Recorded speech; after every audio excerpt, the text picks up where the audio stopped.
cannot know it's your player. Otherwise, it taps into your infiniteness through the connection. It must think it has its own consciousness and identity, and is not just a temporary representative, an extension of you created for the game. I can agree to that. Rule number 3, your player also cannot know it's a game. It has to believe it's real. It has to take it seriously or it doesn't work. You mean Adam doesn't know it's all a hologram? No, Adam is part of the hologram. A hologram looks and feels real to anything inside the hologram itself.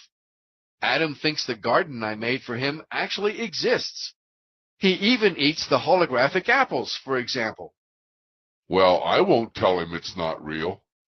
You're right. You cannot tell him, unless I agree, which is rule number 4. You're going to create your own player with its own experiences. But I've figured out how different players' holograms can interact. Wait a minute. Are you saying I'm not going to use your holograms? No, you can't. You can use the collection of holographic Earth environments I've created as a template for your player if you want. And I actually suggest you do that because if your player and my player interact, I think it would be easier if they both saw virtually the same things in their holograms. Otherwise, they'll spend all their time arguing about the color blue, for example, or whether there are 1 or 2 suns in the sky.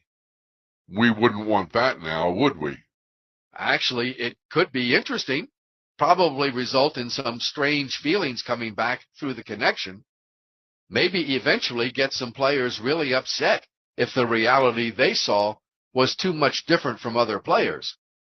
But I think it would work better, for now at least, if our 2 players saw pretty much the same things. But my players' holograms will be completely separate from Adam's? Absolutely. Each player must have its own separate, individual, and unique reality. You create your own player's reality, and I create my player's reality. Because of the way I've worked it out for players' holograms to interact with each other, they might think they're connected, that they're all one, or that they share the same holographic universe. But it won't be true. That's the only way this can work. Why is that? Well, getting back to what we were talking about, rule number 4 is, if we decide we want your player and my player to interact, your player can never do or say anything in my player's holograms I have not agreed to beforehand. Otherwise, you would actually be creating experiences for my player and me for yours. And that would be bad because? Because the chief insists no one can ever be a victim of anything at any time. And if you had the ability to create experiences for my player by doing or saying something I didn't want or didn't approve of or didn't know about, my player could then become a victim of your creations. My guess is that a player might feel like it's a victim from time to time, and that's good for us, because it will simply lead to more limitation. But it can never actually be the case. I must always have 100% script approval for every detail prior to anything happening in my player's holograms. And the same thing goes for you and your player. I got it. So, now, are you ready? Yes, but I want a player very different from Adam. Well, do you want a human player or an animal player? Maybe a dolphin? A dolphin looks like a lot of fun. But what's Adam? Adam is a human being. This is called the human game. So I want a human too. But still, I want a human that's different. Okay, you can create whatever you want, as long as it has 2 legs, 2 arms, 2 eyes, 2 ears. Wow, that's interesting. What do you call it? Eve. Word about the new human game apparently spread quickly all over Infinite Land via Infomail. Soon there were many other infinite eyes who wanted to play, and the human population on Earth began to grow. And then, wait a minute, I have another idea. Your last one was pretty good. What's this one? Let's divide the human game into two parts. The first half will be to see how far into limitation we can take our players, and then the second half will be to bring them back out again. Here's a million that says I can take my player further into limitation than you can take yours and still bring it home safely. You're on. Again, I'm not trying to claim any of this is true. We may never know. But human beings seem to have an abundance of curiosity. So, although it's futile and irrelevant to speculate on why an infinite eye would create the human game, we do it anyway. I'm no different. Here are a few of the thoughts I've had over the years. Do Pete Sampras, or Roger Federer, or Martina Navratilova, or the Williams sisters get bored after a while playing tennis so well? Do they play with the wrong hand occasionally just to see if they can? Just to make the game more interesting? Just for the challenge and the experience? Does anyone play darts sometimes with their eyes closed, just for the fun? I remember when I was 3 or 4 years old, the house I lived in had a brick walkway from the front door leading to 3 steps which went down to the street. I would take my tricycle, back it up against the front door, pedal as hard and fast as I could down the walkway, and then slam on the brakes and see how close I could get to the edge of the top step before I fell over. The last time I tried this was when I fell down the stairs into the street, splitting my lip wide open. So I can totally relate to the idea of playing a game to its maximum limits, to see how far one can push oneself. I also remember wanting to go higher and higher on a roller coaster, eager to find the biggest one I could, even though the first hill up was always a bitch. Or maybe an infinite eye wants to play the human game purely to experience what a physical universe feels like. There was an interesting 1996 movie with John Travolta called Michael, in which Travolta played an archangel who came to Earth to experience how it felt to have a body.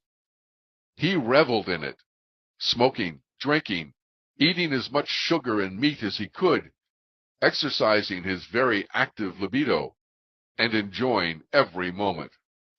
Of course, most New Agers didn't like the movie because nearly everything Michael did was contrary to their beliefs of what an enlightened being would do.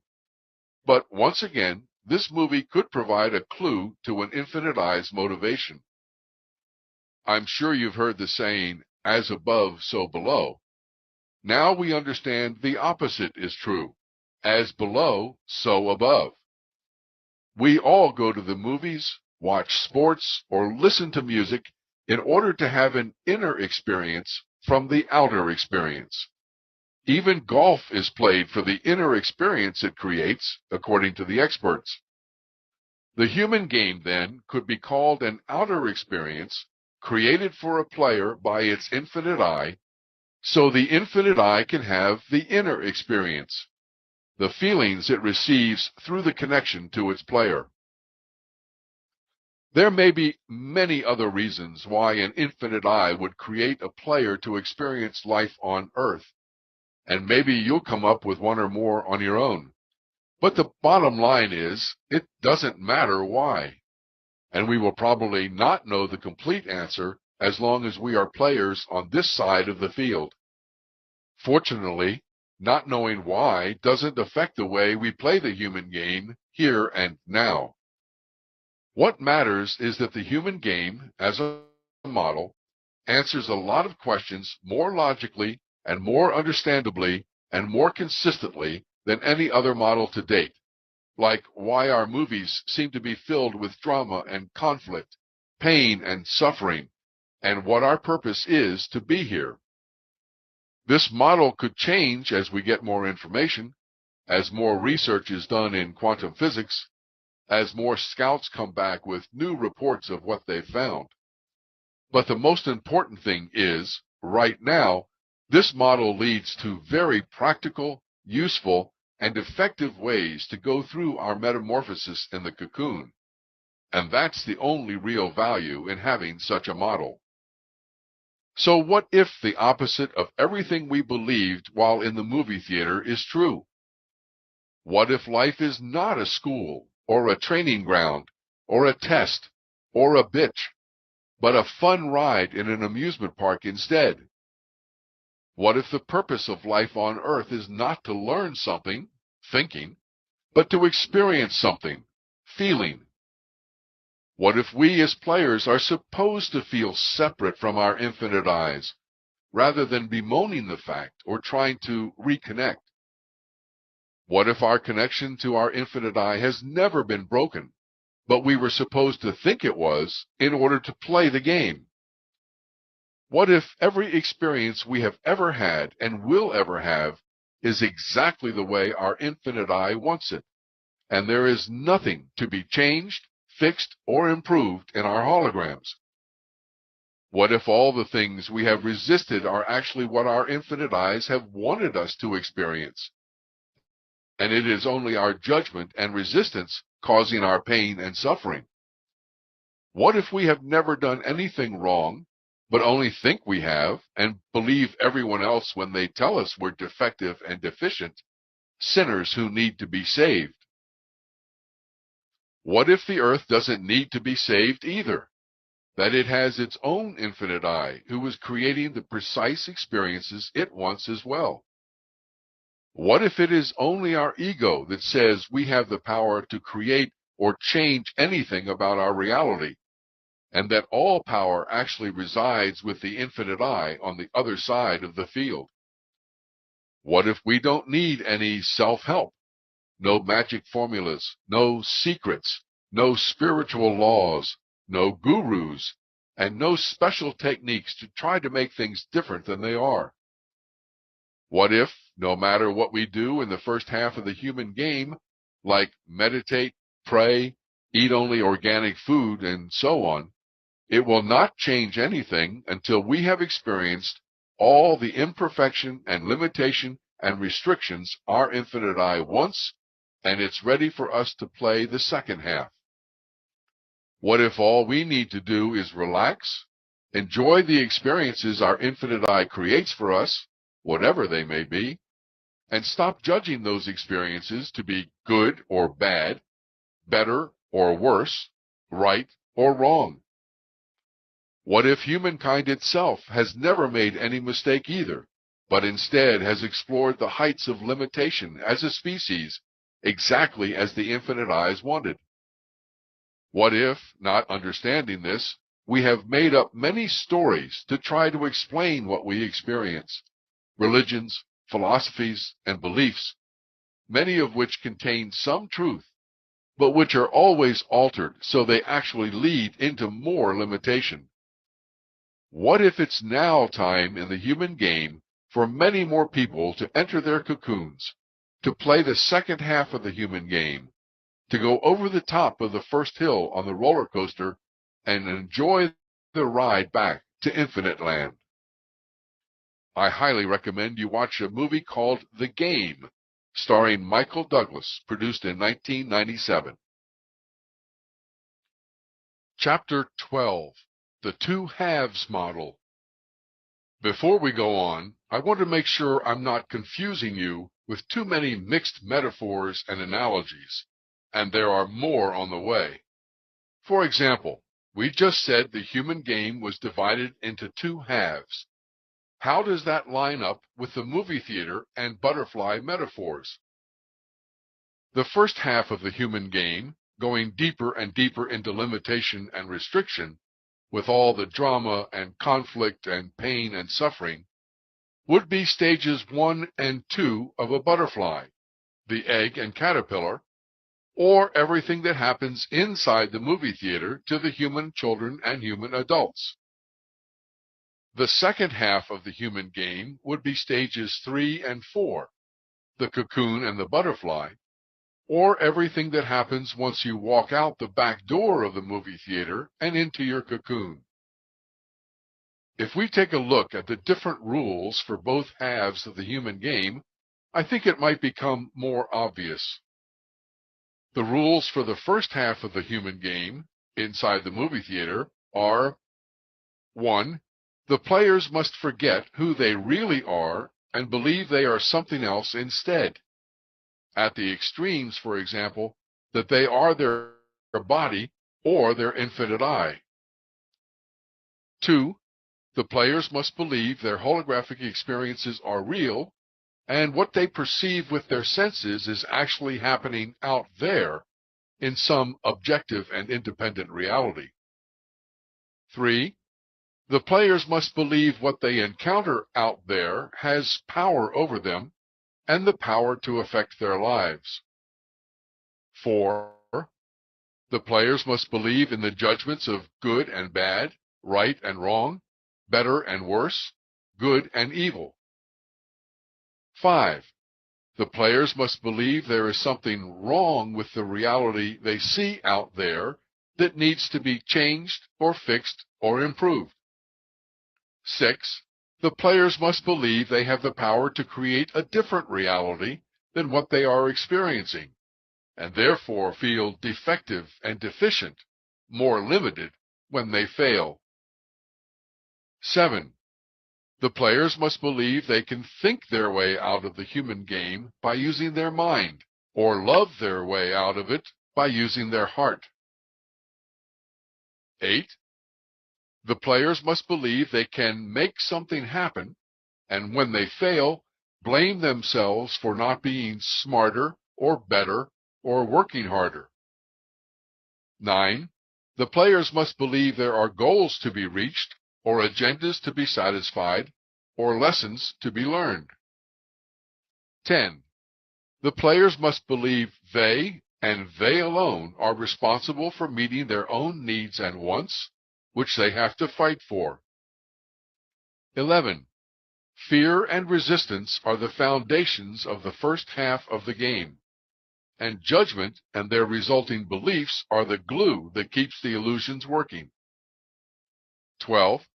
These illusions must never break down, or the players would see through the game. Did any of those sound familiar? According to this model, the first half of the human game was designed to experience limitation and restriction in all shapes and sizes, and all these rules lead to that. So if you have been following the rules, and you literally could not do anything else, you have most likely experienced a great deal of limitation and restriction in your life. You just didn't know why until now, because you weren't supposed to. I understand you probably didn't like the limitations and restrictions of the first half of the human game, that they didn't feel good, that they didn't feel right, and that you thought you had been doing something wrong. But you didn't do anything wrong, and neither did I. We played the game exactly as we should, exactly as our infinite eyes wanted us to. Even our resistance and judgments weren't wrong, since they led to more limitation, which is precisely what the infinite eye wanted to feel. In other words, we've been doing a fantastic job as the players we were created to be. We just didn't know it and couldn't appreciate it from our vantage point. Here's something we might be able to appreciate: how an infinite eye pulled this off, how it managed to limit unlimited power, unlimited joy, unlimited abundance, unlimited wisdom, and unlimited love. What a creation! What a game! Since the first half of the human game is intentionally the opposite of the natural state of an infinite eye, it takes an enormous amount of power to create it and keep it going, like a roller coaster in an amusement park. The first thing that happens when you get on a roller coaster is that you go up a big hill, and for many people, the higher the better. But getting up this hill requires us to defy all natural laws, like the law of gravity. It takes a lot of power to pull us up that first hill. And on the way, we go through all kinds of inner experiences. In many people, fear is the most common. Others have a wide variety of responses, from excitement to panic and even nausea. I would resist that first hill with everything I had. I didn't like it. It didn't feel good. It wasn't natural. And all I wanted to do was get out of there. But I also knew what was coming, the fun just over the crest of the hill. Likewise, going as much as possible into limitation and restriction produces the same reactions as going up the first roller coaster hill. You don't like it. It doesn't feel good. It isn't natural. And all you want to do is get out of there. So we resist the first half and wonder why we're having these experiences. But it's supposed to feel like that. That's the game. Another reason I like the roller coaster analogy is that we can never experience or appreciate the ride to come if we don't first go up the big hill. Also, like the human game, a roller coaster has two halves. You go up the hill in the first half and down the hill in the second half. If looked at objectively, the first half is no better or worse than the second half. In fact, the second half could not exist without the first half. So there can be no judgment that one half is better than the other. More importantly, someone riding on the second half of the roller coaster is no more enlightened or better or more advanced or ascended than someone going up the first hill. They're just at a different point on the ride. Therefore, someone like me, near the end of my cocoon stage, is no more enlightened or better or more advanced or ascended than someone still inside the movie theater. I'm just at a different point in my metamorphosis. That's all, having already experienced much of the ride that comes after the top of the roller coaster hill. The last reason I like this analogy is that it reverses how we normally think about limitation. Rather than going down into limitation or down into the depths, the first half of the roller coaster is up. So instead of saying we hit bottom in our lives, it's better in my mind to say we reached the pinnacle or the peak or the apex of limitation, when it's then time to start the second half of the game. For me, this also helps take away the judgment. The day I told you about, sitting in my apartment, realizing I had no job, no money, no this and that, was my moment at the top of the roller coaster hill. A brief moment of seeming weightlessness, when you've stopped climbing that interminable and awful first hill, when you can let go of all the resistance you had going up, but have not yet started the ride down. This is the moment of no judgment, the moment of clarity, the moment of complete objectivity. This is a very brief moment when you can be appreciative you made it to the top, and even appreciative of the climb itself. You're not even looking ahead to the next part of the ride, but simply suspended in space and time. And then you walk through the door in the back of the movie theater, and the second half of the human game begins. How's that for mixing metaphors? Basically, the rules for the second half of the human game are the opposite of the first half. Some of these will be discussed in more detail in later chapters. 1. The player knows what it has been calling reality is not real at all, but a hologram created by its infinite eye to play the human game. This game is being played by consciousness, in consciousness, and for consciousness. And in fact, there is no out there, no independent, objective reality. 2. The player knows once it has moved into the second half, all holograms experienced by the player will be totally in support of its metamorphosis into a butterfly, rather than toward more limitation and restriction. 3. The player knows it can never and will never experience anything in any hologram its infinite eye has not created and wanted to experience, and that its infinite eye has written and approved the script being used by anyone else appearing in the player's hologram. No one in the player's hologram can ever do or say anything its infinite eye has not requested. 4. The player knows its focus changes from thinking to feeling. In the second half, there is nothing to analyze, dissect, or understand. Never any reason to ask why. Thinking and studying are now only the result of an inner curiosity to expand one's knowledge, instead of being required to figure out the world or make a player better or more enlightened. 5. The player switches from giving its power away to make a hologram real to taking its power back from it. When holograms appear that cause any kind of discomfort, it is an indication that the player assigned some power to that hologram to make it real while playing in the first half, and this is the opportunity to recognize the hologram was in fact not real at all and reclaim that power from it. 6. The player leaves behind any and all judgment of anyone or anything in any hologram at any time, such as good and bad, or right and wrong. As Rudyard Kipling said in his poem, If you can meet with triumph and disaster, and treat those two impostors just the same. 7. The player knows there is never anything that needs to be fixed or changed or improved in the holograms it experiences. 8.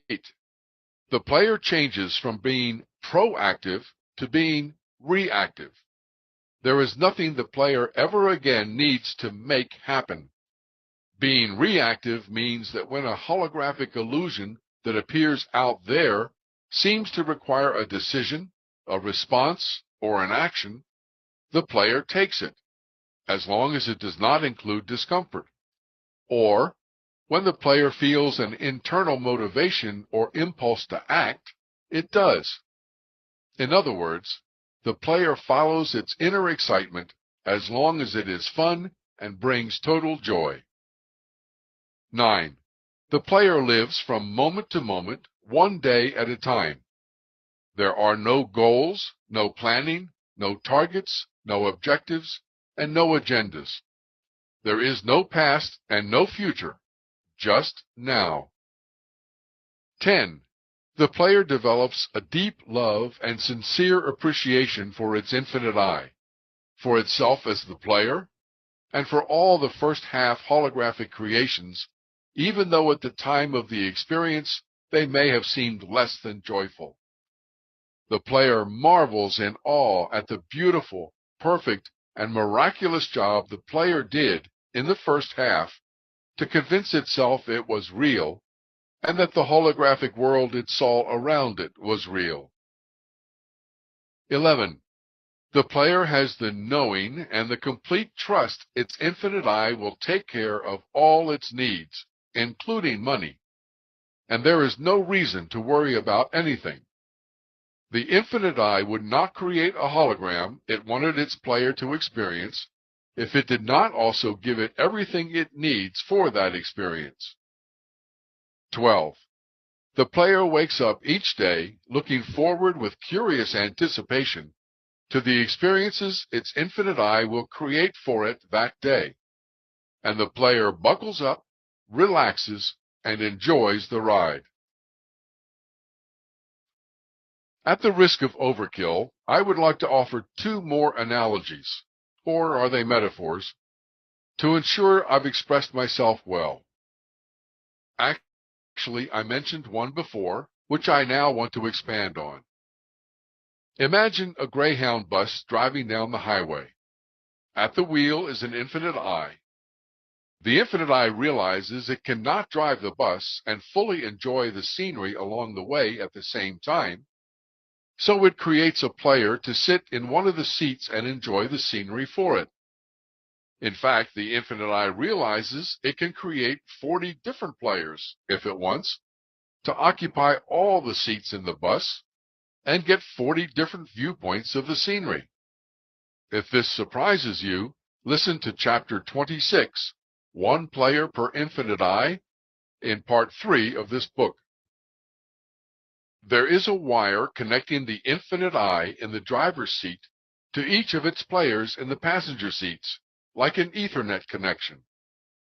Through this wire, the infinite eye downloads a holographic movie to each of its passenger players, which is then projected on the window next to the passenger.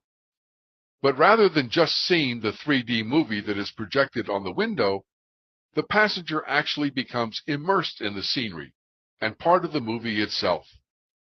Each passenger can only see out its own window, and therefore each passenger has a totally unique experience. As it reacts and responds to the scenery it sees, it sends its feelings back up the Ethernet wire to the infinite eye, which can then experience the scenery vicariously through this passenger. The passenger's job is not to drive the bus or decide what pictures it will experience. Its job is simply to have the experience and the feelings that result from it. Does this make the passenger separate from the driver? Yes, in a sense. It has to be separate in order not to think about driving the bus, so it can fully experience the scenery. But no, it's not separate in that it was created by its infinite eye as an extension of itself and is always connected to the infinite eye through the Ethernet wire. Is it wrong to feel like we are separated from our infinite eyes? Absolutely not. That's the way the game was designed to work. Our problem as passengers is that we have been trying to drive the bus, trying to decide what experiences we will have, mainly because we have had experiences in the past which we judged to be wrong or uncomfortable and decided we wanted to avoid those experiences in the future, and so tried to take over the bus driver's job. Or we had experiences in the past we liked a lot and wanted to repeat. Any passenger who truly accepts their role as a passenger and lets go of any judgments or beliefs about the scenery it experiences can sit back and relax and totally enjoy the ride. There is also tremendous relief in realizing, as a passenger, no reaction or response it has can be wrong, that every reaction and response of each passenger on the bus is valuable and desirable and wanted by its infinite eye. The second analogy has to do with one of my favorite games, a treasure hunt. In fact, I considered calling this book The Great Treasure Hunt and using that as the main metaphor because that's what the human game really is. In a good treasure hunt, someone hides something and then makes up clues for the players to try to find it. The game excites me so much because it combines mental acuity, figuring out what the clues mean, along with obstacles to overcome, and in some cases physical demands as well in the process of finding the treasure. In the human game, it was even harder. We didn't know we were playing a game. We didn't know we were looking for a treasure or what the treasure was. We didn't know all the experiences we were having were perfect for the game. We didn't know there were clues we were being given from time to time, nor what the clues meant. We even got stuck during the treasure hunt, stopping in one particular location or situation or experience and staying there, never getting to the treasure itself. In short, most of us didn't have a lot of fun. In fact, many people get really pissed at their infinite eye for putting them through such drama and conflict and pain and suffering in the first half of the human game. And yet, those same people seem to enjoy a good treasure hunt where they have only hints and clues and many obstacles to overcome before they can find the treasure. No one gets pissed at the designer of a good treasure hunt, do they? Very few people I know get angry at their parents for bringing them into this world as a defenseless, helpless, totally dependent baby. But they rage at their infinite I, for some reason, for creating them to play the human game. That's all well and good, you might be saying, but I didn't agree to being a player for my infinite I. I didn't agree to go through years of pain and suffering so my infinite I could play some kind of sick game for its own entertainment. Well, maybe, maybe not. But this anger, while seemingly justified on the surface, is full of judgment and blame. It's also not true. Your infinite I did not create your pain and suffering. Your resistance to your experiences did. We will talk more about this later. The important thing is that it's all over now. You got to the treasure chest and opened it. There was a note inside saying, "It isn't real, it's just a game." And now you're on your way back to the starting line to claim your prize. There is only one problem. The only way to get back to the starting line is to fly. And on your way to the treasure, you picked up a lot of baggage at each of your stops. Too much baggage and too heavy to fly with as a butterfly. So now you've got to let go of all that baggage, which in this case is the personality you constructed along the way. Yourself. Your ego. Now that the two halves of the human game make more sense, you might be asking, what's the point of all this? The point is, what are you going to do in your cocoon? What's going to happen now that you're playing the second half of the human game?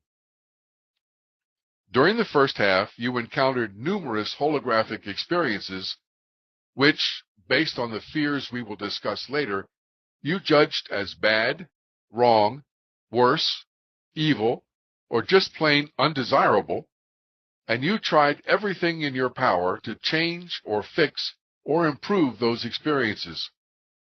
In doing so, you assigned power out there and made the holograms seem real. As time went on, you formed beliefs and opinions about the experiences, about other people, and about the world around you. Those judgments and beliefs and opinions, in fact, defined who you believed you were.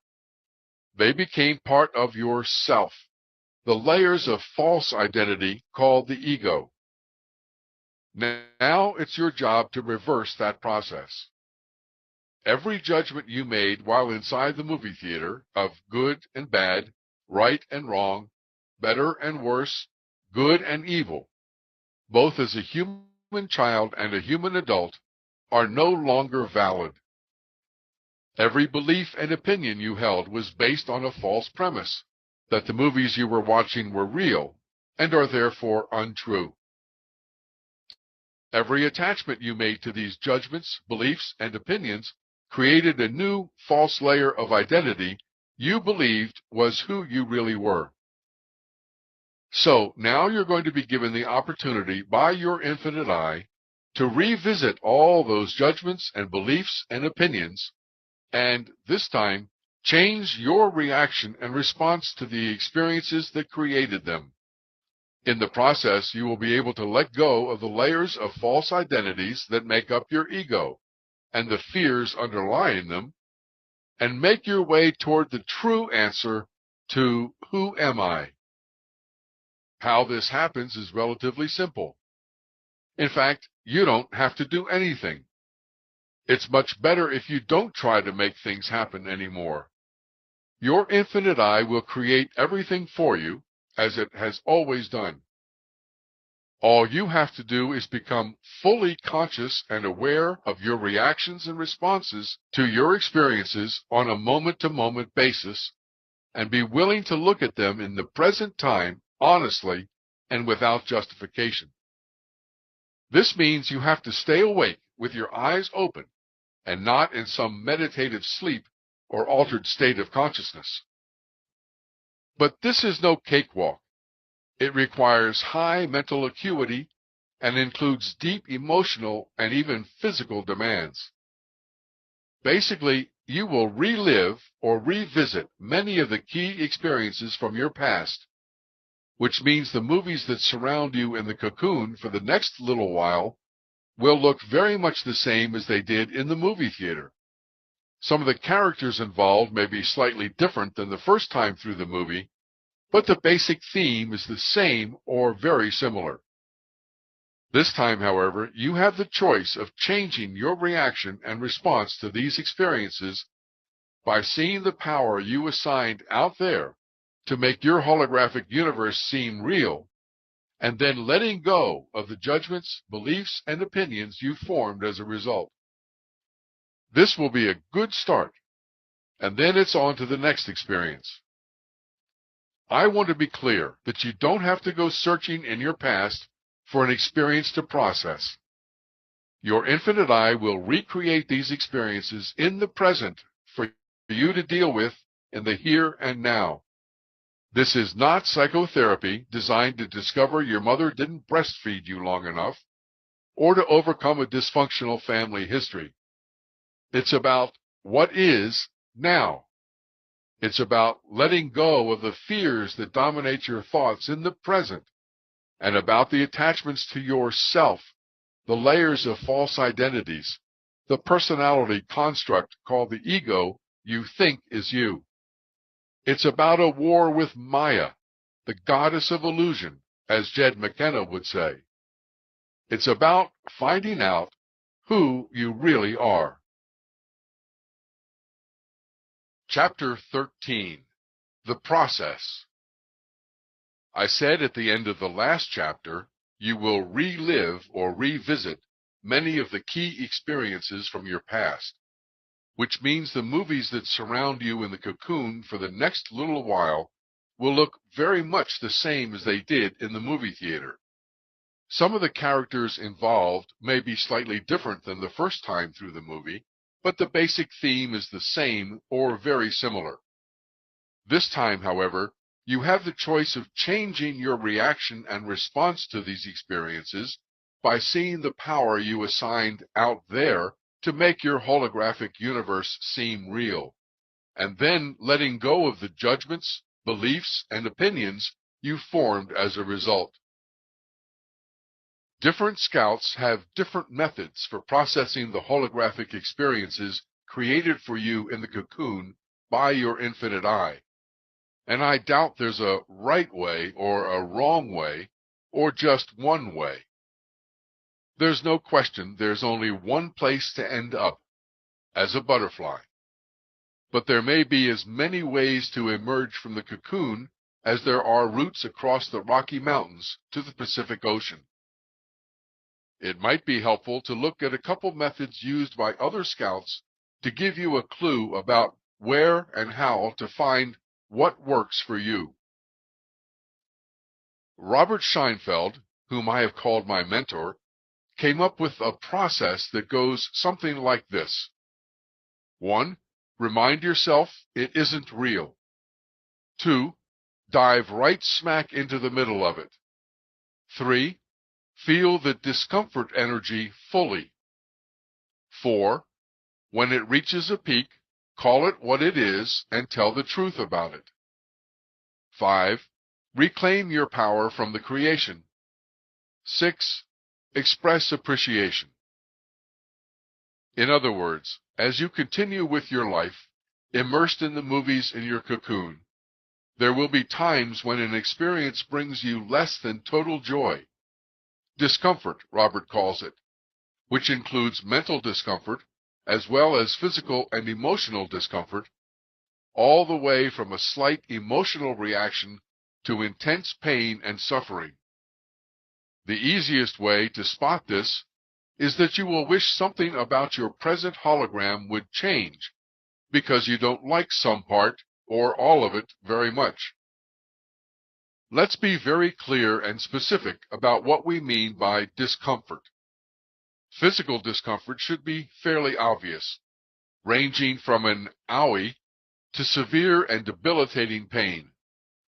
Emotional or mental discomfort, on the other hand, can be a little more subtle. L. Ron Hubbard invented an emotional tone scale in which he lists a lot of the uncomfortable emotions we can feel from time to time, including, in part, anger, antagonism, anxiety, apathy, blame, covert hostility, despair, dying, fear, grief, hate, hiding, hopeless, hostility, no sympathy, pity, propitiation, regret, resentment, self-abasement, shame, sympathy, terror, total failure, unexpressed resentment, useless, victim. I can think of some other feelings that could be considered as discomfort as well, such as bitterness, condemnation, condescension, depression, embarrassment, envy, exasperation, frustration, humiliation, impatience, indecision, indignation, intolerance, jealousy, mistrust, reproach, revenge, sadness, sarcasm, spite, worrying. But we can make this very simple by saying discomfort is anything you feel that is less than total excitement, joy, and enthusiasm. Whenever we feel one of these emotions, or physical pain, the first thing we do is judge it to be wrong or bad or undesirable, something we don't want to feel. Then we resist it. Then we assign power out there to the person, place, or thing that made us feel less than totally joyful. He, she, or it caused me to feel this way, whether it's an emotional upset or an upset stomach. In other words, we blame whatever is out there that did this to me. Then we try to change, fix, or improve that situation somehow. Even those of us who have believed for years you create your own reality do this, whether we like to admit it or not, or whether we might think we're too enlightened for that. We do it anyway, in greater or lesser ways, if we're really honest with ourselves. And rightfully so, because it's an intrinsic part of the first half of the human game, which we played for so long and which led into more limitation. In the cocoon, you're going to have similar experiences to those from the first half of the game. Basically, you're going to find yourself immersed in movies with people, places, and things that make you feel discomfort from time to time. Some of the people you encounter, for example, might piss you off the same way they did the first time you met them, or the second time, or the umpteenth time. Rest assured, this is not a hologram created by your infinite eye in order to create more limitation in your life. This hologram is a gift to you from your infinite eye, showing you exactly where you assigned power in the past to something out there, and most importantly, where that power still resides. It is your chance to respond differently to this hologram, to, in a sense, reclaim the power you gave away and rewrite the ending to this storyline. Whenever you feel this discomfort, whenever you have the slightest thought you wish something out there in your present experience would change, Robert says to run his process. So, let's take a little closer look at it. Again, Robert may or may not agree fully with some of my extended explanations. 1. Remind yourself it isn't real. Remember that you are immersed in a hologram, and by definition, a hologram is not real. You only make it real if you assign it the power to be real and give it control over you. 2. Dive right smack into the middle of it. This is the opposite of what we normally did in the first half of the human game. Whenever we would meet something out there that made us uncomfortable, pain and suffering, for example, we would try to get away from it, resist it, suppress it, change it, ignore it, drug it, deny it, hide from it, escape it, or otherwise make it go away. Robert says, on the other hand, to embrace it fully, to see it in all its glory, to invite it closer, and get yourself into the middle of it as completely as possible. 3. Feel the discomfort energy fully. Rather than rushing through the process as soon as you feel the least little discomfort, let it build as much as possible. There's a very simple reason for this. What we want to do next, according to Robert, is reclaim the power we assigned out there in these holograms. In many cases, we have given a lot of power away to certain people, places, and things that resulted in our feeling less than joyful. In fact, it may take more than one experience in the second half of the human game to switch off that power flow. And the more we can get at one time, the faster and easier the process will be to reclaim it all.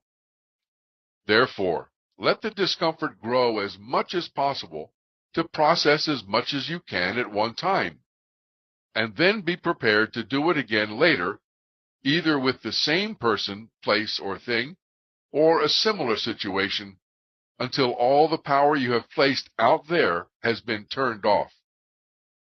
There are some workable techniques you might want to use to help the discomfort build, like focusing, developed by Dr. Eugene Genlin. 4. When it reaches a peak, call it what it is and tell the truth about it. When the discomfort has become as much as you can stand at that moment, it's time to honestly assess the situation and look for your judgments, beliefs, and opinions. For example, is there someone or something in this experience you think is wrong or bad and should change or be different than it is? Who or what specifically? And is that true? Is there a belief you hold causing the discomfort? Exactly what is it? And is it true?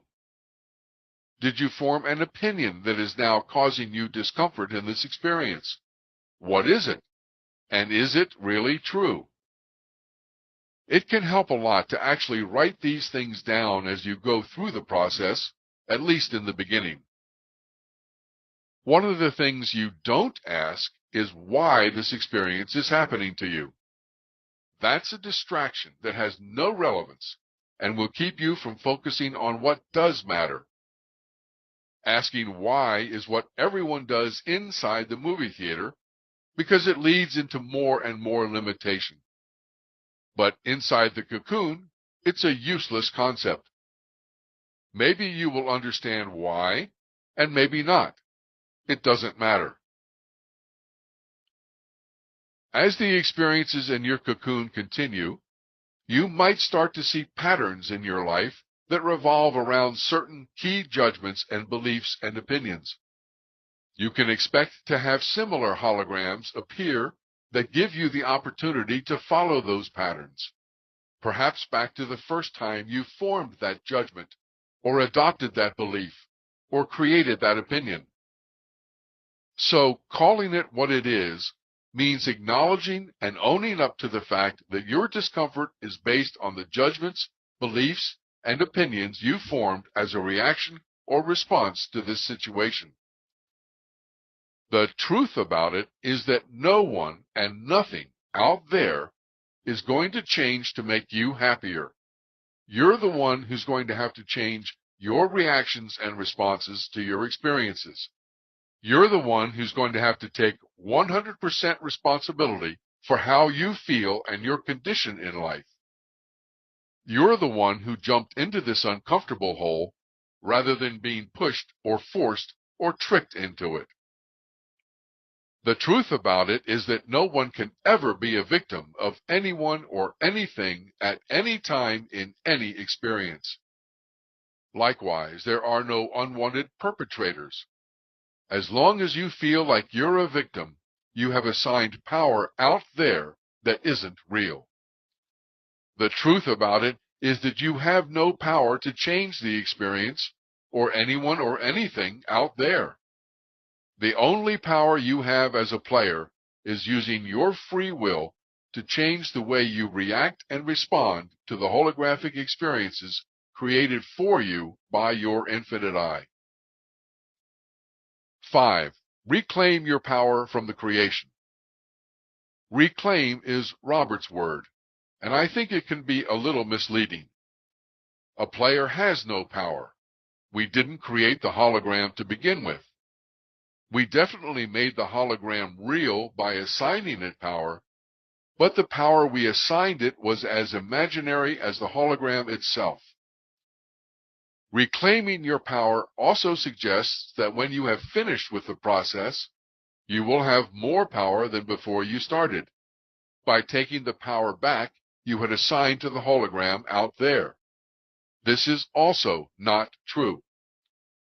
What I prefer to say is that you disconnect or turn off the power you assigned to the hologram, like pulling the plug or turning off a light switch. It was your judgments, beliefs, and opinions that provided the power in the first place. Think of it this way. In the first half of the human game, you entered a holographic experience and flipped a switch that lit it up and made it appear real.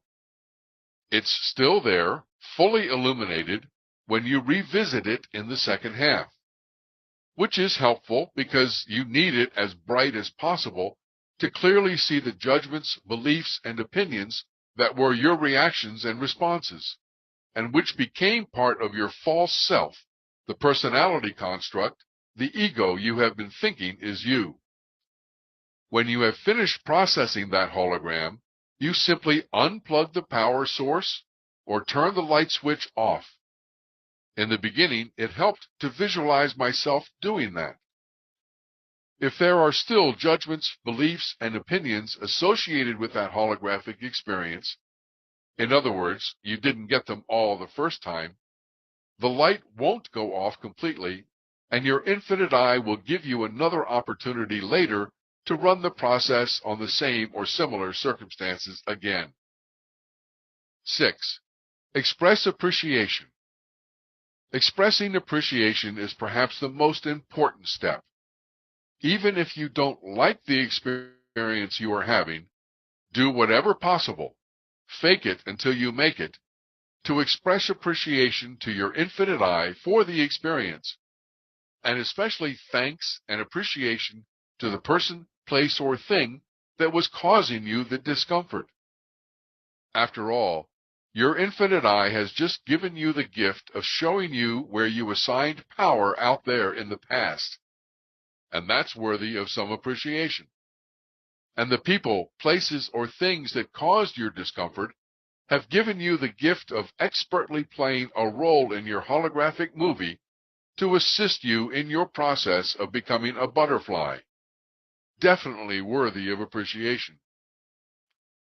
I realize this may be difficult in the beginning, but in fact you may soon be wanting other people, places, or things who make you feel less than totally joyful to show up in your holograms as much and as often as they can, just so you can see where you've assigned power out there and reclaim it. For a more complete discussion of other people in your holographic experiences and the roles they play, listen to Chapter 23, Other People, in Part 3 of this book. If you keep doing this process, you will eventually come to sincerely and completely appreciate each and every experience you have had and all the people, places, and things in it for the absolute perfection they represent. Remember, what you're seeing out there causing you discomfort is just a total immersion movie.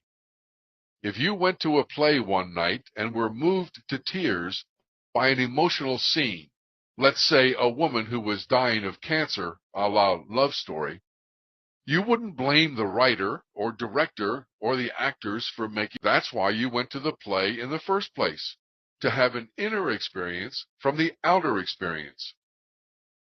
If you then went to the cafe next door after the play and saw the actress who played the part of the dying woman, I doubt you'd blame her for causing your discomfort, or consider yourself a victim of her performance, or ask her to change the way she plays her part.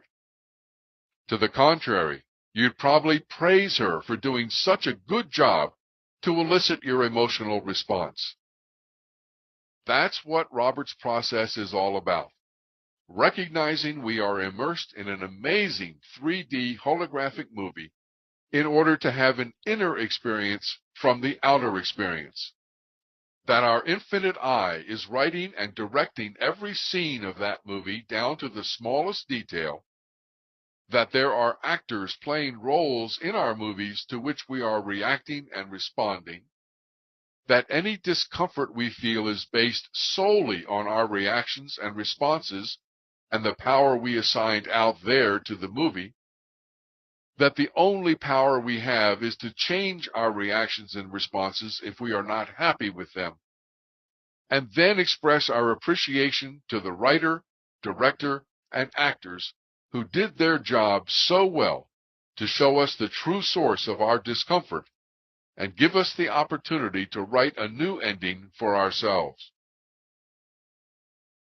I found Robert's process easy to do and very effective for the first little while inside my cocoon, and I recommend it, as I have explained it above, for all players new to their cocoon. At least it gets you started and produces some beneficial results in letting go of judgments, beliefs, and opinions. In this chapter and the next, I want to give you a couple examples in some detail from my own life that might be helpful in better understanding this process. This first example contains virtually all of the elements I've just been discussing. I had been in my cocoon about 6 months, and I was living with 200 good friends in an intentional community in southern Portugal called Tamera. One of my jobs for the community was running an evening cafe, which I totally enjoyed. It was a chance to see many friends from the community I wouldn't normally meet during the day, who would come to the cafe at night to relax and have fun. I loved creating a special atmosphere and energy for them, and serving them and treating them with popcorn and great music. This cafe was a source of pride and pleasure for me, and I treasured it and protected it, which is why on this one particular evening I got very upset. There was one member of the community, I'll call her Betty, whom I had known for 15 years, ever since the community of Zeg in Germany. It wasn't that I didn't like Betty. I hardly gave her a thought. But I didn't enjoy her company, and I honestly don't know anyone who did. She seemed to always have this sour and angry and arrogant attitude that was simply not fun to be around. For some reason, the community never kicked anyone out, at least not for being sour and angry and arrogant, so she was still there after 15 years. Fortunately, I didn't have to see her a lot. However, on this particular night of my cafe, Betty suddenly drove her car onto the same gravel lot where I ran my cafe and parked it. Granted, the car was off to one side somewhat, so it didn't really bother my guests, but it was ugly sitting there, ruining the ambiance I worked so hard to create. Besides, there was a rule against parking cars in that location. My first reaction was to assume Betty had just parked there temporarily, since her room was close by, and perhaps she had to unload something and would be back soon to move her car. But when 10 minutes went by and the car was still there, getting uglier by the second and infecting the entire atmosphere, I went to her room to make sure she would move it. My very polite request was met with an antagonistic, "Mind your own business." I was beginning to feel more and more uncomfortable. Pissed is the better word. I let another 10 minutes go by, and when she hadn't moved the car, went back to her room and ordered her with all the authority I could muster to park it where it belonged. She was in the middle of an angry diatribe about who was I to tell her what to do, when I turned and walked away. She never did move the car. It sat there the entire night, poisoning my carefully orchestrated cafe ambiance. I was too busy at the time serving drinks and popcorn to have the time and space I needed to run the process. But I couldn't let myself look at the car or think about Betty, or I would get seriously angry. As luck would have it, that particular night a female guest in the community fell and broke her leg, and we had to call an ambulance. The way Betty's car was parked was blocking one of the main dirt roads the ambulance could use to get to the injured guest, so my indignation at her refusal to move it suddenly gained legitimacy. It was no longer just my personal desire to have the car gone from my beloved cafe. It was now interfering with a serious medical emergency, which is one of the reasons why there was a rule against parking there. So I went back to Betty's room and told her to move the car one more time before the ambulance arrived. She didn't. That was Betty. The ambulance eventually found another route to get to the injured patient. The next morning I allowed myself to let the discomfort, the anger I felt, come back up. I wanted to make Betty wrong. I blamed her for ruining one of my greatest pleasures at the time, my cafe night. I knew if she would only change what she was doing, I would be a lot happier. So I began running Robert's process, or at least my version of it, and I reminded myself that the discomfort was a red flag pointing to where I had assigned power to this hologram to make it real. And I let the discomfort build and build inside me until I was feeling it full force. I had long since stopped asking why this had happened. I knew why, or I knew the only reason that counted for anything. My infinite eye was trying to help me by showing me something. So I didn't waste time speculating about the reason I had this experience. Instead, I reminded myself none of it was real, that this was a holographic experience created specifically for me by my infinite eye as a gift on my path towards self-realization. I had done this enough by this time that it only took 5 seconds before I knew with certainty this was true. I just didn't know what was inside the gift wrapping yet.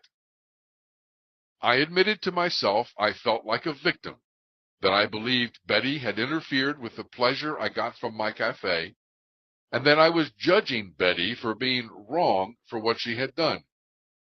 I even had a great justification for my judgment in the form of an ambulance that needed the right of way.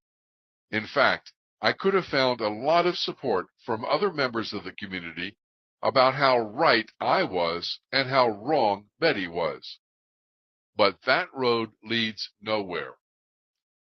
Instead, I decided to let go of all my judgments and stop blaming Betty, recognizing instead she was simply reading a movie script my infinite eye had written for me.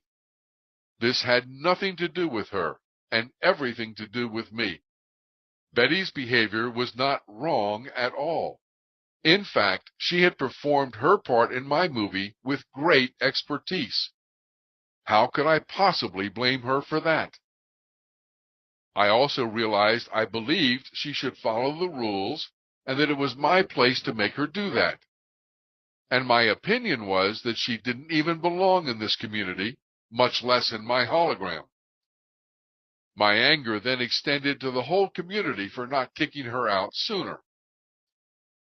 The truth of it was that I had given Betty the power to ruin the total joy I got from running my cafe. And it had been my reaction and response to Betty that created my discomfort, not anything Betty said or did. More importantly, they were reactions and responses I had full control over through my own free will and could change in an instant. So I consciously reclaimed all the power I had given to Betty and to the incident itself to make it real. Or at least that's the way Scheinfeld would say it. As I said earlier, I think in terms of turning off the power source to the hologram, of flipping the switch. By the time I had done all this, and it only took a few minutes, all my discomfort was gone, and I was feeling enormous appreciation to my infinite I for the experience, thankful for the opportunity to see where I had formed judgments, beliefs, and opinions I no longer wanted to hold. But more importantly, I was deeply and sincerely appreciative to Betty for having played her part so well, for having been willing to accept that role in my holographic experience, and for not giving in to my authority, but playing the scene out in its entirety. In fact, I was feeling such appreciation that I wanted to go to Betty and hug her and thank her and ask her please to continue playing these kind of parts in my movies so I could uncover other places where I may have judged and blamed and given away my power. In the end, I didn't actually go to Betty and hug her and thank her. How do you say to someone, "You did such a great performance in my movie last night. Thank you sincerely. And please continue being the sour and angry and arrogant character you're playing so I can see if there are other situations like that where I have assigned power and made real." I don't think she would have understood. After this process, Betty never parked her car there again, although I never asked her not to, and I no longer had any discomfort being in her presence. But here's a warning. You cannot run this process with the hope or expectation that by doing so, your experience will change. In other words, you can't lie to yourself and fool your infinite I by letting go of your judgments and expressing your appreciation, scheming that if you do, someone or something out there will change. It doesn't work that way. And the someone or something out there won't change. Your infinite I will keep creating experiences to show you where you assigned power and left it there until you honestly and completely accept the experience for exactly what it is and your role in it. In other words, someone or something out there can only change when you no longer need or want anything in that holographic experience to be any different than it is. And then it doesn't matter to you whether it changes or not. Before we leave this chapter, let me be very clear about one thing. This process is not about forgiveness, as wonderful and spiritual as most people consider that to be. It was not about me forgiving Betty, and you are not trying to get to the point of being able to forgive someone for what they did. In most cases, forgiveness implies a judgment still exists that a person did something wrong for which you are forgiving them. If that's all the farther you get, you haven't finished the process. On the other hand, A Course in Miracles says, forgiveness recognizes what you thought your brother did to you has not occurred. It does not pardon sins and make them real. It sees there was no sin. That's their definition of forgiveness, and a most accurate one, if everyone could understand it that way. To put it simply, when you recognize the other person never did anything to you at all for which they need to be forgiven, you will be on your way. And when you actually arrive at the point of sincerely and enthusiastically expressing your appreciation to them for what they did, for the role they played so well in your hologram, you will have arrived. Chapter 14. Spiritual Autolysis. On average, about a year into your cocoon time, based on the many successful results of your first-hand experiences using Robert's process, you will know with certainty there is no out there, that your 3D holographic total immersion movies aren't real, that your infinite eye is creating all your experiences for you, down to the smallest detail, that you cannot be a victim of anyone or anything at any time, that if you feel any discomfort, it is solely the result of your reactions and responses to your movies, and you can run the process in a matter of minutes, even seconds sometimes, to locate and let go of any remaining judgments, beliefs, and opinions, and that you live mainly in a state of awe and appreciation for the game and all the players you encounter. That's really a wonderful place to get to and be.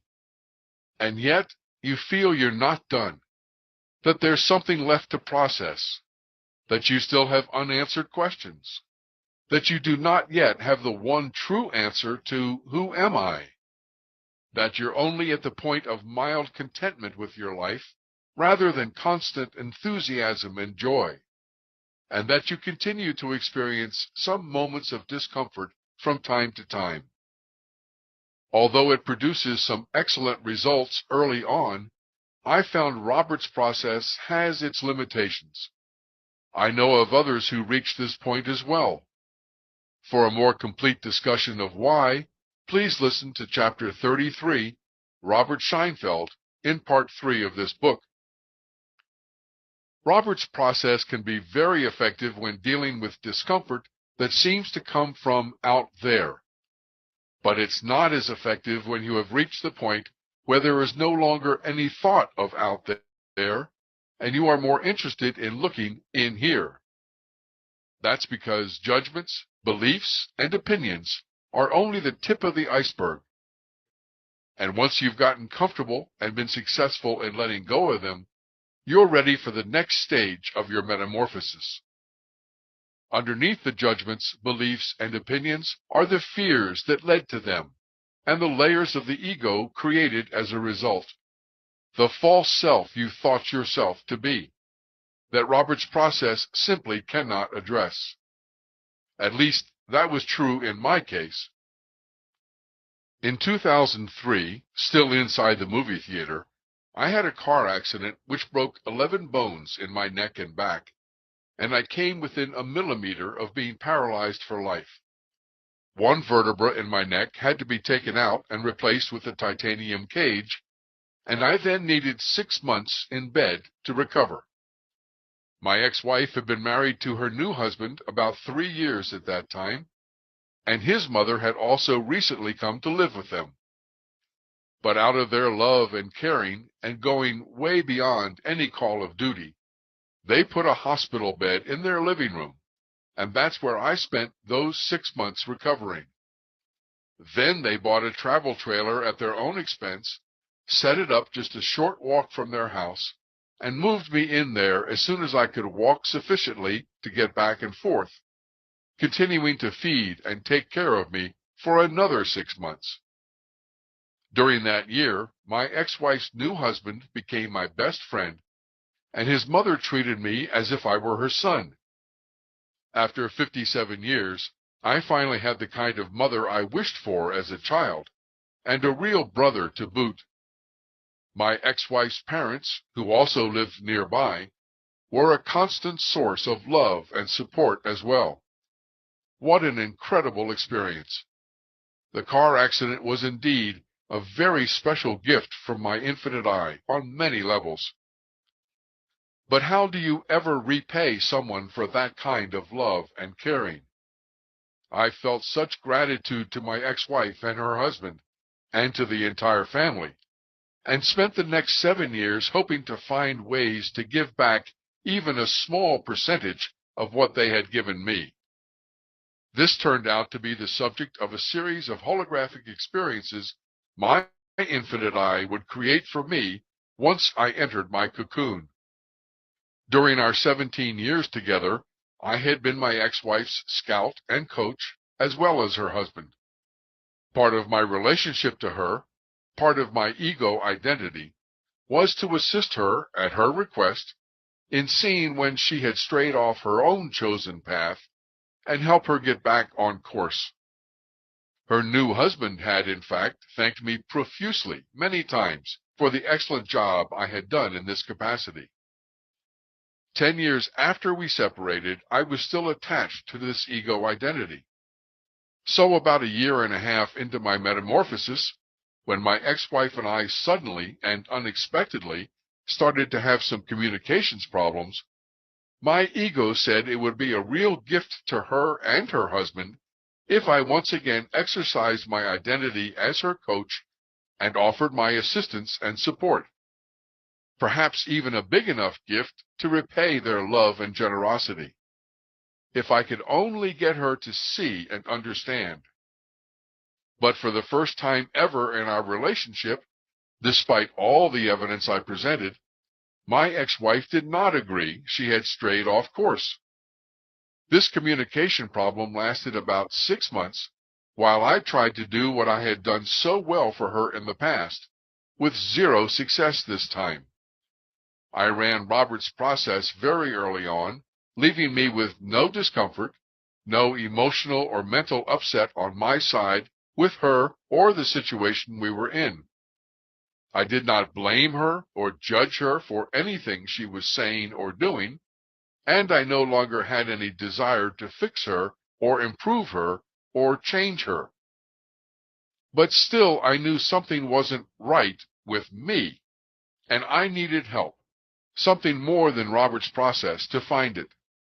So my infinite I asked Robert Scheinfeld, how ironic and perfect, to appear in my holographic experience via email and introduce me to Jed McKenna and his Enlightenment Trilogy, in which Jed says, "The external searching is only one part of the story. The other part is the internal part. The slow, painful sloughing away of self, layer by layer, piece by piece." Through this communications problem with my ex-wife, I was ready to tackle some very tough layers of my ego and the fears that created them. In Book 1 of his Enlightenment Trilogy, Jed introduces us to a process he calls spiritual autolysis. I'm going to let Jed speak for himself a lot in this chapter and the next, because he says everything so clearly, and there's no point in my trying to paraphrase. Autolysis means self-digestion, and spiritual means, well, hell, I don't really know. Let's say it means that level of self which encompasses the mental, physical, and emotional aspects, your royal I-ness. Put the two words together and you have a process through which you feed yourself, one piece at a time, into the purifying digestive fires. It's an unpleasant process, basically like a Zen koan on steroids. All you really have to do is write the truth. Sounds simple, doesn't it? Yes, that's all there is to it. The best description Jed gives of the actual process of spiritual autolysis is during a conversation with a student named Arthur in Book 1, Spiritual Enlightenment, The Damnedest Thing. Just write down what you know is true, or what you think is true, and keep writing until you've come up with something that is true. Pi is the ratio of a circle's circumference to its diameter, says Arthur. Sure, start with something as seemingly indisputable as that, and then start examining the foundation upon which that statement is built, and just keep following it down until you've reached bedrock, something solid, something true. Pi isn't the ratio of a circle's circumference to its diameter? He asks. The question presupposes that there is a circle. There's not a circle?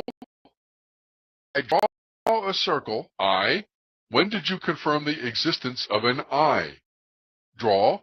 Have you already raced past the part where you confirm that you are a separate physical being in a physical universe with the ability to perceive, to draw? Have you? If so, we have to switch seats. Arthur is thoughtful and silent for several moments. I guess that's what you mean by following it down. This is very confusing. I don't even know where to start. It doesn't matter where you start. Just grab a thread and start pulling. You could start by using Ramana Maharshi's query, who am I? Or what is me? And then just work at it. Just try to say something true and keep at it until you do. Write and rewrite. Make it cleaner and cut out the excess and ego and follow it wherever it leads until you're done. And how long does that usually take? I would think a couple of years. But when you're done, you're done. And by done, you mean done. Oh, is this like journaling? Like keeping a diary? Ah, good question. No, this isn't about personal awareness or self-exploration. It's not about feelings or insights. It's not about personal or spiritual evolution. This is about what you know for sure. About what you are sure you know is true. About what you are that is true. With this process, you tear away layer after layer of untruth masquerading as truth. Anytime you go back to read something you wrote, even if it was only yesterday, you should be surprised by how far you've come since then. It's actually a painful and vicious process, somewhat akin to self-mutilation. It creates wounds that will never heal and burns bridges that can never be rebuilt. And the only reason to do it is because you can no longer stand not to. He lets that sink in for a few moments. What's the reason for writing it down? Why not just do it in your head, like with koans? That's another good question. Yes, koans and mantras are done in your head. Ramana Maharshi's Who Am I? Query is done in your head.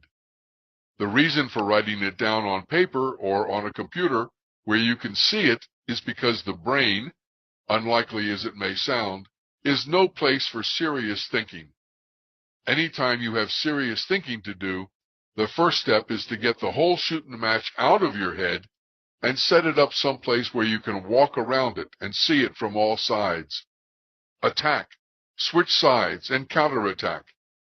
You can't do that while it's still in your head.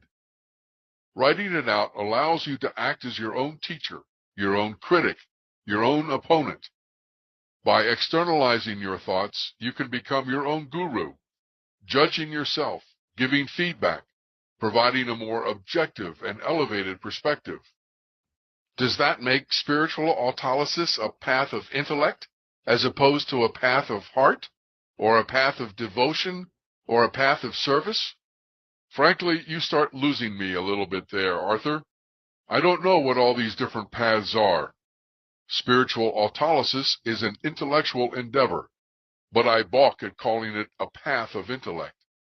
It's a process of discrimination, of unknowing what is untrue, of progressively stripping away the false and leaving only what is true.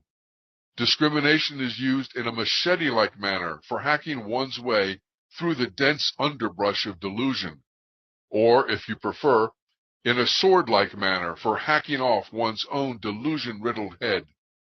Intellect is used as the sword with which ego commits a slow and agonizing suicide, the death of 1,000 cuts.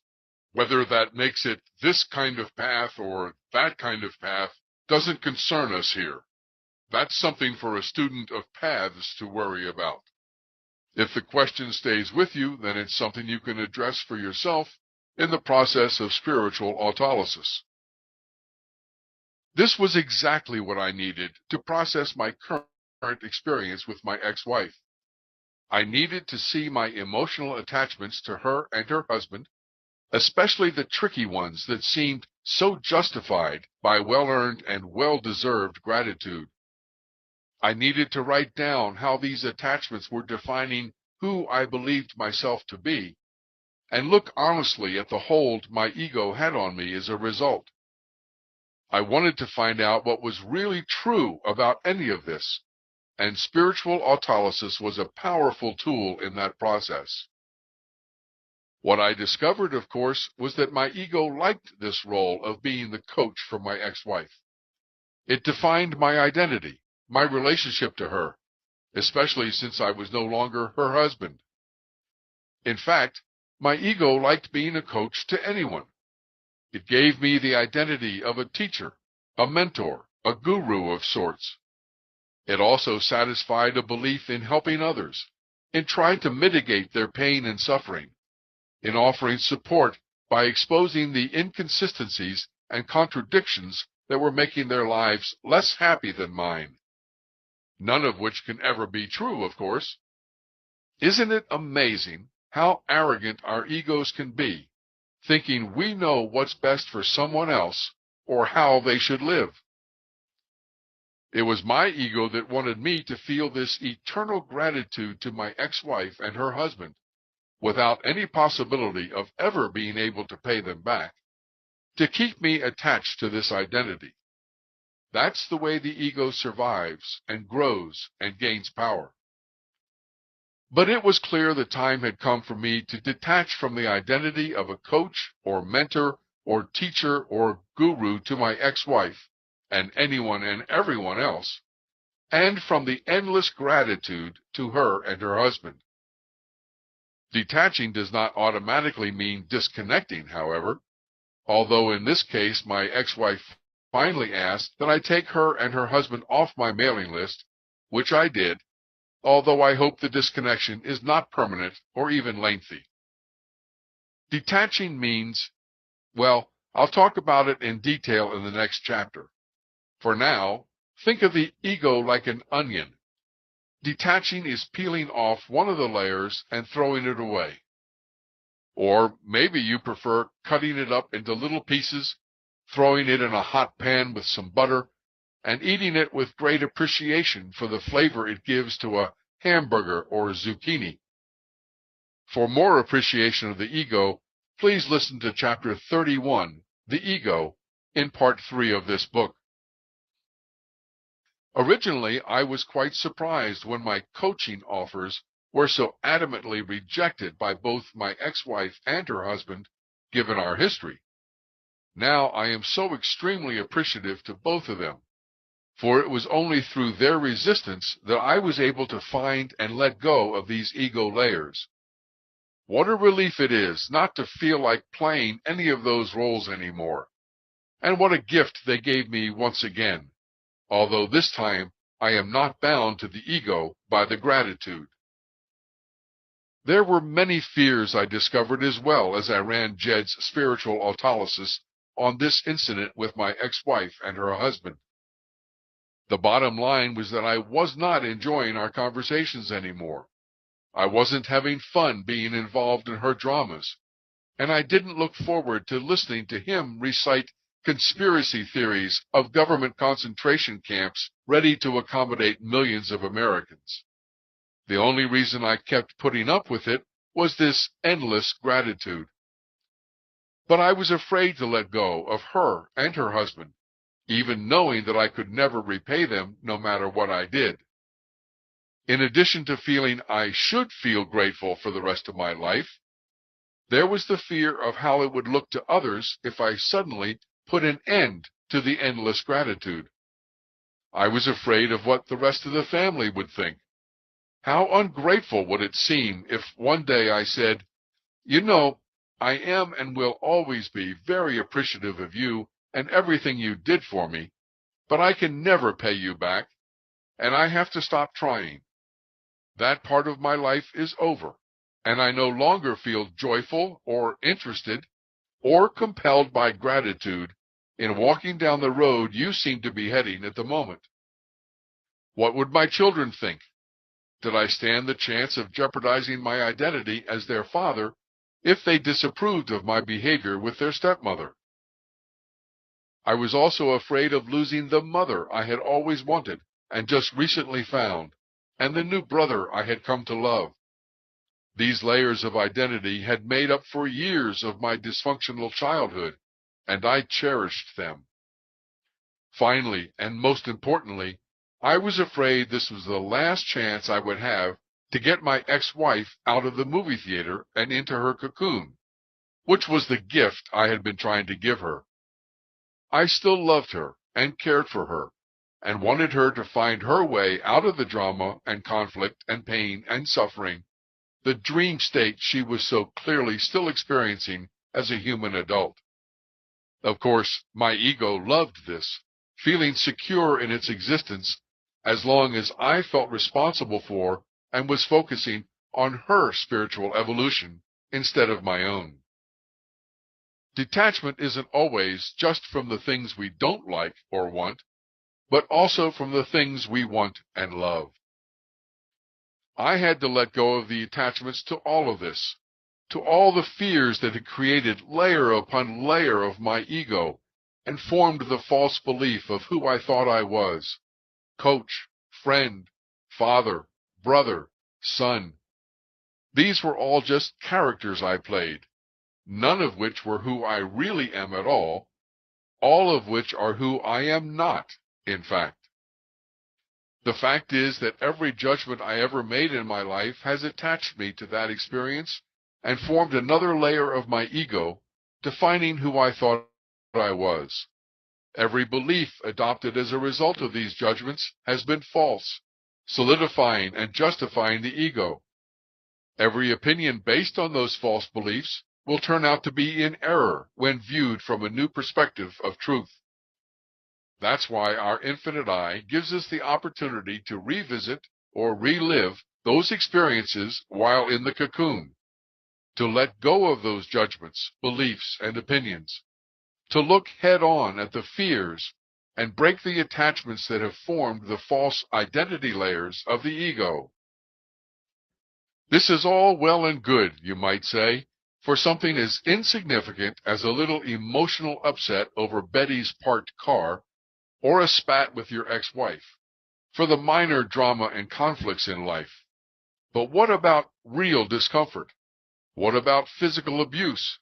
What about a rape, domestic violence, divorce, child abuse, war, poverty, starvation, depression, severe illness, and the really difficult experiences of true pain and suffering? The severity of the discomfort does not matter. The process is exactly the same, regardless of the content of the hologram. None of it is real, no matter the intensity, whether it is a minor cut on your finger or a near-fatal car accident. It just seems real. It looks and feels real. And the more emotional or physical pain, the more real it becomes, which means the more power we have assigned to it. That's why I suggest starting with Robert's process to take the heat and the reality out of the situation, and then work your way into Jed's spiritual autolysis, always reminding yourself that the experience has been created by your infinite I to show you where you assigned power, to give you the opportunity to change how you react and respond, and then decide whether you want to continue living with the fears and the layers of false ego identities. Yes, it might take a little longer to process the more extreme feelings of discomfort, but the process itself doesn't change. It might mean you reclaim some power the first time through the process, but there's still a lot left to go back and get the next time, or the third time, or the 300th time through the experience. The good thing is that each time you run the process on a particular situation and turn off some of the power associated with it, it gets less intense and therefore a little easier the next time. Eventually, within a couple years, you will do all of this with ease and excitement, appreciating the experiences of discomfort, if they come up, as an opportunity to locate and process the last remnants of judgment and fear, but living more as a witness to your own life. In Book 3 of his Enlightenment trilogy, called Spiritual Warfare, Jed McKenna mentions witnessing in a conversation with a teenage student, Maggie. Ultimately, the only spiritual practice is observation, seeing things the way they really are. That's what spiritual autolysis is, a tool to help us do that, to see more clearly, to use our brains the best we can. In witnessing, you want to take a step back from yourself, so you're not just living your life, you're also observing it, not in reflection like a diary, but as it's happening in real time. Like right now, I'm sitting here talking with you, but I'm also in this witnessing mode of impartial observer. I am not fully in character, I'm also an audience member. I'm aware that I'm acting on a stage, and I am, somewhat disinterestedly, monitoring my performance. She looks confused but eager. How do I do it? She asks.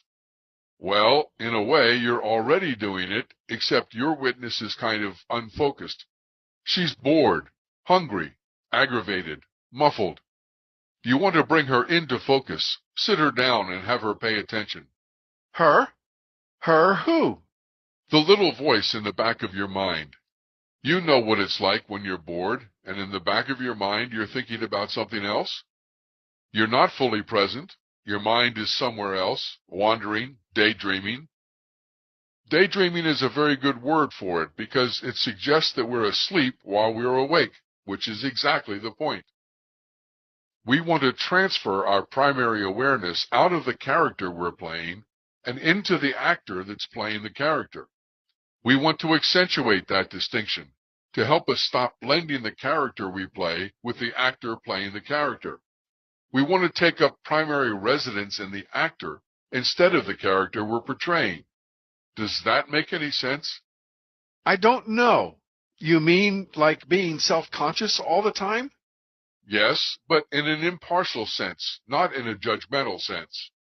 When you have internal voices holding imaginary conversations, or worrying that you wore the wrong blouse, those are character elements too. The actor can just sit back and watch all that. In this way, you can observe yourself just like you observe anyone else, except with a better view. I'm not sure I can do that. Of course you can. It just sounds weird. Sounds to me a lot like the fair witness in Heinlein's Stranger in a Strange Land, for those of you who know the reference. And as far as I'm concerned, witnessing is an advanced process that takes a lot of training and discipline and is probably not suitable for the early stages in a cocoon. But it is how you begin to live all the time toward the end of your metamorphosis. Jed says, there's nothing to it except observation, awareness, vigilance, wakefulness. First, you learn to do it, to have this detached awareness. You do it consciously, a little at a time, just to get the hang of it. Practice witnessing other people to get the idea. Watch them, wonder about them, deconstruct and reverse engineer them. Then just watch yourself the way you've been watching others. Then you start doing it more and more until it becomes second nature, and you're almost always in the witnessing mode, and you see your own character from the same impersonal perspective as you see other people. Chapter 15. Detaching and Desirelessness.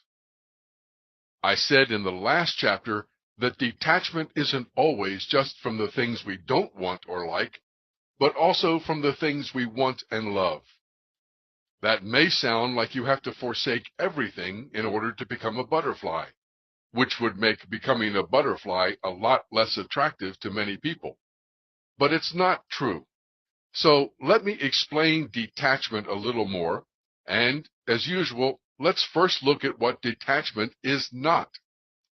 Detachment, sometimes called non-attachment or desirelessness, is a concept that can be found in all the major religions inside the movie theater. And, as is necessary, it has been altered and twisted so that it doesn't work for the human adults who try it. According to the Wikipedia, Detachment as release from desire and consequently from suffering is an important principle or even ideal in the Baha'i faith, Buddhism, Christianity, Hinduism, Judaism, Jainism, Kabbalah, and Taoism. In Buddhist and Hindu religious texts, the opposite concept is expressed as upadana, translated as attachment. Attachment, that is, the inability to practice or embrace detachment, is viewed as the main obstacle towards a serene and fulfilled life. Many other spiritual traditions identify the lack of detachment with the continuous worries and restlessness produced by desire and personal ambitions. End of quote. In his book Zen Philosophy, Zen Practice, Thich Thien An says, one of the most important teachings of Zen Buddhism is non-attachment. The teaching of non-attachment may be easy to understand, but it is not easy to practice. Nevertheless, it is very essential to cultivate non-attachment if we are to live a serene and happy life in a world of constant change. Our world is a world of desire. Every living being comes forth from desire and endures as a combination of desires. We are born from the desire between our father and mother. Then, when we emerge into this world, we become infatuated with many things and become ourselves wellsprings of desire. Through desire, we give rise to attachments. For every desire, there is a corresponding attachment, namely to the object of desire. For example, we are most conspicuously attached to our bodies. When someone threatens the body, we grow anxious and try to protect it. We relish physical comforts and the enjoyment of the senses. Thus, we are strongly attached to the body. But if we consider this attachment, we will see that it is a potential source of suffering. End of quote. One of the main reasons this concept doesn't work is that it is based on judgment. The judgment that desire is bad and desirelessness is good. It also contains resistance to desire, and, as many others have pointed out, to desire desirelessness is a desire in itself. The truth is, there is nothing wrong with desires and no reason to resist them or try to live without them. We are free to desire anything and everything we want. Our desires make life interesting and exciting. The problem only starts when we become attached to having those desires fulfilled. In other words, you cannot be attached to realizing or achieving your desires, so that whether you realize or achieve your desires or not has no effect on your happiness or state of mind. It is not the desire that needs to be detached from, it's the attachment to its fulfillment. I can well imagine the Buddha knew this and taught this, but his followers either didn't get it or couldn't do it. So they made desire the focus of detachment rather than the attachment to the outcome of the desire. In the earlier quote, Thich Thien An said, "For every desire there is a corresponding attachment, namely to the object of desire." But I say, no. The attachment is to the fulfillment of the desire, not the desire itself. All suffering comes from being attached to the fulfillment of the desire and being disappointed when that desire is not realized, despite all the meditation, prayers, visualization, and hard work. The suffering is not because of the desire itself. Jed McKenna says it very simply. All attachments to the dream state are made of energy. That energy is called emotion. All emotions, positive and negative, are attachments. End of quote. I have any number of desires I'm not attached to. For example, I have a strong desire to build a 65-foot wing sail catamaran, where I can spend my days as a butterfly sailing the oceans, scuba diving, and enjoying the company of the whales and dolphins. But I am not attached to having that desire fulfilled. That will depend entirely on what my infinite I wants me to experience. I also don't have the catamaran as a plan, or a goal, or an agenda. Nor am I doing anything to try to make it happen other than what excites me in the moment. I simply have fun with the desire, dream about it, enjoy drawing designs of the boat, and am curious to see if the ripples of my universe flow in that direction. In Book 2 of his Enlightenment trilogy, called Spiritually Incorrect Enlightenment, Jed McKenna includes some of the spiritual autolysis writings of one of his students, named Julie, who says, "No spiritual teaching that talks about non-attachment has any right to. None of them are talking about this. Cultivate a sense of detachment, they say. A sense of detachment?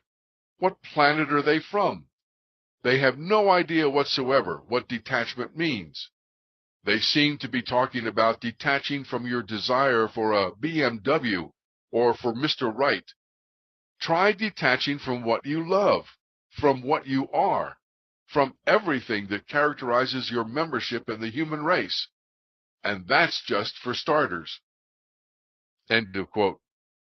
Very briefly, you can consider yourself attached to someone or something when that someone or something can affect the way you feel. In other words, you are attached to another person if something they do or say determines your happiness or lack of it. You are attached to something when it has to be right in order for you to feel right. You are attached to a false layer of the ego when it defines who you think you are. The detachment we're most interested in is detaching from these layers of the ego that have led to a misconception of who we really are. And that detachment happens automatically as we do our spiritual autolysis and discover who we are not. We don't have to actively pursue or practice detachment. Those layers of false identity simply fall away, stripped off the onion and left for trash. As we find out who we are not on our way to finding out who we really are, we detach from those identities in the process. That is detachment.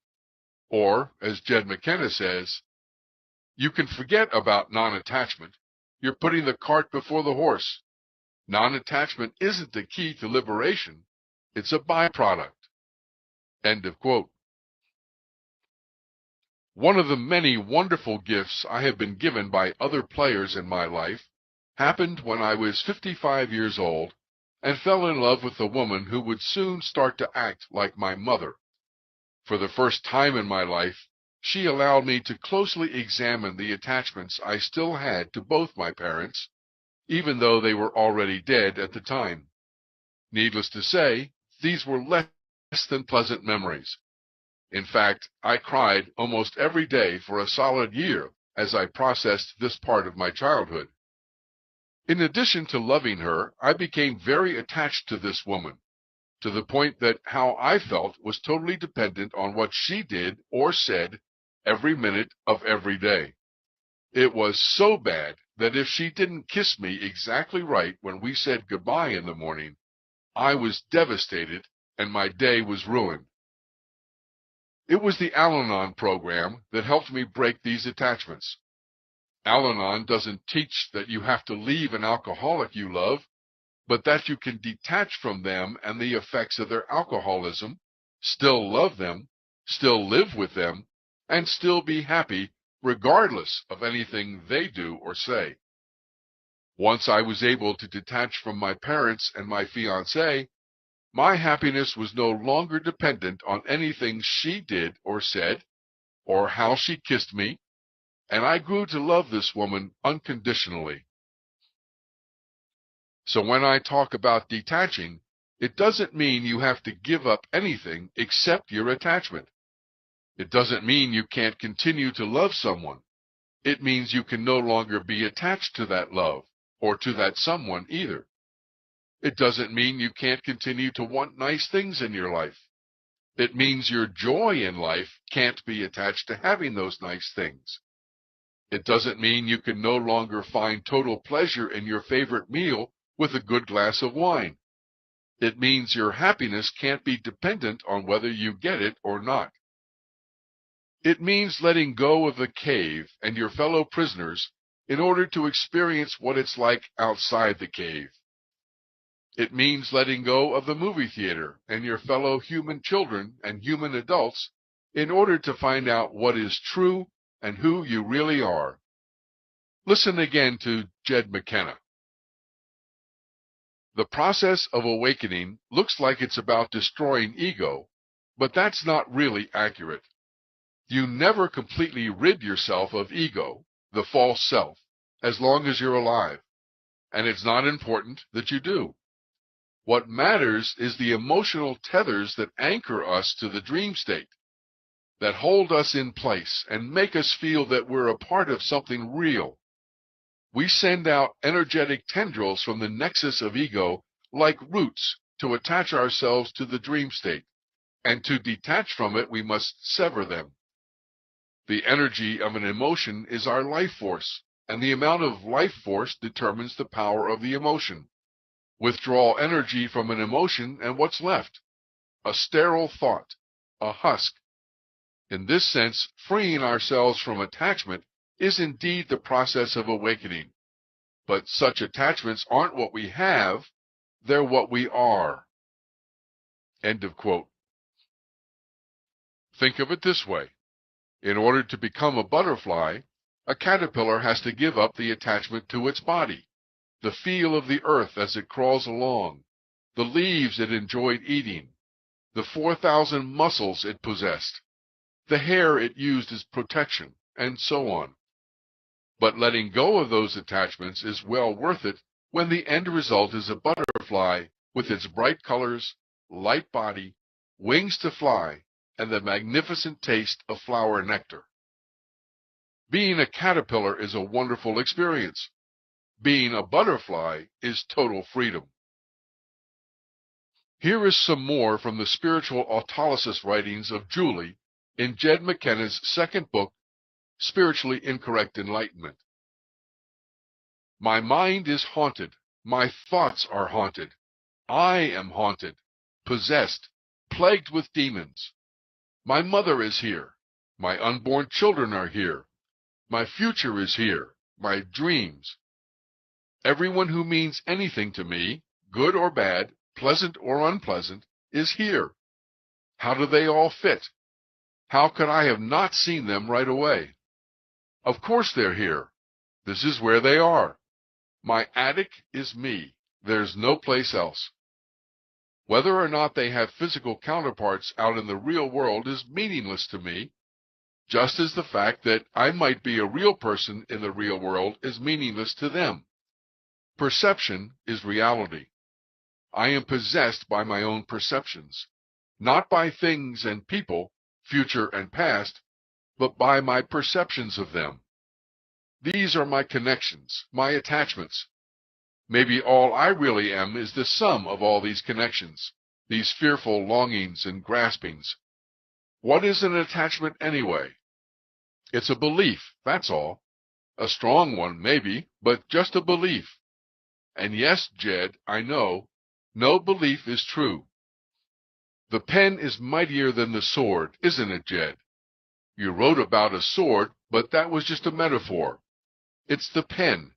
Spiritual autolysis is the power of the pen, which is the power of the mind, the power to see clearly. Yes, I will kill these people inhabiting my mind. I will kill them by clearly seeing the attachments that keep them here. I can see those attachments now. I can see the emotions at work, and I am starting to see them for what they are. I am starting to understand of what stuff this prison of self is really made. End of quote. I hope it is clear now what you are going to do as you go through daily life in your cocoon, first processing any physical or emotional discomfort that arises in your interactions with other people and the world out there, and then searching to find and let go of the false knowledge and emotional attachments that have formed layer upon layer of your ego, defining who you thought you were, until you discover who you really are. I had a short quote from Jed McKenna in the last chapter. Here is the rest of that quote. The external searching is only one part of the story. The other part is the internal part.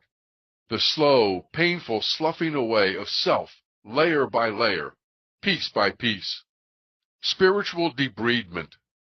Some layers of selfhood just fall away, some tear off in long strips or flabby hunks, and some have to be meticulously, painstakingly, surgically removed. Everything I had become in decades of life, I now had to unbecome. All I really was belief, so everything I believed, I now had to unbelieve. My new world was cold and bright and honest, but my old mind was still full of a lifetime's accumulation of belief and opinion and false knowledge and emotional attachment, all the noxious debris and toxic waste that make up the ego, and it all had to go. That's a process, and it takes time. The world might be annihilated in a flash, but self takes a little longer to burn away. There's no balm for that. There's no pretty Latin phrase or Sanskrit mantra that annihilates self quickly or painlessly. There's no realization or insight or epiphany that wipes away the false self in a flash. Those who claim to have awakened in a flash are the most deluded of all. It should now be easy to understand that a true and complete spiritual teaching can be conveyed in 3 words, who am I, while those that require entire libraries of books and legions of gray-bearded scholars to decrypt them can succeed only in producing ever more darkness and confusion.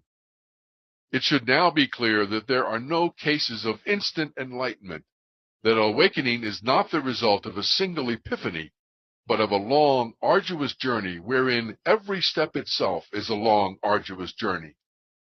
It should now be obvious that all dogma, beliefs, doctrines, and philosophies are strictly dream state phenomena with no independent existence in truth.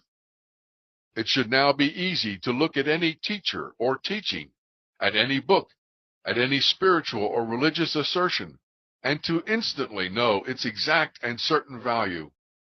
It should now be easy to look at every internal thought, belief, and emotion, and know without the possibility of error what is real and what is imagined. It should now be clear that there is no room for debate or opinion with regard to what is true and what is false. The distinction is absolute. Truth exists, untruth does not. End of quote. Robert's process and spiritual autolysis. I'm personally not aware of any other processes from other scouts that I know for a fact will work in your transformation into a butterfly. But, of course, you are always free to come up with your own process if you think you found something better. I would caution you to remember that any process developed inside the movie theater will not work in the cocoon simply because it's based on incorrect premises, which are that the movies are real. Now the opposite of everything is true, so you would be wise not to try to bring any process into the cocoon with you. Furthermore, any process you come up with inside the cocoon is going to have to include certain specific elements, like acknowledging there is no objective, independent reality out there, and the experience you're processing isn't real, locating and letting go of all judgments, beliefs, opinions, and fears, withdrawing, disconnecting, or switching off any power assigned to a person, place, or thing within a hologram, expressing appreciation to the people, places, and things in your hologram for their role in your process, and to your infinite I for its creations, identifying and detaching from the layers of the ego that were created while in the movie theater, always with the purpose of finding the true answer to who am I. In addition, any process must be done unilaterally and alone. That is, it cannot depend on anyone or anything else outside of you saying or doing anything at all. You initiate and run the process regardless of what anyone else does in your experience. No one else has to change anything. You just change your own reaction or response. It's also worth repeating and emphasizing that while you can do Robert's process in your head, spiritual autolysis will only work well if you actually write it down. The problem with doing stuff in your head when it comes to dealing with your fears and the layers of your ego is that the ego, threatened with its annihilation, will begin fighting back, finding ways to justify your fears, fooling you into thinking the layer of ego you found is true and necessary to hang on to. So if you're going to try to come up with your own process, you will have to find a way to get it out of your head, establishing some physical distance between you and what you were looking at. Who knows? You might indeed come up with a new process that can benefit others as well as you scout a new path across the Rockies. Then you can write a book about it. Meanwhile, the processes from Robert Scheinfeld and Jed McKenna now have proven track records, so we know they work. And that's saying something. In just 2 years, I have seen the kind of results using this combination of Robert's process and Jed's spiritual autolysis that many people spend lifetimes in meditation and visualization and still never achieve. As they say in some 12-step programs, it works if you work it, and it's worth it. If you apply yourself diligently and faithfully to whatever workable process you choose, I can tell you where you will end up. You will drop all judgments of everyone and everything. You will see nothing anymore as good or bad, better or worse, right or wrong, good or evil. You will let go of all the beliefs you ever held, including the belief of who you thought you were. Your opinions will cease to exist and not be replaced. You will eliminate fear from your life, including the fear of death and non-existence, knowing everything is perfect exactly the way it is, and there is never anything to be afraid of. In short, you will become nothing. A fully realized no-self, as others have called it. In his book, The No-Self Theory, Hume, Buddhism, and Personal Identity, James Giles says, "The no-self theory lets the self lie where it has fallen. This is because the no-self theory is not a theory about the self at all. It is rather a rejection of all such theories as inherently untenable." End of quote. "Truly I have attained nothing from total enlightenment," said the Buddha. A butterfly is nothing, and like the butterfly you will finally be free, free of judgments and beliefs and opinions and false knowledge and ego attachments, free of drama and conflict and pain and suffering, free to fly, fly away, high away, bye-bye. Chapter 16. Judgment. After hours upon hours of spiritual autolysis, I finally wrote something that is true. Judgment is the source of all pain and suffering. This might only be true for me, but I doubt it. If you're like I, and many other people, you've had a personal experience confirming this truth you might not have recognized. Have you ever thought you cut yourself with a sharp knife, maybe while slicing vegetables, but you weren't sure? So you stopped slicing and took a look, and then you saw the blood. When did the pain start? Not until you saw the blood and judged the injury to be painful. The cut itself caused no pain until you looked at it. There are many other examples of people not experiencing very painful injuries because they were focused on something else, like saving a child from a car accident, and only when they stopped to take a look at themselves, or when a doctor or nurse had them focus on their own injuries, did they feel any pain. This, of course, is one of the theories behind firewalking and other popular motivational ceremonies. Normally, however, we judge an experience to be painful, either physically or mentally or emotionally, as soon as it happens, or maybe even before it happens. We also go through life prejudging that any number of different experiences would be painful if we should ever encounter them. But it is the judgment that creates the pain and suffering, and not the experience itself. All holographic experiences created by all infinite eyes for all players are completely neutral. It is only the player's judgmental reactions and responses to those experiences that cause the drama and conflict and pain and suffering. There, in a nutshell, is the answer to the age-old question of why God would create pain and suffering in the world. He doesn't.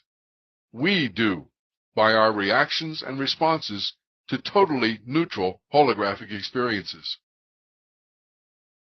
Inside the movie theater, the lives of the human children are based entirely on judgment. They thrive on the concept. They literally cannot imagine living without it. And some object strenuously and even get angry at the very suggestion.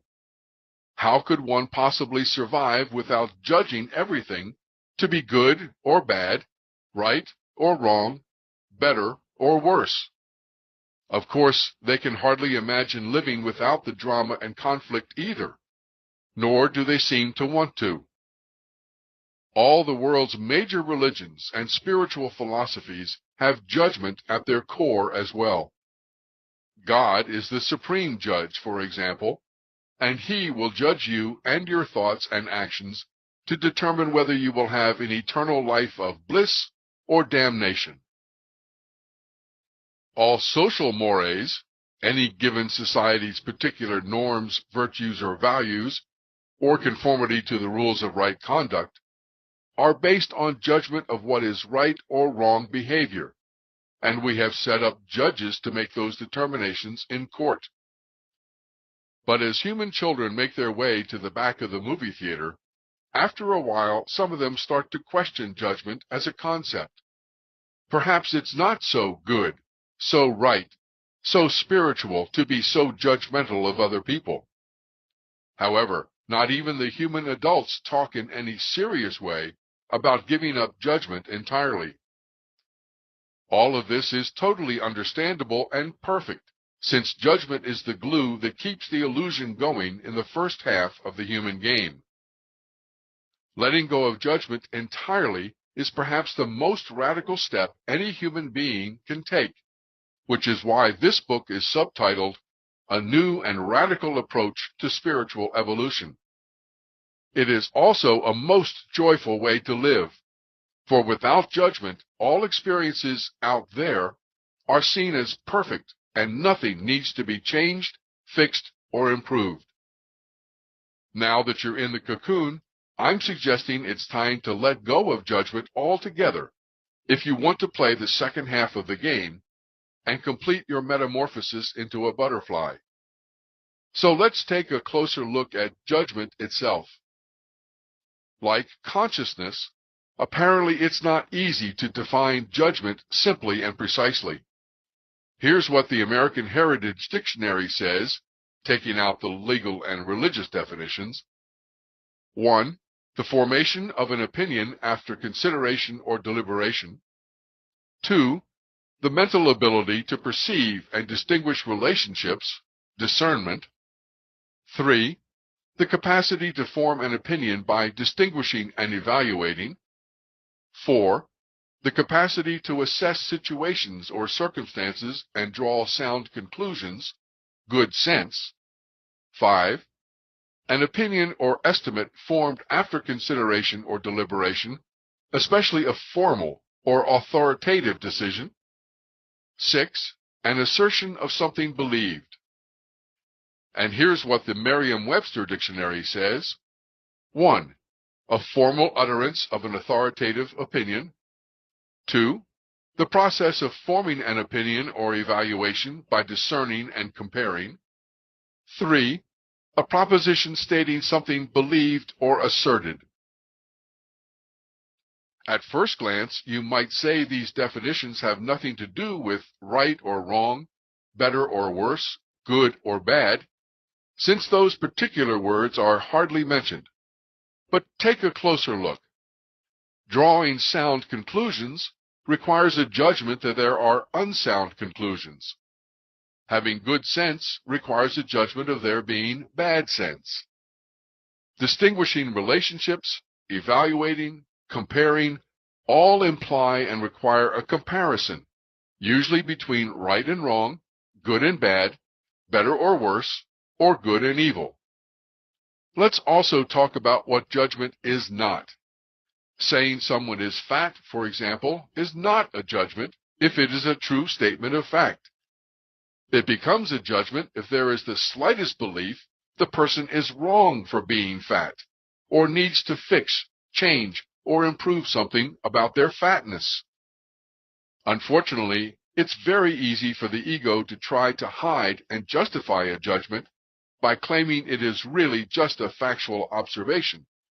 So in the early stages of the cocoon, it is often wise to treat all thoughts and statements like this as judgmental. The truth is that we are all taught from a very young age to be judgmental.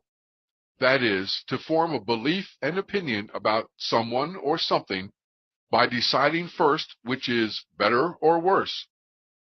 In fact, we're taught it's good to have good judgment and to know the difference between these dichotomies.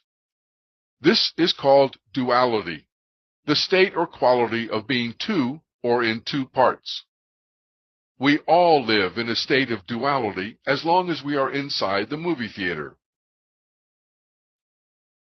If duality is the state or quality of being two or in two parts, the dichotomies of right and wrong, good and bad, better and worse, good and evil, then living without judgment, without dichotomies, should be called non-duality. However, that word has been taken to mean something else by a lot of different groups inside the movie theater. In fact, non-duality seems to have become the latest New Age fad, although it's been around for a long time, beginning with the Upanishads, through ancient Greece, to Buddhism and yoga and Zen. According to nondualityinfo.com, apparently it has more to do with oneness, or monism. Reality is a unified whole, and all existing things can be ascribed to or described by a single concept or system. Here's the quote from nondualityinfo.com. I no longer see myself as a separate individual living in a world of separate objects, but feel more like a wave belonging to one ocean of energy. There is a non-dualistic view of the world that has replaced the previously held, vastly smaller self-identity. Dropping the concept of being a separate self caused an energetic expansion from the limited boundaries of the body outwards into everything. A childlike joy and wonder has replaced the adult critic. Somehow it is recognized that life's essence is a single unity. End of quote. I had trouble getting my head around that one since I don't speak New Age.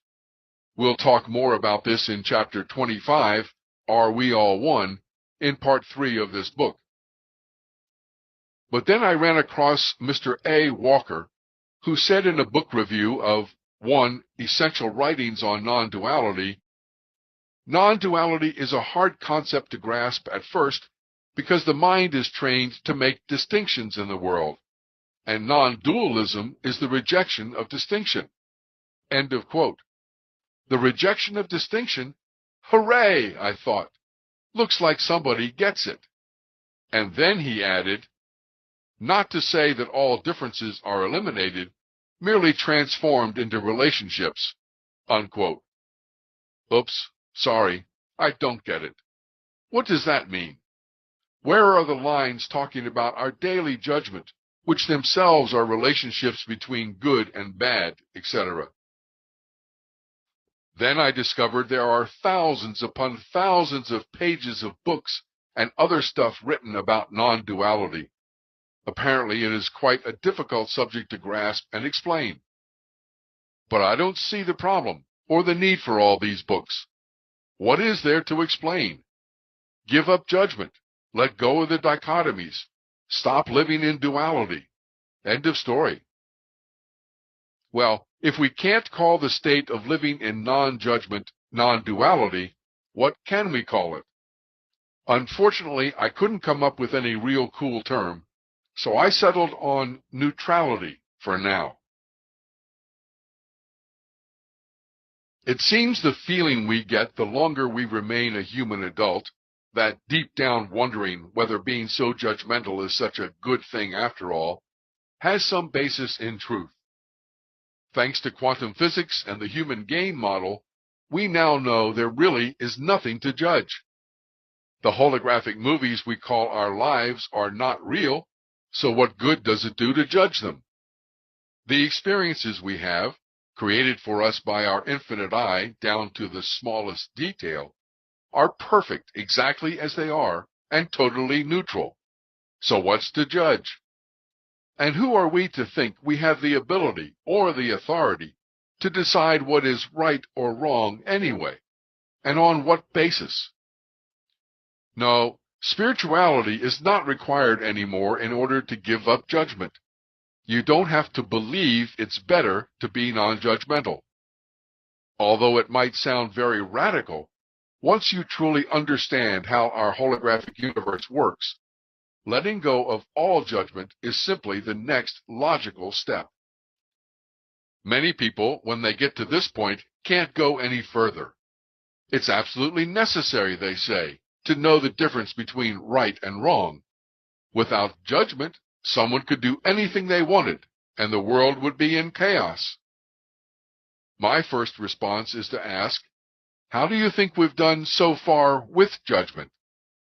Isn't it judgment that has led to wars, violence, persecution, discrimination, inquisitions, witch hunts, jealousy, divorce, murder, torture, oppression, and a whole list of other traditional human activities? It's true we've been told and taught and believed for the entire first half of the human game that judgment is absolutely necessary, and rightfully so, because it was essential for the first half to work.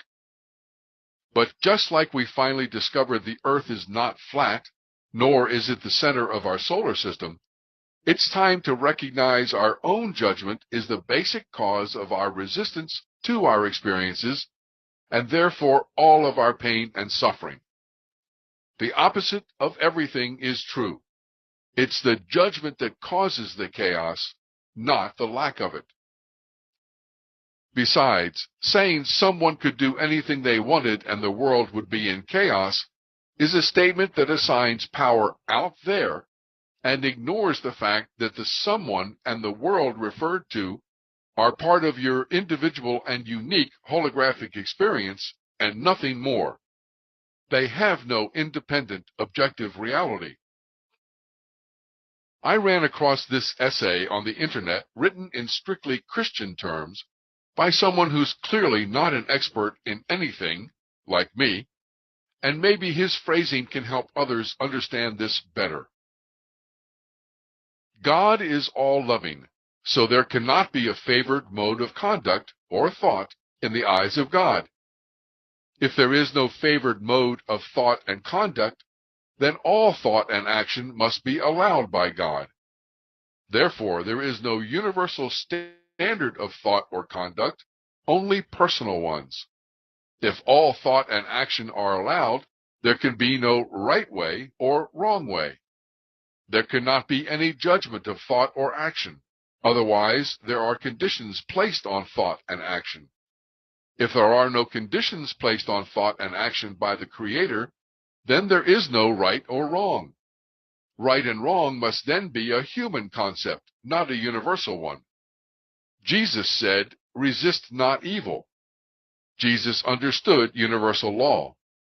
There is no evil, only contrast and diversity of thought and conduct. Evil, just like right and wrong, is a judgment, usually based in fear. placed upon the thoughts and actions of others. The more something is resisted, the more energy is supplied to it, and the larger and more powerful it becomes. End of quote. Speaking of Christianity, one of the biggest hints and clues that letting go of judgment is the next radical step for human beings is in plain sight in the first book of the Holy Bible. In the book of Genesis, we are told, "And out of the ground made the Lord God to grow every tree that is pleasant to the sight and good for food, the tree of life also in the midst of the garden, and the tree of knowledge of good and evil." Please note that in the middle of the Garden of Eden, there was not just one tree, but two trees, the tree of life and the tree of knowledge of good and evil. Then God created man and woman, and they were both naked, the man and his wife, and were not ashamed. Please note that there was no judgment from the man or woman about their nakedness at this point. Unfortunately, this lack of shame didn't last long. A snake convinced the woman, who then convinced the man, to eat some fruit from the tree of knowledge of good and evil. And the eyes of them both were opened, and they knew that they were naked, and they sewed fig leaves together and made themselves aprons. Eating from the tree of knowledge of good and evil marked the beginning of judgment for the human race. Not only did the man and woman judge that being naked was now something to be ashamed of and to hide, but they also judged that they had done something wrong. From this point forward, life on earth would be full of the dichotomies of good and evil, right and wrong, better and worse, and it remains that way today. So much for the tree of knowledge of good and evil, which is just another name for the tree of judgment. What about the tree of life? What was its effect on man when he ate from it? Unfortunately, according to the Bible, God drove man out of the Garden of Eden before he could eat from the tree of life, leaving the human race to live its entire existence thus far in judgment. Therefore the Lord God sent him forth from the Garden of Eden to till the ground from whence he was taken. That's how the Bible begins, but how does it end? From the last book of the Bible, Revelation, "To him that overcometh will I give to eat of the tree of life, which is in the midst of the paradise of God." So mankind is finally going to get to eat from the tree of life if he overcometh. But overcometh what? In its context, the meaning is clear. Overcometh judgment. Overcometh what started with eating from the tree of knowledge of good and evil. Contrary to popular opinion, the book of Revelation is not about the end of the world, or even the final battle between good and evil that good wins, because it doesn't. And although it is usually talked about as Armageddon, that word only appears once in the entire book, at Revelation 16:16, and probably refers to an actual location some 60 miles north of Jerusalem. Instead, the book of Revelation is about the revelation, that good and evil are judgments, and the battle is to let go of both of them. In fact, the Bible can be seen not only as the story of mankind's evolution, but as the storyline of a single individual. But that metaphor would fill another book in itself. If you prefer the poet Rumi, he said, "Out beyond ideas of wrongdoing and right-doing, there is a field." End of quote. You'll recall that the field is defined as a field of all possibility, not just possibilities that are right in someone's judgment, but all possibilities. It is from this field that an infinite eye creates an experience for its player. And considering its source, the field, that experience cannot be right or wrong either. You might be thinking I'm falling into my own trap and judging judgment to be wrong. Not so. Judgment was the perfect tool to play the first half of the human game, for it created the maximum amount of limitation. It simply doesn't work in the second half. It is part of the caterpillar whose larval structures are broken down. But, you say, how can I look around at the horrible things going on in the world? Crime, poverty, disease, starvation, destruction of the earth, war, violence, child abuse, domestic abuse, and so on, and say those things are okay, that they're neutral, that I'm not supposed to judge them. I don't want those things in my life, or anyone else's for that matter. Where's your heart? Where's your compassion for the pain and suffering of others? Good questions. Too good to pass over lightly in this chapter. So if you are really having trouble getting past this point, I recommend you listen to chapter 32, Compassion, in part 3 of this book, and then come back here to continue. As far as not wanting those things in your own life, that's called resistance, which we will discuss very soon. It had been a long time since I had felt any emotional discomfort at all. I was simply appreciating life with great joy, living on the Mediterranean coast of Spain and writing this book. Then, as I was working on this particular chapter, I mentioned to a good friend a news item that Spain was trying to outlaw the Muslim burqa, as France had recently done. I was amazed when he responded with full and unequivocal support for this, and then launched into a list of judgmental opinions about the burqa, Muslim men, Islam, and religion in general. I had listened patiently to other similarly judgmental opinions and beliefs on different topics over the last month, as I knew he was deep into his own process, and these things would naturally come up. But this was more than I expected. I had 3 immediate reactions: incredulity, disappointment, and sadness. When I first met this friend, he was an angry, arrogant, highly opinionated, and depressed man, with a very big and stubborn ego, but a huge and generous heart, and a willingness to learn and grow. I say all that as an observation, and none of it as a judgment, since I don't think he was wrong for being that way, and had no need or desire for him to change. Besides, I was exactly that way myself, while a human adult inside the movie theater. But I witnessed many changes in him over the past year of our friendship, mainly as a result of his studying the work of Robert Scheinfeld, reading all 3 of Jed McKenna's books, and numerous conversations we had on the subject of the holographic universe and becoming a butterfly.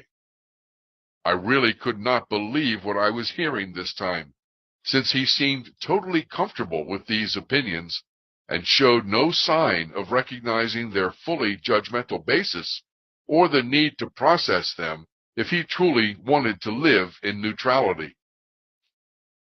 For about 15 seconds, I did judge him for this incident and wanted him to change, but quickly remembered he, too, was only reading a script my own infinite I had his thinking and behavior were indeed perfect, which meant I had to run the process on my own discomfort and do my spiritual autolysis on it. I saw clearly that my disappointment came from the thought and fear that I really was alone. My friend, in his interest in self-realization, had given me hope that it was possible for friends to go through this process together, to support each other, to even form a community of cocoons, and then, later, butterflies. We had spent hours talking about building a catamaran together, and inviting others to sail with us for week-long workshops, to get a taste of what it was like to live in non-judgmental neutrality. Even though I knew making plans like these was pointless, that my infinite I was in charge of creating all my experiences and not me, I totally enjoyed the daydreaming and loved the camaraderie. But how, I thought, could I continue talking like that? Talking about providing an environment of non-judgment for others with a man who was still justifying his own judgments. My sadness was based on the question and fear that this whole subject was too much for anyone to really get if he didn't get at least that much after a year of working with me on a daily basis, and that I may be totally wasting my time writing this book. I imagined Jed McKenna looking at him and saying that Maya was winning the war for his ego, that most people don't make it through the cocoon stage, and sadly wondered what would happen to him if that were true. I can't go back, can I? Asked Neo. No, Morpheus answered. So I ran Robert's process on all this emotional discomfort, and then I used spiritual autolysis to expose the underlying fears. This is where I found layers of my own ego, one of them still thinking this book might have an impact on someone else, rather than just being my scouting report. Another layer of ego, despite what I told other people and all evidence to the contrary, still feeling arrogant enough to think it just might be possible to help each other as friends through this process. I had to let go of my attachment to the boat and the future it represents. I had to let go of my attachment to this book and any result it may or may not have for anyone else. And I had to let go of my attachment to my friend's own spiritual progress toward becoming a butterfly. After all, there must be a lot of different routes one can take over the Rockies to get to the Pacific Ocean, and I wouldn't and couldn't judge which way was right for my friend. I have to trust his infinite eye knows what's best for him a lot better than I do. And the fact I would like him to take the same route I did just because I think it's safer or easier than the one he appears to be taking has no relevance. I silently expressed my appreciation to my friend and let go of it all. The boat, the camaraderie, the ego that still wanted to be a good enough writer that other people would understand what I was saying and might be able to use it successfully in their own lives. In this case, I didn't have to disconnect from my friend at all. All I had to do was let go of my own attachments and layers of ego, and then he was free to be who he was as well, without needing to be who I wanted him to be. There's another possibility I had to consider too, that my friend really does understand neutrality, but he had to play dumb so I could have the experience I needed. He might wake up and know exactly what neutrality is and means, and wonder how he could have possibly said those things today. That's what friends can do for each other. Play the difficult and dangerous roles in their movies, giving each other the special gifts that may not be possible from anyone else. As human children and human adults inside the movie theater, we lived our entire lives in judgment, in duality. It's not going to be easy to change that pattern, and it probably won't happen quickly. And you are going to be the one who has to spot your own judgments that need to be processed if you want to become a butterfly. Sometimes this can be very difficult. Sometimes the ego, sensing a real threat to its continued existence, will try anything and everything to slow you down or divert you. And sometimes that takes the form of some very inviting detours from the path with some intriguing logic whispered in your ear. For example, after a year of processing in his cocoon, one friend was about to enter his dark night of the soul, getting close to a powerful layer of his ego which he would then detach if he continued in that direction. He was having a lot of emotional discomfort, and his ego was able to convince him to stop doing any kind of process and take a detour. So he started challenging the theory of the consciousness model itself, not by testing it, which is always appropriate, but by intellectually arguing with it, as if by proving some part of it wrong, he could escape processing his anger and judgments. But there never is any escape. The way out is the way through. If this model is anywhere close to the truth, unless he finds a new route across the Rocky Mountains I'm not aware of, this friend will most likely have to pick up where he left off and then face what he could not face the first time. But there's nothing wrong with that, with taking a break for a while, with standing still and regrouping and gathering new strength, like stopping on the way up Mount Everest and resting at a base camp, getting used to the altitude and the cold. But why not simply admit that's what you want to do, and not give the ego additional power by listening to its diversions and using them as an excuse for not continuing at that moment? Learning to differentiate the sound of your ego from the sound of your own thoughts takes practice and radical honesty. The only help I can offer is that whenever the thought is trying to take you away from discomfort, it is the ego, no matter how rational or attractive the thought may be. There's a big difference between taking a detour off the path out of pure excitement and joy of exploration and doing it in order to escape discomfort. Your friends might help by playing a part in the movie created for you by your infinite I to bring these judgments and the voice of your ego to your attention, if you're willing to hear it. But you are going to have to be completely awake and aware and vigilant, and listen to your thoughts and the words you say very carefully, to detect these judgments when they come creeping in, to have the courage and honesty not to try to justify or deny or minimize them, but to process them instead. You've heard of a bullshit detector? Now you're going to need a judgment detector to use on yourself. Because no matter what route you take over the Rockies, if you are serious about becoming a butterfly, you cannot hang on to your judgmental beliefs and opinions. That simply will not get you where you say you want to go. Chapter 17. Beliefs and Opinions. Dr. Bruce Lipton began his scientific career as a cell biologist.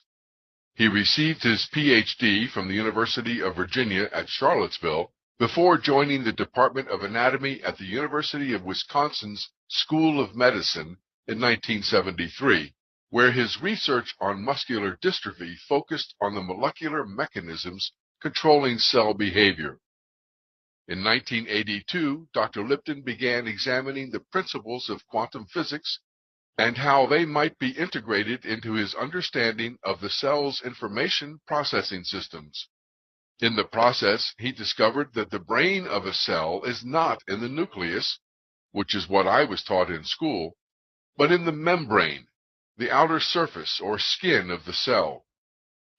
According to his website, his research at Stanford University's School of Medicine between 1987 and 1992 revealed that the environment operating through the membrane controlled the behavior and physiology of the cell.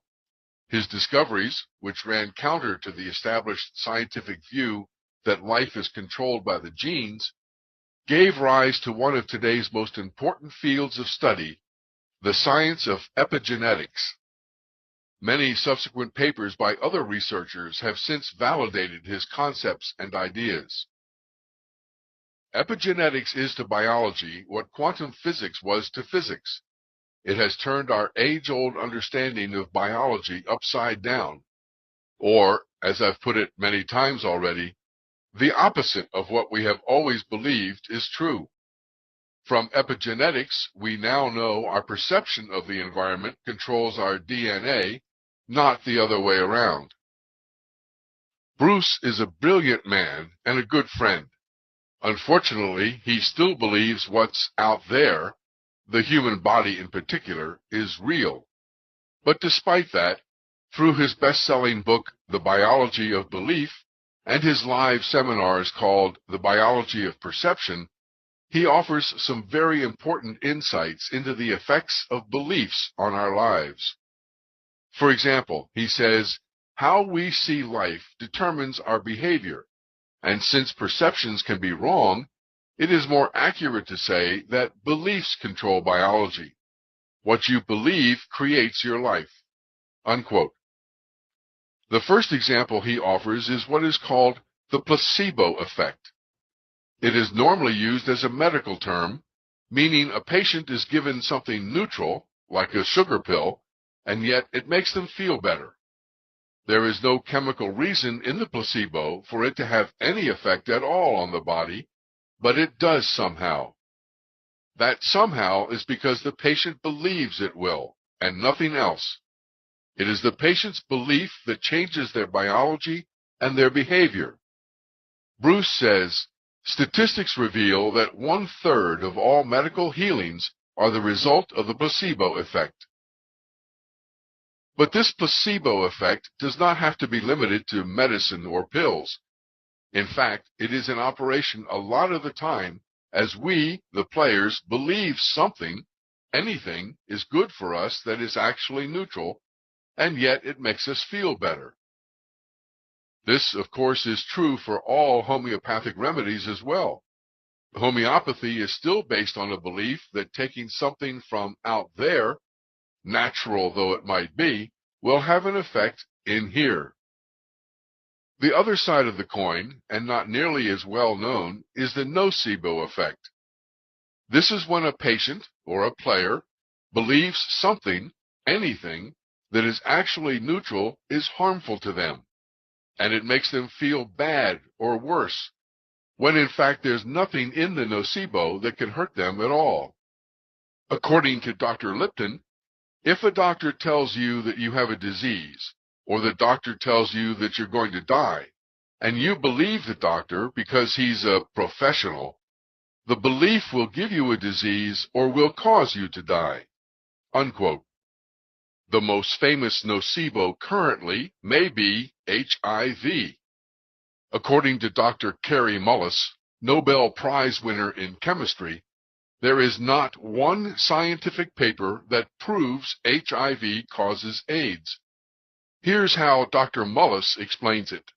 I looked up a bunch of papers in science that Bob Gallo, I knew about him and had written. I figured, well, Gallo must have been the one to figure it out because he's the name I've heard associated with it. I looked at his papers and I didn't find anything in there that actually showed me that there was a fact now in science called HIV is the cause of AIDS, or even the probable cause of AIDS, which is all I would have expected, the probable cause of AIDS. Highly probable, because they were attacking the whole problem by then as though it were certainly the cause. So I'd expect it to be highly probable, but I couldn't find anything that said it was remotely probable even. Dr. Peter Duesberg, a member of the United States National Academy of Sciences and professor of molecular and cell biology at the University of California, Berkeley, was one of the world's leading retrovirologists who received acclaim early in his career for research on oncogenes and cancer. Dr. Duesberg says there's nothing about HIV that can do damage to a human body, that HIV is a, quote, harmless passenger virus, unquote.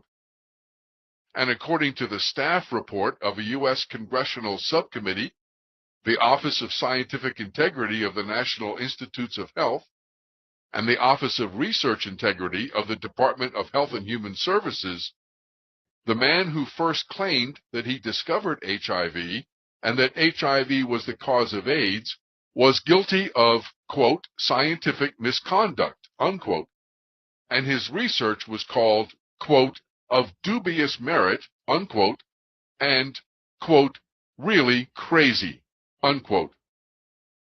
In fact, HIV fails every accepted scientific test to be called the cause of AIDS, And even the AIDS experts admit that more than half of those dying from AIDS today are dying from organ failure, mostly liver failure, as a side effect of the antiretroviral drugs they are encouraged to take, and not HIV. But if someone believes what we're being told by the mass media, that HIV causes AIDS and will result in death, then the stress caused by that belief is enough to destroy their immune system and give them AIDS, and they will die. According to Dr. Lipton, if you believe that something will be good for you, it will be good. And if you believe that something is harmful, it will be bad. End of quote. In both cases, the placebo and the nocebo, it is the player's belief and not the actual experience that controls their perceptions and determines their behavior. Dr. Lipton stresses the fact that a lot of our beliefs are learned from other people, and those learned beliefs can actually override our natural perceptions and instincts. For example, all babies know how to swim when they are born. But as they grow up and watch the reaction on their parents' faces whenever they get near water, the baby learns to be afraid of water. And then it needs to be taught how not to fear water and to swim again at the proper age when their parents are no longer afraid. Bruce likens our perception to a camera, taking snapshots of the physical world our brain has projected out there. But, he says, our beliefs act like filters on that camera, filtering out certain frequencies and changing the picture that comes in. And he offers a very good example of this during his workshops when he puts one slide on the screen that makes no real sense when you look at it, and then has the audience put on a pair of glasses he provides with green lenses and look at the picture.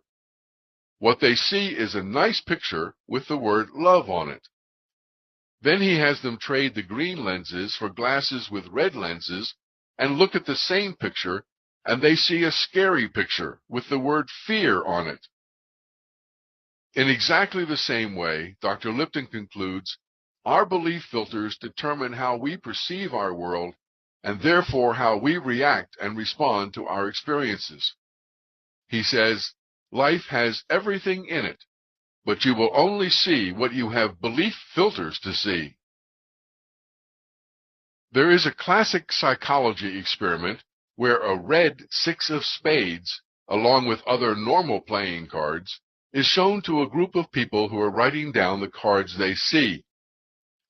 Many people cannot see a red 6 of spades the first few passes through the cards. Some can never see it as a red 6 of spades, even when holding it in their hands. The conclusion is that our beliefs can filter and affect what data comes in through our senses. We can end up seeing and hearing only what we believe. The stronger the belief system, the more powerful will be its ability to filter out data that contradicts those beliefs. You were taught and you believe that seeing is believing. It should be the other way around. You have come to understand that, metaphorically speaking, the eye is a camera that passively collects light and brings it in to record photographs of what is actually out there, with no alteration of the sense data going on. What I am proposing is that, in actuality, the reverse of that simple phrase is true. Believing is seeing. What I am proposing is that the eye is a camera that filters out most of the electromagnetic spectrum to only record visible light, and that the camera is controlled by the photographer who chooses consciously or unconsciously what to photograph. In this case, we start with a belief that a red 6 of spades doesn't exist, so it's difficult to see it for what it actually is. And for some with very strong and controlling belief systems, it's virtually impossible. I deliberated long and hard about whether to include this next example because it is so controversial, but it is also the most perfect example I can think of to illustrate how our beliefs affect what we perceive out there and prevent us from seeing what is, and how those beliefs can contribute to so much pain and suffering in our lives. Even if you are not a Christian, you probably know Jesus was crucified and died on a cross to rise again from the dead 3 days later. Over the last 2,000 years, many people have believed this and based their lives on it. Here is the scripture from the Holy Bible on which this belief is based. Even if you know this story already, please listen to it again now. From the Gospel of St. Luke, King James Version, beginning at chapter 23, verse 50. And behold, there was a man named Joseph.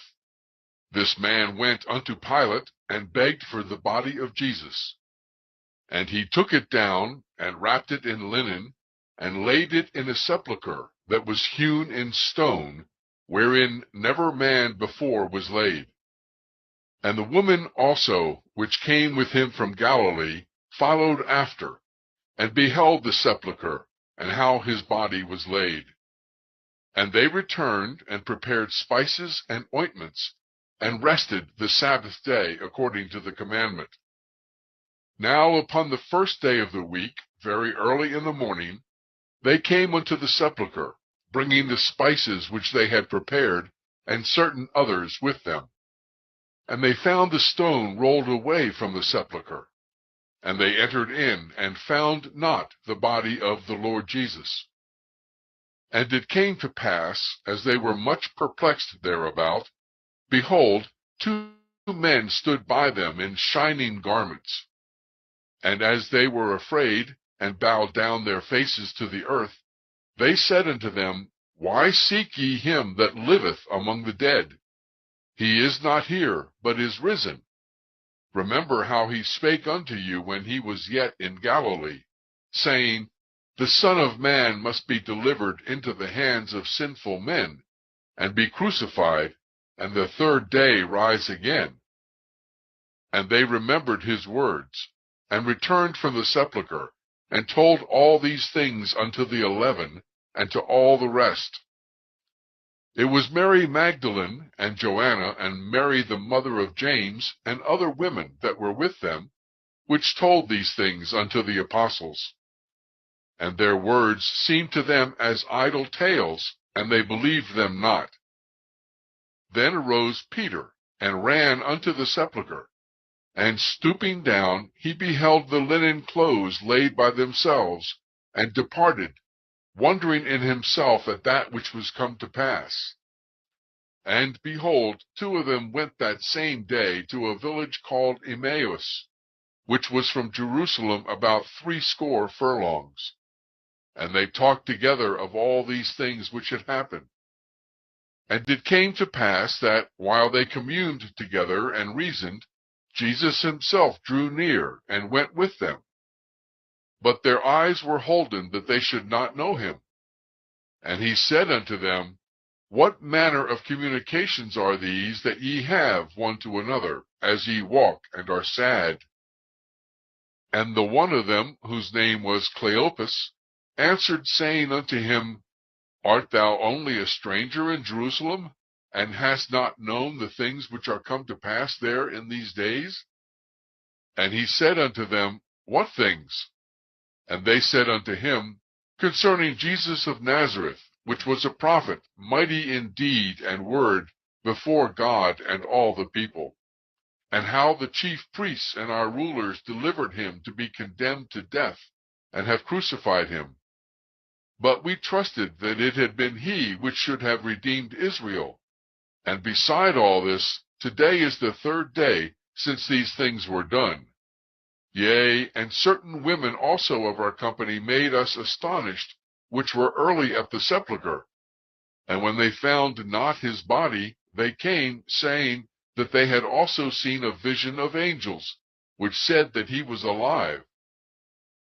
And certain of them which were with us went to the sepulchre, and found it even so, as the women had said, but him they saw not. And they drew nigh unto the village whither they went, and he made as though he would have gone further. But they constrained him, saying, Abide with us, for it is toward evening, and the day is far spent. And he went in to tarry with them. And it came to pass, as he sat at meat with them, he took bread, and blessed it, and brake, and gave it to them. And their eyes were opened, and they knew him, and he vanished out of their sight. And they said to one another, Did not our hearts burn within us, while he talked with us by the way, and while he opened to us the Scriptures? And they rose up the same hour, and returned to Jerusalem, and found the 11 gathered together, and them that were with them, saying, The Lord is risen indeed, and hath appeared to Simon. And they told what things were done in the way, and how he was known of them in breaking of bread.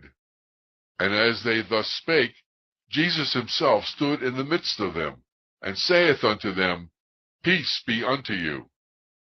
But they were terrified and affrighted, and supposed that they had seen a spirit.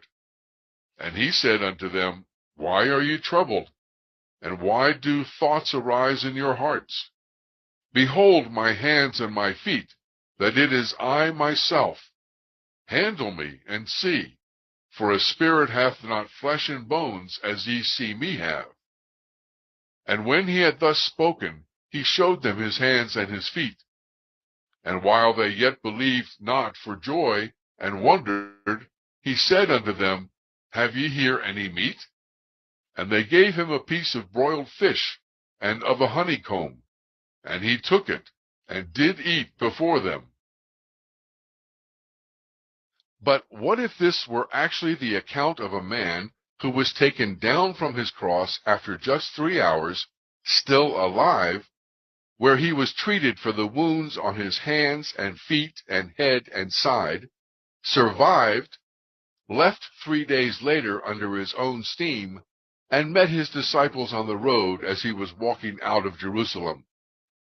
In other words, I want to ask you to listen to the exact same Bible passages again, without the prior belief that Jesus died on the cross. And behold, there was a man named Joseph. This man went unto Pilate, and begged for the body of Jesus. And he took it down, and wrapped it in linen, and laid it in a sepulchre that was hewn in stone, wherein never man before was laid. And the woman also, which came with him from Galilee, followed after, and beheld the sepulchre, and how his body was laid. And they returned, and prepared spices and ointments, and rested the Sabbath day according to the commandment. Now upon the first day of the week, very early in the morning, they came unto the sepulchre, bringing the spices which they had prepared, and certain others with them. And they found the stone rolled away from the sepulchre. And they entered in, and found not the body of the Lord Jesus.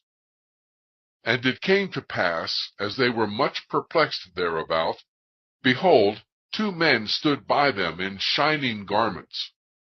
And as they were afraid, and bowed down their faces to the earth, they said unto them, Why seek ye him that liveth among the dead? He is not here, but is risen. Remember how he spake unto you when he was yet in Galilee, saying, The Son of Man must be delivered into the hands of sinful men, and be crucified, and the 3rd day rise again. And they remembered his words, and returned from the sepulchre, and told all these things unto the 11, and to all the rest. It was Mary Magdalene, and Joanna, and Mary the mother of James, and other women that were with them, which told these things unto the apostles. And their words seemed to them as idle tales, and they believed them not. Then arose Peter, and ran unto the sepulchre, and stooping down, he beheld the linen clothes laid by themselves, and departed, wondering in himself at that which was come to pass. And behold, 2 of them went that same day to a village called Emmaus, which was from Jerusalem about 60 furlongs. And they talked together of all these things which had happened. And it came to pass that, while they communed together and reasoned, Jesus himself drew near and went with them. But their eyes were holden that they should not know him. And he said unto them, What manner of communications are these that ye have one to another, as ye walk and are sad?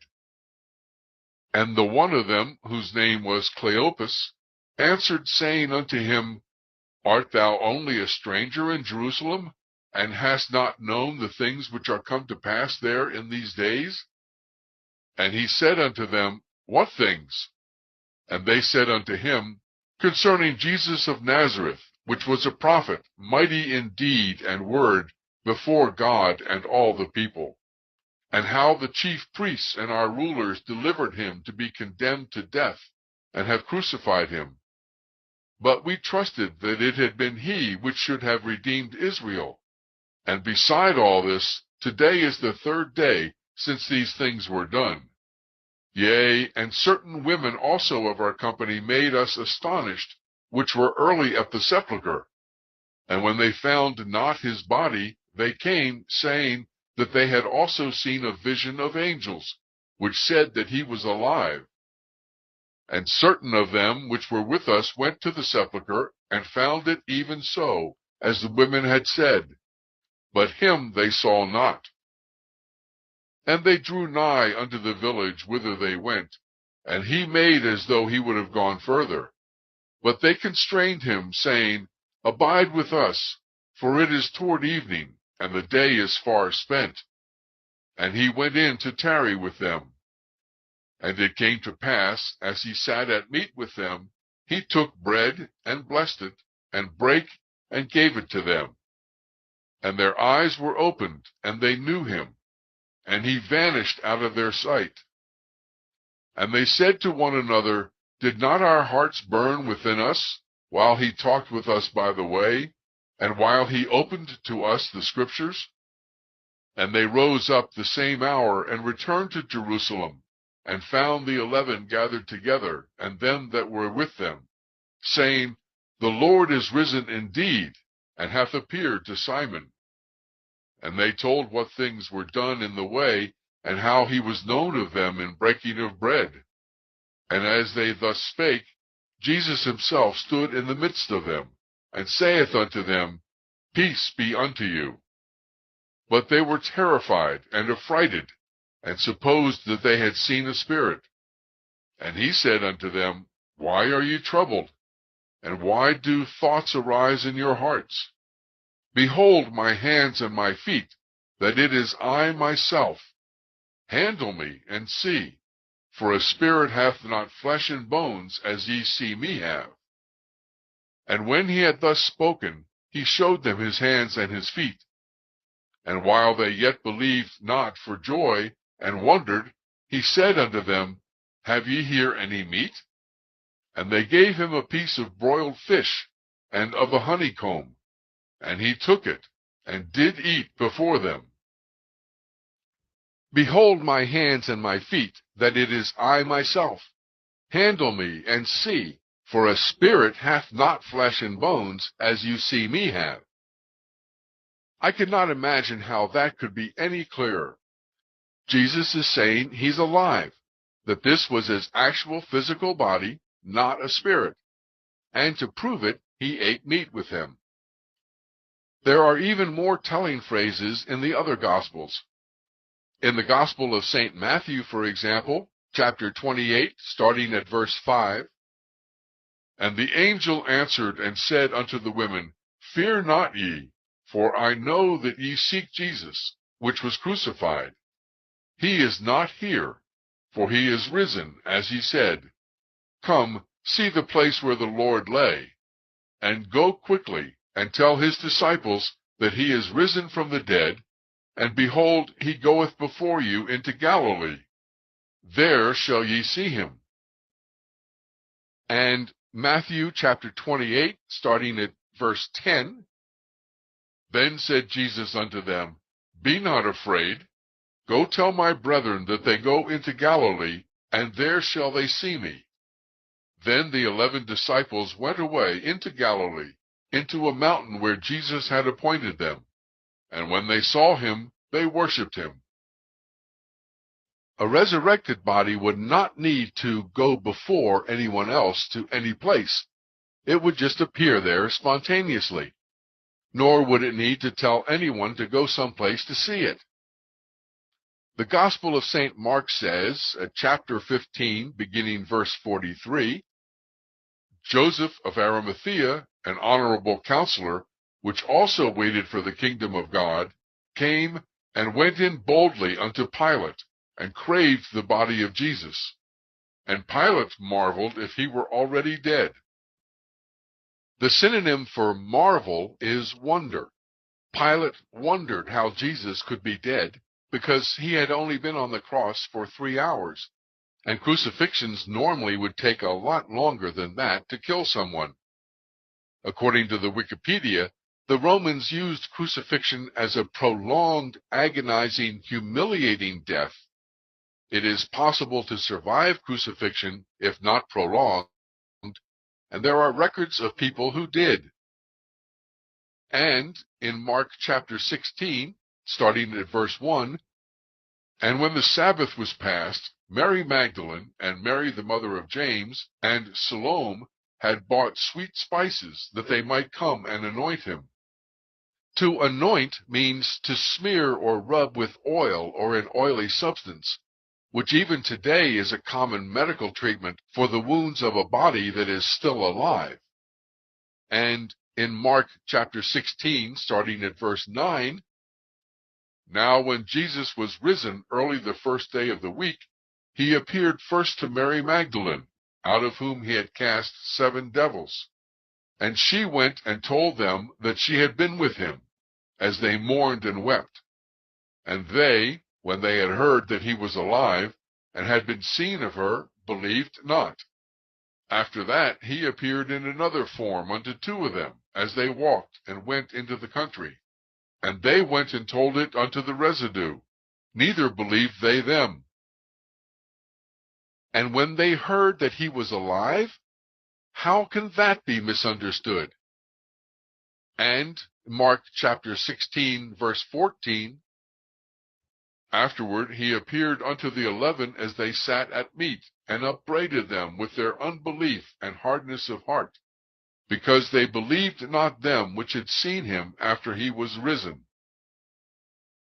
And in the Gospel of St. John, chapter 19, verse 39, and there came also Nicodemus, which at first came to Jesus by night, and brought a mixture of myrrh and aloes. Nicodemus was a wealthy and popular holy man, reputed to have had miraculous powers. Myrrh and aloes were not just used for embalming, but as medicine for wounds. Myrrh is currently used in some liniments and healing salves that may be applied to abrasions and other minor skin ailments. In alternative medicine, it is said that mixing myrrh gum into vinegar increases its ability to relieve pain. The Greeks and Romans used aloes to treat wounds, as we also do today. And in the Gospel of John, chapter 20, verse 6, then cometh Simon Peter, following him, and went into the sepulchre, and seeth the linen clothes lie, and the napkin that was about his head, not lying with the linen clothes, but wrapped together in a place by itself. The cloth around Jesus' head, where he had wounds from the thorny crown, was in a different place than the rest. Not likely if his body resurrected and left his linen clothes lying there.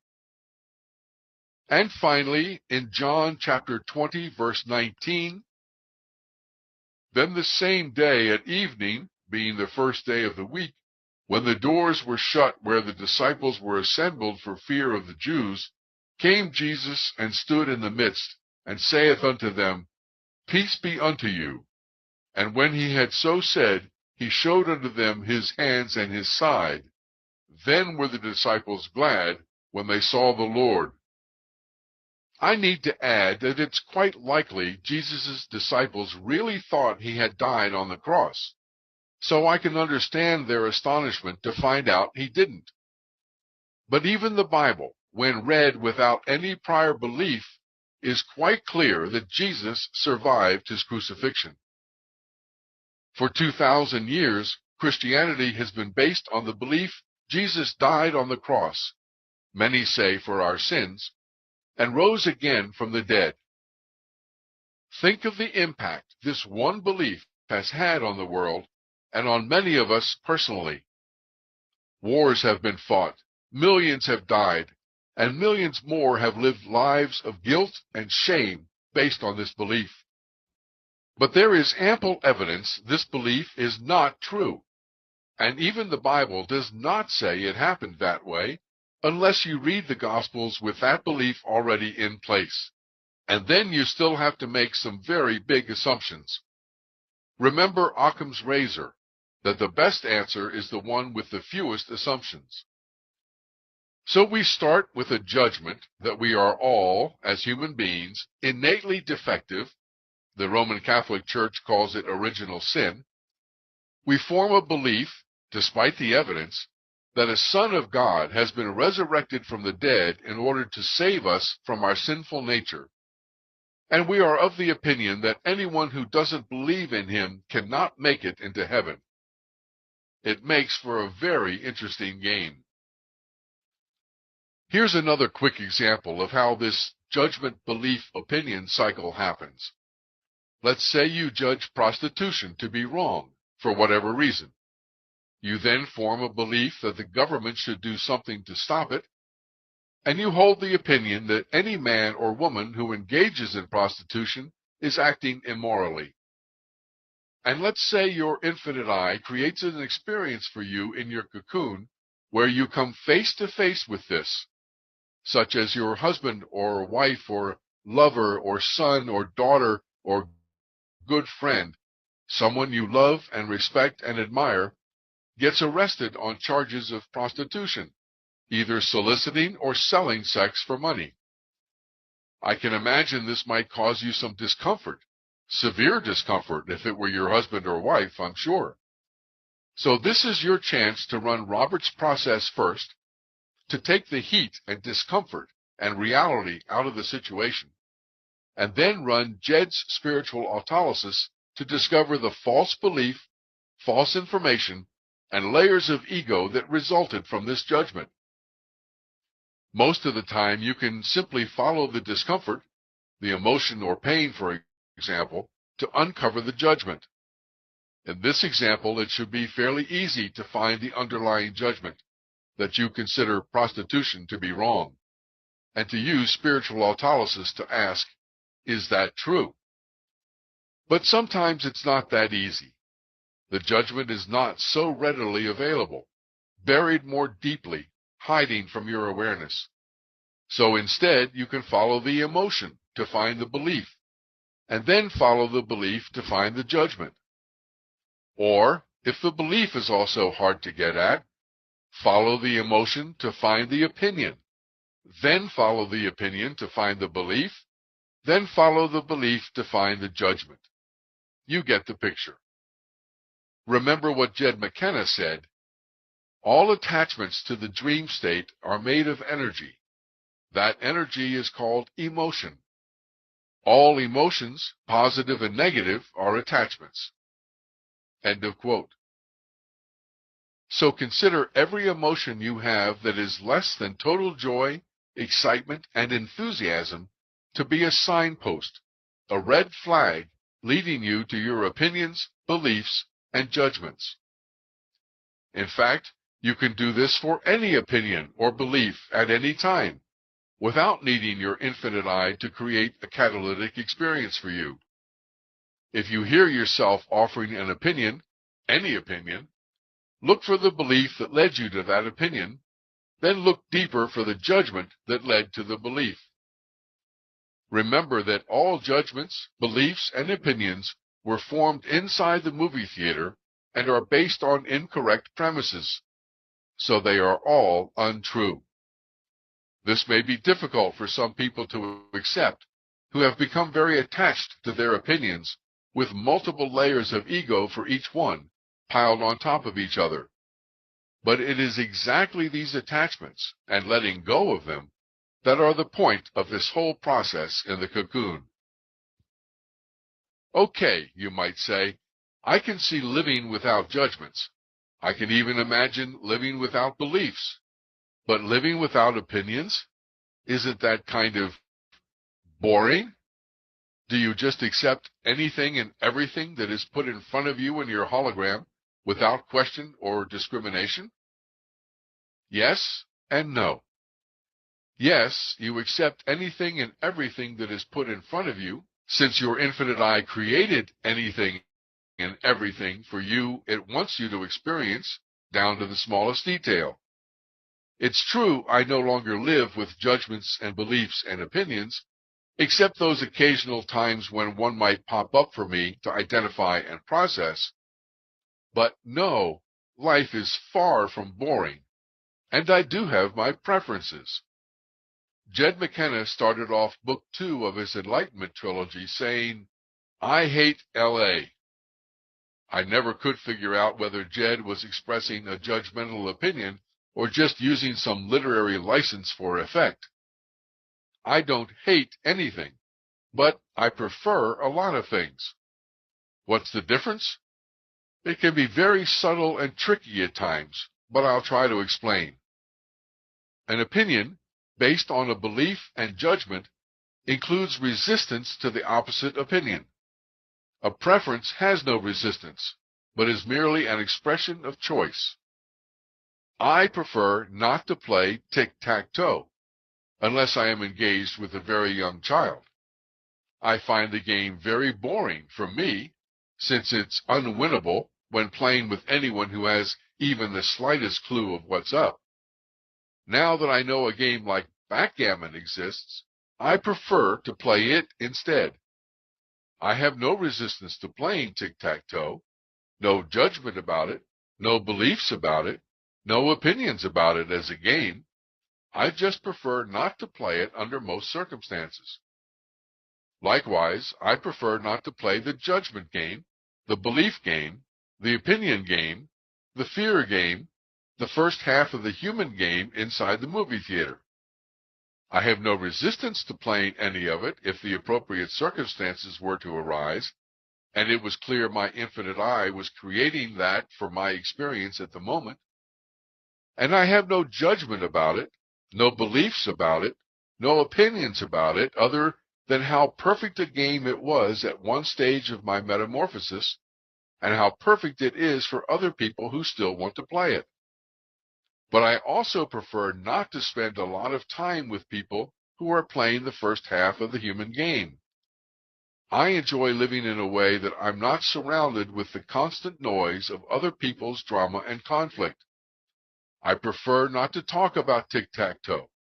I prefer not to listen to tic-tac-toe players who spend the vast majority of their time talking about the game, rehashing prior games they played, accusing someone of cheating in a game they seem to have lost, describing in detail how much of a victim they are when they lose, or even discussing new strategies of how to win a game that's unwinnable.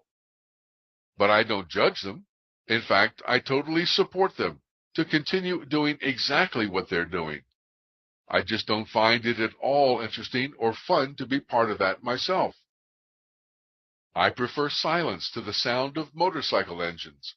I prefer not to drink alcohol because of the way it makes me feel. I prefer to sail than motorboat.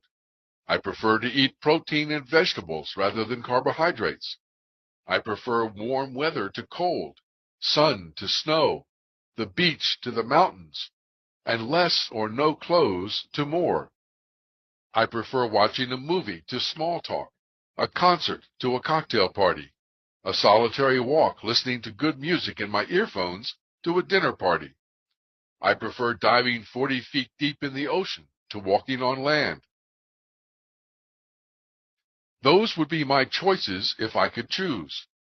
But I will be wherever my infinite I wants me to be and experience whatever my infinite I wants me to experience with full joy and without hesitation or judgment or resistance, because I totally trust my infinite I, and that is my job as its player in the human game.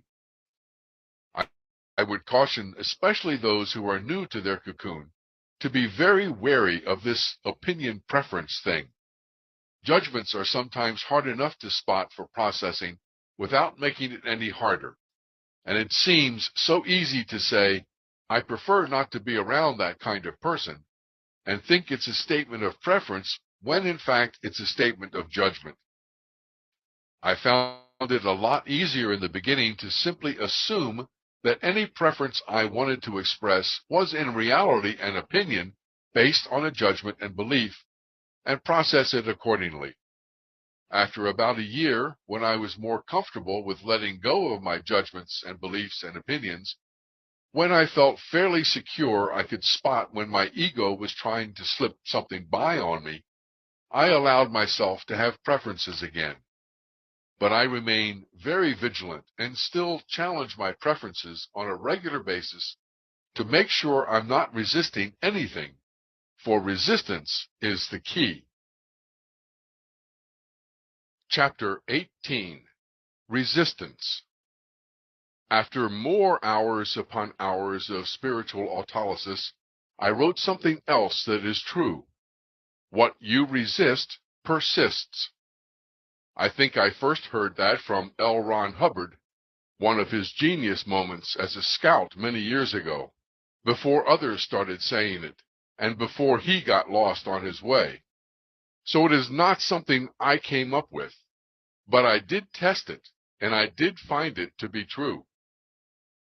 In searching the internet, I see references to this sentence attributed to a lot of different sources and groups, from the famous psychiatrist Carl Jung, although I could never verify that he said it, to EST, although Werner Erhard took the basics of EST from L. Ron Hubbard, to Neil Donald Walsh in Conversations with God.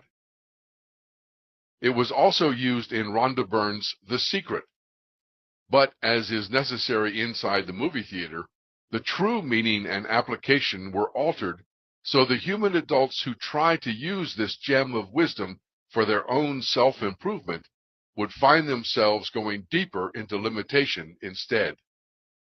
In an article on selfgrowth.com called What You Resist Persists, Tamara Baruhovich says, every time we resist something, we are spending our energy in the wrong way. It is much better and much easier indeed to stop resisting what we don't want and focus on attracting what we do want. Instead of resisting poverty and struggling to make more money to prevent it by getting a second job, try to focus on attracting prosperity by having positive thoughts while working. If you hate your job and are thinking about this every morning, you are resisting going to work. Therefore, it will be harder to get a promotion or find a better job. End of quote. And on his blog called The Law of Attraction, Steve Polina says, the law of attraction simply says that you attract into your life whatever you think about. Your dominant thoughts will find a way to manifest. Unquote. By now, you should be able to see what is not true about this interpretation of what you resist persists, how it was twisted inside the movie theater to make it unworkable for a human adult, as all things must be. But just in case, let me state it clearly. The premise is that you should stop thinking negative thoughts and focus on the positive thoughts, because if you focus on the negative thoughts, they will persist and make it impossible for the positive thoughts to manifest.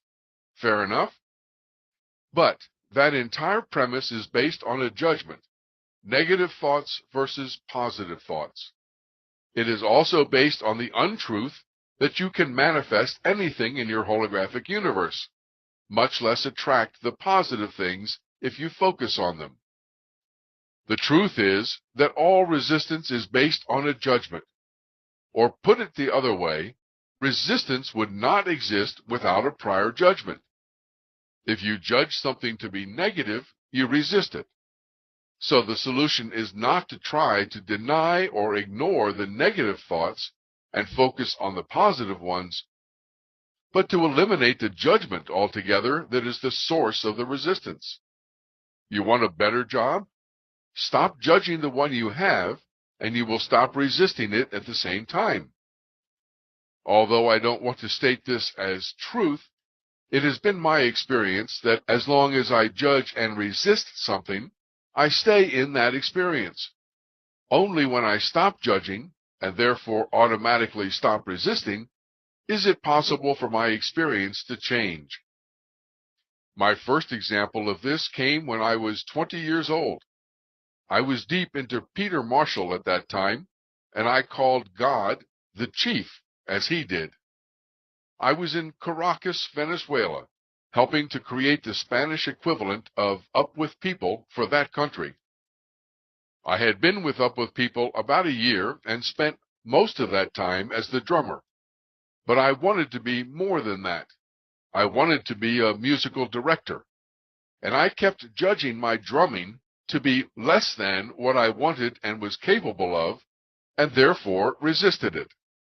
One day, as I was going to sleep in Caracas, I had a major transformation and said a very sincere prayer. Chief, I have made a decision. If you want me to be a drummer for the rest of my life, if that's the best way I can serve you and the rest of mankind, I will do it, joyfully, gladly, and enthusiastically. I promise. And I meant it. And I gave up all judgment and resistance to drumming at that moment. The very next day, I received a call from the CEO of Up With People, telling me he was creating a third cast and asking me to come back right away to be its musical director. I could give you numerous other examples like this from my life, but I think you get the point.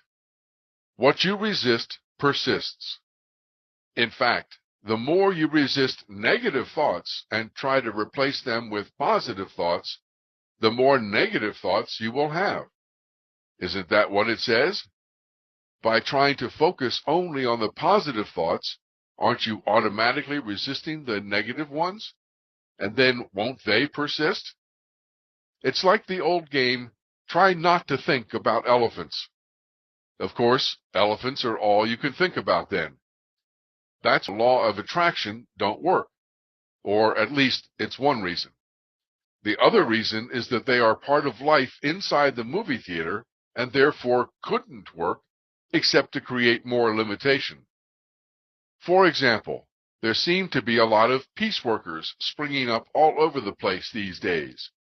But if you resist war, war is what you will get. If you resist violence, violence is what you will get. And if you are a peace worker, you are resisting war and violence, despite what some of them will try to say. So, as more and more peace workers appear, we get more and more war and violence in the world. Just read the news these days. Peaceworking is a great distraction from the real issue, you and your judgments and the layers of your ego. Mahatma Gandhi said, "Be the change you wish to see in the world." He didn't say, "Be the change you wish to see in the world, and then go out and change the world," or then go out and try to make everyone else be the way you are.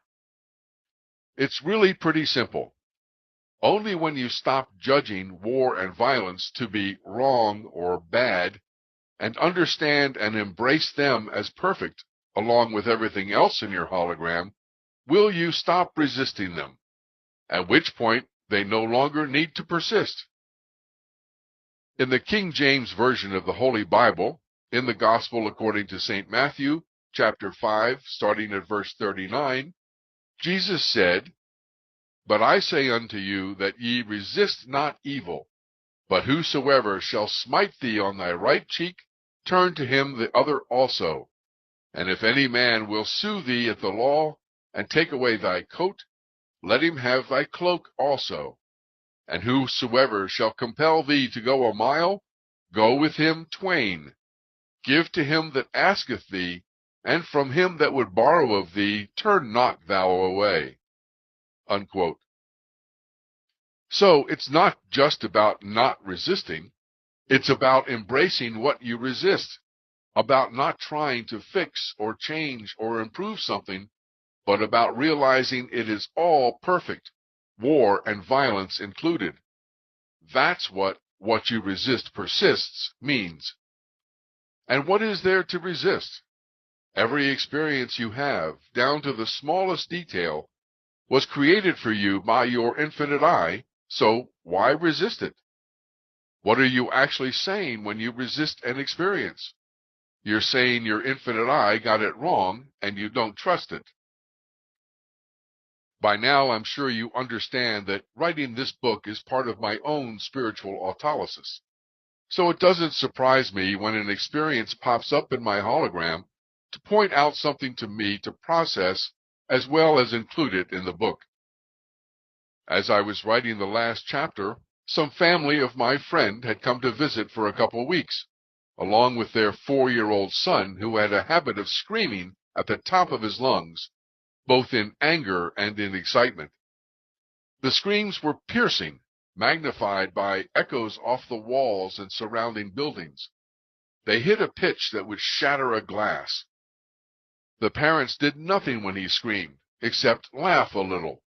When I asked my friend, he said this was the way Germans and Swiss bring up their children, that only the UK would try to suppress their kids from screaming. Okay, I can accept that different cultures have different attitudes toward child rearing, and I had no judgment about it. Although it's not the way I raised my children, nor would raise them today, which has nothing to do with suppression. And I had also recognized from the time I spent living in Europe that Europeans in general were often more oblivious than Americans to anyone else around them, whether they were driving a car, or standing in the center of a busy doorway, or ignoring the effects of a screaming child on those around it. So I did resist these screams for a few minutes, especially since I was trying to finish chapter 17. Then I took some moments to process my resistance, realizing I was attached to this ego layer of being an author and needing my space to write. Once I had let go of that, I was free to follow the flow and decided my infinite I wanted me to take a break before starting the next chapter in the book. Fortunately, the day was cooler than usual for the middle of the summer, cloudy with a few thunderstorms building, so I could take a walk for the first time in several weeks without the scorching heat, something I really enjoyed doing. I donned my MP3 player and set off down the beach along the Mediterranean toward town, listening to ABBA's greatest hits, doing my own version of the boogie to Take a Chance on Me and Dancing Queen. It was so great to be out walking again, something I appreciated very much and took as a reward from my infinite I for the hard work I had been putting in on the book. But it got better the further I walked. The wind and the sea were picture perfect, and I met beautiful women along the way, one after the other. One woman was so beautiful I had to stop and tell her so, which she answered with a smile and a thank you in English. At the far end of the beach, I sat at a cafe and had a couple iced teas and some potato chips, a treat I had not indulged in for a little while.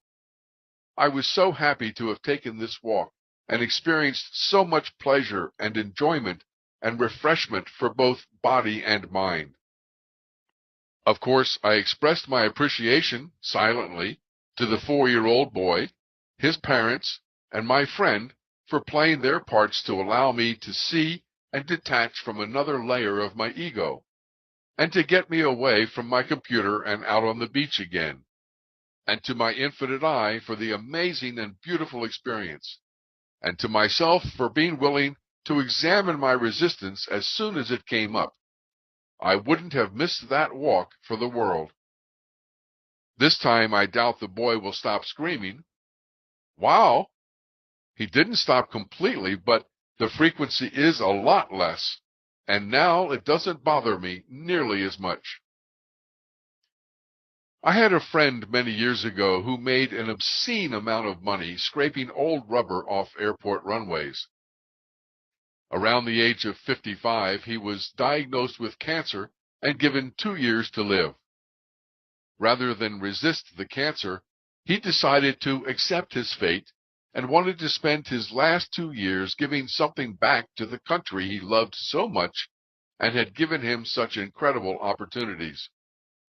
He started a magazine called The Duck Book, educating his readers about the true nature of the U.S. economic system, and sold lifetime subscriptions for $10. His lifetime, not yours. He figured he'd be dead in 2 years, so what the hell? 2 years later, his cancer had disappeared. Now he had a new problem. Thousands of lifetime subscriptions for $10 to honor. That was solved when he was assassinated within a few years in Costa Rica, having become too much of a threat to the world's financial cartel. But that's not the point, obviously. The point is, well, you get it, not resisting the cancer. In 2009, I delivered some workshops in Europe on the topic of the holographic universe and the human game. Naturally, as part of any workshop, you want to have some exercises the participants can do to make the theories real to them, to give them a personal experience of the truth you're trying to impart. There were 3 particular exercises I used the most and highly recommend for you as well. The first is to take one day, just 24 hours, and do nothing that doesn't excite you to do. No must-dos, no have-to-dos, no should-dos. You are allowed to do only what you want to do and brings you joy. You might find it's not as easy as it sounds. After all, we have a lot of habits hanging over from our days in the first half of the game, beliefs that might pop up in the process. But just remind yourself it's an experiment for a day and nothing more, and see what happens. For example, see if your infinite eye gives you a sign or rewards you in some special way, just to let you know it works and will work for you as well. The second exercise is, again, to take just 24 hours and not try to do anything to make something happen, but to only react and respond to the experiences you encounter that come to you. No goals, no agendas, no objectives. No thinking you have to do anything at all to make things happen in life. Simply react and respond to the experiences your infinite eye creates for you, and see what kind of experiences you get, and whether they bring you more joy and happiness than you're used to. The third exercise is my favorite. For one day, just 24 hours, the participants in my workshops were only allowed to say yes to whatever appeared in their hologram. They had to take the word no out of their vocabulary and just say yes to everything that came their way. After all, if our infinite eye is creating each and every experience we have, down to the smallest detail, why not simply say yes to whatever it creates and see what happens? You can't imagine the resistance I encountered. What if someone asked me to do something I don't want to do? You say yes and do it. But what if someone else tries to take advantage of me, knowing I can only say yes? That's another fear you'll have to face. But what if it's illegal or immoral? And the objections went on and on, all based on fear and judgment. And of course, that was the whole point, exposing those fears and judgments for them to see. That, and giving the participants the experience of saying yes, and realizing they could trust their infinite eye and the experiences it would create for them. Then I found out there was a movie released in 2008, which I had never seen or heard of since I had been isolated in Portugal the whole time, called The Yes Man with Jim Carrey. When I finally saw it, I thought it was one of the most brilliant films ever made. and one of the best hints and clues ever presented to human adults inside the movie theater. If you haven't seen it, I highly recommend it. Some have tried to minimize its yes message, claiming the guru character, Terrence, retracts his own advice in the end. But that's not so at all. Here's the setup. Jim Carrey believes he has made a covenant to say only yes, and if he breaks that covenant, something bad will happen to him. He did, in fact, break the covenant and is in the hospital with Terrence after a car accident. Terrence, you have to remove the covenant. It's killing me. There is no covenant. There never was. We're just riffing. Riffing? Well, I have to say something. You were being difficult, embarrassing me in front of my crowd. So the whole yes thing is all bullshit? No. You just don't know how to use it, that's all. Yeah, I do. Say yes to everything. Real tough to grasp. No, that's not the point. Well, maybe at first it is, but that's just to open you up to it, to get you started. Then you're saying yes, not because you have to, not because a covenant tells you to, but because you know in your heart that you want to. That's the whole point. Why wouldn't anyone want to say yes to any experience their infinite I creates for them? Why would anyone want anything else than the experience they are having right at the moment, knowing their infinite I designed it especially for them, down to the smallest detail? Why would anyone resist anything in their hologram? Actually, I can think of a couple reasons why, and pretty good ones at that. The first is that they simply don't trust their infinite I, and you can't blame them.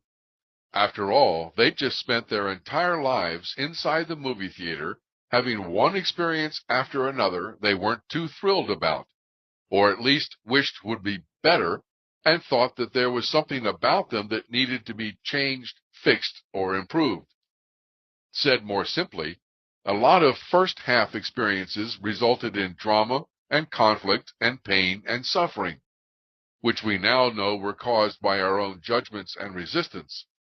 But we have a history and a habit of saying no to those experiences and assume those kinds of experiences would continue, even multiply, if we started saying yes. Another reason is that we're control freaks. All of us, to a certain degree. We spent a lot of time inside the movie theater trying to control everything. Our lives, our money, the people around us, the dangerous world we live in, and so on. Of course, it was just an illusion that we had any control at all over our experiences, other than our reactions and responses to them. Saying yes requires giving up that illusion of control, requires releasing the steering wheel, letting go of the tiller, going totally with the flow with no resistance. But at the same time, starting to say yes and making a new habit out of it is the easiest and fastest way to gain trust in your infinite I, once you see where it leads you. It may also be one of the most powerful and effective ways of transforming into a butterfly. So give it a try for 24 hours and see for yourself. Saying yes is the antidote to resistance. 24 hours is not a lot to ask, no lifetime commitment. But if you like the results of these experiments, you might want to do them for 48 hours the next time, then for a week, and then forever. And remember, at the end of each day, be sure to express appreciation to your infinite I for your experiences, and appreciation to yourself for your role as its player and for the great job you did. One note, you cannot do any of this wrong. There's no trick, nothing you have to be careful of, no way to screw it up. So don't worry. As Nike used to say, just do it. When my younger son was 16, we had a heart-to-heart, which he may or may not remember. I told him if he woke up one morning and was overcome with excitement to rob a bank, I wanted him to do just that, to go out and buy the mask and the gun, a toy one preferably, and anything else he needed, and walk up to that bank as if he were going to rob it. Because, I suggested, it didn't mean he would actually have to rob the bank, although I was not able to judge whether that would be a good thing or a bad thing in the end. But there were other possibilities. For example, he could be walking up to the bank, putting his mask on, when a movie producer, this was in Hollywood, would come by, stop him, and say, "You're exactly what I've been looking for. I have this part in my movie for someone just like you, and I'll pay you $100,000 if you'll take the role."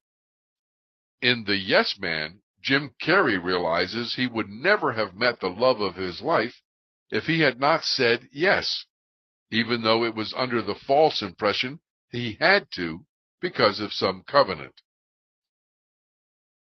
You remember the day a few years ago when I sat in my apartment realizing I had no job, no income, no money, no prospects, no lover, and so on. And I totally surrendered to the reality of what was, without emotion or regret or any desire to change my situation. Now I can say, and you will understand, that I let go of all resistance to my holographic experience at that moment. Within 3 days, Robert Scheinfeld appeared in my hologram via one of his DVD home transformation systems and showed me the door in the back of the movie theater, at which point I walked through it. I can look back on that experience now from a slightly different perspective, that when I stopped judging and resisting, I became useless to my infinite I as a player in the first half of the human game. I was no longer going to have or send back to my infinite I emotional feelings in reaction or response to experiences of limitation and restriction, which is why I was playing the first half of the game to begin with. I can imagine my infinite I has other players it created that may still be playing the first half of the human game, who can continue to feed it the feelings it wants of imperfection. It didn't need me, and I wasn't going to suit its purposes anymore in that role.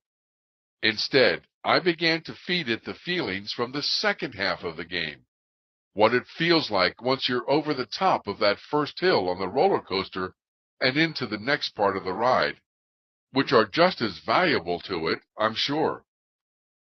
This doesn't mean that anyone can fake non-resistance in order to fool their infinite I to take them into the second half of the game just so they could get out of the first half, which they still don't like. You can't deny or ignore or suppress resistance. You must totally and willingly let it go out of your system entirely. You must be willing to fully embrace every moment of every experience created for you by your infinite I, and love and appreciate it no matter what it is. As long as you judge and resist playing the first half of the human game, you can never move into the second half. As long as you resist total surrender, letting go of all judgments and beliefs and opinions, you can never make it to the Pacific Ocean. As long as you resist giving up your identity as a caterpillar, you can never become a butterfly.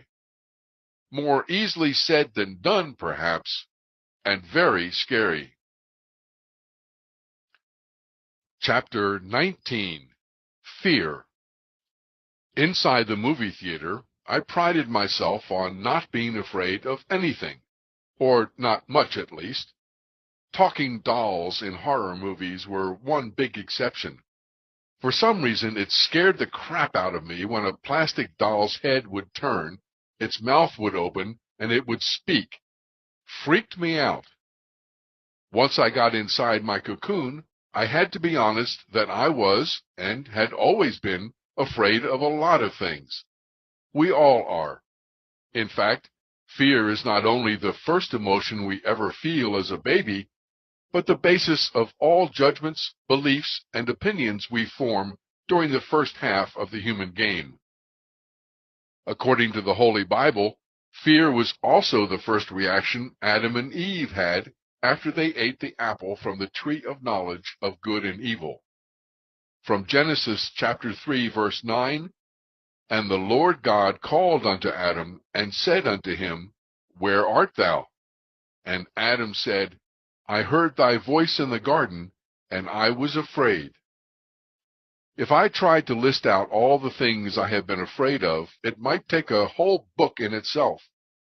But there are a few fears I want to look at more carefully that you might have also experienced from time to time, so maybe you can relate. Some fears are quite obvious, and everyone cops to them. I'm afraid to walk through Central Park at night. There's no shame being afraid of that, is there? It just makes good sense, right? Well, not actually. Others are more subtle, perhaps, as well as more pervasive. And there are a few that remain unspoken, but almost everyone seems to share. Not many people would come right out and say, for example, they are afraid of life itself, believing the world is a dangerous place to live. But that is the case with the vast majority, and they teach that to their children. Just think for a minute what people go through to protect themselves from what's out there, both physical protection and mental or emotional protection. Home security, for example, is a multi-billion-dollar business. I have always found it strange someone could think a few pieces of metal on a door or window, called a lock, could protect them from anyone who really wants to rob them. As if a serious burglar would arrive at the house, find the door locked, and say, "Oops, door's locked. Can't rob this house tonight." Of course, a lock also ignores the fact that if your infinite eye wants you to be robbed, if that's the experience it has decided to create for you at the moment, you're going to get robbed regardless of a few pieces of metal. The same applies to surrounding your house or car or loved one with white light, which is also based on fear. Besides, if you do get robbed, perhaps your infinite eye is simply helping you get rid of some of the attachments that keep you from becoming a butterfly. On the other hand, it isn't the lock that keeps a burglar away from your house. It's your infinite eye who is not creating the experience of your being robbed. I don't care how much a burglar wants to rob your house, or what kind of high-tech tools he has to penetrate your security. He's not getting in if that's not what your infinite eye wants. He won't even be able to get through an unlocked door. You will soon begin to understand this and have enough experiences under your belt to start demonstrating your trust in your infinite eye by ceasing to lock anything. Home, car, briefcase, locker, whatever.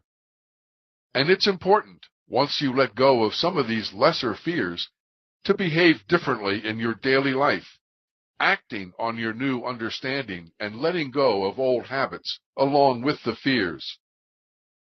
Seatbelt laws, helmet laws, laws that require children to ride in the back seat strapped into a plastic shell, are all based on fear and our attempts to legislate against it.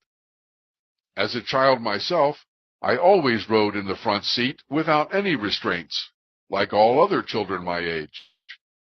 It's amazing my generation ever made it into our 20s. In the 2 car accidents I had, one at age 16, the other age 57, if I had been wearing a seatbelt, I would have died in both cases, needing to be able to move about in the car as it rolled and crushed the roof down onto the frame. Yes, I might be the exception, or at least that's how the general public could look at it. But the truth is that a seatbelt is neither going to protect you or save you if your time as a player for your infinite eye is over. I'm not saying it's wrong to wear a seatbelt.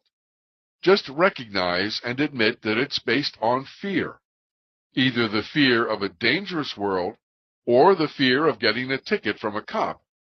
And don't try to justify it as logical or necessary. Then there are the mental and emotional protections we put up against fear. Better not commit to something or someone because it might not work. Don't give your heart completely because you never know when you'll be hurt. Keep some money in reserve in case something bad happens. As I said, I could go on, and I won't.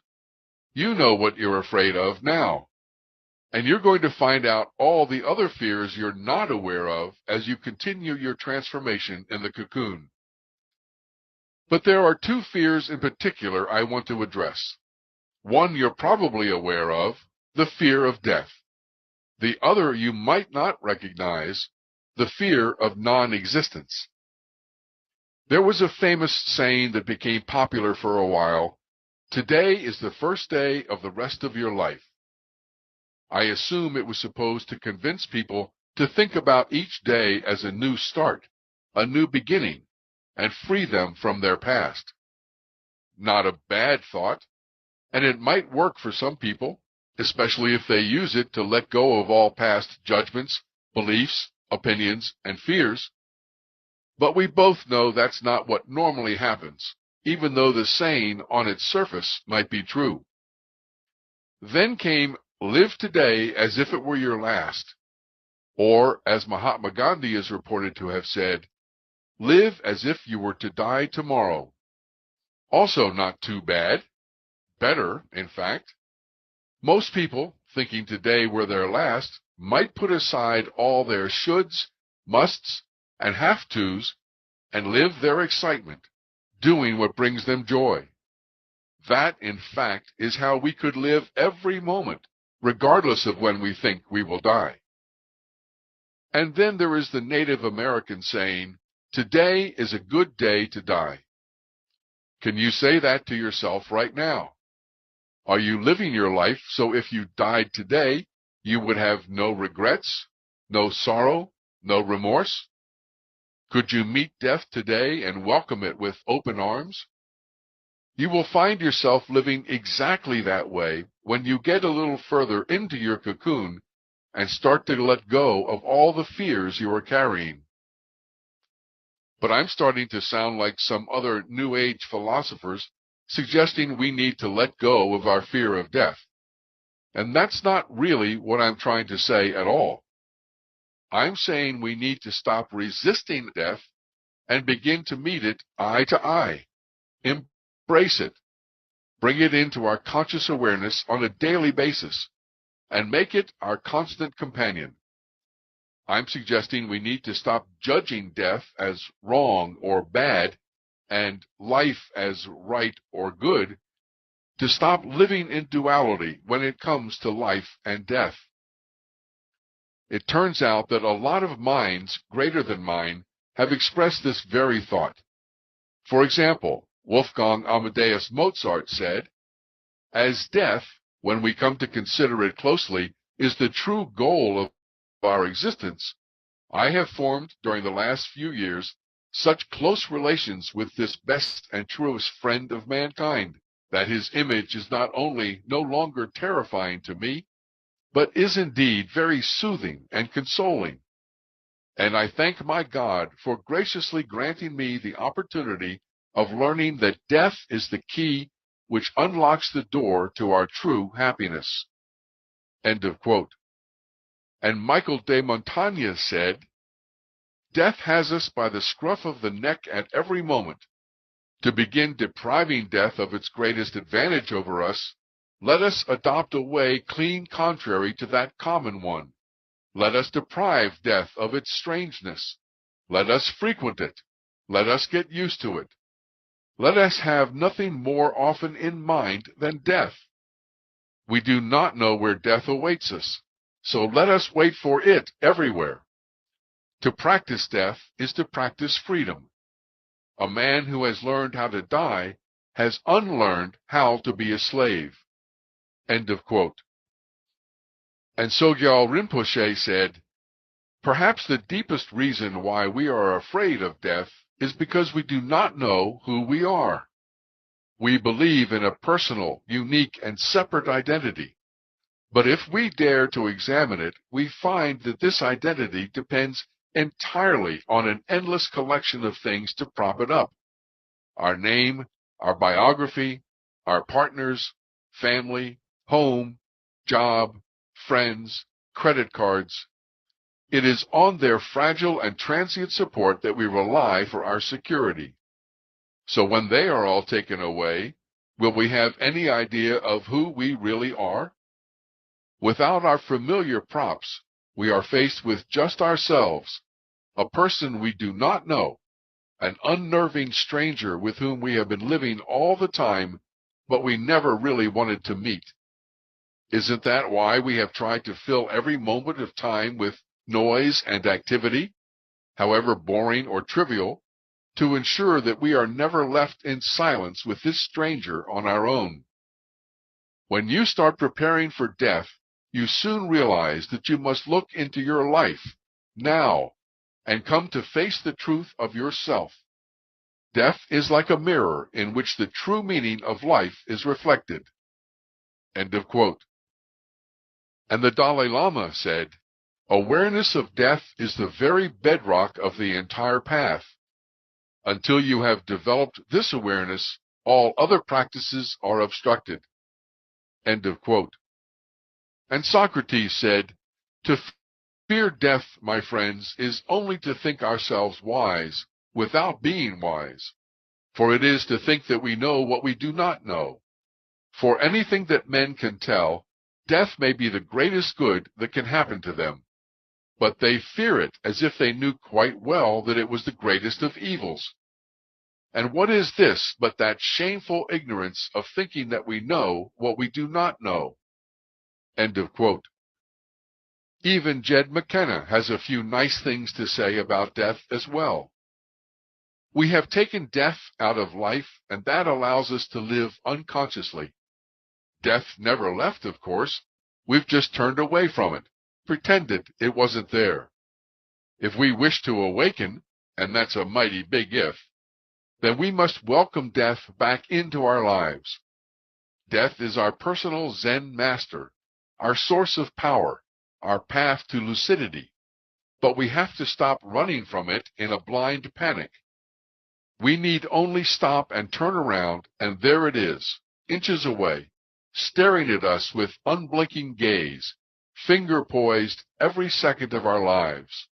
What I am now lives in constant death awareness. It is suffused throughout my dream state, being the way fear and death denial used to be. Death is always before my eyes. I never hide it or deny it or push it away. Death is the diamond heart of my dream state being. It is the defining feature that shows me the value of everything I see. Death gives definition to life. Death awareness is life awareness. Death denial is life denial. I love the fact of my death. It has made my life possible. There could have been no awakening without it. It's how I know the value of things. It's how I know what beauty is. It's why I am gratitude-based instead of fear-based. It's also how I know human child from human adult, asleep from awake. It's how I can look at someone and know if death walks before them or behind. This isn't about death in the abstract. It's about death in the most personal, intimate sense. Your death. Death is the meaning in the dream state shadow of no self. Death is the boogeyman. You can't kill him or hide from him or get away from him. You can only turn toward him or away from him.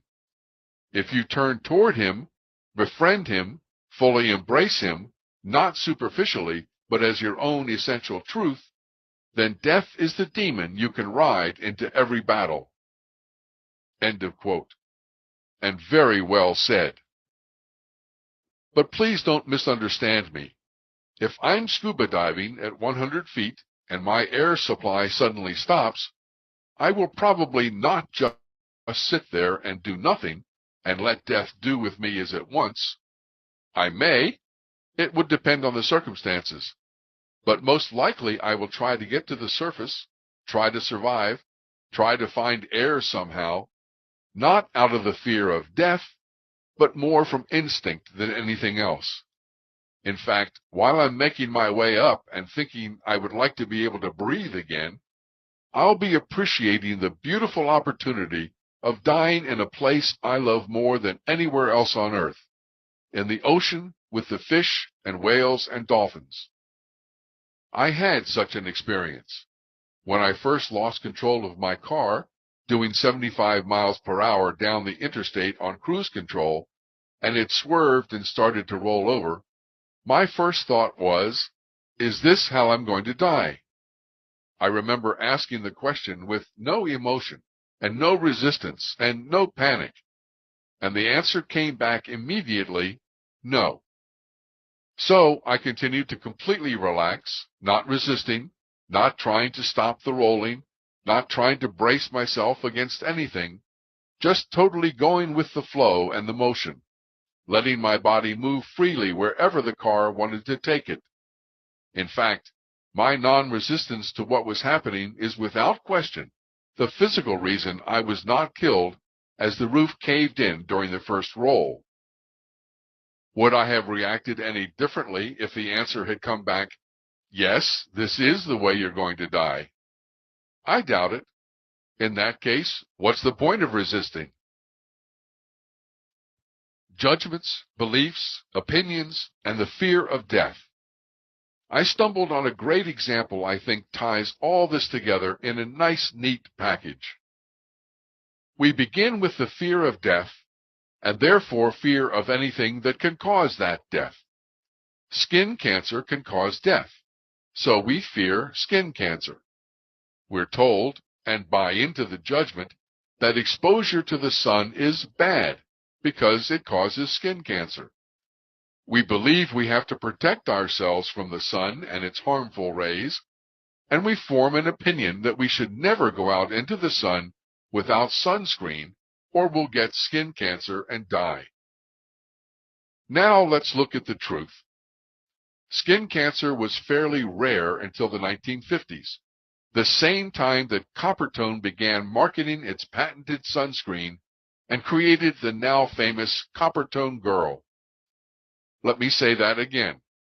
The incidence of skin cancer began rising steadily in the 1950s, which is, coincidentally, when Coppertone began marketing its sunscreen.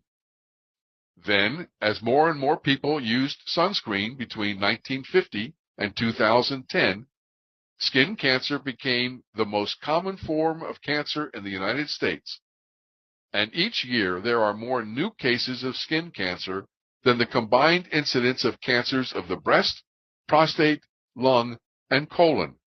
While since the 1970s, our country has witnessed a 3,000% increase in the sale of sunscreen products.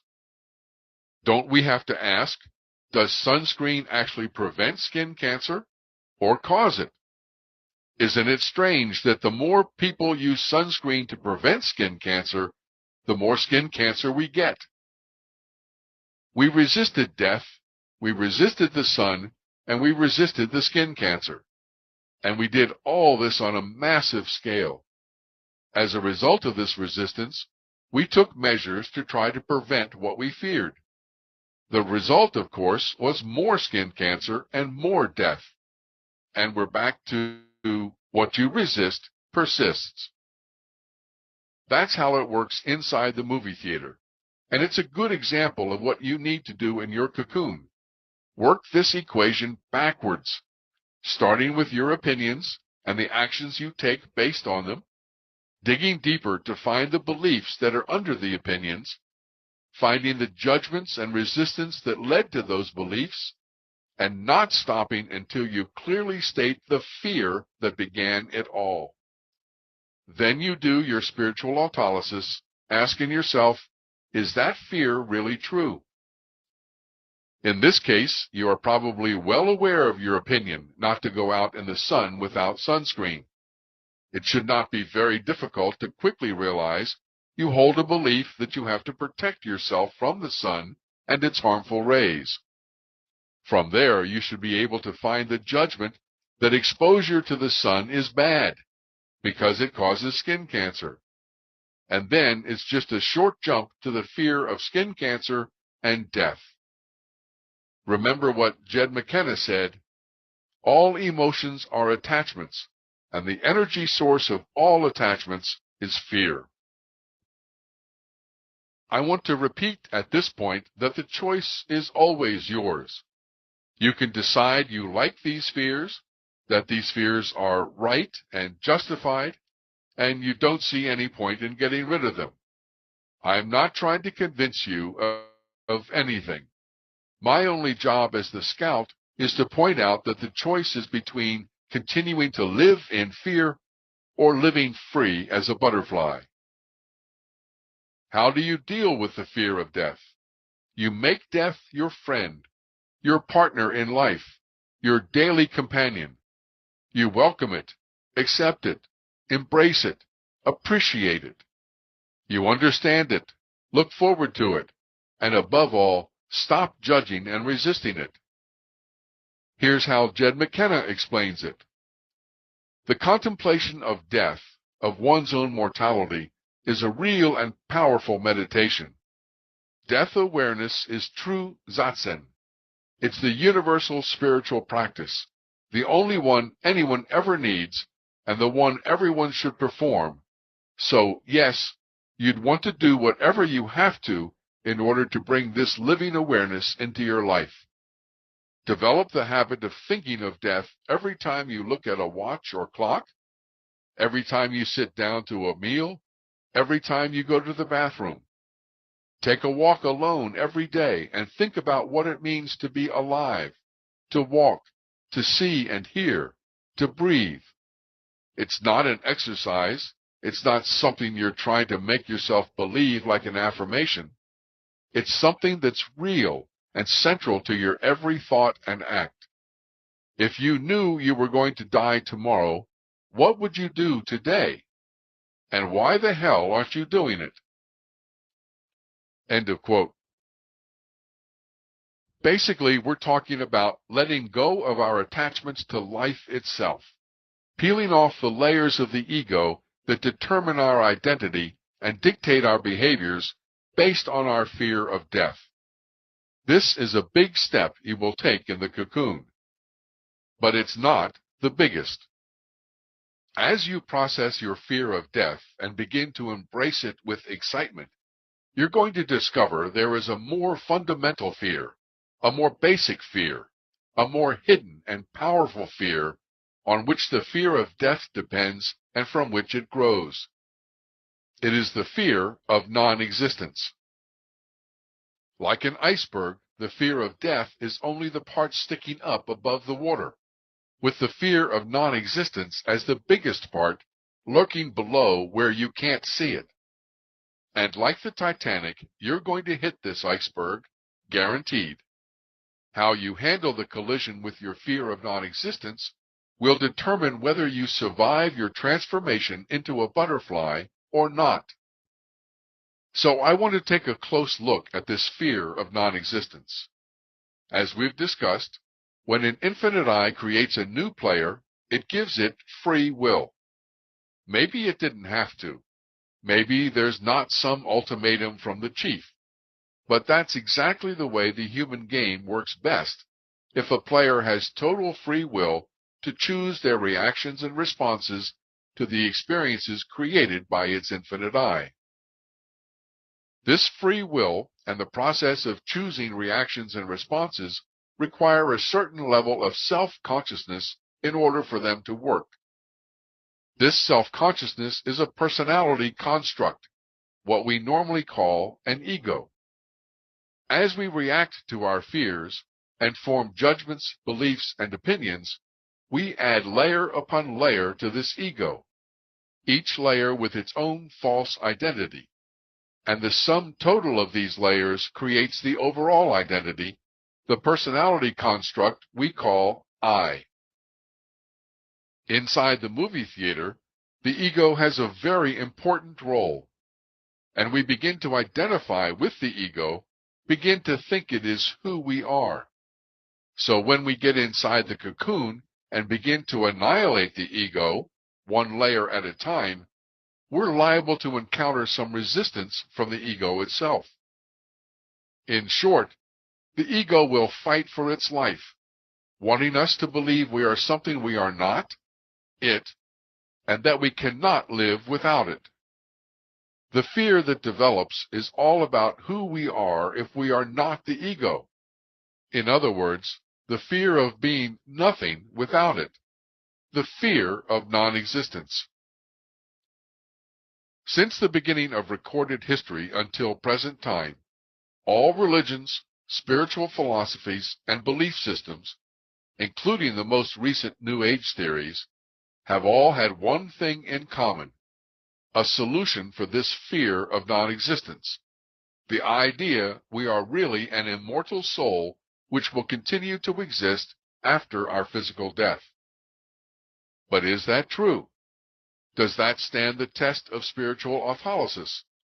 Is there any proof, any evidence we are really anything more than a temporary self-consciousness that will cease to exist when we die?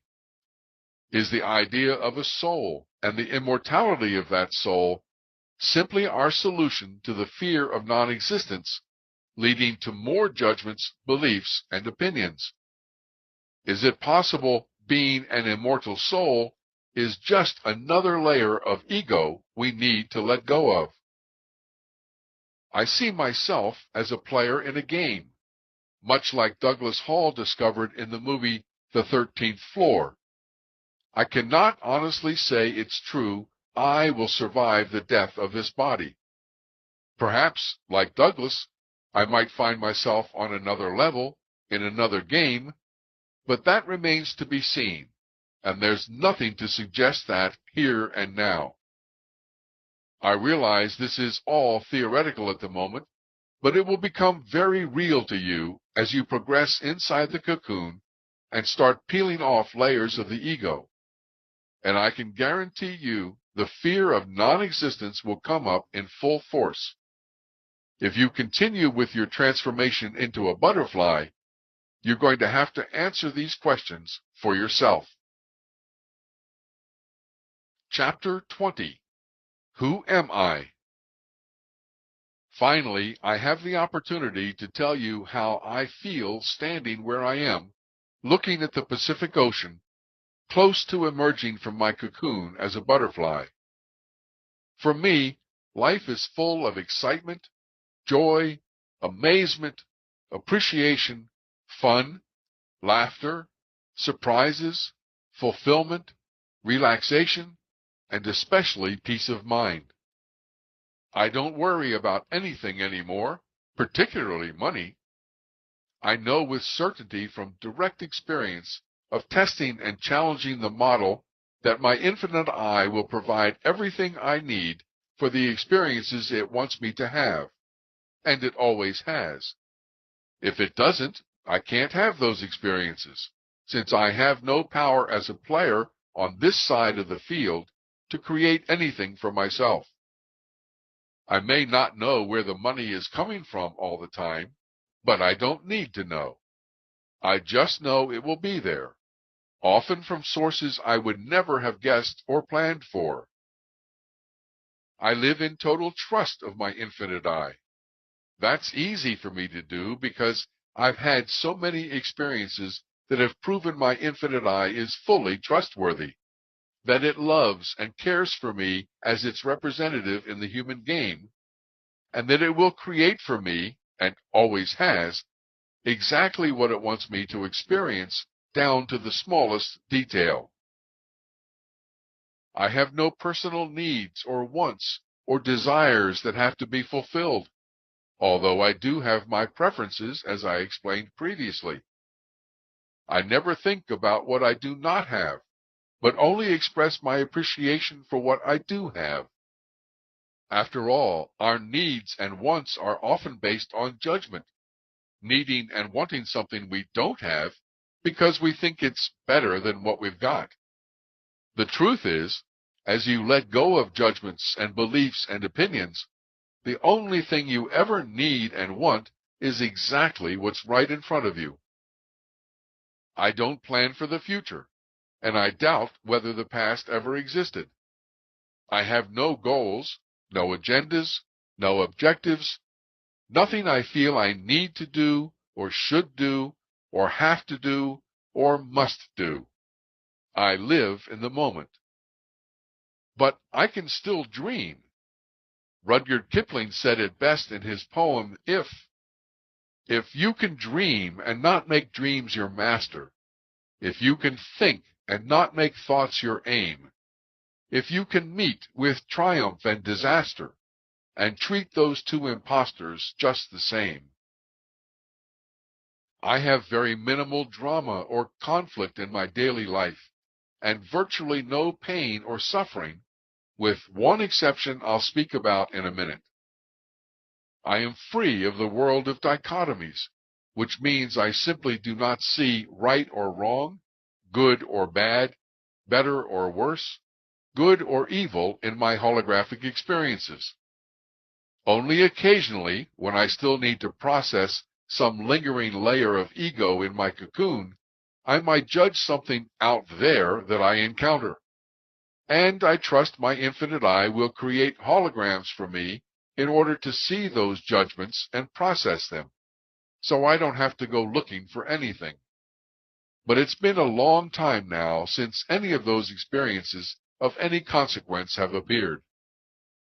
The vast majority of the time, I see only perfection all around me, not only in the magnificent earth environment my infinite eye has created for me, but also in the wars, the violence, and the pain and suffering as well.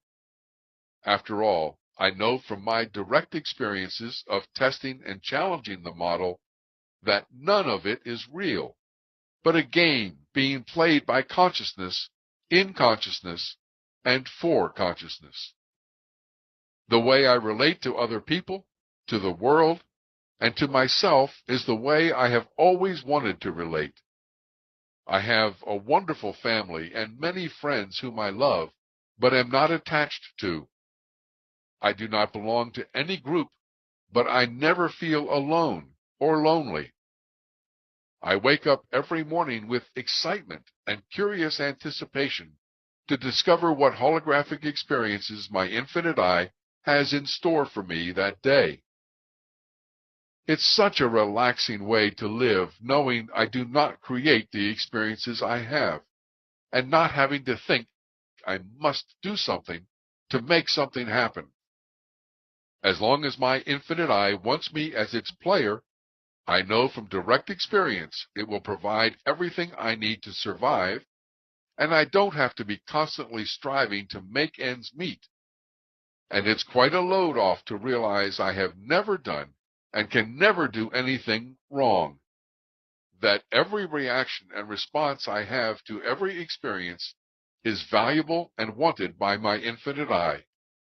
That no reaction or response is right or wrong or better than any other. I marvel every day at the beauty, the splendor, the magnificence of my life and my world.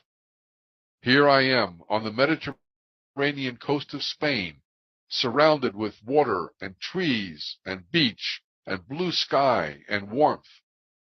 I am in constant awe of the hologram and its creator. Quite often I laugh, express my appreciation to my infinite eye, and wonder, rhetorically, how I got here, and about the holographic universe in general.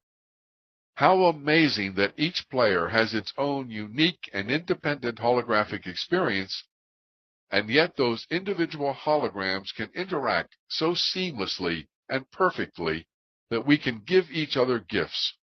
What a game! I don't meditate or pray, but try to stay fully awake and aware and observant of the ripples of the universe going on around me, and follow them with my hands off the tiller. How's that for a cone? I observe, I witness what goes on out there with other people, places, and things without getting involved or attached. And although I wish everyone else could experience the joy and peace and serenity of being I now enjoy, I know whatever experience they are having at the moment is perfect for them as well, and that any change in that experience will require a self-determined decision on their part about their reactions and responses. And there is nothing I should be doing other than being the change I would wish for them. I have no fear of death and no fear of non-existence. Until proven otherwise, I assume I will cease to exist when this body dies, my role as a player in the game being over. And I'm very okay with that. It's been quite a ride while it lasted. But I know all the feelings I ever had as a player have been transmitted to my infinite I through our connection, and will forever remain part of its infinite nature. I feel so relaxed and relieved not to be carrying around the layers of ego that were defining me and determining my identity. I no longer have to be the father, husband, ex-husband, son, lover, friend, coach, teacher, mentor, student, musician, politician, pilot, chiropractor, businessman, management consultant, jack of all trades and master of none, and the list went on forever. Soon I will also let go of scout and be completely free to be me, which is nothing. In short, life is even more than I ever imagined it could be, and who I am now is who I only hoped I could be for many, many years, and I haven't yet finished my transformation into a butterfly, so perhaps there is more to come. I know I have done my job well and fulfilled my purpose, because, most importantly, I now know who I am and my purpose for being here. I am a player for my infinite I, created by my infinite I to represent it in the human game, and I am totally honored and privileged to be that and nothing more.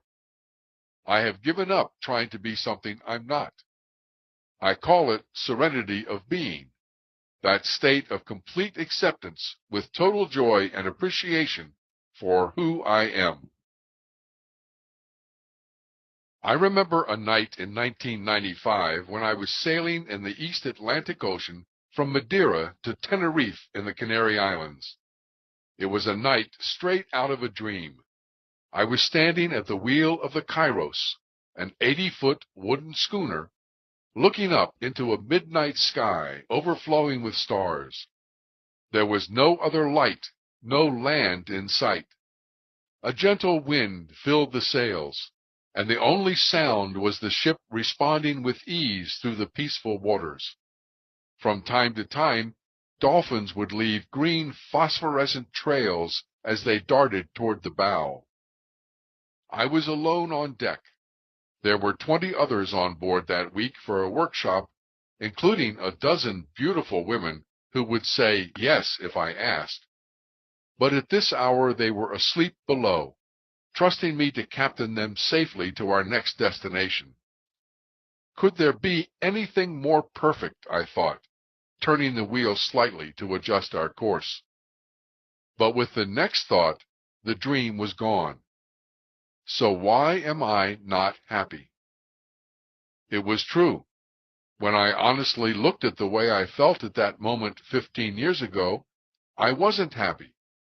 There I was, 50 years old, surrounded with everything I thought I wanted out of life.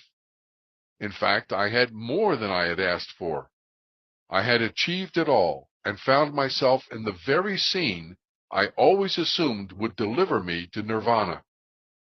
This was the moment I had been working and waiting for my entire life, and yet I wasn't happy. Of course, that was while I was still inside the movie theater, and of course I couldn't really be happy then. But it's interesting for me to compare that moment to the present, some 15 years later, and observe how the opposite of everything is true. Now I really am happy, and it has nothing to do with what's going on outside of me at all. Jed McKenna said you reach a place in spiritual autolysis when you're done. At a crossroads a couple miles from the house, Paul joined me. I was pleased to see him. I'm always pleased to see anyone when they get where I believed Paul was at that point.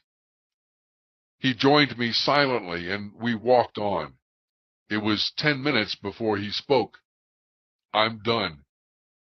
I smiled as warmth poured through my heart, warmed by the memory of the day I came to the same startling and improbable conclusion for myself, and warm for the times I had heard it from others. Warm knowing the journey one takes to arrive at such a place, and warm knowing what lies ahead. That's how it is when you get here. No bells and whistles, no radiant backlighting, no choir of angels. As Layman Pang put it, you're just an ordinary fellow who has completed his work. "I have no more questions," Paul said.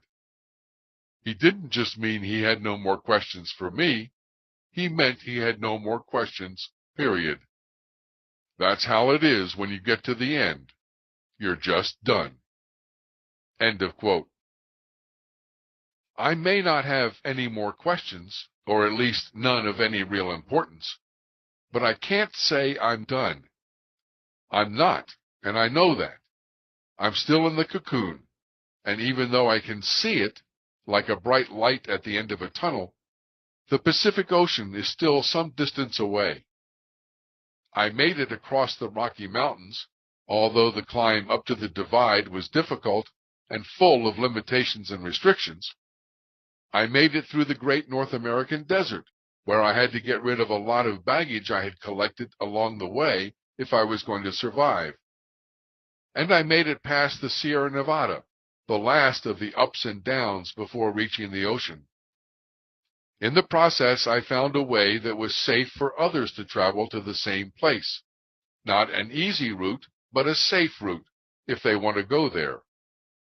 So I chose to stop here and write this scouting report of what I have discovered thus far before I forget a lot of the details or lose the motivation. Before I actually get to the Pacific, however, I have a big layer of the ego left to tackle.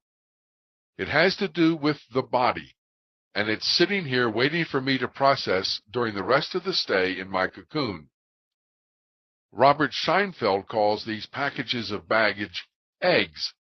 Emotional eggs, money eggs, fear eggs, and so on. And we have to open these eggs and process the stuff inside them. The body egg is perhaps the last and most difficult aspect of the ego to let go of, at least for me, but I think also for many people. After all, we identify ourselves a lot with the body. We consider it to be who we are in many cases. Even when a human adult starts to get used to the idea there is no out there, that nothing in the holographic universe it perceives is real, it has a tendency to leave itself out of that equation, still thinking it is real or its body is real while everything else isn't. I found it somewhat difficult to process my mental, spiritual, and emotional eggs, but I am finding it extremely difficult to process my physical egg. In other words, it was relatively easy for me to let go of the judgments, beliefs, opinions, fears, and associated layers of the ego when it came to something out there, but not nearly as easy when it comes to my own body. I've been working on this for a while now, and have made a little progress, but it's as if my ego knows this is probably its last stand before virtual annihilation, and is fighting back with a vengeance. I have this image of me standing on a hilltop looking at the Pacific, knowing my body cannot take me there in the condition it's in. I recognize I put it through a lot on the journey across the Rockies and the desert and the Sierra Nevada, and I admit I didn't take very good care of it while in the movie theater either. Put very simply, as I write these words, I'm currently in a fair amount of physical pain. I can tell you the pain isn't real, and that the body isn't real? I can tell you the body is just a hologram and it can change in an instant, and I could be totally pain-free in the next minute, as evidenced by the documented cases of multiple personality disorder described so well by Michael Talbot in his book, The Holographic Universe. Multiple personality disorder, or MPD, is a bizarre syndrome in which two or more distinct personalities inhabit a single body. Victims of the disorder, or multiples, often have no awareness of their condition.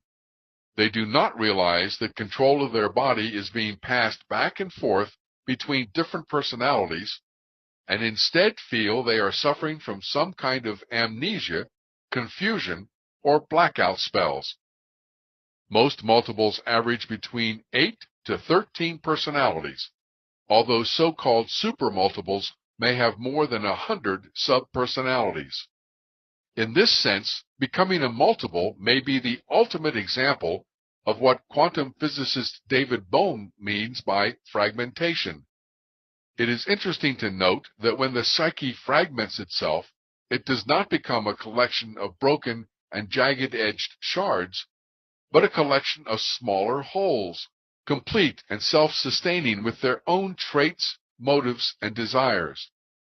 Although these wholes are not identical copies of the original personality, they are related to the dynamics of the original personality, and this in itself suggests that some kind of holographic process is involved.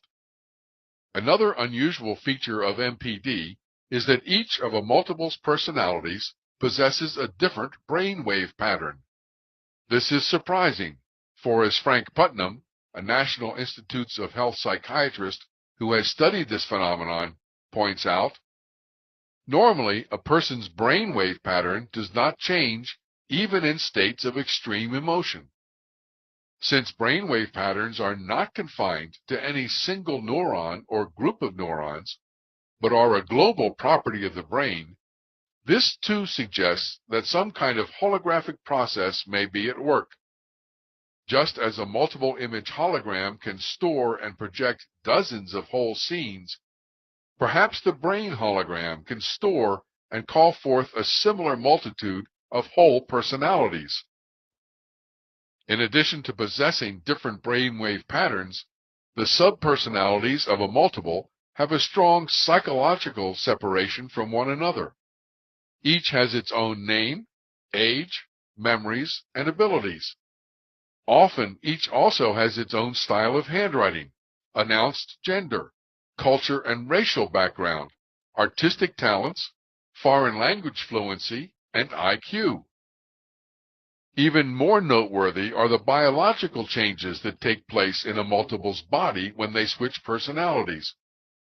Frequently, a medical condition possessed by one personality will mysteriously vanish when another personality takes over. Dr. Bennett Braun of the International Society for the Study of Multiple Personality in Chicago has documented a case in which all of a patient's subpersonalities were allergic to orange juice except one. If the man drank orange juice when one of his allergic personalities was in control, he would break out in a terrible rash. But if he switched to his non-allergic personality, the rash would instantly start to fade, and he could drink orange juice freely. Allergies are not the only thing multiples can switch on and off. If there was any doubt as to the control the unconscious mind has over drug effects, it is banished by the pharmacological wizardry of the multiple. By changing personalities, a multiple who is drunk can instantly become sober. Different personalities also respond differently to different drugs. Braun records a case in which 5 milligrams of diazepam, a tranquilizer, sedated one personality, while 100 milligrams had little or no effect on another. Often one or several of a multiple's personalities are children, and if an adult personality is given a drug and then a child's personality takes over, the adult dosage may be too much for the child and result in an overdose. It is also difficult to anesthetize some multiples, and there are accounts of multiples waking up on the operating table after one of their unanesthetizable subpersonalities has taken over. Other conditions that can vary from personality to personality include scars, burn marks, cysts, and left and right-handedness. Visual acuity can differ, and some multiples have to carry 2 or 3 different pairs of eyeglasses to accommodate their alternating personalities. One personality can be colorblind and another not, and even eye color can change. There are cases of women who have had 2 or 3 menstrual periods each month because each of their subpersonalities has its own cycle. Speech pathologist Christy Ludlow has found the voice pattern for each of a multiple's personalities is different, a feat that requires such a deep physiological change that even the most accomplished actor cannot alter his voice enough to disguise his voice pattern. One multiple, admitted to a hospital for diabetes, baffled her doctors by showing no symptoms when one of her non-diabetic personalities was in control. There are accounts of epilepsy coming and going with changes in personality, and psychologist Robert A. Phillips, Jr. reports that even tumors can appear and disappear, although he does not specify what kind of tumors. Multiples also tend to heal faster than normal individuals. For example, there are several cases on record of third-degree burns healing with extraordinary rapidity. Most eerie of all, at least one researcher, Dr. Cornelia Wilbur, the therapist whose pioneering treatment of Sybil Dorset was portrayed in the book Sybil, is convinced that multiples don't age as fast as other people. End of quote. Yes, it's true. My body could change in the blink of an eye. My pain could be gone, and I could be totally healthy. All that would be required is for my infinite eye to download a new hologram of my body, and in the next second, I'm off and running. I know all of that intellectually, but damn, right now, the pain is still there. Chapter 21, on Becoming a Butterfly. So why doesn't my infinite eye simply download a healthy holographic body for me and take this pain away? It could, I know that. But that's not the point of the transformation in the cocoon. It's all about the process, and my process is not over yet. That's why I don't want my infinite eye to take my pain away until I'm finished. I have run Robert's process hundreds of times on this body egg over the last 2 years and uncovered a number of judgments, beliefs, and opinions. For example, as a result of my Christian upbringing as a human child and later beliefs in New Age spiritual theories as a human adult, I judged the body itself to be bad, that it was wrong, unspiritual to have a body in the first place. I always thought I'd be better off without a body, that it was more of a hindrance than a gift, something to rise above, an indication I had dropped down a level or two from my innately immortal soul. After my car accident, I gained a lot of weight because I couldn't move easily or exercise, and eating good food is one of my great pleasures in life. Eating without exercise, not a beneficial combination. So I still carry some of that extra weight, and I think of my body as fat. And I say that, unfortunately, with shame and as a judgment and not just a statement of fact. In short, I cannot yet express full and sincere appreciation for my body the way it is, or even for having a body at all. Clearly, there are more judgments, beliefs, and opinions for me to process in this egg.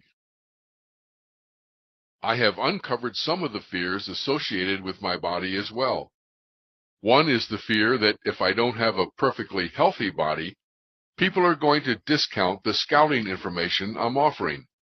I've done exactly that myself in the past, especially in judgment of all the celibate holy men and teachers and gurus and saints. How can he talk about world peace when he can't even create a peaceful relationship with a woman? So in my mind, I hear people saying, how can he talk about serenity of being if he's in pain and can't even heal his own body? A lot of this also has to do with vanity. I admit I'm vain. It's one of the layers of my ego I haven't fully gotten rid of yet. I have always taken pride in my appearance, probably too much pride. I still like it when people tell me I look 10 years younger than I actually am. I had fun signing autographs when I was a star drummer in my 20s. I enjoyed being asked for my autograph when I was in my 30s by people who thought I was Tom Selleck, and then again in my 50s by people who thought I was Kenny Rogers. And for years I was sure Carly Simon was talking about me in her song. Another fear I've uncovered has to do with dying. When I wrote in the last chapter, I have no fear of death, this is true. Ever since I started believing in reincarnation over 50 years ago, I have not feared death, but I was still afraid of dying, still resisted a long, drawn-out, and painful death. When my infinite I decides I have finished my role as its player, I prayed, I want to go quickly. I watched live with great empathy as people jumped out of the World Trade Towers on September the 11th and fell 100 stories to their certain death. I could feel the choice they made not to stay inside and slowly burn alive, but to end it quickly and painlessly. That's how I wanted to go. So as long as the judgments about my body and the resistance remain, the pain will too. I know that. And even though I have done a lot of work on this body egg, there is obviously stuff left inside to process. In the meantime, I am doing my best to appreciate the pain, to thank my infinite I for the gift, for the opportunity the pain gives me to process all these judgments, beliefs, opinions, and fears, and let go of the associated layers of the ego. I have honestly gotten to the point where I don't want the pain to leave until I've finished processing whatever is there inside the egg. In the last couple of weeks, since I started working on this chapter and processing the pain, I have run into one of the most key beliefs about the body and about life in general, the belief in the law of cause and effect. And it's powerful. A very core belief for everyone in this holographic human game, it appears. But it's too early in my process to say much more than the so-called law of cause and effect is simply another belief system formed inside the movie theater and a function of the hologram itself, like space and time. Clearly, the diabetes associated with one of the multiple personalities discussed in the last chapter is not caused by some malfunction in the body, since it disappears as soon as a different personality takes over. However, I'm not prepared at this point to give a scouting report on the law of cause and effect. That, it seems, will have to wait, and may be the subject of another book altogether, The Final Stages of My Cocoon. Meanwhile, since I know all pain is the result of judgment and resistance, I have to ask, what am I resisting? Becoming a butterfly? Yes, truth be told, I am. It doesn't feel like it has anything to do with fear of being a butterfly, however, or at least I can't see it that way. When I think of being a butterfly, sailing around on my beautiful catamaran, it is a most wonderful picture, full of excitement and joy, with no twinge of fear I can find. I look forward to it with great anticipation. I am also not aware of any lingering fear of non-existence.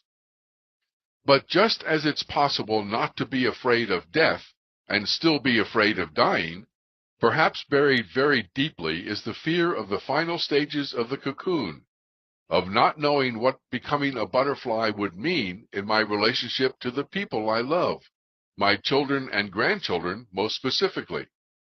I know they're not real, but I love them anyway. Am I really ready to let go of everything, unconditionally, if that's what's required? One of the problems is that other scouts who could provide any clue of what is required in the final stages of the cocoon, especially in relationship to other players whom I care for so much, are few and far between. Jed McKenna doesn't talk much about family or wife or kids. He mentions having lunch with his sister. Visiting your sister and having lunch shouldn't be a confusing ordeal, but it is. Is she really my sister? What does that mean? We share some history and acquaintances, such as childhood and parents. Are my parents really my parents? Genetically, they are related to my body, but the person who lived my childhood is no longer here. The past I share with this person is about as real and important to me as if I'd read it in a brochure. I'm an actor playing a role for which I feel no connection and have no motivation. Actually, it's not really confusing. I possess not the least shred of doubt about who and what I am. The tricky thing is that who and what I am is not related to this pretty, professional, salad-eating woman across from me. I have some residual fondness for my sister, and if she died, I'd be saddened to think that she was no longer in the world. But the simple fact is that our former relationship no longer exists. Okay, so why am I telling you all this? Because that's what I do. I try to hold this enlightenment thing up for display, and this seems like an interesting aspect of the whole deal. How do you relate to the people who were most important to you before awakening from the dream of the segregated self? End of quote. That's not very encouraging. The last time I saw Robert Scheinfeld, he had a wonderful family and what looked to be a very close and loving relationship with his wife and 2 children. Then he talked about a dark night of the soul that involved his family, so I'm not exactly sure of that situation. It doesn't matter, though, because I don't think of Robert as a scout who's close to becoming a butterfly, as I will explain in chapter 33 in part 3 of this book. Jesus may have been a scout. He may even have become a butterfly. I find the allegoric symbols of his life, especially his crucifixion, the death of the caterpillar, and his emergence from the cave, his cocoon, 3 days later, to be fascinating.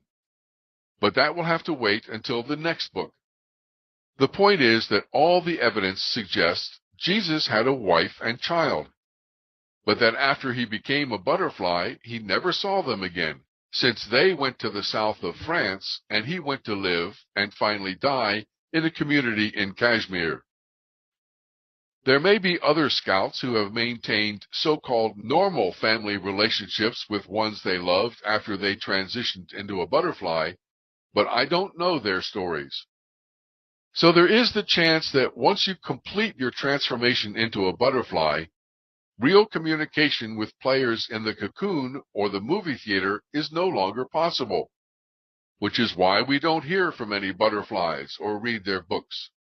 It may be that you have to take the last step in the cocoon on total faith, without anyone to let you know what it's like, as Harrison Ford did in Indiana Jones and the Last Crusade, when he had to step out from a canyon wall and risk falling into a deep gorge, not knowing there was a camouflaged bridge that would take him across to the other side. So whether it's out of fear or excitement, I have to admit I've had the thought I would like to postpone my final transformation into a butterfly and stay where I am in the cocoon for a while. Perhaps this is my own thought. Perhaps it has been put there as part of a hologram by my infinite eye. I don't know yet.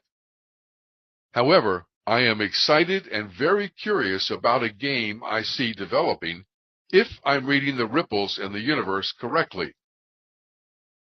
I have a lot of friends, and I'm witnessing many thousands more human adults who seem ready to break out of the movie theater and transform into butterflies. The situation in the Earth environment also appears to be getting more intense, like a rubber band being stretched to its limits before it breaks. How much more pain and suffering and limitation and restriction is required before millions of players surrender? Understand it is their own judgments and resistance causing that pain and suffering, and are willing to begin processing the false knowledge and layers of ego that are part of life inside the movie theater. I think it would be a cool game to play to see how many human adults can be encouraged to enter their cocoons, and then guided safely through their transformation into a butterfly. Everything that's needed is in place now for a mass exodus from the movie theater, and the trail has been blazed. There are even some hints and clues the Earth, itself a player in the human game, might be ready to transform as well. There have been experiments done with rats, putting them in a water maze and observing them finding their way out. It seems each new generation of rats learned to escape quicker. After 10 years, the latest generation of rats could escape 10 times faster than the original rats.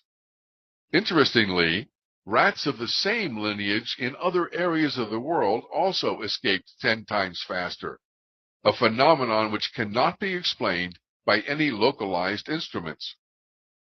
Perhaps I'm simply one of the first generation of rats to find their way to the Pacific Ocean, and perhaps those who come after me will find it much easier and faster. But it means I'm just a rat like everyone else, and I don't want to leave this book without paying tribute to all the rats who came before me and made my maze a little easier to navigate, and especially to all those other rats who died trying to find their way out of the water. Then, maybe, if Rupert Sheldrake's theory of morphic resonance turns out to be correct, all the rats who come after me will escape 10 times faster, without so many wrong turns, and this process will spread throughout the world until a critical mass is reached and all the rats turn into butterflies. How much fun I have mixing metaphors. What's it going to be like when I finally finish processing the layers of ego with my body? All I can do is speculate, because I don't personally know anyone who has actually become a butterfly. I know there must be some, but I have no idea who they are. Jed McKenna, whoever he might really be, claims he emerged from his cocoon, and then I spent the next 10 years trying to make sense of this new world, a non-world in which a non-I nevertheless seemed to reside, the waking dream state. It was like the world had turned from hard solidity into shimmering mirage. I could still see the world I had always known, but I could not find its substance. Whatever I reached out to touch, my hand passed through. Whatever I thought about dissolved in my mind. Whoever I looked at, I saw through like vapor, myself included. I looked at my own character, and it was like a face you see in a cloud for a second before it's gone. My reality now is the awakened, untruth, unrealized state, and it's the same for me as for anyone who comes to it. There are no masters or novices here.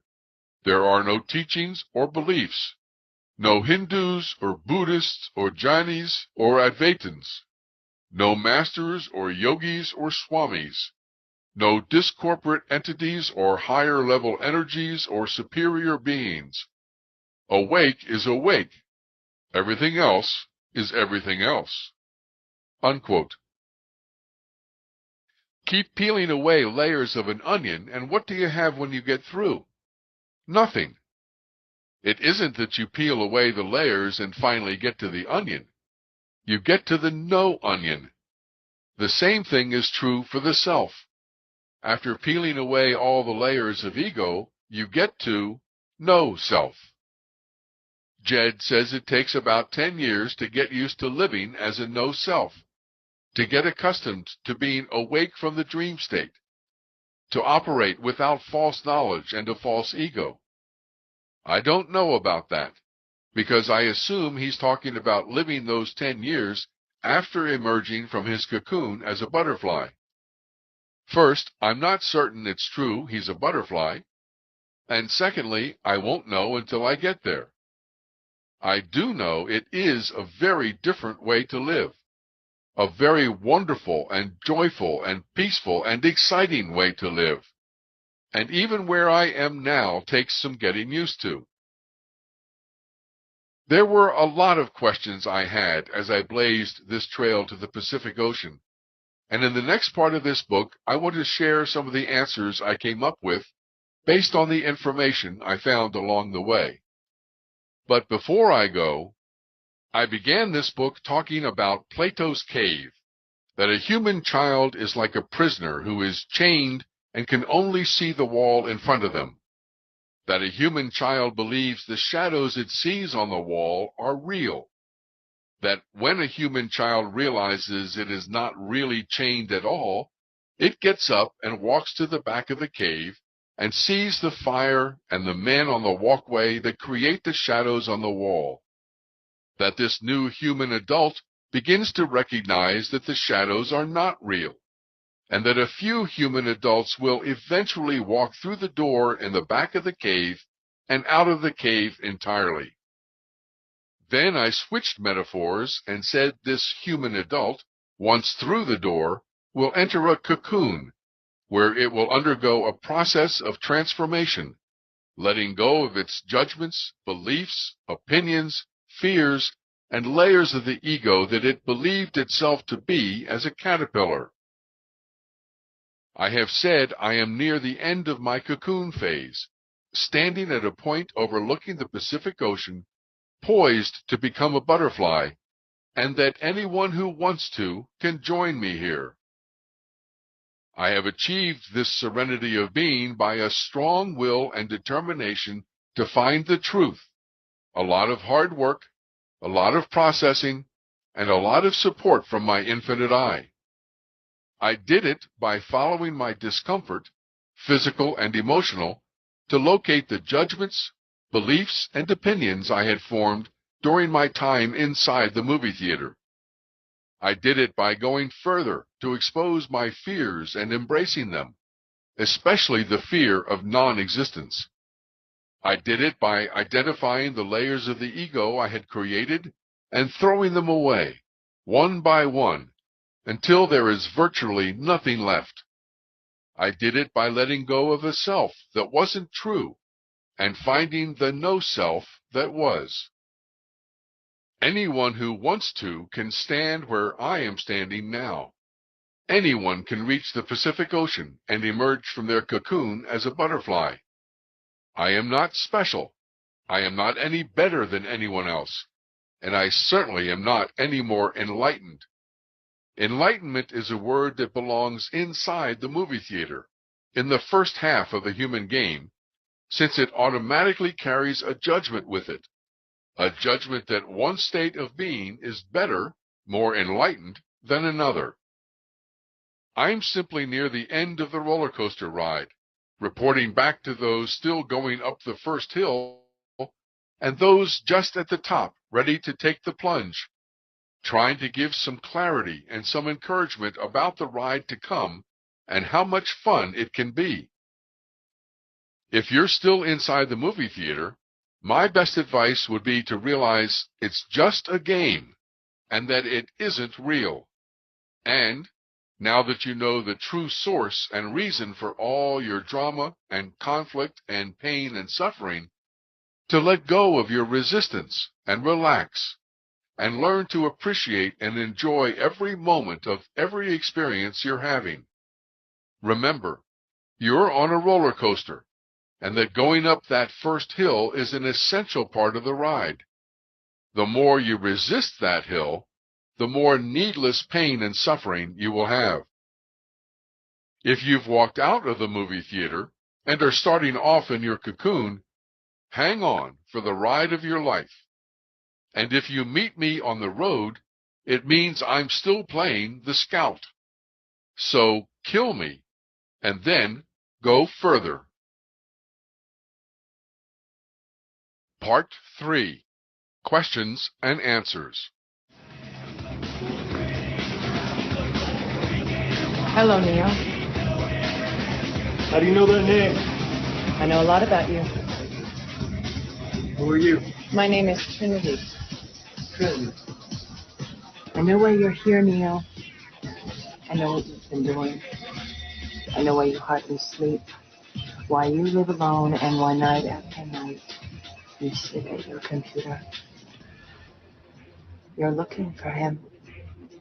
You know, because I was once looking for the same thing. And when he found me, he told me I wasn't really looking for him. I was looking for an answer. It's the question that drives us, Neil. It's the question that brought you here. Preface to Part 3. Robert Scheinfeld says when you move into the second half of the human game, which he calls Phase 2, there's no point anymore to ask why. And there are some good reasons for that. You cannot think your way out of this game. It isn't a matter of understanding, but of feeling. Asking why can often be a diversion, a distraction from doing the process itself. And the answer to why really doesn't matter and won't change anything. It's true that once inside your cocoon, there really is only one answer to the question why, because your infinite I has created it that way for you as a gift. On the other hand, we seem to be very curious as players, and why can be something that excites and interests us. Nothing wrong with that. Besides, since you've gotten this far in the book, you're well aware we're talking about a new and very radical approach to life, one that is often the opposite of everything we were taught while in the movie theater. So, for me, it's totally understandable and very legitimate to ask various questions, to better understand how this new model works, to be clear about how it is different from anything else you've ever encountered, and to more easily let go of previous false knowledge by seeing there are new and viable alternative ways to answer the most important questions that occupy our thoughts. I also think "don't ask why" can be used as a cop-out sometimes, to avoid having to come up with answers to the tough questions. Any model that's worth its salt should be able to logically and consistently withstand all kinds of scrutiny. So I welcome all legitimate questions, and by legitimate, I mean the question comes from a sincere desire to learn and fill in some gaps in understanding this new model, or questions that result from the actual testing of the model in operation. Questions coming from the ego, from Maya, from an attitude of proving me wrong, or simply to intellectually debate have no interest for me. They're always just another attempt to justify some judgment or belief formed while inside the movie theater. In the following pages, then, you will find some of the questions I had and have been asked, and the answers I came up with from my own research and experience as a scout. Some of the answers will be very short. Others will fill a normal-sized chapter. None of the answers should be taken as truth. They are simply the most logical, consistent, and best guesses I can find, especially since some deal with questions about the other side of the field, which we can never know with any certainty. If they aren't the truth, then at least they serve the purpose of demonstrating there are logical alternatives to the old and inconsistent and contradictory answers we believed for so long. The main point is to realize there are other answers to our burning questions about life that make sense, that this model is complete and workable and consistent with the latest findings in quantum physics, and that we can begin to let go of the old belief systems that kept us limited and go totally radical. Chapter 22. One Big Hologram? Question. I thought that when we speak about a holographic universe, it means we are all part of one big hologram. Answer. That's a very common misconception, but it simply cannot be true. If neurophysiologist Carl Pribram is correct when he says the human brain is a holographic receiver and translator, the brain is itself a hologram, which mathematically constructs hard reality by relying on input from a frequency domain, then there cannot be one big hologram.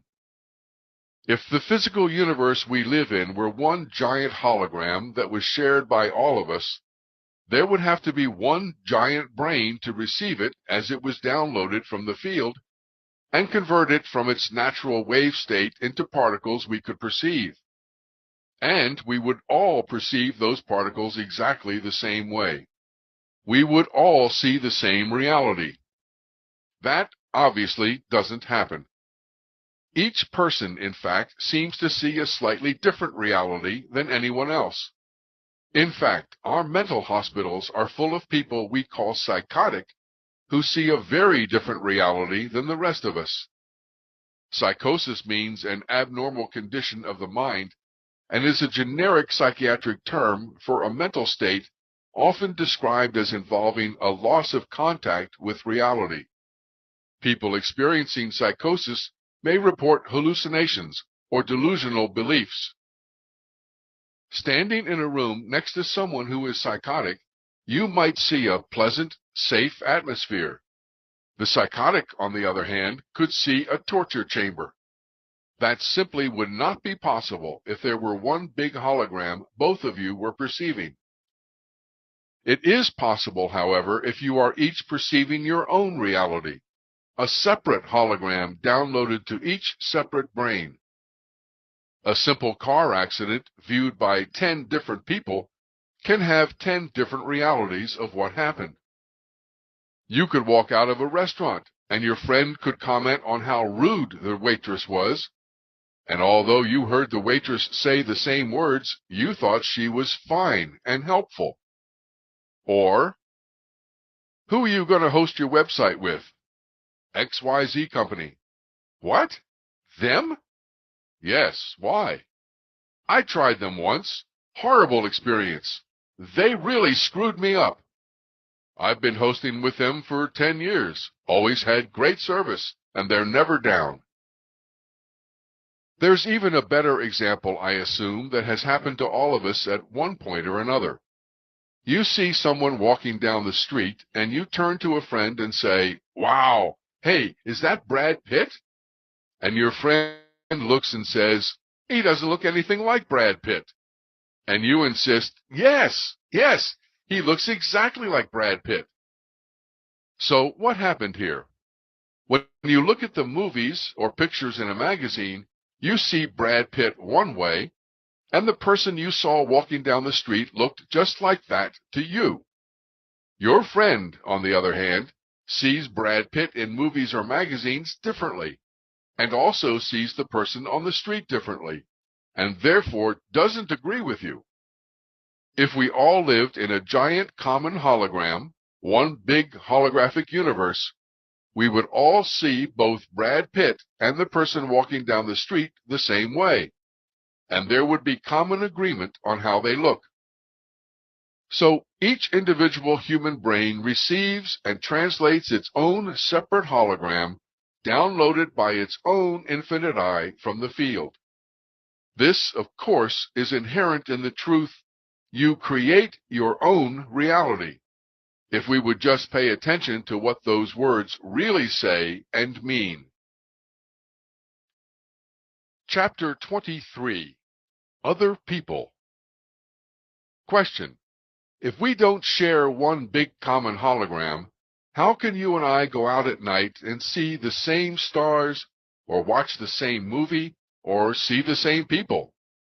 How could someone else agree with me so much on what we call reality unless we were actually seeing the same thing?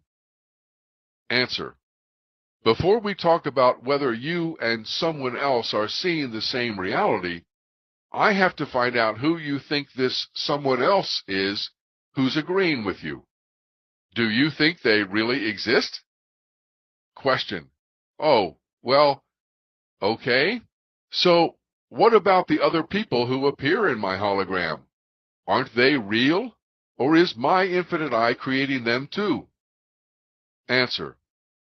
The first thing you have to remember is that nothing in your hologram is real. Not the people, not this book you are listening to, and not the ears you are listening to it with.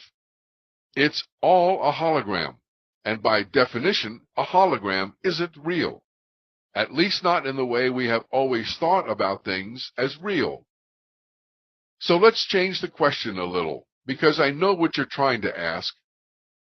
Do the other people I see in my hologram exist as separate individuals?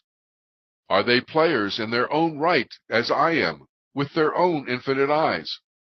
Or are they just created by my infinite I for my personal hologram and have no life of their own? Right? Well, even among the growing number of people who understand how life works in a holographic universe, there is no general agreement on the answer to this question, which is a good example of why some of these questions are not important and don't really play a role in the daily workability of these concepts. Some of these people have decided their infinite I creates everything and everyone they see in their holograms, and that no one else exists independently from them. That may well be true, and one day maybe we'll find out, or maybe we won't. On one hand, it is very important to realize and remember that everything we experience and everyone in those experiences is created by our own infinite I. And it can be so easy to forget that and assign independent power to whom and what we see out there to make them real. Therefore, it is very helpful to emphasize that nothing and no one can appear in your holographic universe that your infinite I has not created or agreed to. So it might be useful to adopt the belief that you are creating the other people you encounter in your life and that they don't exist outside your hologram. But for me, this smacks too much of solipsism, which has an overtone I don't resonate with. If only I matter, then other people, animals, environments only matter insofar as they impact myself. This may be an antisocial philosophy. So here is what makes the most sense to me and feels the most comfortable.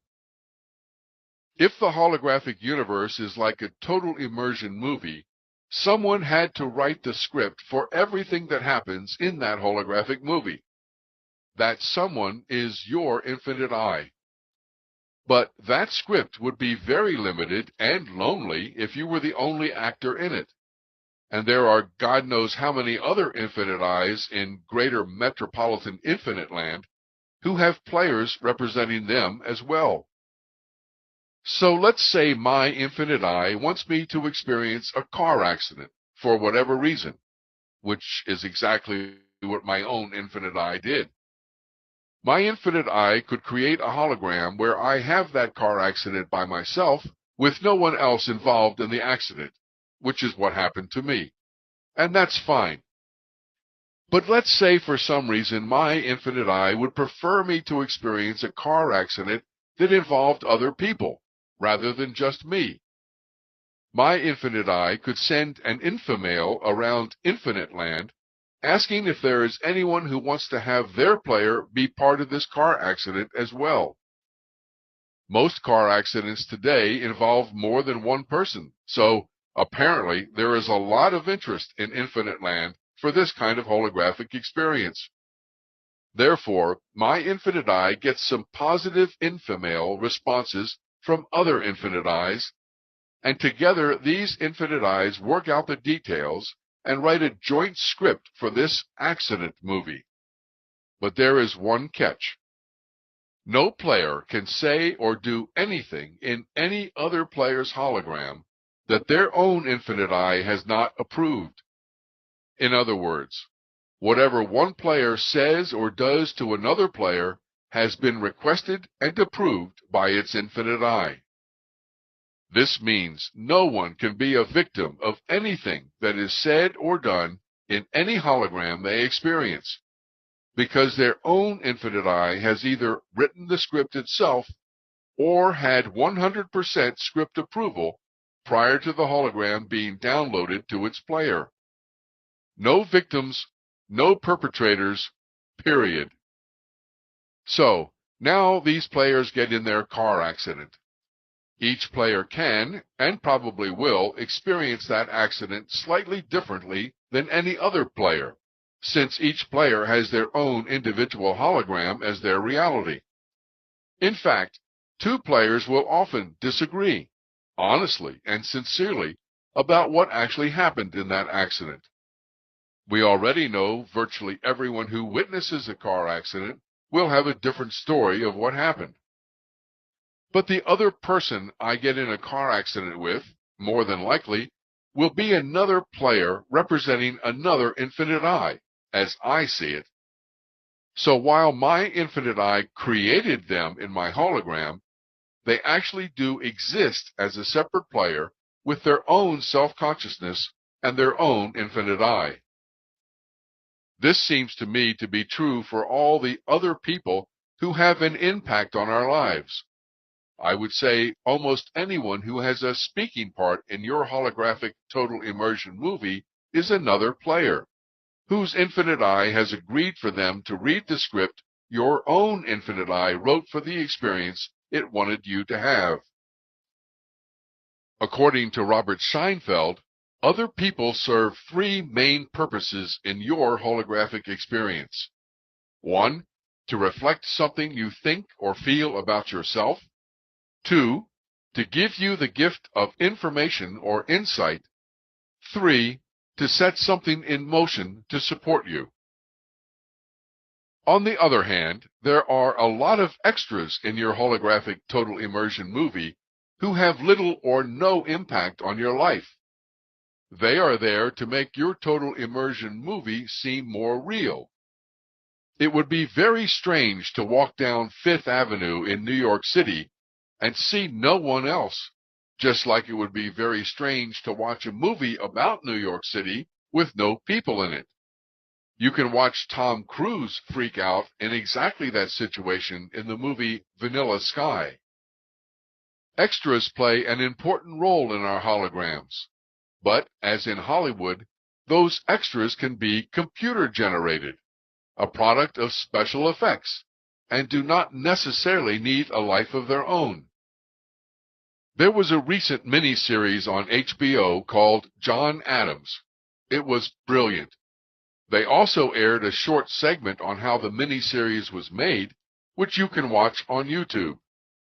Not only is this a great example of how a background set is made to provide the scenery for a holographic movie experience, but there is a segment of this video starting around 3 minutes in that explains and shows how a crowd of 10,000 people was created using just 15 extras.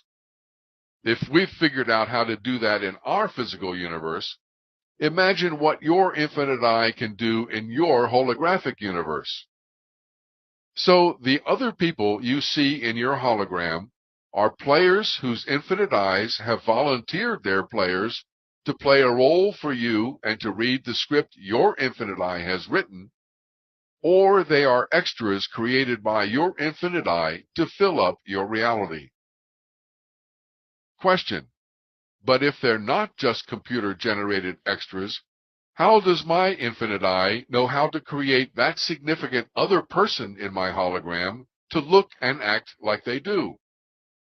Answer: by using the template available in the field for this other person, tagged with their name on it.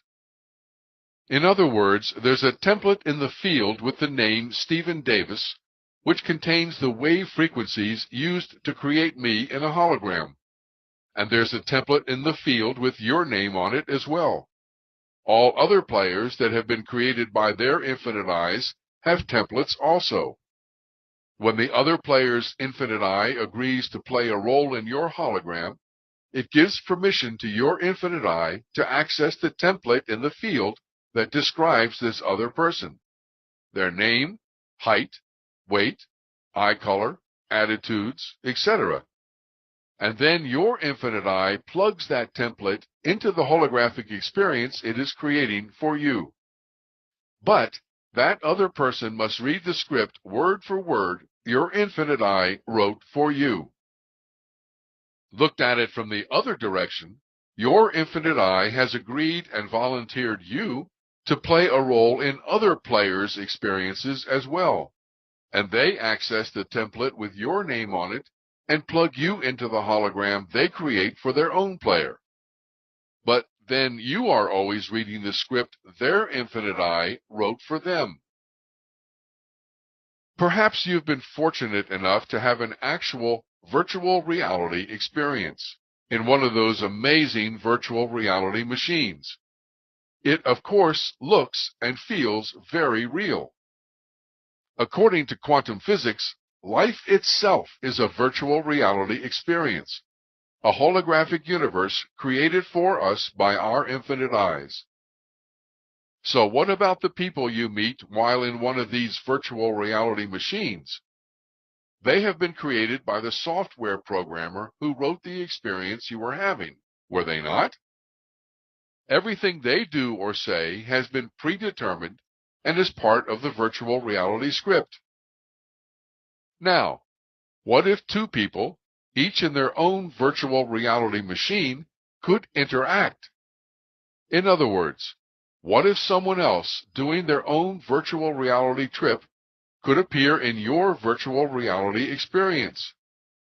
The person on the other machine would have to be pre-programmed into your machine so they appeared normally and not in their virtual reality gear, and vice versa. See what I mean? This is not out of the question, not some ridiculous science fiction fantasy. The technology is not that far away when it will be possible for two virtual reality experiences to interact. What a hint or clue that will be. And that's basically what happens in our holographic reality. We meet people, whom I'm calling extras, who are pre-programmed into the script of our experience to make it seem more real. And we meet people who are players in their own right, whose holographic experiences interact with ours. Really an amazing game when you think about it. So, I take the viewpoint that the other people I meet in my holographic experiences who play any kind of significant role in my life are players in their own right, with their own self-consciousness, who have agreed to play a role and read a script for me and either reflect something I think or feel about myself, give me the gift of information or insight, or set something in motion to support me, and vice versa. In this way, we can give each other lots of gifts of experiences. In fact, each and every interaction between players is a gift from one to the other, and back again, no matter how one or more players might judge that experience and the other player's role in it. Now that we have all that cleared up, you can ask your original question again. Chapter 24, The Earth Environment Template. Question: if we don't share one big common hologram, how can you and I go out at night and see the same stars, or watch the same movie, or see the same people? How could someone else agree with me so much on what we call reality unless we were actually seeing the same thing? Answer: the answer to that depends on how you view other people in your holograms based on what we discussed in the last chapter. If you take the position that the someone else in your hologram agreeing with you was created by your own infinite I and has no existence as an independent player on its own, then what Dr. Andrew Newberg said is very pertinent. When I cross-reference with somebody, they're part of my reality. If I hear someone agreeing with what I think is going on out there, it still has to do with what I am perceiving. In other words, cross-referencing, when someone in your hologram agrees with you about the reality you are perceiving, is totally useless as proof that the two of you are seeing the same thing. Therefore, it doesn't matter whether they see the same stars, or movie, or people you do, since they're nothing more than part of the hologram created by your infinite I. But let's say you've decided other people in your hologram are players in their own right, with their own self-consciousness, who have agreed to play a part in your holographic experience. Now the discussion gets interesting. The first problem is that what you and any other person in your hologram see is most likely not the same thing, and there is no way to prove they are the same. We think when we see the color blue, for example, someone else is seeing the exact same color. But how do you know that? My ex-wife and I would have interesting debates on whether a particular house was painted off-white or pale yellow. She always won, by the way. This wasn't just because we disagreed on the color, but at a more basic level, we were actually seeing two slightly different colors. However, let's face it, most players seem to be able to agree for the most part on most things, like the stars, or the movies, or the people we see, right? So how can that be? My guess is that there is a template in the field for the Earth environment.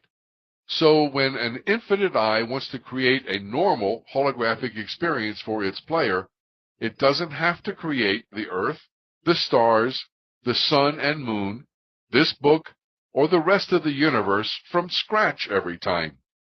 It simply uses the template for the basis of the hologram, and then adds whatever unique touches it wants for each situation for its player. It only makes sense to do it this way, so players can focus on their unique experiences and not have to deal with or spend much time arguing about whose reality is real. As noted, there are players whose infinite eyes do not use this normal template, and we consider them to be crazy. But it's just further proof we're dealing with individual holographic universes, not a common one, and it's entirely possible for an infinite I to choose whatever reality it wants for its player. This Earth environment template is a lot like the software program in sophisticated video games. The background is basically the same for all players, but there is a wide variety of experiences an individual player can have using that same background. You could also say it's like using one stage set and props in a movie or play, but the different characters all have different experiences within it. If that kind of unique and individual experience is possible using the same template, why create a new one each time? Or this might make more sense. When you apply for a job, you go into your computer's text writing program and choose a template to write a resume. You add your own personal information to that template to create a unique and individual resume for yourself, but otherwise your finished product looks just like anyone else's who used the same template. So here's how it apparently works. An infinite I wants to have an experience in the physical universe on Earth. It obviously cannot come here itself. An infinite being could not come into a finite world, so it elects to create a player to represent it. It goes to the field and chooses specific wave frequencies to create that player, and this unique group of wave frequencies in the field are tagged and used as a template for that player. Then the infinite eye decides to create an experience in the physical universe for its player. If it wants to create a so-called normal experience, it will grab the Earth environment template from the field, which includes all the things we generally agree on, like the position of the stars and planets, the location of New York City, the color purple, what broccoli looks like, and so forth. This will allow its player not to spend all its time arguing with other players about what a circle is, but be able to focus instead on the core experience the infinite eye wants. On the other hand, maybe the core experience the infinite eye wants is to explore differences of opinion, and therefore it might make slight modifications in this normal Earth environment template, or even major modifications that would result in significant disagreements with other players about reality. The point is that when an infinite eye wants to create an experience for its player in the human game, it doesn't have to create the sun and the stars and the moon and spaghetti each time. The template is already there, available for all infinite eyes to use as they see fit, which is why the template can look almost the same to many players. The current buzzword for template is matrix. And, just to be clear, there is no evil matrix or sacred matrix, as some have suggested, but only one matrix that is totally neutral. Do you know what I'm talking about? The Matrix? Do you want to know what it is? The Matrix is everywhere. It is all around us. Even now, in this very room. You can see it when you look out your window or when you turn on your television. You can feel it when you go to work, when you go to church, when you pay your taxes. Unfortunately, no one can be told what the Matrix is. You have to see it for yourself.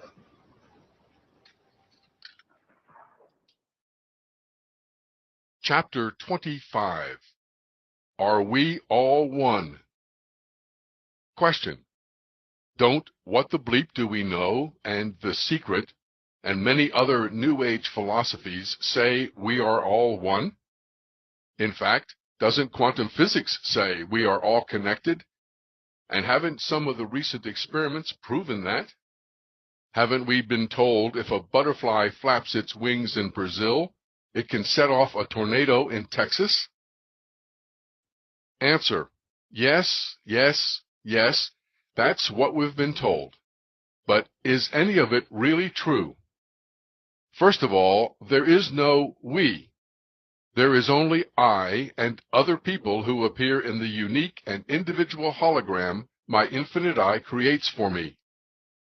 Even if you believe, as I do, that many of the other people who appear in your hologram are other players in their own right, with their own infinite eyes, they have their own unique and individual holograms as well, since there is no one big common hologram we all share.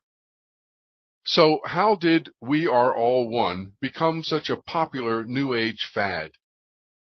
In the early 1980s, physicist Alain Aspect performed some very famous experiments with collaborators in France that have been used ever since to claim we are all one, or, at a minimum, that we are all connected. But that's not what the experiments proved at all. What Aspect did, basically, was to send two protons, very small particles, from a calcium atom away from each other in different directions. These two protons had opposite or complementary charges associated with them when they separated. He then changed the charge of one of the protons and the other proton magically changed its own charge simultaneously. Einstein called this spooky action at a distance, since there was no explanation of how the two protons were influencing each other at distances that would disallow any communication between them. Stated more simply and generally, the experiment provides strong evidence that a quantum event at one location can affect an event at another location without any obvious mechanism for communication between the two locations. And this was jumped on by the New Age as proof we are all one and connected. But Aspect's results don't prove that at all. At most, they prove everything within one hologram is connected, which we already know to be true. If you cut off a little piece from a larger holographic film, you can still produce the complete holographic image from that piece. It's dimmer, but the whole picture is still there. This is called entanglement in quantum physics, which basically says all the different particles that make up a hologram are connected. So everything is connected within a single hologram, and maybe if a butterfly flaps its wings in Brazil in my hologram, it can set off a tornado in Texas in my hologram. But since there is no one big common hologram we all share, and each player has its own unique and individual holographic experiences, Aspect's results cannot be interpreted to prove we are all one or even all connected. If a butterfly flaps its wings in Brazil and sets off a tornado in Texas in both my hologram and yours, it simply means this scenario was part of the Earth environment template used by both your infinite eye and my infinite eye when they created our individual holographic experiences. But it still doesn't mean we are all one. Think of it this way. The field contains an unlimited number of possibilities in wave form, and therefore can be the source of an infinite number of holograms. For example, my infinite eye could go to the field and decide to pop out a hologram of an apple for me. Your infinite eye could go to the field and decide to pop out a hologram of an orange for you. But these two holograms are not connected. They may be interacting in a way we don't understand yet, but it doesn't mean they're connected. Hologram of an apple for me. Your infinite eye could go to the field and decide to pop out a hologram of an orange for you. But these two holograms are not connected. They may be interacting in a way we don't understand yet, but it doesn't mean they're connected. There's a big difference between the two. In other words, I could do something with my apple in my hologram, and it would have no effect on the orange in your hologram. Every player's holograms are totally independent from every other player's holograms. A butterfly flapping its wings in Brazil in my hologram will not automatically set off a tornado in Texas in your hologram. At least, we currently have no scientific proof for the theory that we are all connected, despite what the New Age says. Let me try to say this in a different way. Every player's holograms are totally independent from every other player's holograms. That's the only possible way that each infinite eye can create its own reality for its player.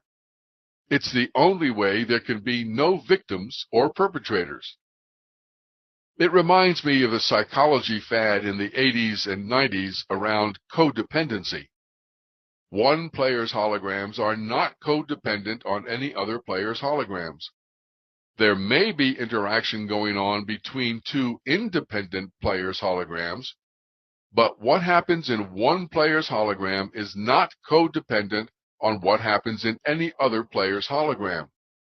In short, there is no co-creation happening. If you wanted to say everything I see in my hologram is one, you would be correct. But to say we are all one at the holographic level is not true. Now, we can go to a different level, both in Elaine Aspect's experiments and in our own individual experiences. My hologram of the apple and your hologram of the orange have the same source, the field, just like the two protons in Aspect's experiment had the same source, a calcium atom. In the field, everything is connected to everything else. Waves upon waves of potentiality, of infinite possibility.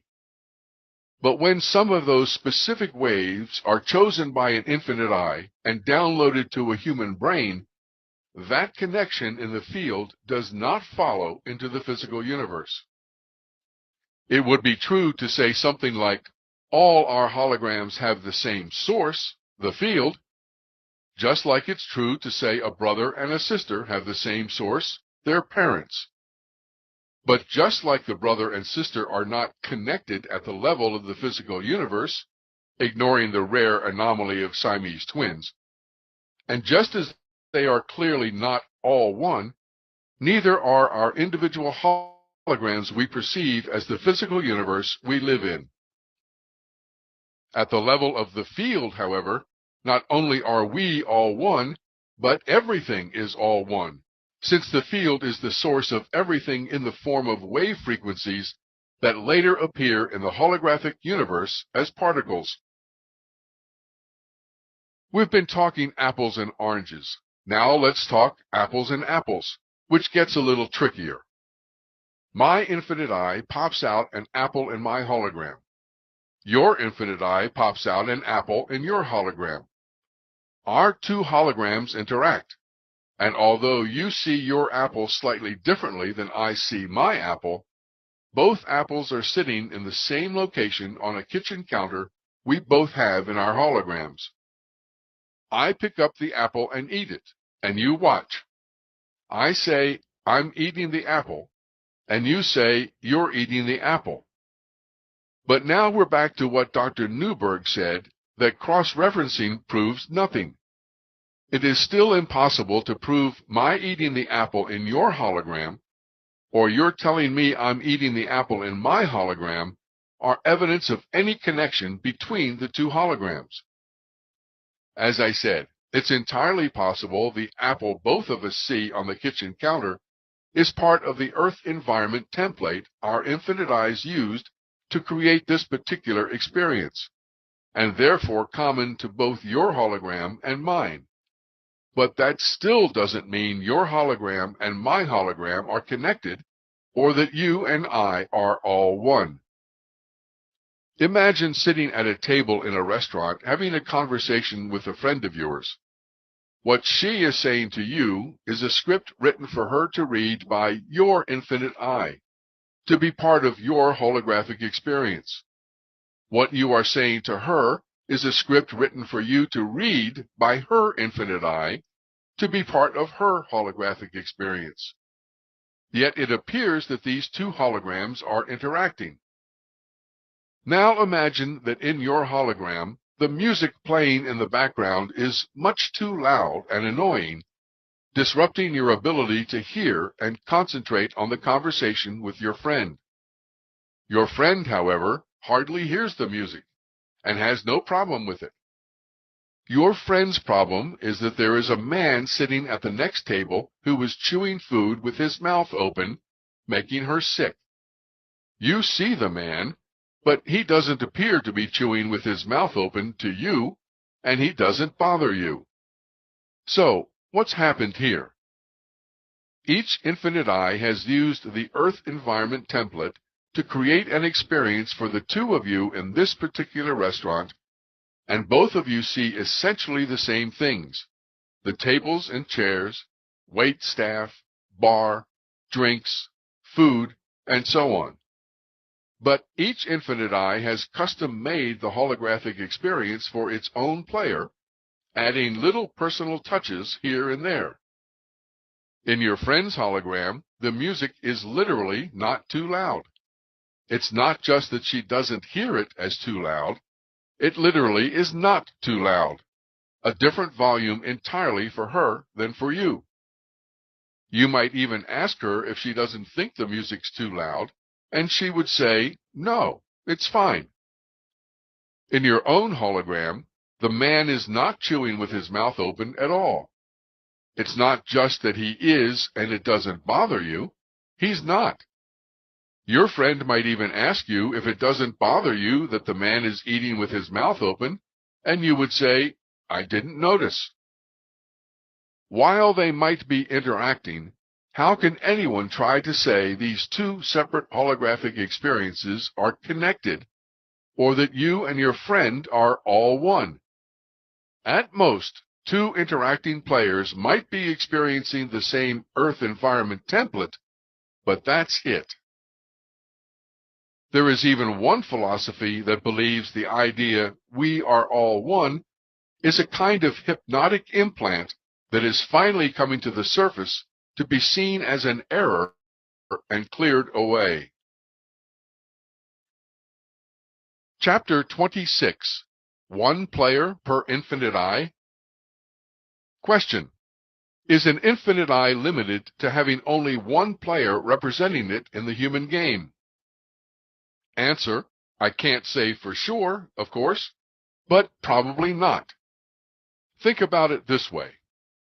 An infinite eye has infinite power, infinite joy, infinite wisdom, infinite abundance, infinite love, and an infinite desire to play and express itself creatively. I can't imagine, with the infinite number of games to play in an infinite universe, an infinite eye would limit itself to playing just one game, the human game on Earth, with just one player. But it's possible. Our egos would like us to think we're very special, each one of us, and that we must each have just one infinite eye that created us and looks after us, and only us. But I doubt it. It would make more sense that a unique and individual infinite eye would have a number of different players in a number of different games, perhaps even in a number of different universes. To take this one step further, it's also possible a unique infinite eye can have more than one player on Earth at the same time. I had a friend who was remembering, in trance, a lifetime during World War II when she was a British soldier and got involved in a firefight with a German soldier. They killed each other at the same time over a foxhole. As my friend's soul left her British soldier's body, she saw the soul of the German soldier leave its body as well. And to her great surprise, she realized they both belonged to the same infinite eye. Why not? An infinite eye is not limited to the number of players it can have in the human game, even simultaneously. Perhaps your wife, or your husband, or your children, or your best friend, or your worst enemy is another player from the same infinite eye. Won't we all be surprised to find out one day? But the fact that your infinite eye may also have another player, or more, does not affect your relationship with that infinite eye at all. Just like a parent who has more than one child, there is not, or should not be, any favoritism, any more or less love for one than another, any dilution of the caring and the guidance and the energy for you as one of its players, simply because there may be others. In fact, each of us can actually think about our infinite eye as our own, if somehow that makes things easier. It really doesn't matter. The possibility that you might share an infinite eye with another player has no relevance or bearing on how you play the human game. It is interesting, however, to consider the possibility that the person causing you the most discomfort in a particular holographic experience may, in fact, be your brother or sister, that you share the same infinite eye. Chapter 27. Past Lives. Question. What about past lives? Answer.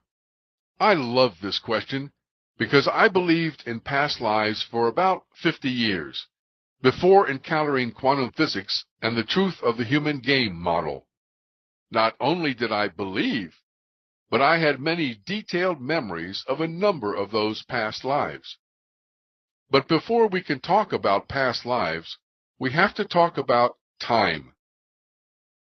From the research in quantum physics, we know time does not exist in the field, where all experiences are created that make up the physical universe. Space and time are created as part of a hologram. Scientists would say space-time is a function of the hologram, and therefore time is not real in the same way the hologram is not real. In fact, as many others like Seth and Eckhart Tolle have said over and over again, the only thing that's real, or better, relevant, is the present moment. This not only applies to past lives, but the past in this present life as well, which should be self-evident when we see how someone can change their past by getting new information or changing their perceptions of what happened back then. Einstein said, "Reality is merely an illusion, albeit a very persistent one." And it's true that reality seems to have continuity as one moment blends into the next moment. But it's also possible to look at those moments as individual holograms coming quickly one after the other, like a movie consists of one individual frame and then another in rapid succession. Therefore, the persistence itself is illusory. It's even possible there actually is nothing except the present moment, and that everything we consider to be the past is created in each present moment hologram. Carl Pribram spent years trying to find the location of memory in the brain, and finally decided the brain itself was a hologram. So what if memory really doesn't exist at all? What if our memory of the past is being created in the present moment hologram instead? What if, when we say someone is living in their past, the opposite is actually true, that their past is living in their present? So the past may be a story that is part of the present hologram, and we are free to rewrite the ending to that story at any time by changing our reactions and responses to the experience, letting go of the judgments, beliefs, opinions, and fears. This is clear and actually very necessary when you move into the second half of the human game. When the judgment is dropped, for example, of how bad your childhood was, and you gain appreciation and thankfulness for the perfection of those experiences in creating limitation in the first half, the past changes dramatically. What's actually happening is that the story in your present hologram about the past is changing. In essence, you are creating a new past in the present, since there really is no past per se. A good actor does this. If it's not part of the script itself, an actor will make up a past for their character, giving them a reason, the motivation, for any line or action they have in the movie. But that character's past is not real and only exists in the present moment when the actor is acting, using it to give background for how they deliver their lines. Am I making myself clear? Since time is not real, all past memories could actually be nothing more than parts of the present time hologram which fill in the storyline of our total immersion movie. What we call our history, personal history, human history, even the history of our planet and the physical universe, could simply be one small storyline in the current Earth environment template downloaded to a player for its present time experience. L. Ron Hubbard, in another one of his genius moments, called these service facsimiles. Service because they serve him, facsimiles because they are in mental image picture form. The service facsimile is therefore a picture containing an explanation of self-condition. End of quote. In other words, we may well be making up our past in the present time to explain our current condition in life. Believing in past lives was, at least for me, a very important part of that process. I could use a past life as a reason for my present time behavior, just as we use a dysfunctional childhood to explain a dysfunctional adult. Quick example. I had so-called memories of being a pharaoh in Egypt in the 14th century BC who was murdered by the priesthood when he tried to take away their power. This explained why, in this present life, I had done everything possible to get out of politics once I got elected, believing on some level that rising up the political ladder would eventually result in my death. But for me, past lives explained more than just the negative behavior in the present. I had very little sailing experience in this life, limited mainly to building and sailing a 12-foot sunfish in my teens, taking my wife for a ride on a Hobie Cat on our honeymoon, which was a bad idea, and skippering a 42-foot Morgan from Los Angeles to Catalina to scuba dive with friends. Then in 1994, I stepped onto the Kairos, an 80-foot wooden schooner, to be the cook for a year. But somehow I knew exactly what to do and how to sail her perfectly, even single-hand her, including how to tie all the standard sailing knots. Within a short time, I was replacing the captain when he went ashore for extended vacations, performing difficult anchoring maneuvers in pitch dark, turning the ship 180 degrees in a 100-foot harbor, and sailing her precisely for 3 days and nights on open ocean from the Canary Islands to Madeira. I cannot explain my behavior from anything I experienced in this lifetime. However, I had these memories of what I thought was a past life as a merchant marine, sailing back and forth from Boston to the Mediterranean in the early 1900s. There's no question in my mind the knowledge and expertise I had in that life was accessible to me in this life when I needed and wanted it.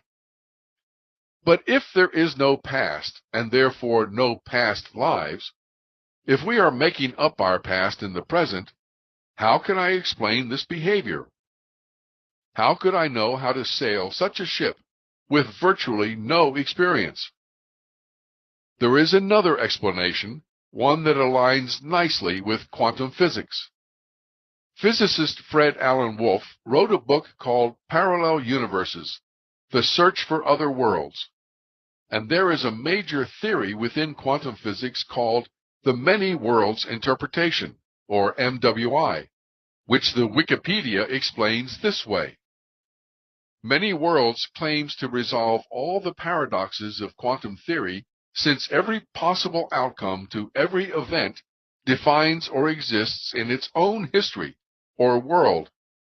In layman's terms, this means that there is a very large, perhaps infinite number of universes, and that everything that could possibly happen in our universe, but doesn't, does happen in some other universe.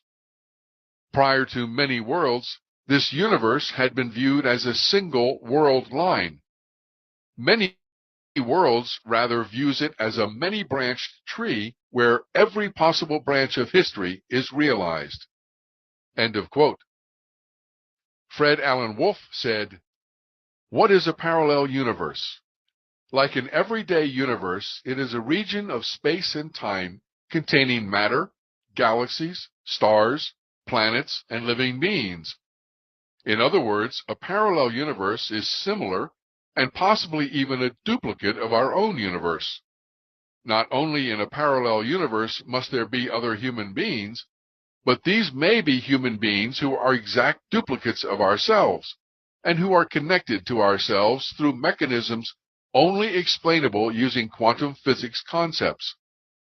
The possibility exists that parallel universes may be extremely close to us, perhaps only atomic dimensions away, but perhaps in a higher dimension of space. an extension into which physicists call superspace. Modern neuroscience, through the study of altered states of awareness, schizophrenia, and lucid dreaming, could be indications of the closeness of parallel worlds to our own." Unquote. In other words, there is speculation among very prominent and respected quantum physicists that other worlds might exist simultaneously with our world, and that we might have a connection to them. This opens the door to a fascinating theory about past lives. I talked in Chapter 26 about the possibility an infinite I could have many players representing it in many different games, or even within one game at one time. What if the past lives we think we remember are not past at all, but happening now in a parallel universe? What if an infinite I wanted to experience a number of different times and places in the human game and created separate players for those times and places? And what if we, as players in this space and time, had access to those other players in other spaces and times, and could receive information about them and from them through the conduit of a mutual infinite I? I understand now that my life as a merchant marine was not a past life at all, but a simultaneous life going on in a parallel universe, and that the merchant marine is a player just like me, but in a different time and space, and he and I share the same infinite I. From my perspective, it seems like I was able to tap into his life via our common infinite I and bring the information I needed through into mine. I have other examples as well from my own experience about the many worlds interpretation of quantum physics. But first, I will relate a story about Jane Roberts, who channeled the entity known as Seth. Apparently, one day while Jane was in her trance and Seth was speaking, someone showed Seth a picture of Jane when she was about 12 years old, and asked if this was the Jane Roberts who was sitting in front of them at that time. Seth said no. It was a picture of the Jane Roberts who had gone on to become a nun. Seth explained that Jane had been torn about her future when she was young, and part of her wanted to follow a strict religious training. At the point of decision, one Jane went into another universe and became a nun, and the Jane that was in front of the group stayed in this universe, according to Seth. My own experience was when I had to make a decision to go into the Army and to Vietnam, or go to jail as a protester. I really wanted to go to jail, to stand on my principles, and register my opposition to the war. But my fiancée and my mother weren't too keen on the idea, and I wound up volunteering to become a physician's assistant in the Army to make sure I never had to kill anyone. I now am certain there is a Stephen Davis in another universe who went to jail instead, living out his life based on that decision. Once I made one choice, the other choice played out in another world. And why not? The whole point of the human game is for an infinite I to have as many experiences as possible of what it feels like to be limited in power and joy and wisdom and abundance and love. Why shouldn't an infinite I have many players in the game at one time? Why shouldn't an infinite I explore all the various options that arise in the course of the game for any particular player in many different simultaneous parallel worlds? The many worlds interpretation basically says all possibilities occur in one universe or another, and Seth says, especially when faced with a life-changing decision, both alternatives continue in parallel universes. But perhaps the most interesting part of this is the possibility of communication between the various players. As we progress inside the cocoon and restore conscious communication with our infinite I, Will we have greater access to all the players who share our infinite eye by leaving behind the judgments and beliefs that currently block that communication? It's no wonder access was limited during the first half of the human game, but now that we're heading away from limitation, who knows what's possible? The bottom line is that it's very likely your infinite eye has many players in many universes, including many players in the human game at many different times and places, and that what we have been calling past lives are actually present lives occurring simultaneously. This, of course, would completely change the idea of past lives being some kind of progression of identities from which we are supposed to learn lessons, which naturally brings up the question of karma. There is an interesting movie you might want to watch called Sliding Doors with Gwyneth Paltrow, produced in 1998. Chapter 28. Karma, Cause and Effect. Question. So what about karma? Answer. As I've said all along, there is a grain of truth in every philosophy, every religion, every spiritual path. But in the first half of the human game, that truth had to be perverted to a greater or lesser degree in order for a player to experience limitations and restrictions, or the game wouldn't work. In this case, the truth about karma has been twisted in many ways until it means many different things to many different people. An eye for an eye, or a tooth for a tooth. You reap what you sow. You will be rewarded for being good and punished for your sins. You have to suffer retribution for wrong done in previous lives. If you're bad, you'll come back as a lesser form of life next time. If you do spiritually valuable acts, you deserve and can expect good luck. Or conversely, if you do harmful things, you can expect bad luck.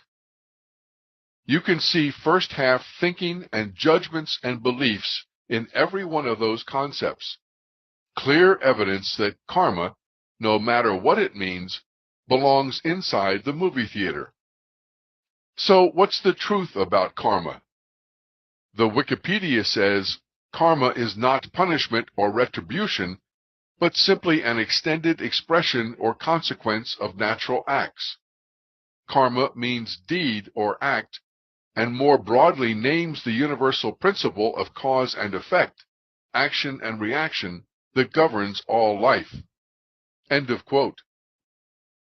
Karma, therefore, at its most basic level, is cause and effect. Karma means if you do this, that will happen. Bad karma is seen as having done something wrong in the past or in a past life that will come back to you in the present or future for you to work out. Good karma is seen as having done something right in the past or in a past life that will come back to you in the present or future as a reward. But if a player can never do anything wrong, which is the truth, how could there ever be any karma to work out? Karma is simply another belief that will fall by the wayside during your transition in the cocoon. Actually, most players in the human game hold the belief that if I do this, that will happen, even if they don't call it karma.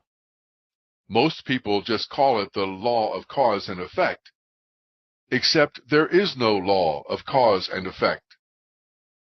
In truth, the law of cause and effect is nothing more than a belief system, and, like space and time, is a function of the hologram and is therefore not real. Remember that believing is seeing, so if you believe in the law of cause and effect, you will see it in action all around you. But what if you don't believe in the law of cause and effect? Various people over the years have demonstrated what could be called a total disregard for the law of cause and effect. Jesus, for example, ignored the law of cause and effect when he walked on water, or fed the multitude with a few fish and some bread, or healed the sick, or raised the dead. Sai Baba apparently ignores the law of cause and effect when he produces vibhuti, or jewelry, out of thin air. In his book, The Holographic Universe, Michael Talbot mentions other documented examples of lesser-known individuals demonstrating feats outside the law of cause and effect.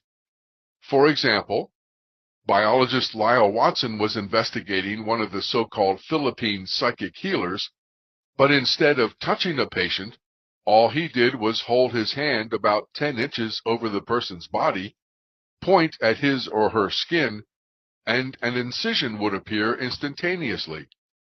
Watson not only witnessed several displays of the man's psychokinetic surgical skills, but once, when the man made a broader sweep with his finger than usual, Watson himself received an incision on the back of his own hand. He bears the scar to this day. One investigator, a member of the Paris Parliament named Louis Basile Carré de Montgeron, witnessed enough miracles to fill 4 thick volumes on the subject. In one instance, a convulsionaire bent back into an arc so that her lower back was supported by the sharp edge of a peg. She then asked that a 50-pound stone attached to a rope be hoisted to an extreme height and allowed to fall with all its weight on her stomach. The stone was hoisted up and allowed to fall again and again, but the woman seemed completely unaffected by it. She effortlessly maintained her awkward position, suffered no pain or harm, and walked away from the ordeal without even so much as a mark on the flesh of her back. End of quote. Stories abound of yogis who can sleep on a bed of nails without pain or evidence of skin damage, and there are perhaps some 5,000 members of the Pentecostal holiness churches who show no effects from the bite of a poisonous snake or from drinking poison. Of course, the phenomenon of firewalking, made popular in the West by Tony Robbins, is nothing more than convincing people to temporarily suspend their belief in the law of cause and effect, and walk across hot coals which would normally cause burns on the feet without suffering the effects. In Chapter 20, I talked about multiple personality disorder and the large number of cases where the human body seems to defy cause and effect. There are many other examples of diseases occurring without any cause, or not occurring when the so-called cause is present, but the effect is not. If smoking causes cancer, for instance, how can some people smoke their entire lives and never get cancer? If HIV causes AIDS, how can thousands of people have lived for 30 years diagnosed HIV positive, not take any medications, and still be happy and healthy? The movie The Matrix was all about Neo learning to break out of his belief in the law of cause and effect. There are 2 famous scenes toward the end that demonstrate his success. First, when Neo is shot close range with 6 bullets, seems to die temporarily, and then gets up again to continue the fight. And then when he unravels the matrix and stops the bullets coming at him, plucking one out of the air and looking at it, then letting them fall on the ground in front of him. Our tendency is to explain away these examples as supernatural, when in fact they are simply occurring outside the belief system of cause and effect. A Course in Miracles says, "This is a course in cause and not effect." According to Michael Talbot, the great quantum physicist David Bohm argued that the way science viewed causality was also much too limited. Most effects were thought of as having only one or several causes. However, Bohm felt that an effect could have an infinite number of causes. Boehm conceded that most of the time one could ignore the vast cascade of causes that had led to any given effect, but he still felt it was important for scientists to remember that no single cause and effect relationship was ever really separate from the universe as a whole. Unquote. But despite much evidence to the contrary, cause and effect remains one of our most basic, most ingrained, and most unchallenged belief systems. And its history goes way back to the beginning, when our biblical ancestors, Adam and Eve, were told it was eating the apple that caused them to get in trouble with the Lord. And he said, "Who told thee that thou wast naked? Hast thou eaten of the tree, whereof I commanded thee that thou shouldest not eat?" There is an interesting phenomenon I want to mention that, on first glance, might appear to be karma, or cause and effect, but it's not. As players in the human game, we seem to experience similar holograms from time to time. In fact, patterns of experiences seem to follow us, in some cases plague us, repeating over and over. A woman might constantly attract a certain kind of man, an alcoholic who abuses her, for example.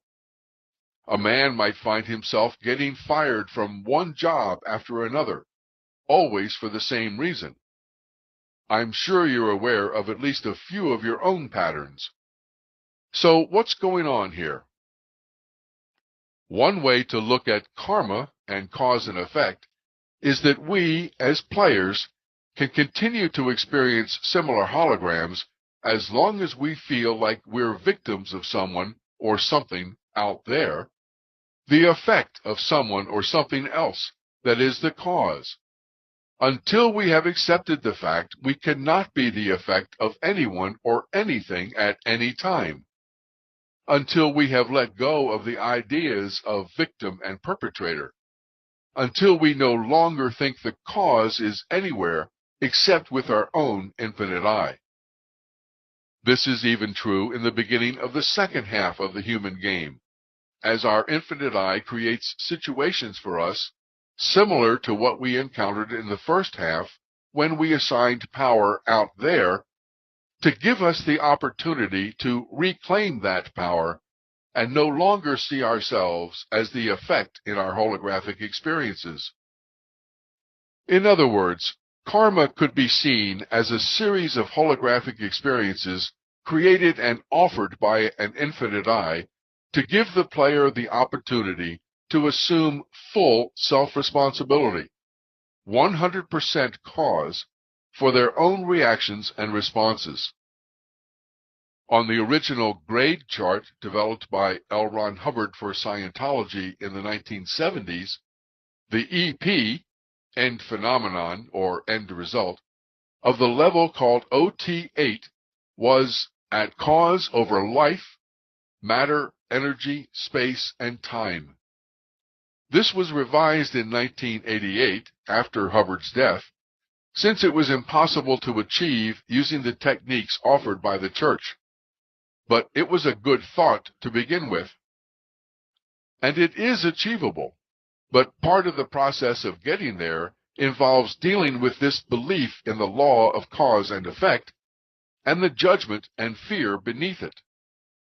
As I said in chapter 21, this is a tough one, and I'm not finished with it myself. So that's all I can say about it for now. Chapter 29. Trust. Question. Is it true what L. Ron Hubbard once said, "On the day we can fully trust each other, there will be peace on earth"? Answer. No, not really, because the way he said it makes it sound like we should be working to learn to trust each other, and if we would succeed, we'd have peace on earth. That's just another incorrect twist to the truth that happens inside the movie theater. The intentional community I have been associated with for over 17 years has spent most of that time trying to learn to trust each other, using various techniques and processes such as the forum. I can say they've made some progress, and their community is perhaps more peaceful than other places to live, but I can't say they've gone very far. Trusting each other, however, is not a goal to be worked for. It's a byproduct, like Jed McKenna talked about non-attachment. It's something that happens as a result of something else. The only thing anyone ever has to trust is their infinite I. If you trust your infinite I, you automatically trust everyone and everything in your holographic experiences, since your infinite I creates them all for you down to the smallest detail. If you trust your infinite I, and someone appears in your hologram, you know you can trust them too. Trust them to read the movie script written by your infinite I word for word, since they are only there at the request and approval of your own infinite I.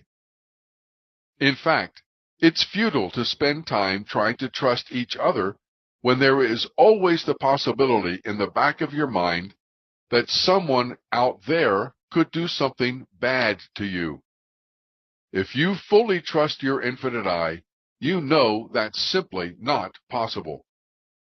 Therefore, it would be more accurate to say, on the day when you can fully trust your infinite I, you will experience peace on earth.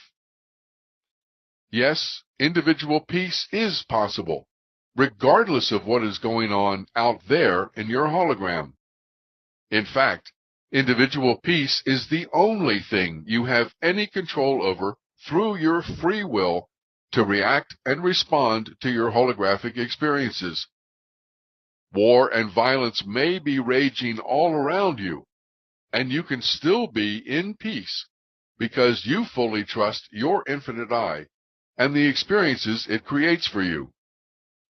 We could also say on a larger scale, on the day when we all can fully trust our infinite eyes, we will experience peace on earth. But that will only happen one player at a time, unilaterally trusting their own infinite I, which, as I said in chapter 18, is not something that comes easily at first. We have spent many years not trusting our infinite I, blaming it for our condition in life, resisting the experiences it was creating for us. It can take time to change that. But if you use Robert's process and spiritual autolysis and let go of your judgments, beliefs, opinions, and fears, and especially the layers of ego that want you to think you're driving the bus, you will soon know with certainty your infinite I can be trusted, and in fact is the only thing you ever need to trust. All else follows. As the Holy Bible says in the Gospel according to St. Matthew, chapter 6, verse 31, "Therefore take no thought, saying, What shall we eat? Or what shall we drink? Or wherewithal shall we be clothed? For your heavenly Father knoweth that ye have need of all these things. But seek ye first the kingdom of God and his righteousness, and all these things shall be added unto you." Paraphrased in the language of the holographic universe, focus on trusting your infinite I, and know that it will take care of all the rest. But, you ask, are you saying I really do not have to do anything? I mean, am I just supposed to sit back and trust that my infinite I will feed me, or clothe my family, or keep a roof over our heads and take care of all our needs? Isn't that being just a tad bit irresponsible? Well, yes, that's what I'm saying, and no, it's not irresponsible at all, which of course would be a judgment and a belief, again probably learned from the parents. After all, who else can create the hologram with the food and clothes you and your family need, and the roof over your heads, other than your infinite I? But I want to make sure we're putting the emphasis on the right word. Do I really not have to do anything? All you have to do is be the player and experience the holographic universe your infinite eye creates for you. Nothing else. I don't want to give the impression that all a second half player does is sit around all day. That would be totally boring, unless it brings you total joy to do so. In fact, life in the cocoon is fuller and more interesting and more active than ever. But instead of trying to make something happen, or having goals or agendas or plans or objectives, you simply react and respond moment by moment to the present circumstances created by your infinite eye. In the second half, the only way you can live is in reactive mode, as Robert Scheinfeld calls it. By the word reactive, I also don't want to imply that you don't make decisions. You do.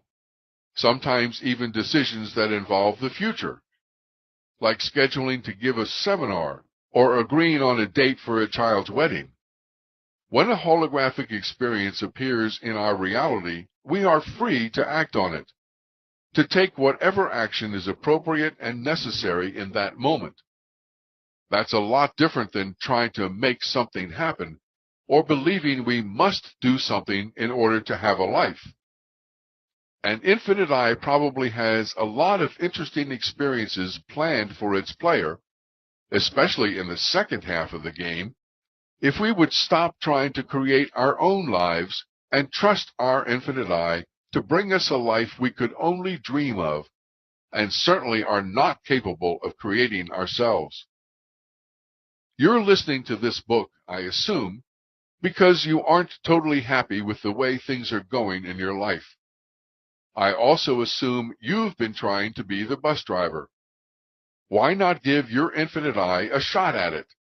Really trust it, let go, and give it a chance. You can start by experimenting with the 3 exercises I outlined in Chapter 18, doing only what brings you joy for 24 hours, not trying to make anything happen for 24 hours, and just saying yes to everything that appears in your hologram for 24 hours. By the end of those 3 days, I have full confidence you will have enough direct experience that your infinite eye can be trusted, and you will start exercising that trust more and more. All trust begins with trusting your own infinite eye. Chapter 30. Money. Question. You must be rich to be having all the experiences you talk about, sailing, traveling around Europe, scuba diving and stuff. How do you make money? Answer. As I write these words, I have exactly $20 to my name, total assets. I don't think that qualifies for rich. But I've already said I never worry about money at all, which is one of the reasons I can give this book away for free on the internet. It's more than that, really. It's that I have an unlimited supply of money to have whatever holographic experience comes up for me in each moment. And so do you, although you don't realize it yet. But I don't make money. No one makes money. We only think we do. That's part of the illusion inside the movie theater. I realize money is one of the biggest issues for most people. They can't get enough of it. They can't keep what they've got. And they have tried everything to change that situation with very little success. Worse than that, actually, they have been promised there is a secret to attracting money. But they follow the steps religiously and it doesn't work. So they blame themselves for not doing the magic just right. As one student told me, I tried to use the secret and the law of attraction and other self-help techniques to manifest money, but they didn't work. I'm still broke, so there must be something wrong with me, or I must be doing something wrong. Here's the real secret. The problem is not the person, not you. It's the magic that doesn't work most of the time for most people. It's that we have developed this false knowledge about money and where it comes from while inside the movie theater, and it's time to find out how money really works in a holographic universe. As I was doing my holographic universe workshops in Europe, I started collecting different beliefs the participants had about money. What follows is a list of the major ones. Which ones do you think are true or false for you? I have to earn money. I have to work for money. I can't afford everything I want. There's a limited supply of money available to me. Every time I spend money, my supply of money decreases. Nothing I really want is free. If I want more money, I have to work harder or smarter or deliver more value. I've got to have a plan to make money, invest it wisely, and build wealth over time. If I have money, I have to protect it or I could lose it. I have to be responsible with my money. I must be fully, totally, and truly committed to making money. There's never enough money. There's something dirty about money and those who have a lot of it. Money is the root of all evil. The rich get richer and the poor get poorer. More money is better. Money doesn't grow on trees. Some have the gift of making money and others don't. Money doesn't come easy. You cannot have money and be spiritual. Money comes from out there, and you have to go out there to get it and bring it in here to you. So, how many of these beliefs did you think were true? All of them? Half of them? A few of them? My favorite on this list is money doesn't grow on trees. I used to hear that a lot when I was young, and it always puzzled me because, yes, it does grow on trees. Money is made of paper, and paper is made from trees. So that one is false. Would it surprise you to know none of the list above is true? Not one, not in a holographic universe. They are all beliefs people have about money, stories they make up to explain why they think they don't have enough money or can't make more money, or in many ways feel like they are a victim of the money game. Repeat, all of these beliefs are false in a holographic universe, which should be expected since they were all formed while inside the movie theater. Let's take a closer look at why they're all false. Remember that consciousness creates everything from the field. Your infinite I is consciousness. Therefore, your infinite I is creating everything you experience in your holographic universe as a player, down to the smallest detail. The player, you, are on the other side of the field from your infinite I. All power resides in the infinite I, and a player has no power to create anything. Said the other way, everything we have, everything we see, everything we experience has been created for us by our infinite eyes. This is the first and most important concept to understand, especially about money. But it's also the most difficult for the ego to accept. The ego would like to think the player could create something, manifest something, make something happen. But it's simply not possible in a holographic universe, since we, the players, are on the other side of the field, with and in the hologram. Only an infinite I can create a hologram, and only an infinite I can create money in that hologram. But if an infinite I chooses certain specific experiences from the field it wants its player to have, and the only reason an infinite I would create a player is for that player to have experiences, wouldn't the infinite I also give its player all the tools it needs to have those experiences as well. Does it make sense any infinite I, with infinite resources at its disposal, would want its player to have a certain experience and then not give it everything it needs to have that experience, including all the money required, especially since the player has no power to create anything on its own?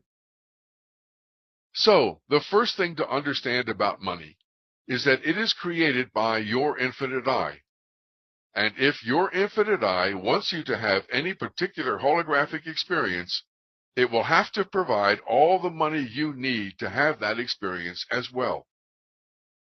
The exception to this, of course, is if your infinite I wants you to experience not having money for some reason.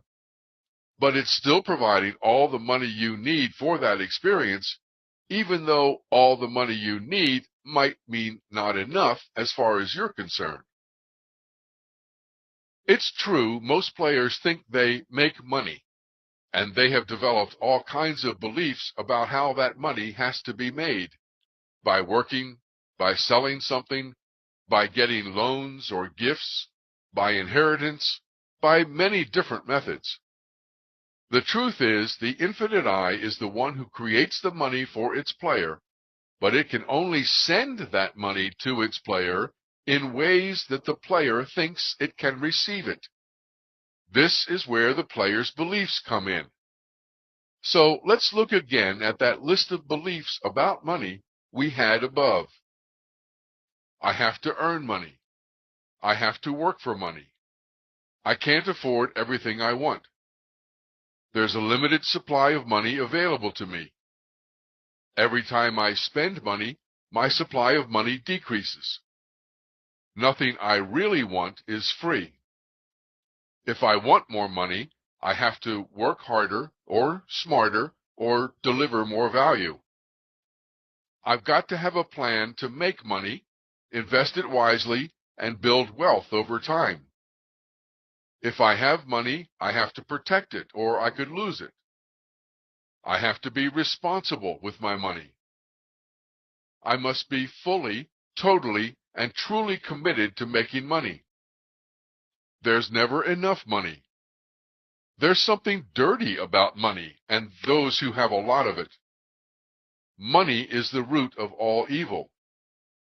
The rich get richer and the poor get poorer. More money is better. Money doesn't grow on trees. Some have the gift of making money and others don't. Money doesn't come easy. You cannot have money and be spiritual. Money comes from out there, and you have to go out there to get it and bring it in here to you. If you happen to have any of these beliefs and think they are true, then that's the only way your infinite I can send you money, since you will only be able to perceive that money based on your beliefs. An infinite I could create $1 million in a player's bank account out of thin air, and the player would think it was some kind of mistake if their beliefs say it can't happen that way, or think that they can only get money in other ways. One woman owed her bank $10,000. One day, she got a statement saying her balance was zero. She immediately called the bank, which was very quick to agree with her that it was definitely a mistake, and sent her a new statement restoring the $10,000 balance. True story. Another woman who understands how money works in a holographic universe owed her bank $30,000. When she received a statement that her balance was zero, she simply expressed her deepest appreciation to her infinite I and went on with her life. True story. I like to call these beliefs we have about money stories. A player needs a story to explain how they get money. The infinite I needs no story to explain its creation of money. Only the player, with its limited mind and limited beliefs and limited thinking, needs a story to receive it. This is exactly how it's supposed to be in the first half of the human game, because requiring a story creates a lot of limitation. If there are only a few ways you believe you can get money, earning it, winning it, or inheriting it, for example, then there are severe limitations put on how you can get money and how much you can get. The infinite I has no such limitations on how much money it can create for its player. And in the second half of the human game, when a player is no longer exploring how limited it can become, it is time to leave behind all the beliefs, all the stories we have made up about money. Notice I said, leave behind all the beliefs. I didn't say, change the beliefs. And this is a very important point. All these self-help techniques, all these secrets someone tries to share with you about manifesting more money and more cars and more everything, are all based on several skewed premises, which is why they don't work for most people most of the time. For instance, they say you have the power to manifest anything you want. You don't. It's that simple. Despite what your ego wants you to believe, only your infinite I can manifest something in your holographic experience, not you. They say you can attract money and cars and such into your life by meditating or praying or visualizing them or repeating certain affirmations. You can't, at least not on a consistent basis. We'll talk more in a minute about why this might work occasionally. They say all you have to do is change your beliefs, like the power of positive thinking. What's wrong with the power of positive thinking? Again, nothing wrong with it. It's perfect for the first half of the human game because it leads into such limitation. First, because it's thinking, which belongs to the first half, while feeling belongs to the second half. Secondly, because the player has no power. And thirdly, because it simply trades one belief for another. True, a positive thought might be better than a negative thought if you're in the first half of the human game. But in the second half, that's a judgment. And as we've seen, judgments keep us limited. Underneath all beliefs are judgments. If there was no judgment, there would be no need for a belief, and it would cease to exist. But if you try to change your beliefs without changing the judgment, nothing really changes at all. You're just substituting one belief for another while the judgment remains intact. If there really was a secret to manifesting everything we want, it would work for all the people who use it all the time. The actual result from all this self-help is that when it doesn't work, which means for most people most of the time, the person feels worse about themselves than when they started, thinking there is something wrong with them, that they can't do it right, that they're deficient or defective somehow. The ironic perfection is that that's exactly what every first half technique or religion or theory is designed to do, make you feel more limited. So I'm not suggesting you change your beliefs at all. I'm suggesting you see your beliefs for what they are, limiting filters on your perceptions, and leave them behind altogether.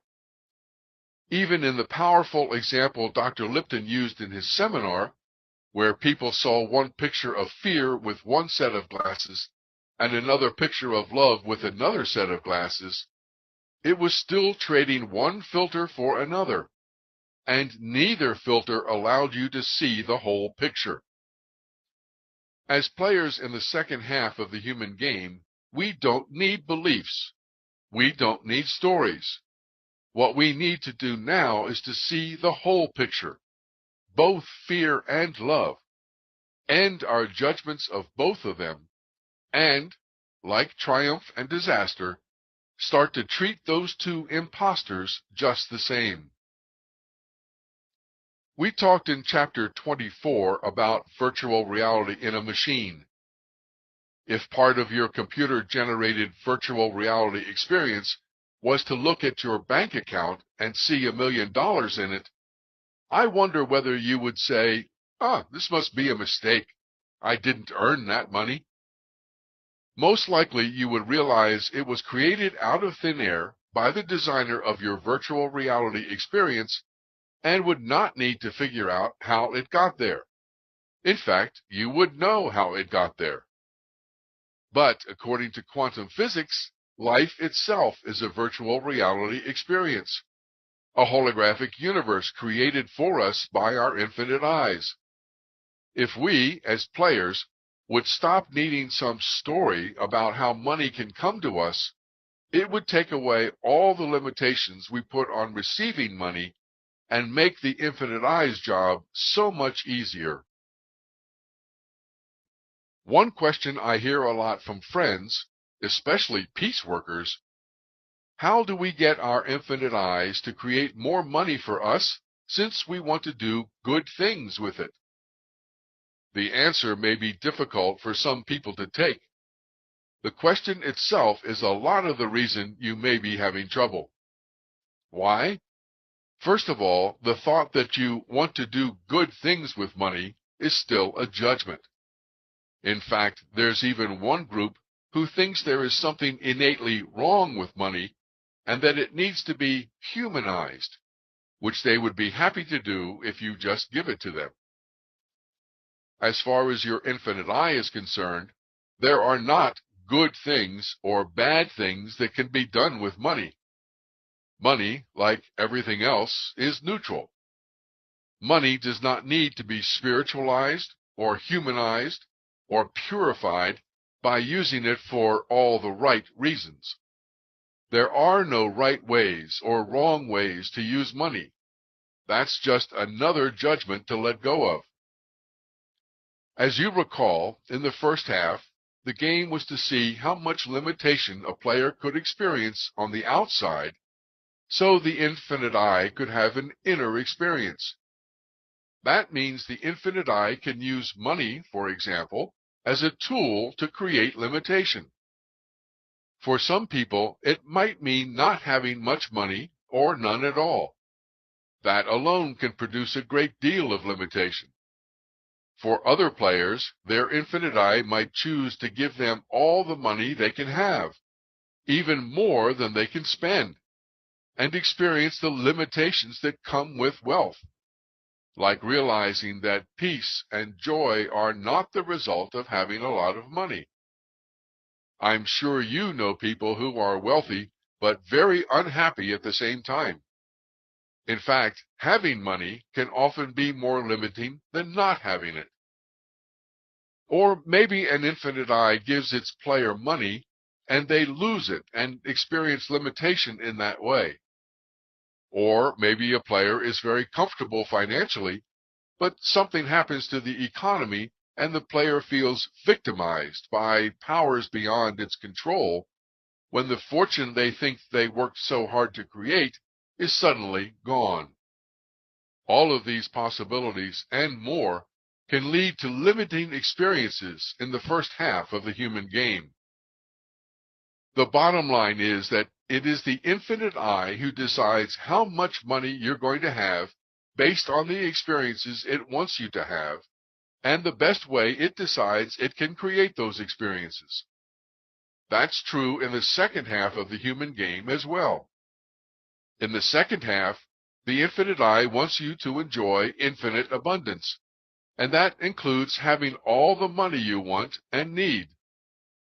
But this isn't going to mean that as soon as you start playing the second half, your bank account is automatically going to be full to overflowing, because you still have judgments about money that you developed in the first half, and beliefs about how you can get that money that have to be dealt with. Better said, in the first half of the game, you assigned a lot of power out there in relationship to money. Who creates it, what you have to do out there to bring it in here, and so on. And as we've discussed, the first thing you will be doing in the second half is having experiences that show you where you have assigned this power in order for you to reclaim it and recognize the true source of abundance, your infinite I. So, can we just ask our infinite I for money, or pray for it? Yes, you can. You can send a message to your infinite I in any way you feel is appropriate that you would like some money. You should feel free at any time to let your infinite I know your wishes, which it probably already does, but it doesn't matter. Ask anyway. By the way, you only need to ask once. Your infinite I will hear you the first time and doesn't need a reminder. Asking more than once looks a lot like a judgment that something's wrong because you haven't gotten it yet. Remember, your infinite I may decide not getting what you asked for is the most appropriate experience for you and it, even in the second half. So you cannot have any expectations attached to your request when you ask. No need to have your wish fulfilled. Perhaps your infinite I has something else in store that might make you even more joyful and more abundant than what you are asking for. This was certainly true for me. My infinite I knew how much I loved the ocean, and sailing, and whales and dolphins. I often dreamt of living on a boat, but I had no money to make that happen. Instead of giving me a couple $1,000,000, my infinite I created an experience for me sailing around the East Atlantic Ocean on an 80-foot sailboat with some of my best friends, swimming with the whales and dolphins, playing music, and having the time of my life for a year. And it didn't cost me a penny. I could never have created that on my own, or even thought about that possibility. So why ask for money in the first place? If you want to ask for something, why not ask instead for what you know you're going to get anyway? Whatever experiences your infinite I wants you to have, along with all the money needed for those experiences. And if you're still in the phase of recognizing where you have assigned power out there about money, you really should be asking for experiences when you don't get the money you want, so you can clearly see the limiting judgments and beliefs you still have about money. But wait a minute, a good friend says to me.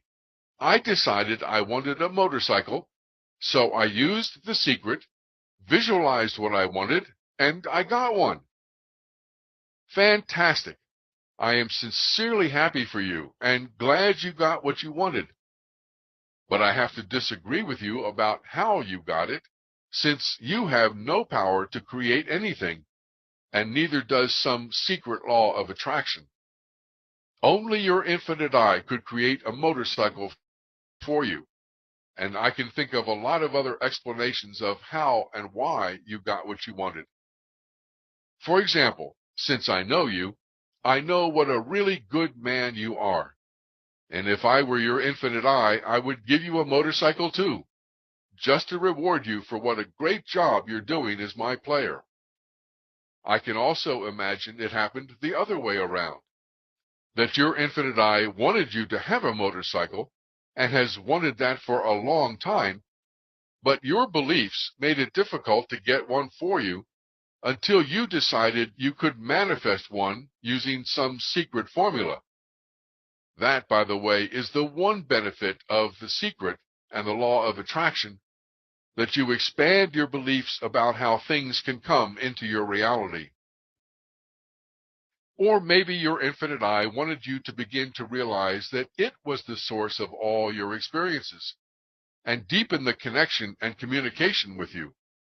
And the best way it could find to do that was to give you a motorcycle, and then later give you this paragraph in this book to let you know where it really came from. The possibilities are endless. The only possibility that is not possible, is that you manifested the motorcycle, because it simply cannot be something you did independent of a holographic experience created by your infinite I. Recognizing that fact is an important step to take in the cocoon. Despite what the ego would like us to believe, that we have the power to create a motorcycle, for example, or money, or a house, or anything because of something we as a player did, this is one of those beliefs inside the movie theater that can only lead further into limitation.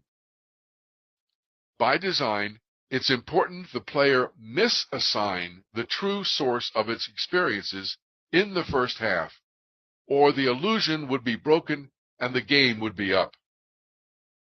As I said, since I know you, I also know you've tried to manifest other things before, using this same secret, and they have not worked.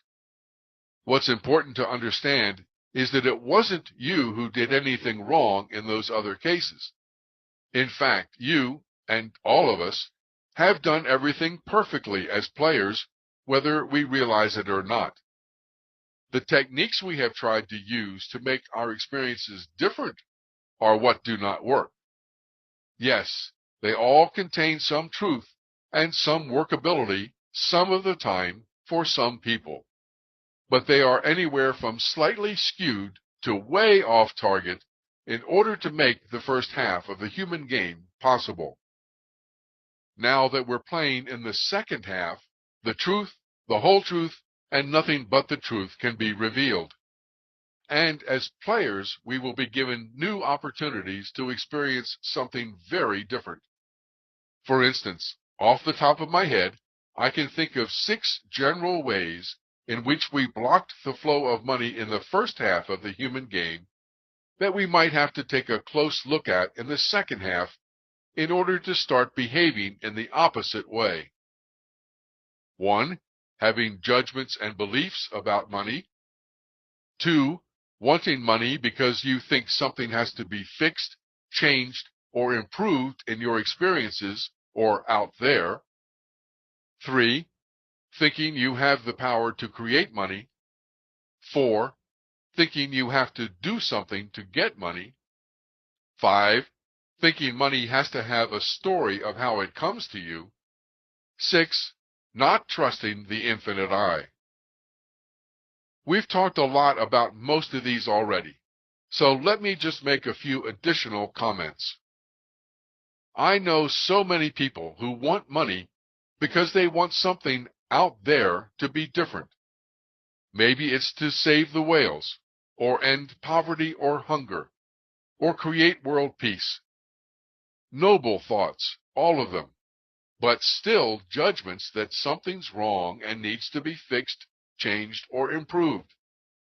Remember that the whales, poverty, hunger, war, and violence are showing up in your holographic experience created by your infinite I for a reason. In the first half of the game, the reason was to create more limitation.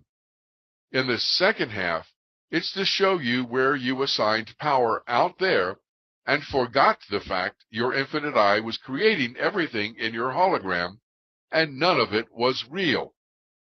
So in the second half, it's doubtful your infinite I, who wants only infinite joy and abundance for you, will financially support the continuation of these first half judgments. One of the biggest beliefs to let go of is that we, as players, not only have the power to create money, but that we have to go out and do something in order to get it. In other words, to be proactive, especially when it comes to money. But literally, there is nothing we can do.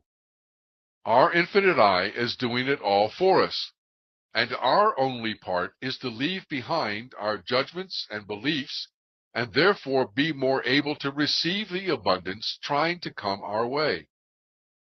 The fact is that we only think we have to do something because we have these made-up stories of how money can get to us. When we let go of those stories, money can start to flow in many different ways we can hardly imagine. Let me offer 2 examples based on actual experiences from a different gender perspective, beginning with ladies first. Your parents are about to celebrate their 50th wedding anniversary, and you've been working for months to collect pictures of them since they were very young to make into a movie celebrating their lives together. You found the final picture you wanted last night, and now you're ready to start creating the video. There is this really cool software program you ran across on the internet to make videos with music and voiceover and animation and everything, and it costs $119.95. When you paid your credit card bill last time, you knew you only had about $150 in available credit, and you also need some new shoes for work. But you are so excited about this gift for Mom and Dad that you decide to buy the software anyway and worry about the shoes later. The video is a total success, and your parents are very touched. When your credit card statement arrives, you still have $150 available credit. This doesn't make sense. You look and see your credit limit has not been raised, and then you notice the charge for the software program is not on the statement, although you had received confirmation of the charge from the company. Concerned that the company had not actually been paid and not wanting to do anything unethical, you call them. Yes, we received payment for your purchase. No problem. So you decide to wait, expecting the $119.95 charge to be on the next credit card statement. But it's not. Nor is it on the next month's. You really need those shoes by now, so you purchase them on the same credit card. They don't show up for the next few statements either. In fact, none of the charges you make on this credit card are showing up on any statements, although the merchants and vendors are getting paid. Finally, as a second-half player, you realize your infinite eye is creating money for you in a new and very inventive way, and you express your deep appreciation. And now from a male perspective. You decide to go out to dinner with some friends, and you look in your wallet and see you've got $10. You get to the restaurant, look at the menu, and your mouth waters when you read about a T-bone steak. Your entire body is filled with joy at the thought of eating this T-bone, and your excitement grows with each passing minute. Then you see the price of the steak, $14. You remember you only have 10. Next, you remember the news story last night that red meat is bad for you, and you decide you really shouldn't eat the steak anyway. Then you look across the table at a woman you have been dying to hook up with and realize she's a vegetarian who only eats organic food. And since you want to impress her, you don't want the steak after all. With each new thought, your excitement level goes down and down until you're no longer happy you came to dinner. Finally, you decide on a Caesar salad with no grilled chicken, which costs $7. So you'll have a little left for a drink and tip and tax. But no beer, because your doctor said you have to lose weight, although now you really want one. You leave the restaurant an hour later, without the woman of your dreams, sad and lonely and unsatisfied, and $10 poorer. On top of that, the Caesar salad was terrible, and the waitress was rude. You regret the whole evening. Or you decide to go out to dinner with some friends, and you look in your wallet and see you've got $10. You get to the restaurant, look at the menu, and your mouth waters when you read about a T-bone steak. Your entire body is filled with joy at the thought of eating this T-bone, and your excitement grows with each passing minute. Then you see the price of the steak, $14. But you remind yourself your infinite eye wants you to follow your excitement and joy, and will reward you when you do, now that you're playing the second half of the human game. So you order the steak and a beer. The woman sitting across from you eating her baked potato and broccoli leans over and whispers, "Strange. I really wanted the steak tonight, too. I wish I had ordered that." After dinner, saying she really enjoys being around you because you're such a free and happy person, she gives you her phone number. The whole night was a total success. The food was prepared perfectly, and the service was impeccable. Best of all, you wake up the next morning having lost a couple pounds. But wait! How did you pay for the steak? When the bill came, you looked in your wallet and there was $20, not 10. Well, you think you must have miscounted before you left the house. Maybe, but just maybe your infinite eye changed your hologram and downloaded $20 into your wallet instead of 10 when it was clear you were not going to let your judgments and beliefs get in the way of your excitement. After this happens to you a few more times, you finally accept the fact your infinite eye has found another way to create money for you. Do this a few times. Give your infinite eye the opportunity to support your excitement financially, and your life will never be the same. Soon you'll be finding money in places you never dreamed of, receiving money in ways you never thought possible, and forgetting to look at your bank balance because you know it's not real anyway and can be changed in the twinkling of an infinite eye. Are you serious? Does this really work? Yes, it does. At least it has for me and many other people I know who understand how money works in a holographic universe. I'm not saying I always have a lot of money in my pocket or in my bank account, but I know without a doubt I have access to an unlimited supply of money through my infinite eye, and that I will always have all the money I need to have the experiences my infinite eye wants. And that's a fantastic place to be because I never have to worry about money again. It's really pretty simple. If my infinite eye wants me to have an experience, it will give me all the money needed for that experience. If I, as the player, think I want to have an experience, but my infinite eye disagrees with me, the money won't be available no matter what I might try to make happen. You can't get any simpler than that. But I don't think that's really the question. Most probably the real question on your mind is, will this work for you? Specifically, in the first half of the human game, we believed we had to be proactive, believed we had to do something, to make something happen. Out of that belief came others related to money, like having to work for it, or go out there and get it, or make other people give it to us in one form or another. In fact, the only ways we thought we could get money were totally dependent on other people, to whom we assigned a lot of power. In reality, even in the first half, our infinite eye was creating all the money we were getting as part of the holograms it downloaded to our brains. The amount of money limited, of course, by our judgments and beliefs about the ways it could come to us. It just looked like we were making money.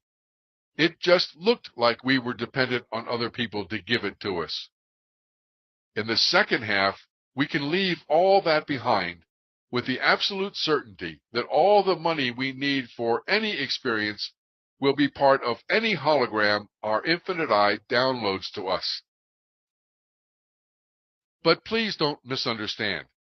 I'm not suggesting that all you do in the second half is sit in your chair and wait for the money to be magically deposited into your bank account, unless that's what brings you the most joy and all you're motivated to do at that moment.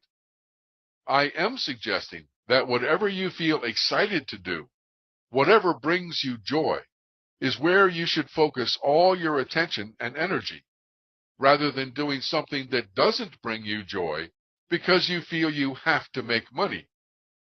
Maybe the resentment and other discomfort you feel working at a job you don't like simply for the money is your infinite eye's way of saying, stop it. and find out what excites you to do the most, regardless of the money. The only thing stopping most people from doing just that is fear.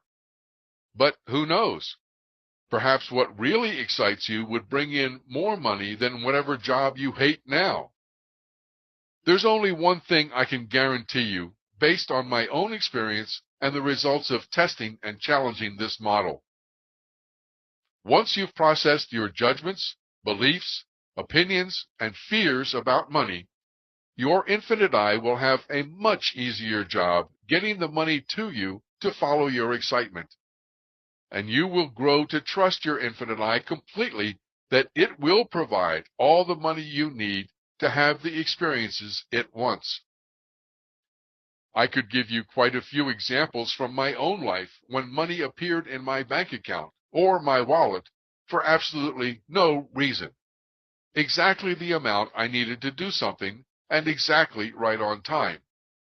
And I have the paperwork to prove it. And I have no idea where the money came from. In fact, now I'm so used to money showing up out of thin air that I'm no longer surprised when it does. However, an infinite I's financial support doesn't always take the form of cash or credit card charges that never show up on a statement. Sometimes your infinite I, in its infinite wisdom and power, has a better way to create an experience for you that you thought was going to take cash. The year I spent on the whale and dolphin research ship is a good example, where it didn't cost me a penny, nor did I have to find $500,000 to build the ship. I will admit, however, there are times I wonder how my infinite I is going to pull this one off. For example, it became very obvious recently that my infinite I wanted me to go back to the United States for a while. I don't yet fully understand why or for how long, and I was very surprised because I am so happy living in Europe. But it seemed like the flow was in the direction of home from reading all the ripples in the universal ocean, including almost magical coincidences of finding the perfect flight at the perfect time for the perfect price. But I still didn't have the money to pay for the ticket. I wasn't worried about where the money was coming from. In fact, if the money didn't show up, I would simply have understood that I was reading the ripples incorrectly and I wasn't supposed to go back to the States after all. But I did wonder, when the ripples became clear, how my infinite I was going to come up with a fairly large sum of money this time. In the past, as I said, it has just appeared in my bank account, and I expected something similar in this case. But that's not what happened. Instead, a friend loaned me the money. Normally, I don't like borrowing money from people. I used to do that inside the movie theater, but hadn't since I walked out the back door, making it clear to my infinite I that I wasn't totally comfortable with that method of getting money to me, a judgment of mine about other people's money. However, my infinite I chose this opportunity for me to let go of this particular belief on how money can come to me, letting me see the judgments and fears and layers of the ego underneath, and reminding me other people are in my hologram to set something in motion to support me. In fact, I could accept this loan from my friend because I also knew with certainty it was what his infinite I wanted to happen for him, although I may never know why.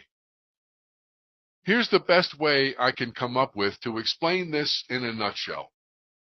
We're playing a very sophisticated video game, using the Earth environment template, but designed uniquely for each player by their infinite I. That infinite I has certain experiences it wants its player to have, outer experiences in order for the infinite I to have the inner experiences. In most good video games, a player needs certain things to play, stay alive, and make it to the final destination, such as weapons, ammunition, energy packs, special tools or skills, keys, clues, and so on. In our video game, we need a lot of things as well, but mostly we need money so we can buy everything else. In a video game, the designer creates everything and makes it available during the game, so all the player has to do is find it and grab it and add it to their inventory. In our video game, the same thing is true. All the money we need to play, stay alive, and make it to our final destination is created by our infinite eye, since we as a player have no power to create anything, and it's all right there for the player to take. So it's the job of the infinite eye to create the money we need and make it available. It's the job of the player to find it and grab it. Finding it, however, is made difficult when the player believes the money can only be in certain locations, and they can only get it if they work for it, or win it, or inherit it, or... When a player lets go of these belief systems about money, they can begin to see it in many different places, and their infinite eye can make it more easily available. But it's still the player's job to reach out and take the money. That's what's meant about a player having totally free will over their reactions and responses to the experiences created for them. I could have, for instance, not taken the loan from my friend to buy my airline ticket back to the States, choosing instead to hang on to my judgment and belief about other people's money. In that case, I would not have been able to ride the ripple and follow the flow in the direction my infinite eye was offering. So there are two basic reasons I can give for this phenomenon I experience with money. First, I have let go of virtually all my judgments and beliefs about money. And secondly, I have taken off almost all the limits on the ways my infinite eye can get that money to me, giving it many more possibilities. I will admit, however, having money just appear in my outstretched hand would still freak me out. Maybe one day. Chapter 31. The Ego. Question. You've been pretty hard on the ego throughout this book. Isn't that a judgment in itself? Answer. Excellent point, and I'm glad for the chance to clarify it. First, let's make sure we agree on what we mean by the ego, since that word has been used a lot and means different things to different people. In this book, I have used ego to mean the personality construct we create while playing the human game. It is composed of many layers of false identities we assume as we encounter the limiting and restricting holographic experiences in the first half. In fact, the ego is what allows us to play the first half of the game. Otherwise, we could not form our judgments, beliefs, and opinions and fulfill our purpose for the infinite eye. All of our fears, for example, with the fear of non-existence as the most basic, are the result of some threat to one or more layers of the ego, which fights back for its very existence. In that sense, we can express great appreciation to the ego for the role it has performed so well while in the movie theater. It, too, was as perfect as everything else in our holographic experience. The process inside the cocoon, as I have described it, is becoming aware of all these layers of the ego, the false identities we have assumed, and letting go of them. It's a process of finding out who we are not, and then ultimately finding the true answer to who we are. But we have assigned the ego a lot of power during the first half of the human game, and we have rewarded it time and time again for the good job it has done, to the point that it seems to have taken on a life of its own. In his Enlightenment trilogy, Jed McKenna actually personifies the ego, making it female and calling it Maya. The goddess Maya, architect of this magnificent palace of delusion. Maya, goddess of confusion and misdirection. Maya, lord of the prison of duality. End of quotes. Jed speaks a lot in terms of fighting a battle with Maya on the road to becoming a butterfly. Maya, goddess of delusion, has been doing her job with supreme mastery since the first spark of self-awareness flickered in some monkey's brain box. This is Maya's house. She controls everything. She has every advantage. We are patients in Maya's asylum.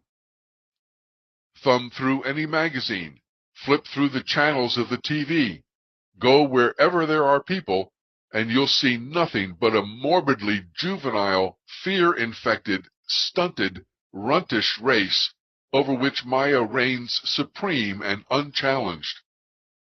End of quotes. And Jed seems to think Maya will win a lot of the time.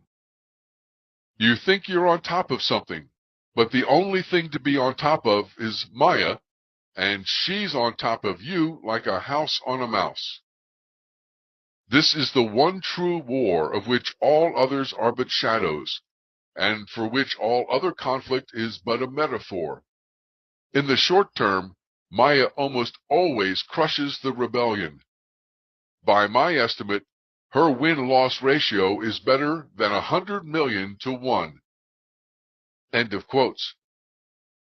It should not surprise anyone that when you begin to dismantle the ego in the cocoon, the ego will fight back.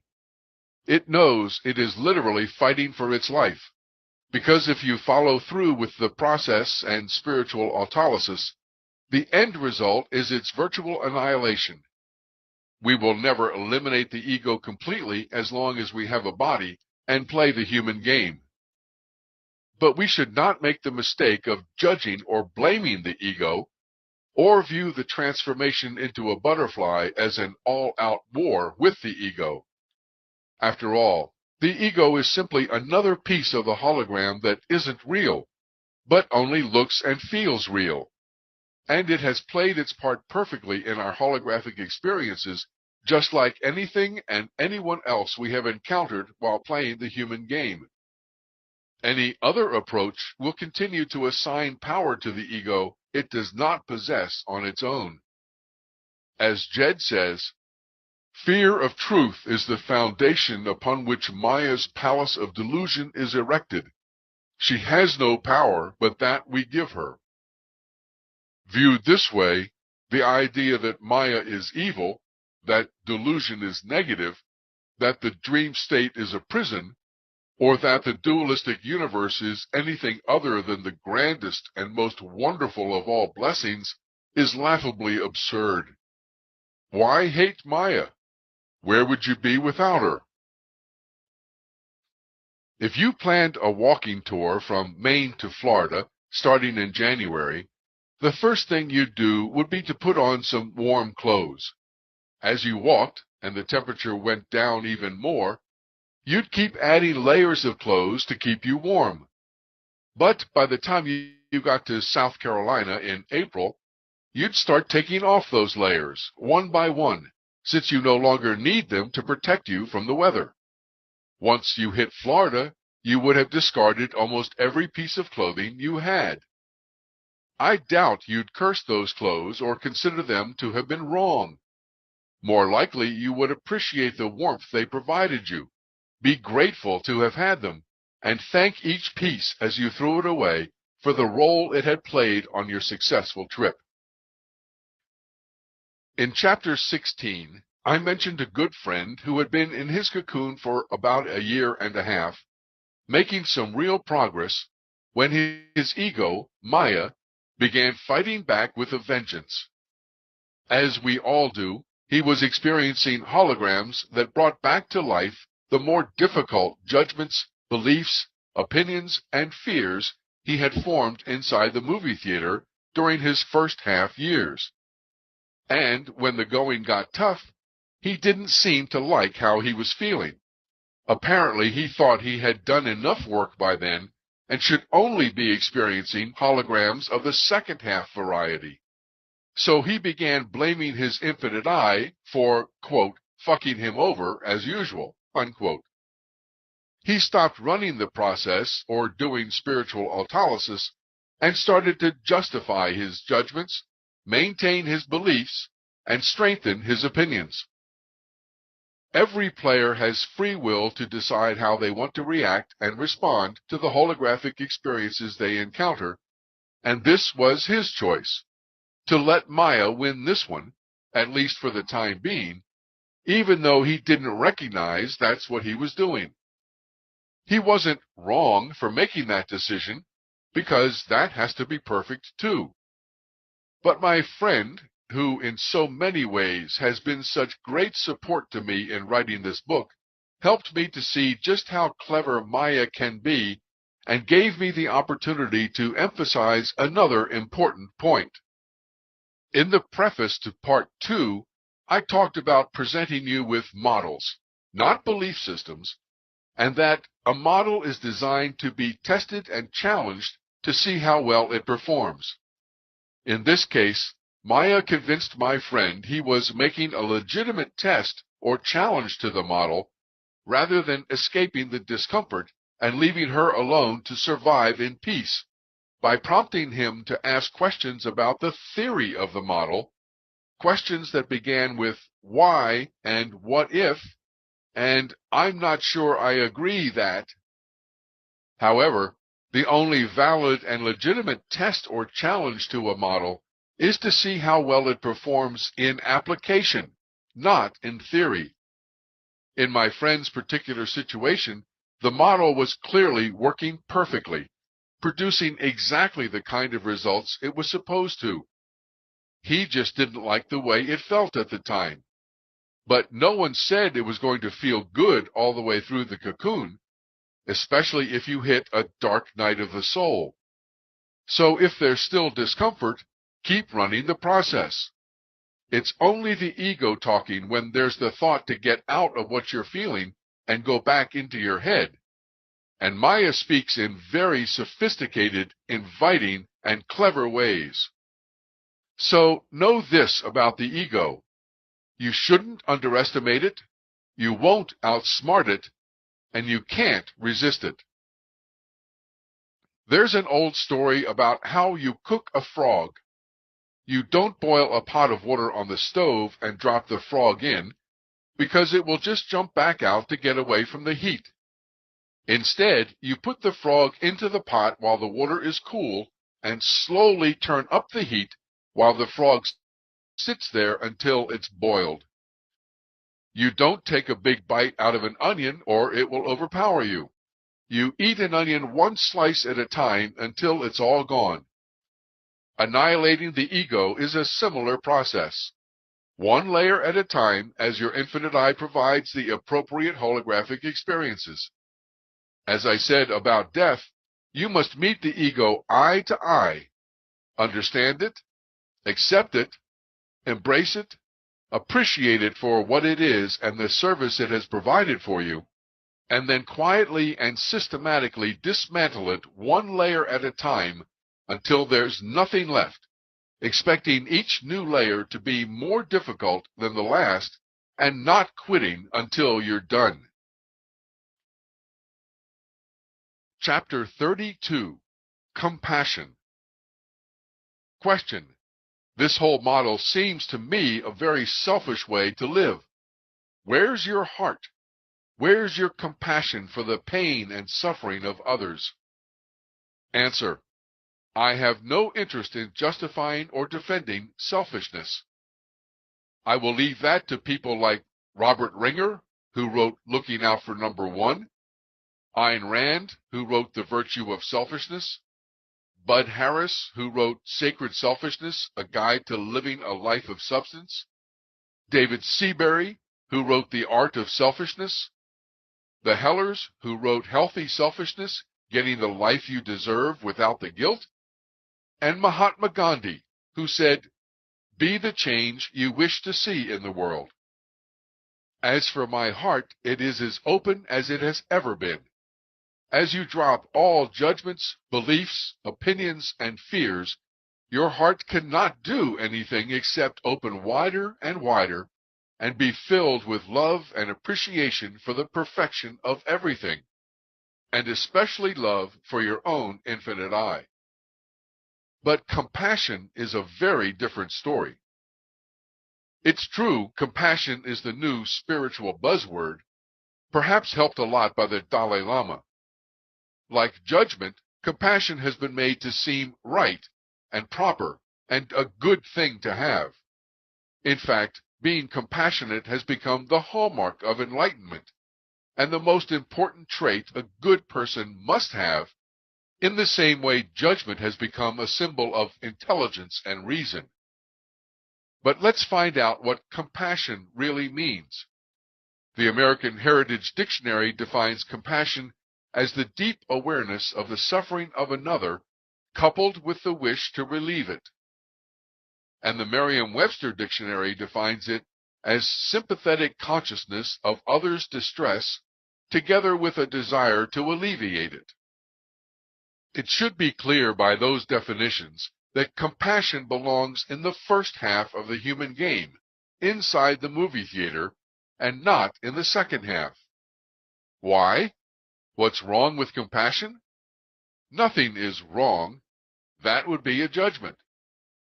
But compassion, as it is defined and practiced, automatically leads a player to judge the experiences of someone else as bad or wrong, to think they have the power to change that person's reality, and to entertain the wish to do so.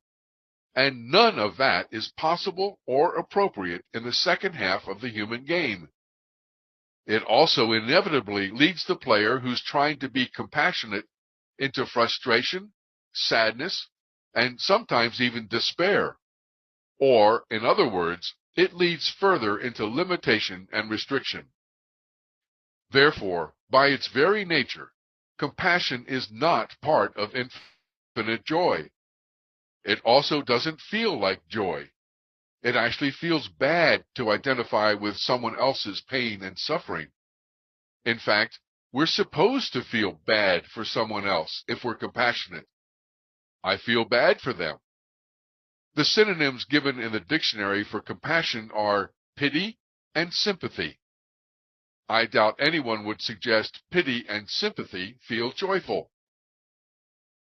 In a meeting of the intentional community in Tamara, a young man from Israel stood up and announced his recent revelation that his only job in life was to be happy. Everyone cheered, and a feeling of joy and excitement and enthusiasm filled the room. Then a young woman stood up, the daughter of the guru, and admonished everyone not to forget all the pain and suffering of others. The bubble in the room quickly burst.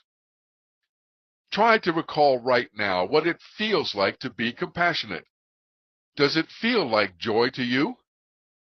You can do the same thing with jealousy, for example. Does it make you feel loving to feel jealous?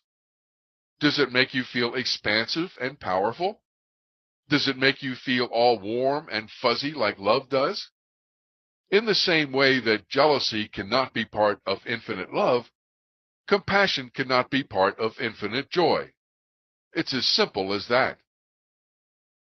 The only way compassion could make you feel good is because you think by being compassionate, you're being a good person. But there's more to talk about.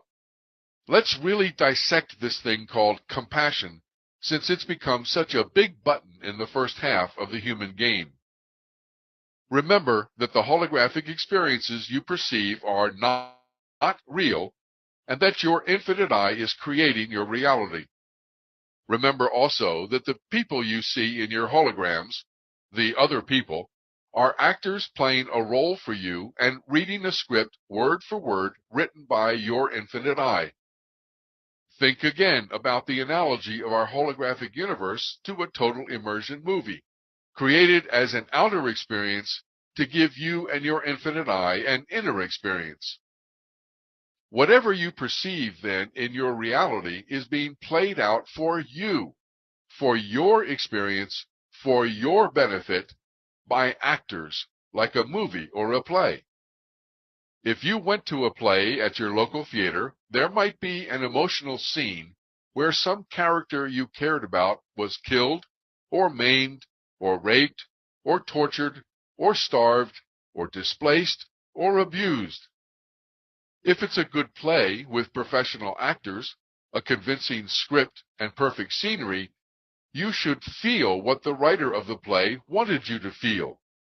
Anger, frustration, sympathy, sadness, pain, regret, grief, sorrow, or a whole host of other emotions, none of which come close to joy.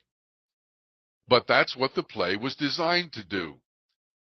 Then, after the play, you go next door to the bar for a drink, and there, by chance, are the very same actors you just watched.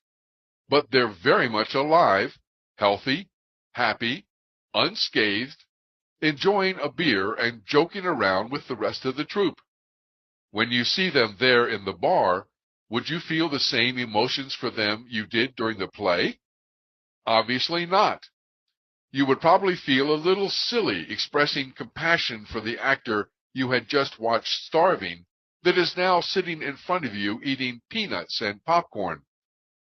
You might even go over and thank them for what a great job they did and for the experience they gave you, telling them how deeply you felt for them during the play, and then joining in their celebration. The reality you see out there as the physical universe is a movie, a fantastic 3D total immersion movie in which you play a part. But nothing else is different from the play or movie you just watched. Everyone you see in your reality is part of a hologram and is playing a role your infinite eye has asked them to play and which they've agreed to perform at a professional level. When that role is over, they get up from the battlefield, or the hospital bed, or the slums, and revel in the good job they did to convince you the characters they played were real. They gave you a gift of a powerful experience, which your infinite eye wanted and created. But don't confuse things and start to think the scenes they acted out were anything more than actors playing temporary roles at your infinite eye's invitation. Another big problem with compassion is the part that makes you want to relieve or alleviate someone else's suffering. Frankly, although it's cloaked in a very acceptable social veneer, it is the height of arrogance to think we know better than their own infinite eye what experiences another person should be having. Even Mahatma Gandhi said, "Be the change you wish to see in the world." He didn't say, "Go out and change the world into the way you wish to see it," or "Go out and change other people's experiences into the way you think they should be." In the same way you trust your own infinite eye to create the most appropriate experiences for you, we can trust the other person's infinite eye to create the most appropriate experiences for them, regardless of how those experiences look to you or me on the surface. In fact, there is no other player who appears in your holographic reality whose situation is your responsibility to change. Nor do you have the power or authority to change it. Their experiences have been as carefully chosen for them by their infinite eye as yours have been for you. It's time we respect that, and respect and trust the choices of other infinite eyes as well as our own, and not think we know better what they should be experiencing. Besides, this desire to relieve or alleviate someone else's suffering cannot do anything but produce frustration and anger and depression, since you have no power to do anything about it. All you will do is try, and most times fail and feel worse in the end. This is why compassion is such a limiting concept that belongs strictly to the first half of the human game. R. Buckminster Fuller said, "You never change things by fighting the existing reality. To change something, build a new model that makes the existing model obsolete.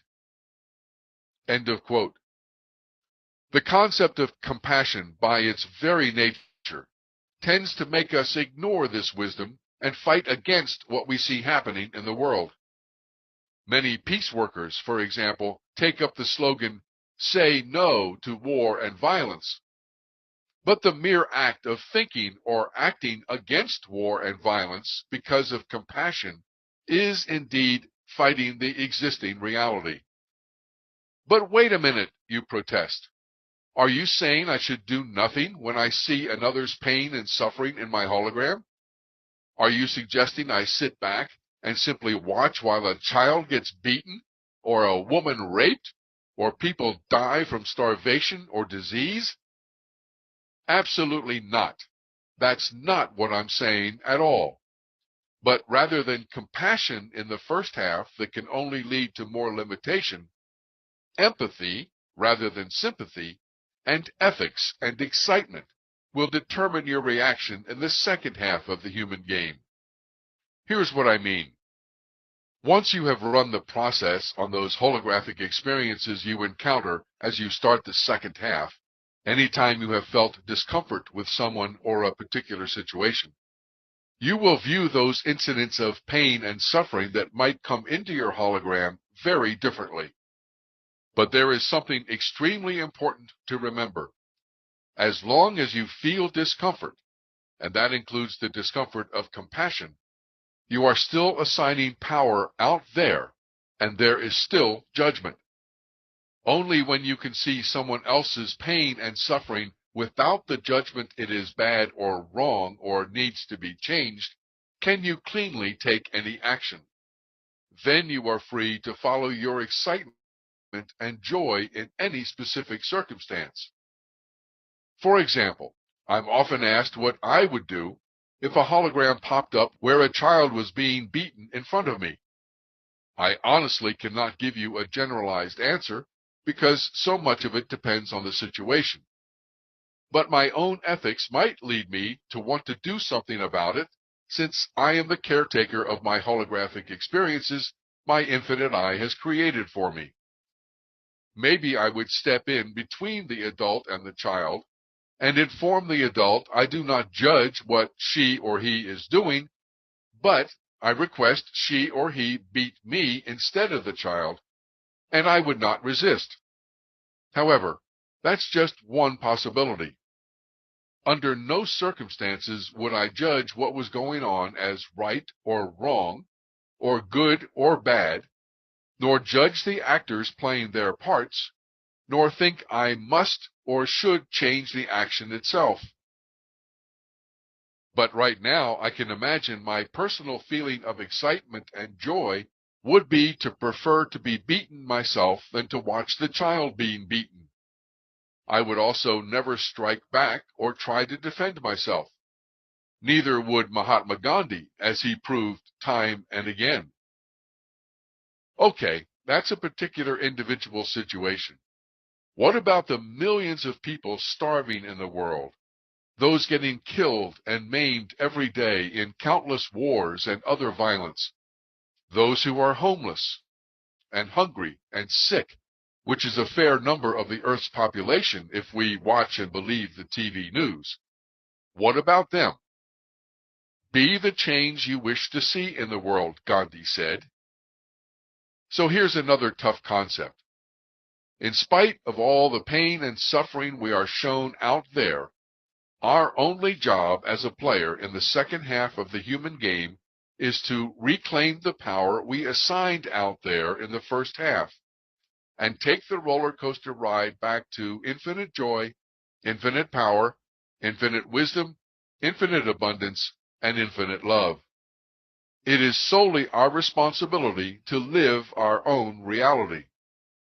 In fact, when our holograms include pictures of pain and suffering out there, it is primarily because our infinite eye is trying to show us where we assigned power in the first half and give us the opportunity to reclaim it. These holographic images of pain and suffering are not for us to do something about them. but about us as individual players to do something about us. Put simply, someone else's pain and suffering that finds its way into our holograms is an opportunity to leave judgment and compassion behind and explore a new way of feeling and acting. Remember what we said about other people in chapter 24. Other people serve three main purposes in your holographic experience. 1, to reflect something you think or feel about yourself. 2, to give you the gift of information or insight. And 3, to set something in motion to support you. This includes all the other people who you are now judging to be in pain and suffering. And nowhere on that list does it say other people serve the purpose of having you save them from their experiences. Along the way, however, we will start to feel excitement inside, excitement that is prompting us to do something. So if I see someone else in pain and suffering in my hologram, and I do not judge it or fall into the trap of wanting to change it, I might find it totally joyful and exciting to take some action anyway. What if someone in my hologram asks me for help?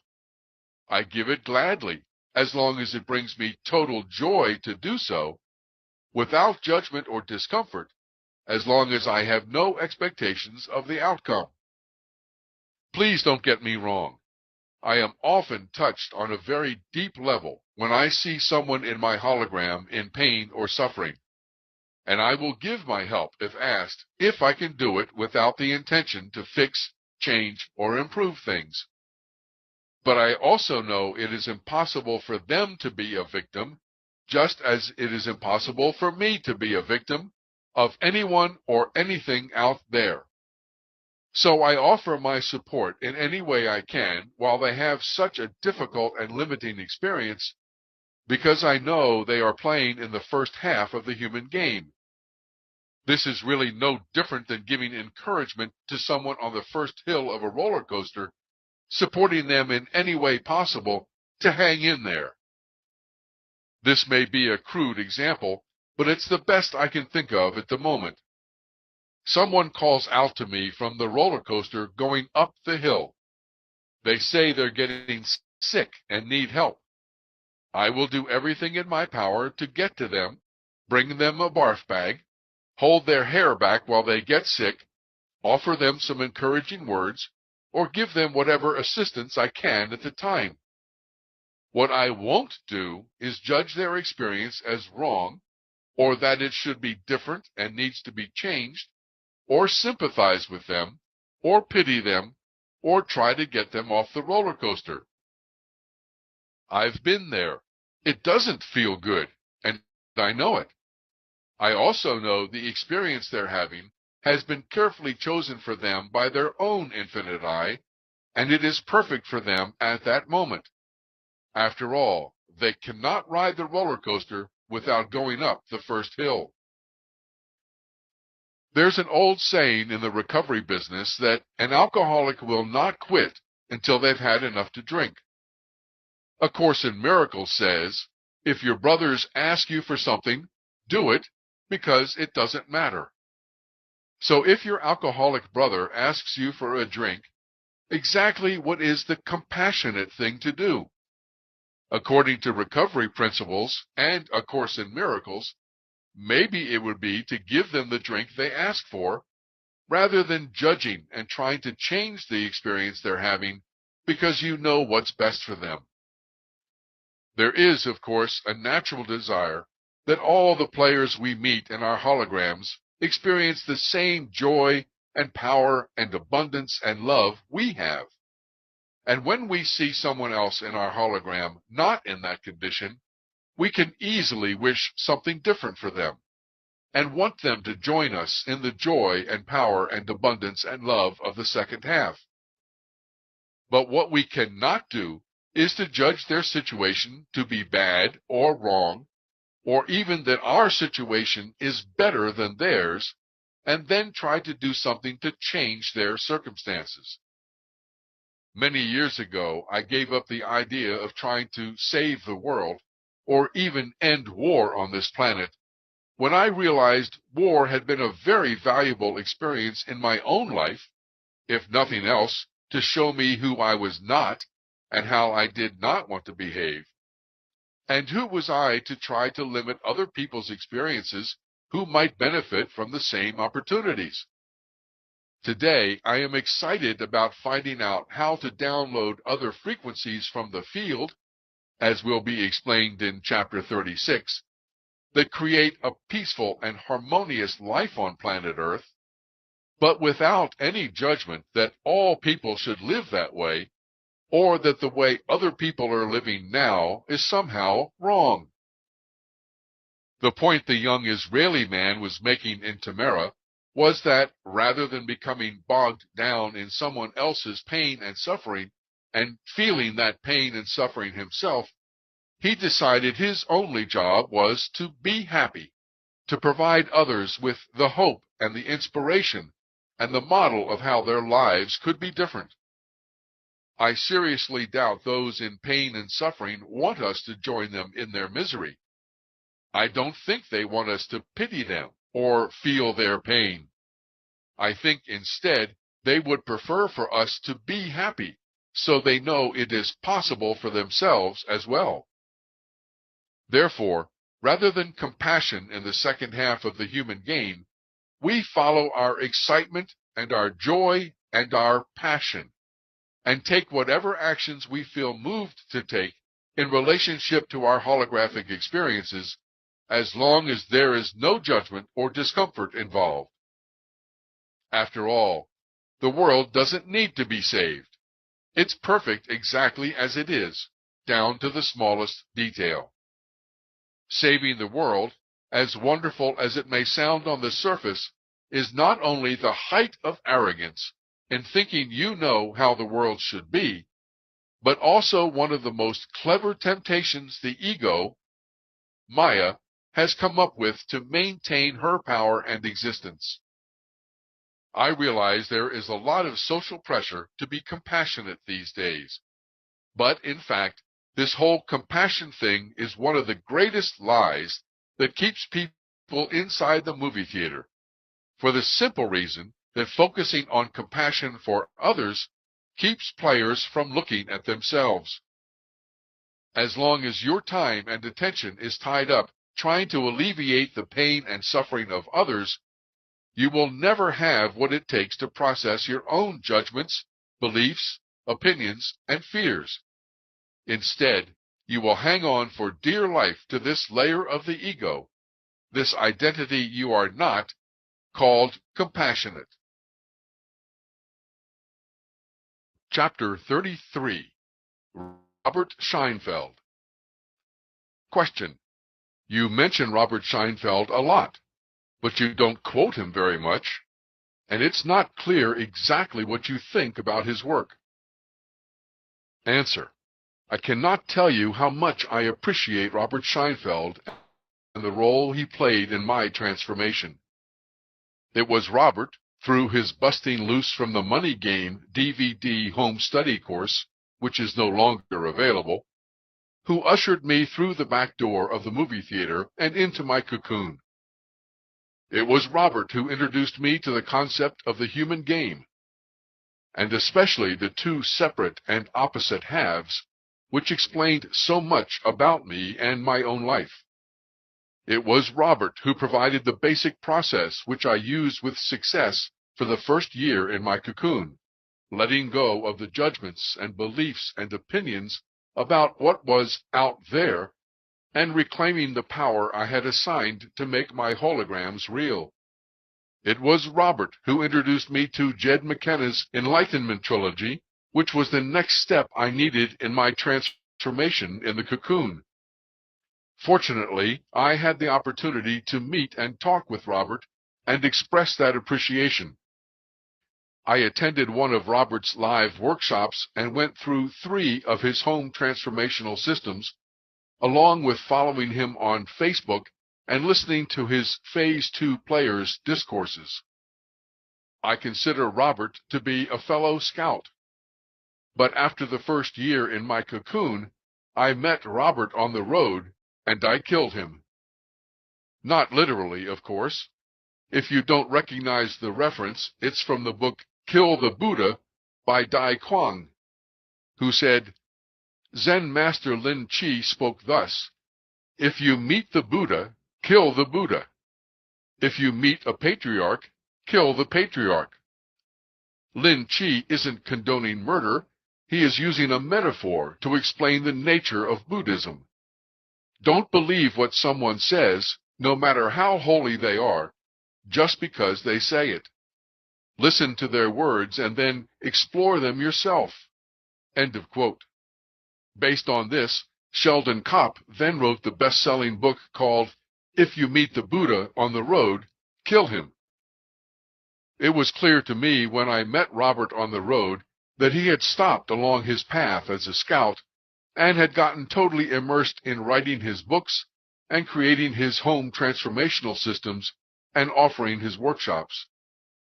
But because he stopped, he didn't get far enough to see that his work contained some vital errors, which I'm sure he would have realized if he had gone further. Robert has announced he is leaving the scout game now to focus on other things. I'm hoping part of those other things will include going further in his cocoon and correcting his mistakes for his own sake. It's strange, too, because the biggest errors have to do with his wording, and one of the tools Robert suggests using in the second half of the human game is transformational vocabulary. In other words, he quite clearly sees the importance of the language we use, so I have to assume he just didn't get the concept to begin with. For example, what I have called the infinite I, the consciousness on the other side of the field, Robert calls the expanded self. Without belaboring the point, expanded is a judgment just like better or higher, and expanding the self is going in the exact opposite direction we want to go in the cocoon, toward the no-self. Robert also talks about taking back your power as part of his process. But we, as players, never had any power to begin with, so how could we take it back? But perhaps the most important mistake was a phrase that sounds really catchy and cool, and very much appeals to the New Age crowd. The son of who you really are. Robert uses this in his cloud metaphor, explaining that what we are doing in the cocoon is drilling holes in the cloud cover so the sun of who we really are can come shining through. People love this because it feeds the ego so well. Everyone likes to think they are something more than just a player, that they are really their infinite consciousness who is running the show. Now, it's true the whole point of the cocoon is the discovery of who I am not on the way to finding out who I am. But to suggest the end result is letting the sun of who we really are shine through the cloud cover simply continues the illusion we are anything more than a player representing our infinite I in the human game. It perpetuates the false knowledge and layers of the ego that say we really are our infinite I after all.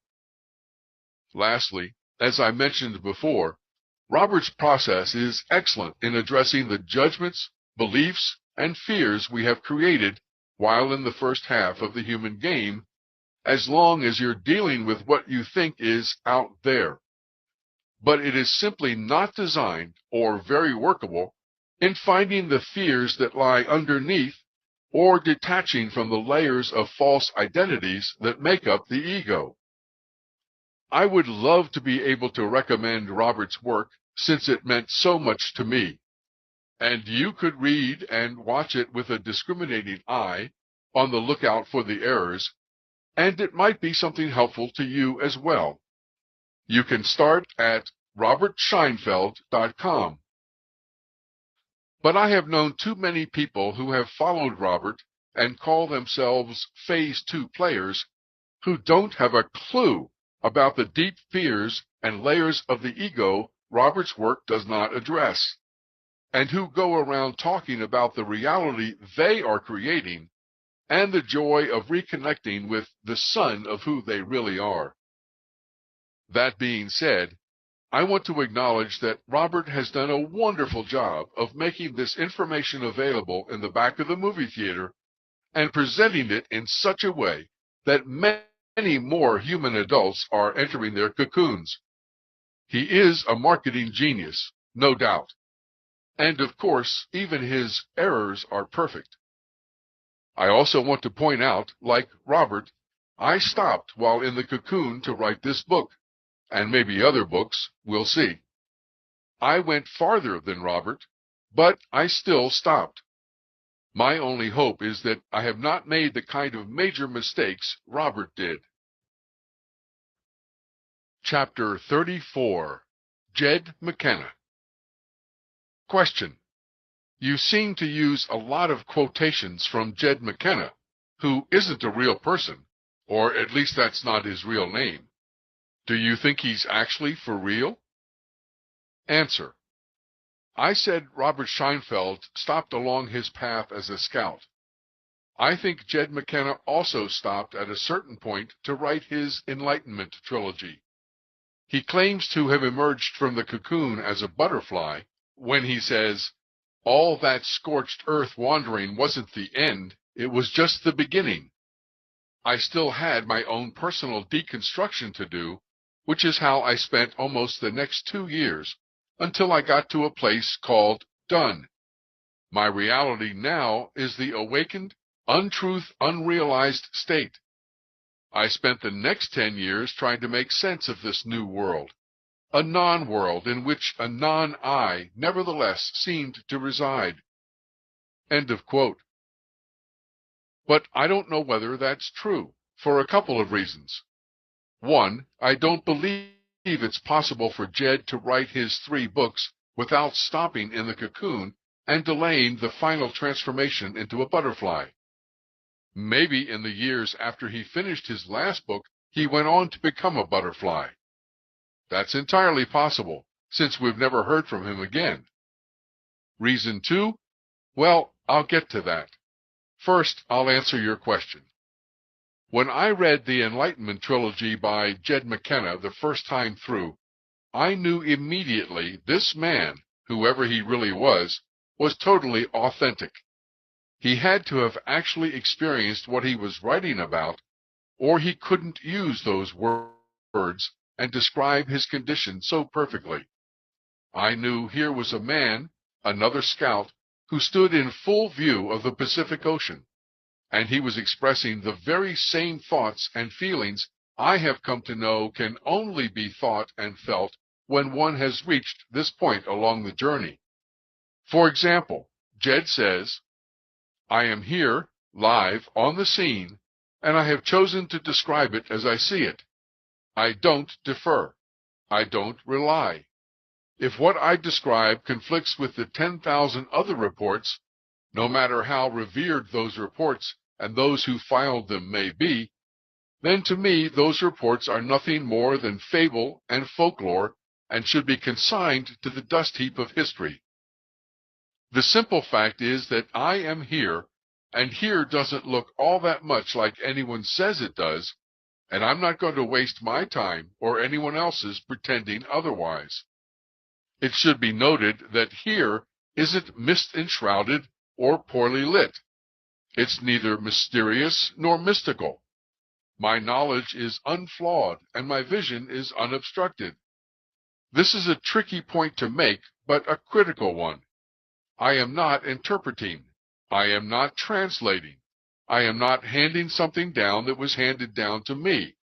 I'm here, now, telling you what I see in the most straightforward possible terms. It's very simple. Enlightenment is truth realization. Not only is truth simple, it's that which cannot be simpler, cannot be further reduced. Enlightenment isn't when you go there, it's when there comes here.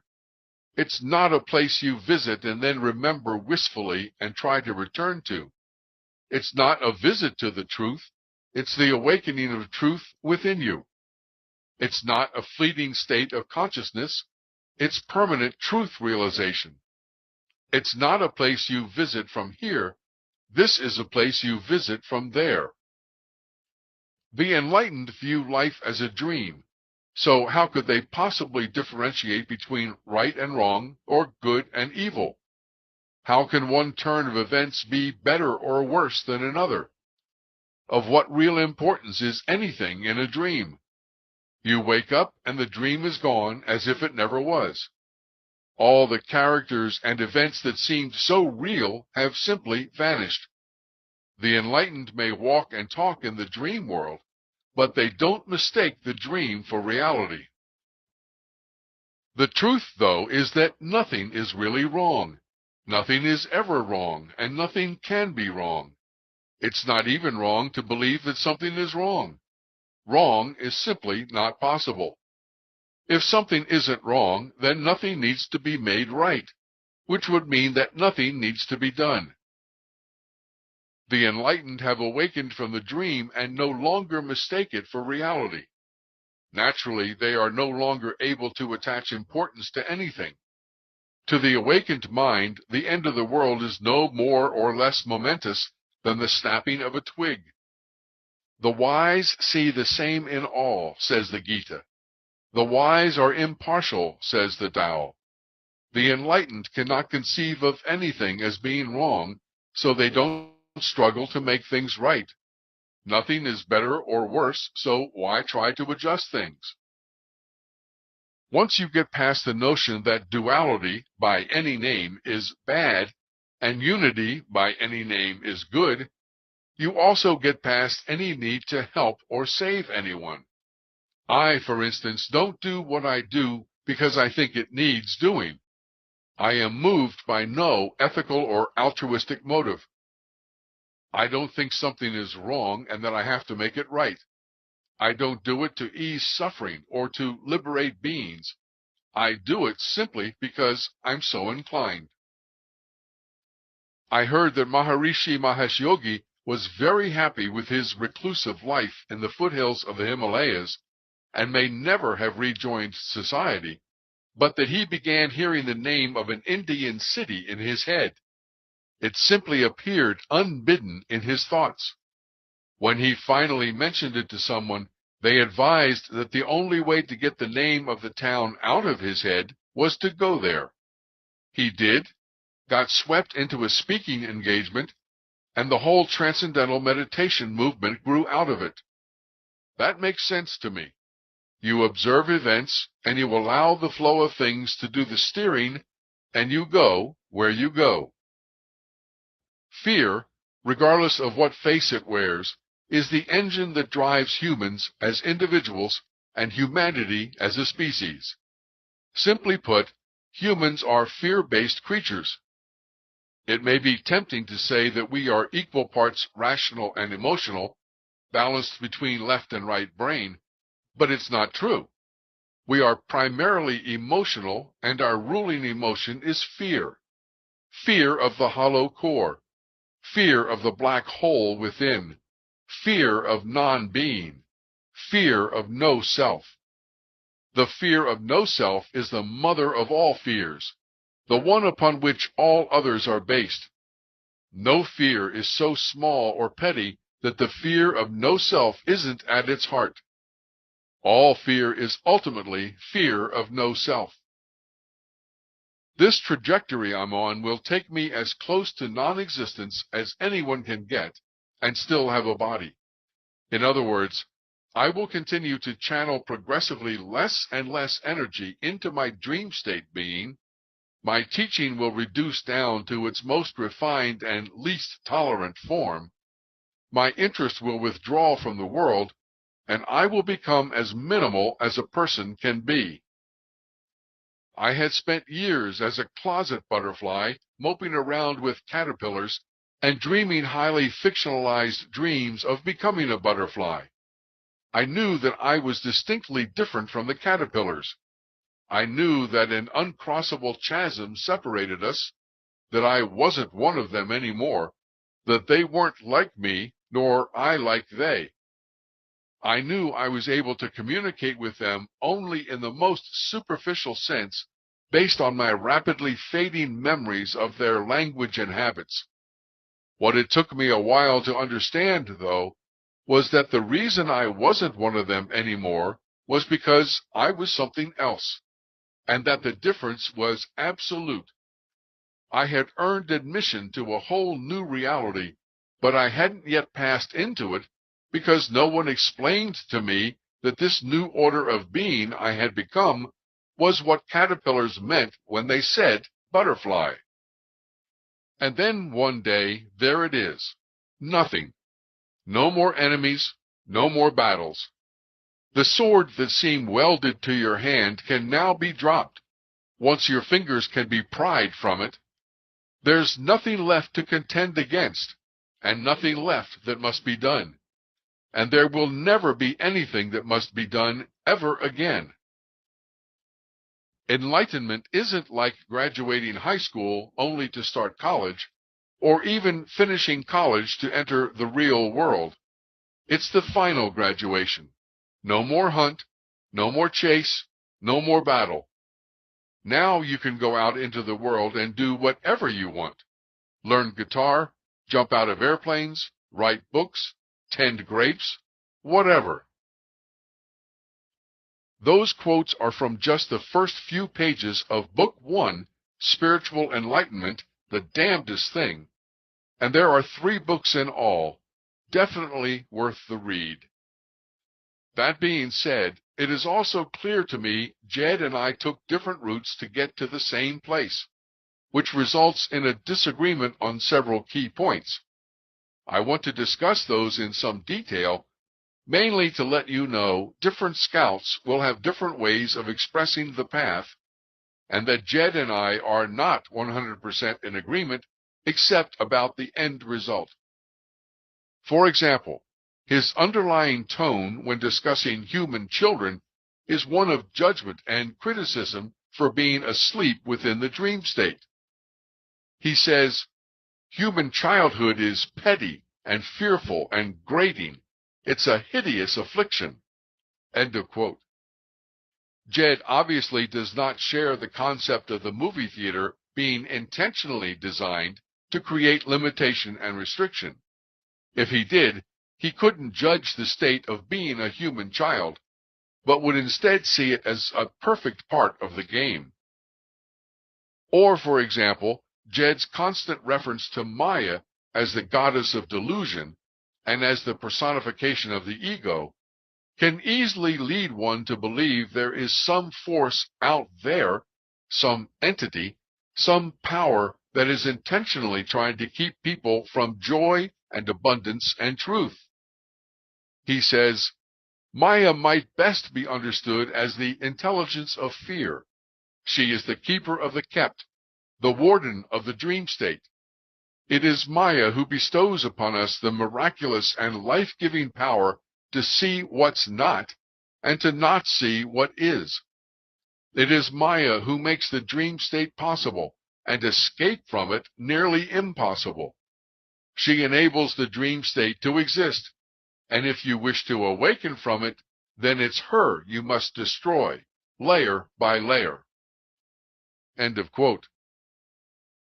Which brings me to my third question about Jed, his warlike vocabulary and his attitude that there is an enemy to be fought and destroyed.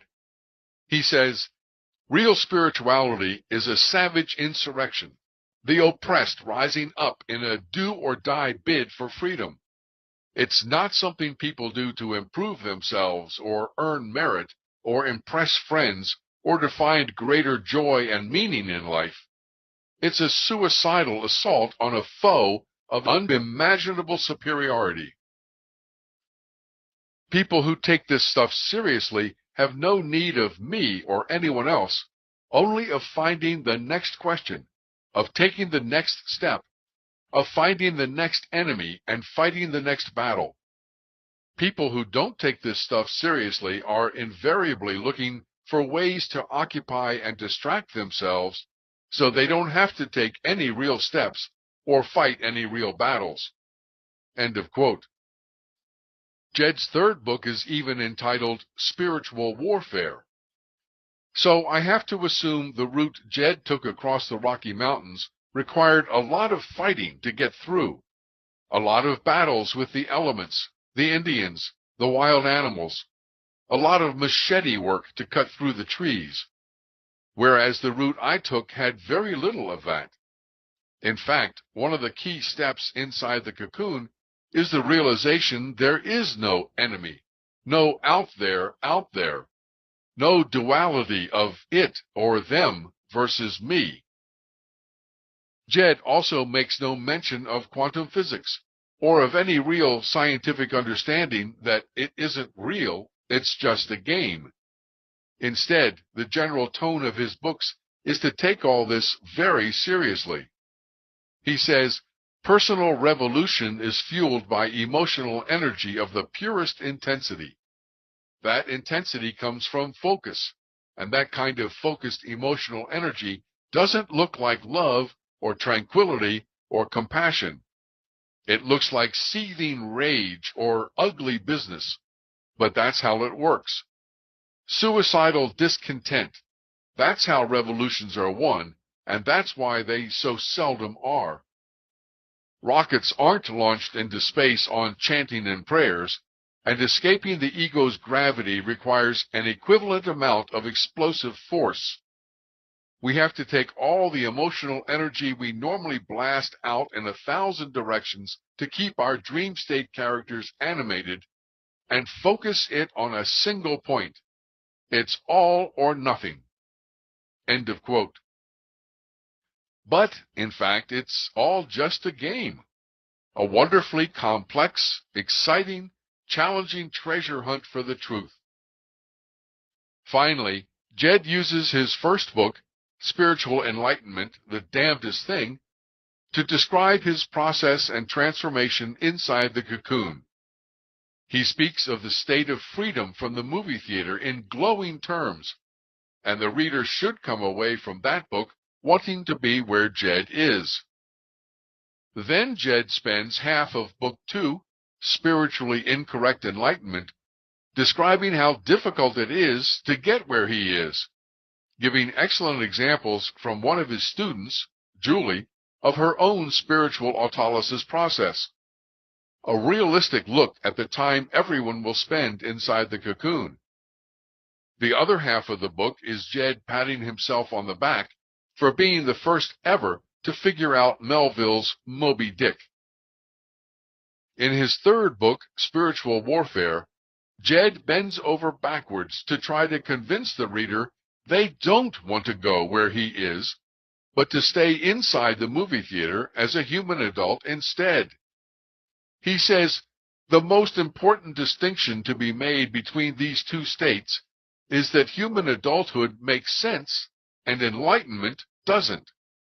The main benefit most spiritually inclined people can derive from having a clear understanding of what it really means to be truth realized is not so they can achieve it, but so they can dispense with it and reset their spiritual sights on something worthier than enlightenment, which is, literally, the biggest nothing of all time.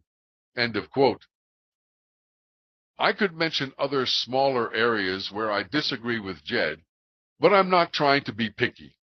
I simply want to point out that Jed's viewpoint is biased by the route he took across the Rocky Mountains, and although his description of the Pacific Ocean is extremely accurate, his way of getting there is not the only way, and not everyone has to go through what he went through.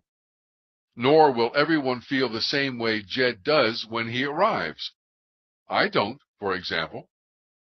I also want to emphasize that you will find isolated sentences or two throughout Jed's books that contradict the general tone of his writing, like, it's all just consciousness. You are just consciousness. There is nothing else. Maya, it should be remembered, is not an actual archdeity thwarting us from on high. Maya is inside us, a part of us. She is not a she, and she's not external to you. She's inside you, and those layers are the stuff of which your ego is made. Instead of adopting a warlike posture, we must, counterintuitively, lower our shields and defenses. This seems confusing until we understand that we are both the protagonist and the antagonist in this conflict, both attacker and defender. This is the paradoxical nature of the struggle. We cannot win by fighting. The very thing that fights, that resists, is the thing we seek to overthrow. End of quotes. And Jed does, occasionally, express his appreciation for all the things he seems to judge and criticize so frequently, even Maya, when he says, "I can't think of anything more fascinating or lovely or worthy of appreciation than Maya, the architect of delusion." And the idea that the dualistic universe is anything other than the grandest and most wonderful of all blessings is laughably absurd. End of quotes. So if you read Jed's books with a discriminating eye, overlook the general tone, and be watchful for the key sentences, you are in for a real treat. In my opinion, the Enlightenment Trilogy is required reading for anyone who wants to become a butterfly. Chapter 35. U.G. Krishnamurti. Question. A lot of things you have said sound like stuff I have read by U.G. Krishnamurti. Answer. I've read a lot of things from U.G., no relationship to J. Krishnamurti, that I like too.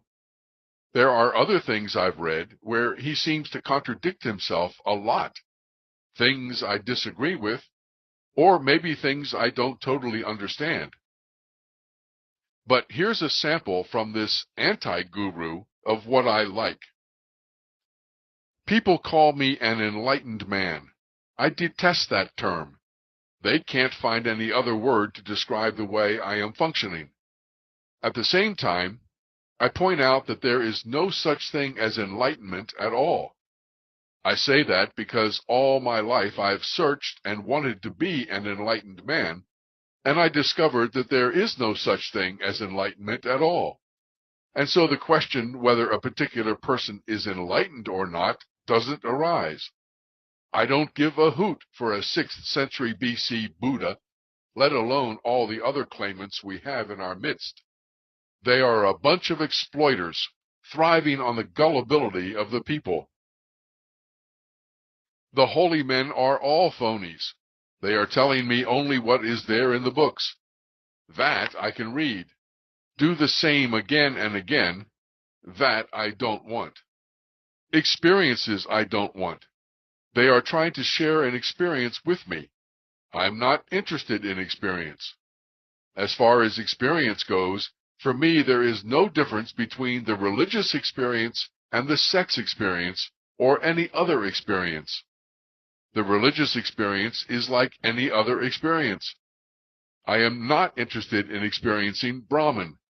I am not interested in experiencing reality. I am not interested in experiencing truth. They might help others, but they cannot help me. I am not interested in doing more of the same. What I have done is enough. I had arrived at a point where I said to myself, Buddha deluded himself and deluded others. All those teachers and saviors of mankind were damned fools. They fooled themselves. So I'm not interested in this kind of thing anymore. So it went out of my system completely. You hope that you will be able to resolve the problem of desire through thinking, because of that model of a saint who you think has controlled or eliminated desire. If that man has no desire as you imagine, he is a corpse. Don't believe that man at all. Such a man builds some organization and lives in luxury which you pay for. You are maintaining him. He is doing it for his livelihood. There is always a fool in the world who falls for him. They are all liars, fops, fakes, and cheaters in the world who claim they have searched for and told the truth. All right, you want to find out for yourself what this truth is. Can you find out? Can you capture the truth and hold it and say, "This is truth"? Whether you accept or reject, it's the same. It depends on your personal prejudices and predilections. So, if you want to discover the truth for yourself, whatever it is, you are not in a position to either accept or reject. You assume that there is such a thing as truth. You assume that there is such a thing as reality, ultimate or otherwise. It is that assumption that is creating the problem, the suffering for you. Look here, I want to experience God, truth, reality, or what you will, so I must understand the nature of the experiencing structure inside of me before I deal with all that. I must look at the instrument I am using. You are trying to capture something that cannot be captured in terms of your experiencing structure. So this experiencing structure must not be there in order that the other thing may come in. What that is, you will never know. You will never know the truth because it's a movement. It's a movement. You cannot capture it. You cannot contain it. You cannot express it. It's not a logically ascertained premise that we are interested in. So, it has to be your discovery. What good is my experience? We have thousands and thousands of experiences recorded. They haven't helped you. It's the hope that keeps you going. If I follow this for another 10 years, 15 years, maybe one of these days I will, because hope is the structure. I discovered for myself and by myself that there is no self to realize. That's the realization I am talking about. It comes as a shattering blow. It hits you like a thunderbolt. You have invested everything in one basket, self-realization, and in the end, suddenly you discover that there is no self to discover, no self to realize. And you say to yourself, "What the hell have I been doing all my life?" That blasts you. Nothing. That's the discovery. So-called self-realization is the discovery for yourself and by yourself that there is no self to discover. That will be a very shocking thing. Why the hell have I wasted all my life?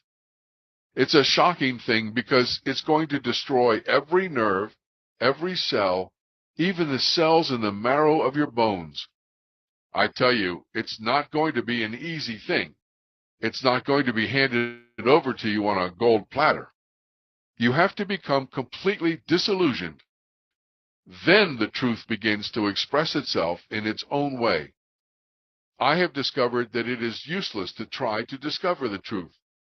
The search for truth is, I have discovered, absurd, because it's a thing which you cannot capture, contain, or give expression to. You see, my difficulty with the people who come to see me is this. They don't seem to be able to understand the way I am functioning, and I don't seem to be able to understand the way they are functioning.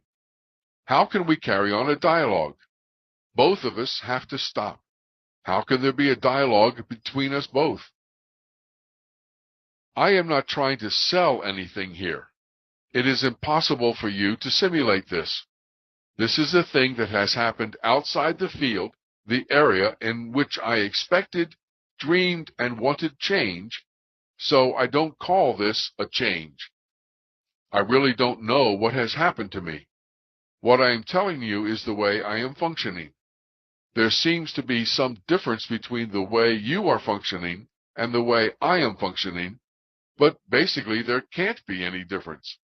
How can there be any difference between you and me? There can't be. But from the way we are trying to express ourselves, there seems to be. I have the feeling that there is some difference, and what that difference is all that I am trying to understand. So this is the way I am functioning. Put it simply, I can't follow a very complex structure. I have that difficulty, you see. Probably I'm a low-grade moron or something. I don't know. I can't follow conceptual thinking. You can put it in very simple words. What exactly is the question? Because the answer is there, I don't have to give the answer. What I usually do is restructure the question, rephrase it in such a way that the question appears senseless to you.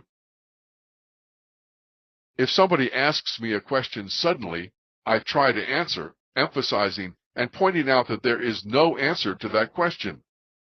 So I merely rephrase, restructure, and throw the same question back at you. It's not game playing, because I'm not interested in winning you over to my point of view. It's not a question of offering opinions. Of course, I do have my opinions on everything from disease to divinity, but they're as worthless as anybody else's. It's the questioner that creates the answer, and the questioner comes into being from the answer, otherwise there is no questioner. I am not trying to play with words. You know the answer, and you want a confirmation from me, or you want some kind of light to be thrown on your problem, or you're curious. If for any of these reasons you want to carry on a dialogue with me, you are just wasting your time. You'll have to go to a scholar, a pundit, a learned man. They can throw a lot of light on such questions.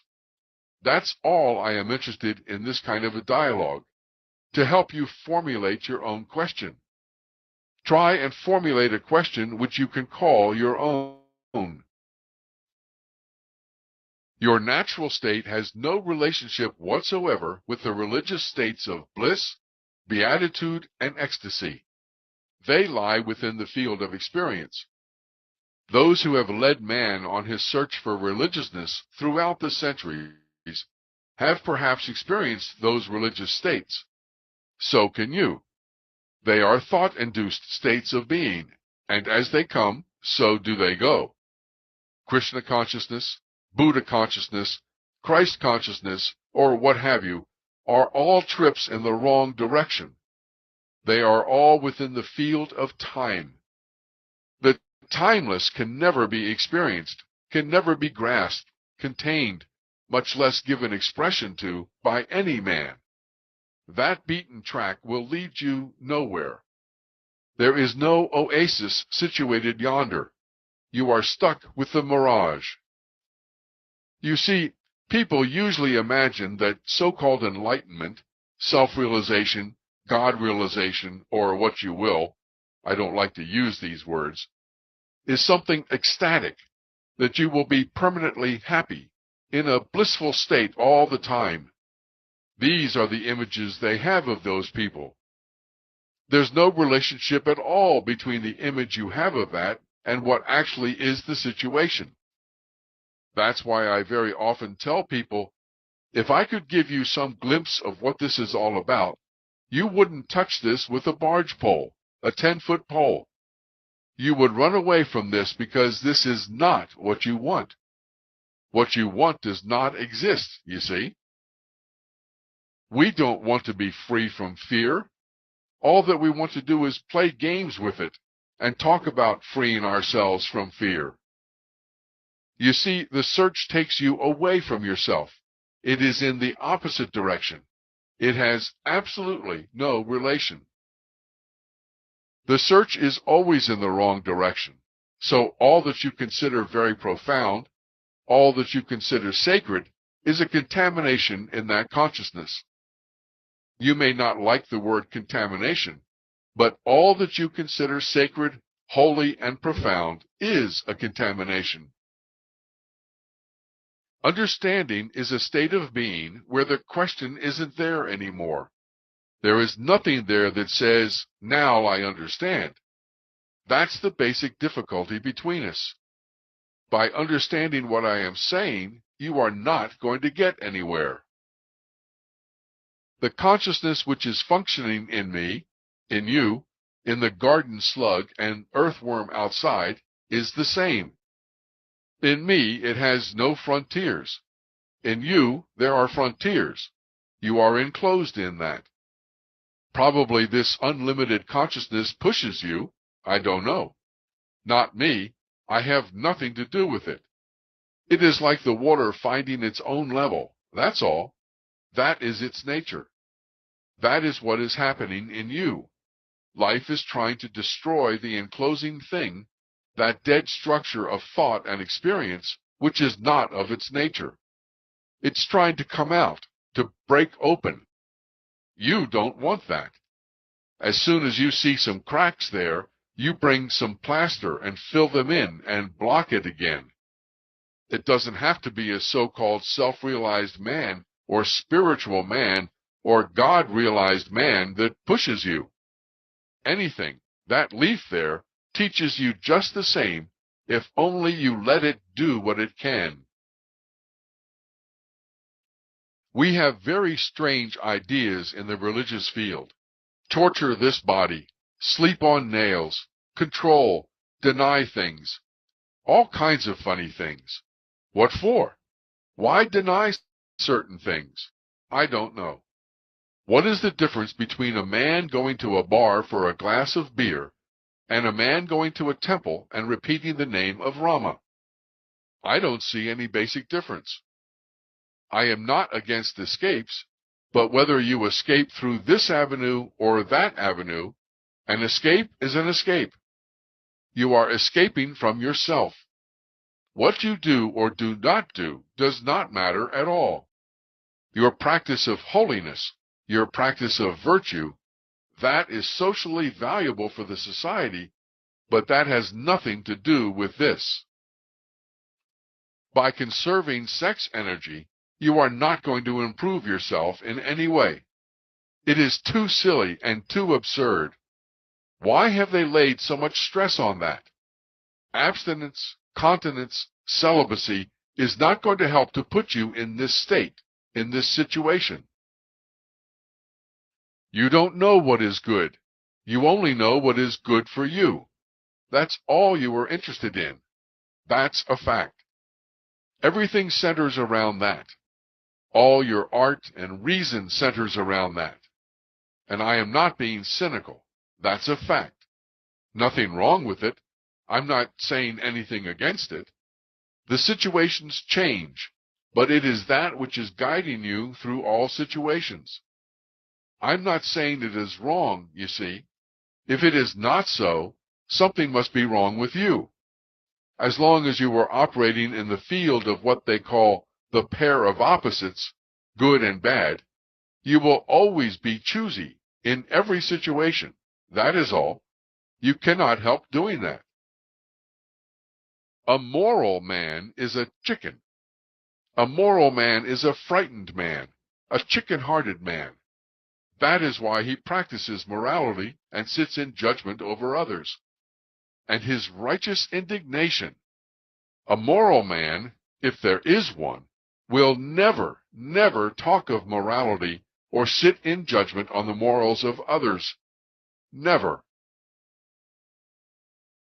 Questioning my actions before and after is over for me. The moral question, I should have acted this way, I should not have acted that way, I should not have said this, none of that is there for me. I have no regrets, no apologies. Whatever I am doing is automatic. In a given situation, I am not capable of acting in any other way. I don't have to rationalize, think logically, nothing. That is the one and only action in that particular situation.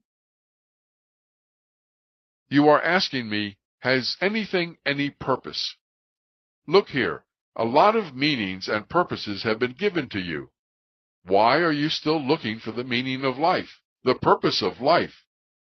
Everybody has talked of the meaning of life and the purpose of life. Everybody. Answers have been given by the saviors, saints, and sages of mankind. You have thousands of them in India. And yet today you are still asking the same question, has life any purpose or meaning? Either you are not satisfied, or you are not really interested in finding out for yourself. I submit that you are not really interested, because it's a frightening thing. It's a very frightening thing. Is there any such thing as truth? Have you ever asked that question for yourself? Has anybody told the truth? In a way, the whole of life is like a great big dream. I am looking at you, but I really don't know anything about you. This is a dream world. There is no reality to it at all. When the experiencing structure is not manipulating consciousness, or whatever you want to call it, then the whole of life is a great big dream, from the experiential point of view, not from this point of view here, but from your point of view.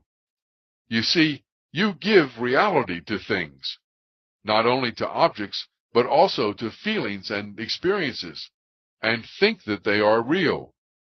When you don't translate them in terms of your accumulated knowledge, they are not things. You really don't know what they are. Courage is to brush aside everything that man has experienced and felt before you. You are the only one, greater than all those things. Everything is finished. The whole tradition is finished, however sacred and holy it may be. Then only can you be yourself. That is individuality. For the first time, you become an individual.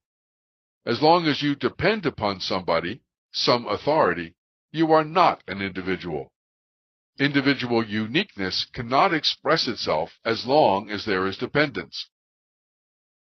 My life story goes up to a point, and then it stops. There is no more biography after that. Desirelessness, non-greed, non-anger, those things have no meaning to me. They are false. And they are not only false, they are falsifying me. I'm finished with the whole business. End of quotes. I said at the beginning of this chapter, there are other things I've read where he seems to contradict himself a lot. Things I disagree with, or maybe things I don't totally understand. Apparently, UG agrees when he says, I am always negating what I am saying. I make a statement, but that statement is not expressing all that is being said, so I negate it. You say I am contradicting myself. I am not contradictory at all. I negate the first statement, the second statement, and all the other statements. That is why sometimes it sounds very contradictory. I am negating it all the time, not with the idea of arriving at any point, just negating. There is no purpose in my talking. Chapter 36. The Future. Question. I thought I just read in chapter 27 that time doesn't exist. What are you doing calling the last chapter in this book the future? Answer. You're right. But I also said in chapter 20 that I can still dream. And that's what I'd like to do. Dream a little about the future, as long as I don't get attached to the fulfillment of those dreams. Actually, toward the end of your time in the cocoon, you begin to see ripples in the universal ocean, movement in the Earth environment template. And sometimes it's fun to speculate, in a general sort of way, where those ripples might be heading. I'm seeing a couple ripples I want to focus on for a few minutes before I end this book, simply because I find some of this stuff fascinating. The first ripple I see is that the drama and conflict and pain and suffering and war and violence and hardship in the Earth environment template are actually increasing across the world, despite, or perhaps as explained in chapter 18, in part as a result of, the resistance of more and more peace workers. Some of the developed countries haven't been so hard hit yet, but they will be as the global economic system becomes more chaotic. It seems like every day the news is full of more deaths from war and violence, and from natural disasters as well. More people are out of work around the world, more barely living from hand to mouth, more losing their homes, more with no idea how they or their families will survive. More economies are failing, more governments are collapsing or being challenged, and more theories of everything are falling by the wayside. For me, however, this is not a bad thing at all.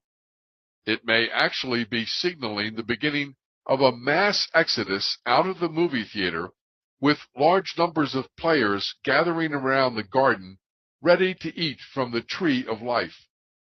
In other words, the screws may be tightening, the rubber band may be stretching to its limits, the situation deteriorating until more and more human children are willing to stand up in their seats and yell, "We're mad as hell and we're not going to take it anymore." And more human adults realize what's in the back of the movie theater isn't working either and head for the door. Sometimes things have to get pretty bad for that to happen. But I've been overly optimistic before, so I can't be sure. As Alan Shore said in one of his closing arguments in an episode of Boston Legal, when the weapons of mass destruction thing turned out not to be true, I expected the American people to rise up. They didn't. Then, when the Abu Ghraib torture thing surfaced, and it was revealed that our government participated in rendition, a practice where we kidnap people and turn them over to regimes who specialize in torture, I was sure then the American people would be heard from. We stood mute. Then came the news that we jailed thousands of so-called terrorist suspects, locked them up without the right to a trial or even the right to confront their accusers. Certainly, we would never stand for that. We did. And now it's been discovered the executive branch has been conducting massive illegal domestic surveillance on its own citizens, you and me. And I at least consoled myself that finally, the American people will have had enough. Evidently, we haven't. In fact, if the people of this country have spoken, the message is, we're okay with it all. Torture, warrantless search and seizures, illegal wiretappings, prison without a fair trial, or any trial, war on false pretenses. We, as a citizenry, are apparently not offended. There are no demonstrations on college campuses. In fact, there's no clear indication that young people even seem to notice. End of quote. Maybe it's an encouraging sign that young people aren't demonstrating on college campuses or otherwise protesting in general. Perhaps it means they are beginning to realize that changing things isn't working. But they also see the futility in resistance, the purposelessness in joining groups in the back of the movie theater, the rampant contradictions and inconsistencies in all judgmental belief systems. Maybe young people are simply numb, fed up with the whole thing, but with no clue of what to do, no concept yet of a viable alternative to the outdated and inaccurate models of life found inside the movie theater. Perhaps they're ready for this human game model. As I asked in chapter 21, how much more pain and suffering and limitation and restriction is required before millions of players surrender, understand it is their own judgments and resistance causing that pain and suffering, and are willing to begin processing the false knowledge and layers of the ego that are part of life inside the movie theater. So ripple number 1 appears to me headed in the direction of more pain and suffering, and says to me the roller coaster is nearing the top of the first hill when things get really tough and the going gets really rough for those inside. Ripple 2, going in the opposite direction, is that there are also signs more and more players are waking up from their dream state, or at least waking up within their dream state. You recall I talked about a template or matrix for the Earth environment in Chapter 24. Let's speculate a little on how that template might change from time to time. Remember the field? Lynn McTaggart called it a field of all possibility. And Dr. John Hagelin said, the foundation of the universe is a single universal field of intelligence, the fountainhead of all the laws of nature, all the fundamental forces, all the fundamental particles, all the laws governing life at every level of the universe. End of quote. And Fred Allen Wolf said, we can't explain what we do see as matter unless we picture that these matter particles somehow come out from or emerge from these thought wave patterns. End of quote. An infinite eye goes to this field and chooses certain specific wave frequencies to create the holographic experiences it wants for its player. But rather than having to recreate the car and the buildings and the briefcase and the galaxies and the solar system and this planet each time, it uses a template in the field I have called the Earth environment for its basic total immersion movie set and adds whatever unique aspects it wants for its individual player. Then it downloads that hologram to its player's brain. I also talked about the human brain receiving these holographic wave frequencies from the field and translating them into our physical reality, like a radio that receives sound wave frequencies and translates them into music and words we can hear. And this is where the player comes in. Let me explain. A radio has a certain range of frequencies it can receive and translate into sound. The AM range is 535 to 1605 kilohertz, and the FM range is usually 88 to 108 megahertz, although this can vary slightly from country to country. Obviously, there are sounds to be heard outside of those frequencies, but a radio receiver doesn't pick them up.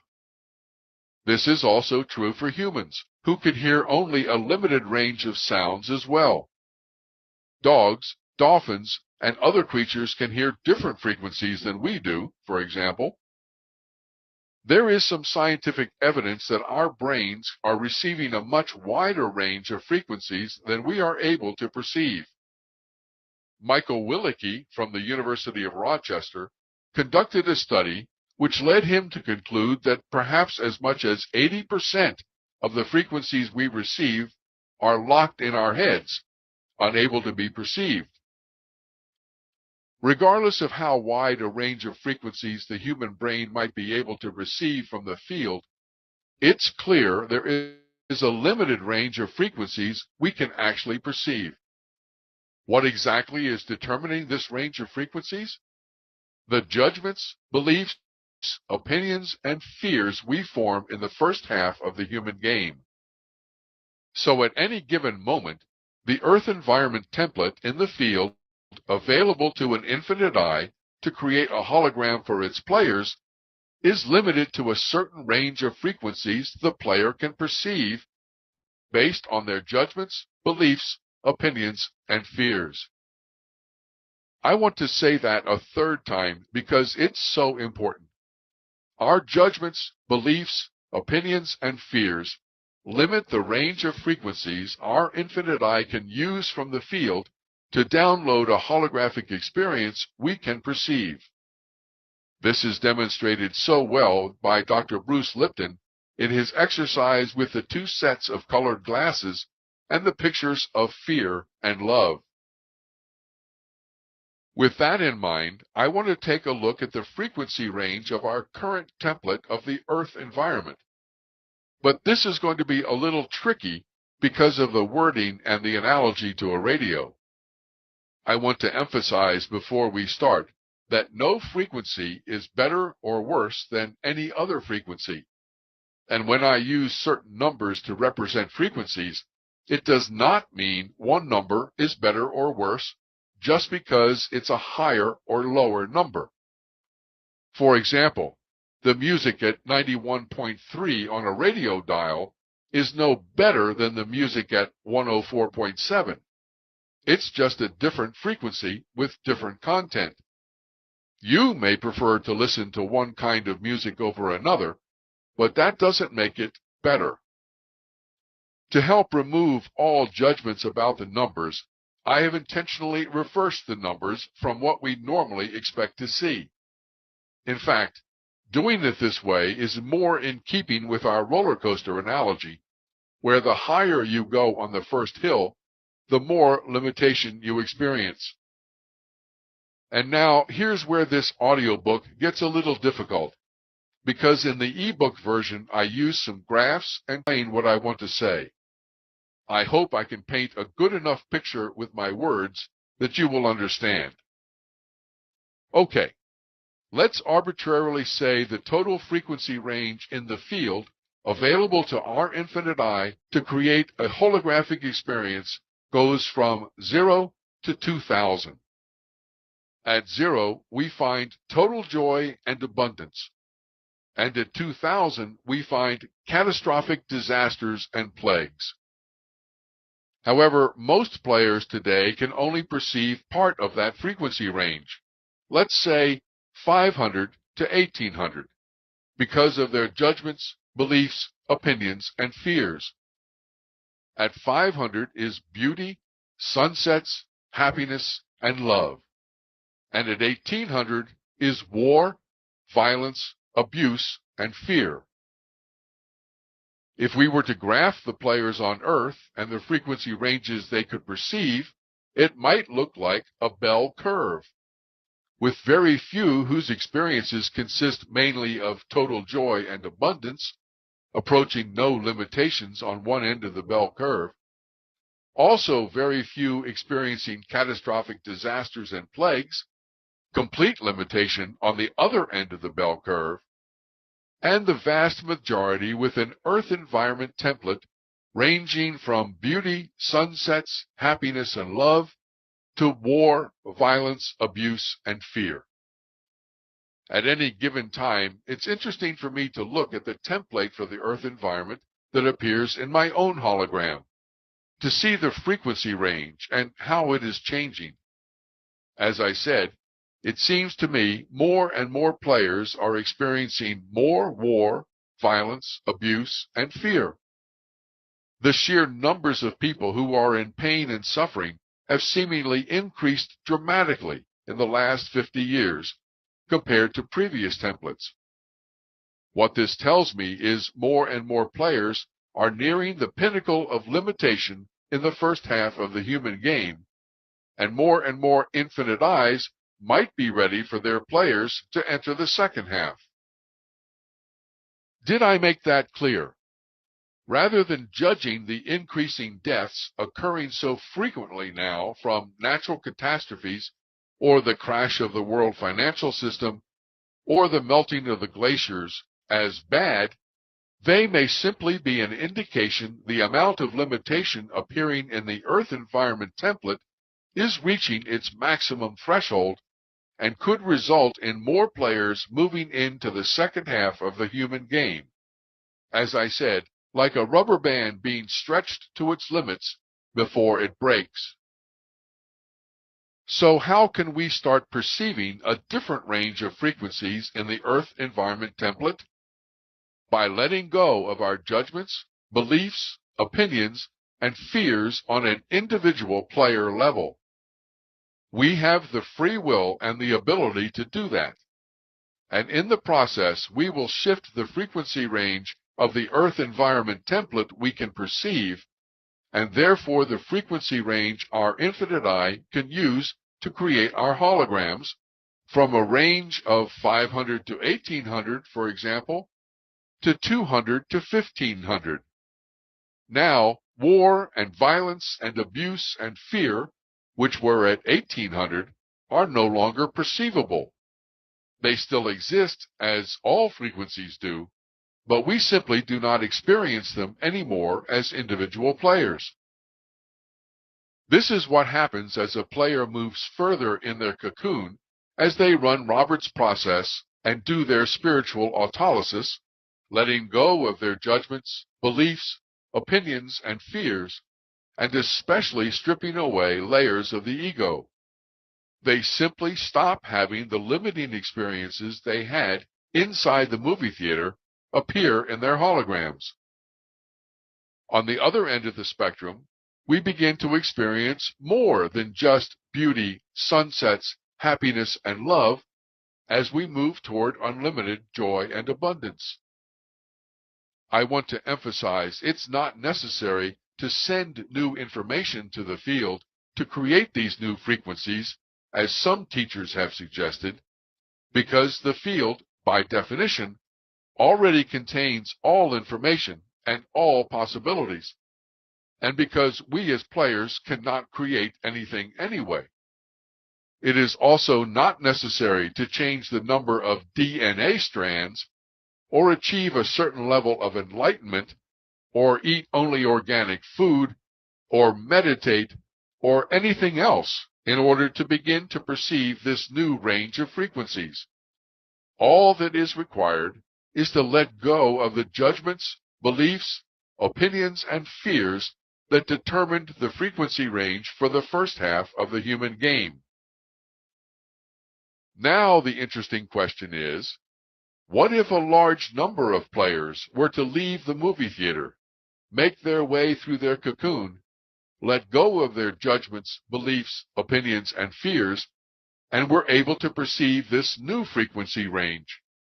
What effect would that have on the Earth environment template in the field, the one the infinite eyes use when creating holographic experience? In other words, what might be the effect, if any, if a large number of players begin the process of transforming into butterflies? A British biologist, Rupert Sheldrake, has a theory he calls morphic resonance, or morphic field theory.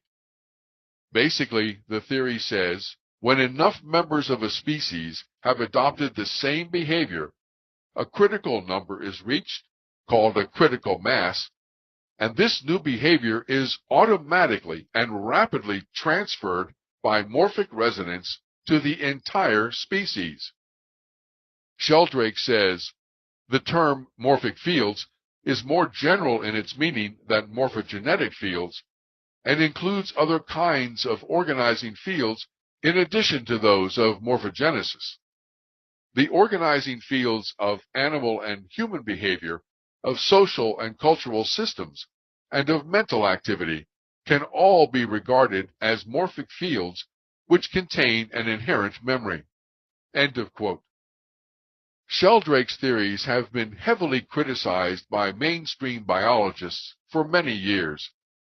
However, some quantum physicists have supported Sheldrake's hypothesis, and even David Bohm suggested it was in keeping with his own ideas of what he called the implicate and explicate order. I know from my direct experiences of testing and challenging this model that an individual player can significantly change the range of frequencies its own infinite eye can use to create its holographic experiences by letting go of judgments, beliefs, opinions, and fears, and stripping away the layers of ego. So I wonder, if more and more players were to enter their cocoons, would the transformational process become faster and easier for each new generation? Would a critical mass eventually be reached where all the players on Earth automatically walk out of the movie theater and into their cocoons? Would the Earth, as a player itself, no longer need a movie theater and begin an entirely new game? That's ripple number 2, and I'd like to stay around long enough to see where it goes. I hope you have enjoyed this audio presentation of Butterflies Are Free to Fly, a new and radical approach to spiritual evolution. You are invited to write a book review, or offer comments, or download the free ebook version of this book by visiting www.TakenWisdom.com. butterfliesfree.com. Thank you for listening. This is Stephen Davis, the author, encouraging you to go further.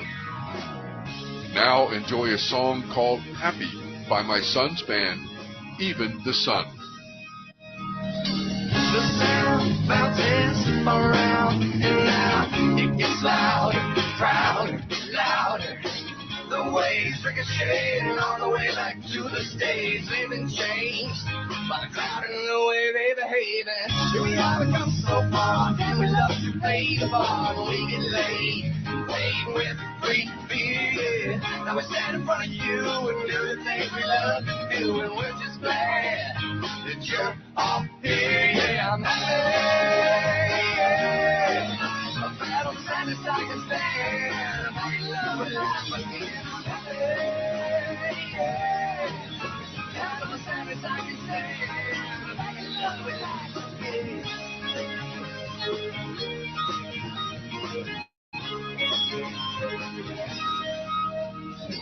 Tonight we hit the road, another show, another load, and yo, we won't forget that girl in the front row. It's people like her and you that get us up and pull us through and make us see that it's true that you all care. Yeah, I'm happy. A battle sadness I can stand. I'm back in love with life again. I'm happy. Yeah. Battle sadness I can stand. I'm back in love with life again.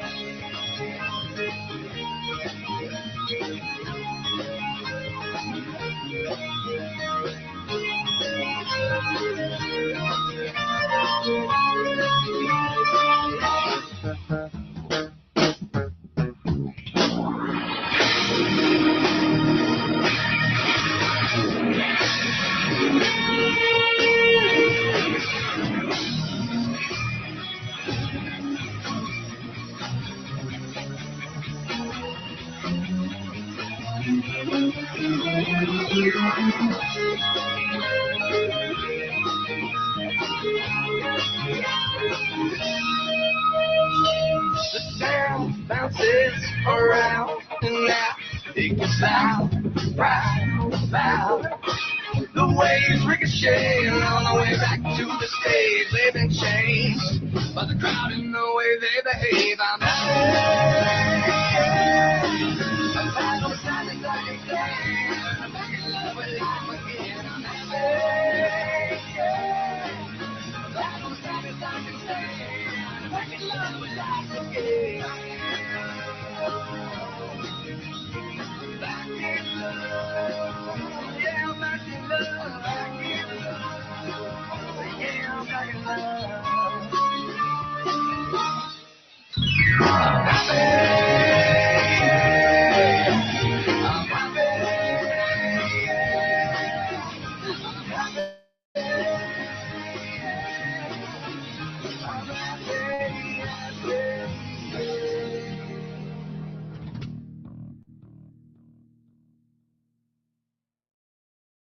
discipline, they could have learned an invariant lesson. Freedoms once granted will not be relinquished without a fight. The lesson applies as well to the politics of family as country. The parent who grants privileges or enforces rules erratically invites rebelliousness by unwittingly establishing freedoms for the child. The parent who only sometimes prohibits between-meal sweets may create for the child the freedom to have such snacks. At that point, enforcing the rule becomes a much more difficult and explosive matter because the child is no longer merely lacking a never-possessed right, but is losing an established one. As we have seen in the case of political freedoms, and especially pertinent to the present discussion, chocolate chip cookies. People see a thing as more desirable when it has recently become less available than when it has been scarce all along. We should not be surprised, then, when research shows that parents who enforce discipline inconsistently produce generally rebellious children. Let's look back to the cookie study for another insight into the way we react to scarcity. We've already seen from the results of that study that scarce cookies were rated higher than abundant cookies, and that newly scarce cookies were rated higher still. Staying with the newly scarce cookies now, there was a certain cookie that was the highest rated of all, those that became less available because of a demand for them. Remember that in the experiment, the participants who experienced new scarcity had been given a jar of 10 cookies that was then replaced with a jar of only 2 cookies. Actually, the researchers did this in one of 2 ways. To certain participants, it was explained that some of their cookies had to be given away to other raters to supply the demand for cookies in the study. To another set of participants, it was explained that their number of cookies had to be reduced because the researcher had simply made a mistake and given them the wrong jar initially. The results showed that those whose cookies became scarce through the process of social demand liked them significantly more than those whose cookies became scarce by mistake. In fact, the cookies made less available through social demand were rated the most desirable of any in the study. This finding highlights the importance of competition and the pursuit of limited resources. Not only do we want the same item more when it is scarce, we want it most when we are in competition for it. Advertisers often try to exploit this tendency in us. In their ads, we learn that popular demand for an item is so great that we must hurry to buy, or we see a crowd pressing against the doors of a store before the start of a sale, or we watch a flock of hands quickly deplete a supermarket shelf of a product. There is more to such images than the idea of ordinary social proof. The message is not just that the product is good because other people think so, but also that we are in direct competition with those people for it. The feeling of being in competition for scarce resources has powerfully motivating properties. The ardor of an indifferent lover surges with the appearance of a rival. It is often for reasons of strategy, therefore, that romantic partners reveal, or invent, the attentions of a new admirer. Salespeople are taught to play the same game with indecisive customers. For example, a realtor who is trying to sell a house to a fence-sitting prospect will sometimes call the prospect with news of another potential buyer who has seen the house, liked it, and is scheduled to return the following day to talk about terms. When wholly fabricated, the new bidder is commonly described as an outsider with plenty of money, an out-of-state investor buying for tax purposes, and a physician and his wife moving into town are favorites. The tactic, called in some circles goosing them off the fence, can work devastatingly well. The thought of losing out to a rival frequently turns a buyer from hesitant to zealous. There is something almost physical about the desire to have a contested item. Shoppers at big closeout or bargain sales report being caught up emotionally in the event. Charged by the crush of competitors, they swarm and struggle to claim merchandise they would otherwise disdain. Such behavior brings to mind the feeding frenzy of wild, indiscriminate eating among animal groups. Commercial fishermen exploit this phenomenon by throwing a quantity of loose bait to large schools of certain fish. Soon the water is a roiling expanse of thrashing fins and snapping mouths competing for the food. At this point, the fishermen save time and money by dropping unbaited lines into the water, since the crazed fish will bite ferociously at anything now, including bare metal hooks. There is a noticeable parallel between the ways that commercial fishermen and department stores generate a competitive fury in those they wish to hook. To attract and arouse the catch, fishermen scatter some loose bait called chum. For similar reasons, department stores holding a bargain sale toss out a few especially good deals on prominently advertised items called loss leaders. If the bait, of either form, has done its job, a large and eager crowd forms to snap it up. Soon, in the rush to score, the group becomes agitated, nearly blinded by the adversarial nature of the situation. Humans and fish alike lose perspective on what they want and begin striking at whatever is being contested. One wonders whether the tuna flapping on a dry deck with only a bare hook in its mouth shares the what hit me bewilderment of the shopper arriving home with only a load of department store bilge. Lest we believe that the competition for limited resources, fever, occurs only in such unsophisticated forms of life as tuna and bargain basement shoppers, we should examine the story behind a remarkable purchase decision made in 1973 by Barry Diller, who was then vice president for primetime programming at the American Broadcasting Company, but who has since been labeled the Miracle Mogul by Time magazine in reference to his remarkable successes as head of Paramount Pictures and the Fox television network. He agreed to pay $3.3 million for a single television showing of the movie The Poseidon Adventure.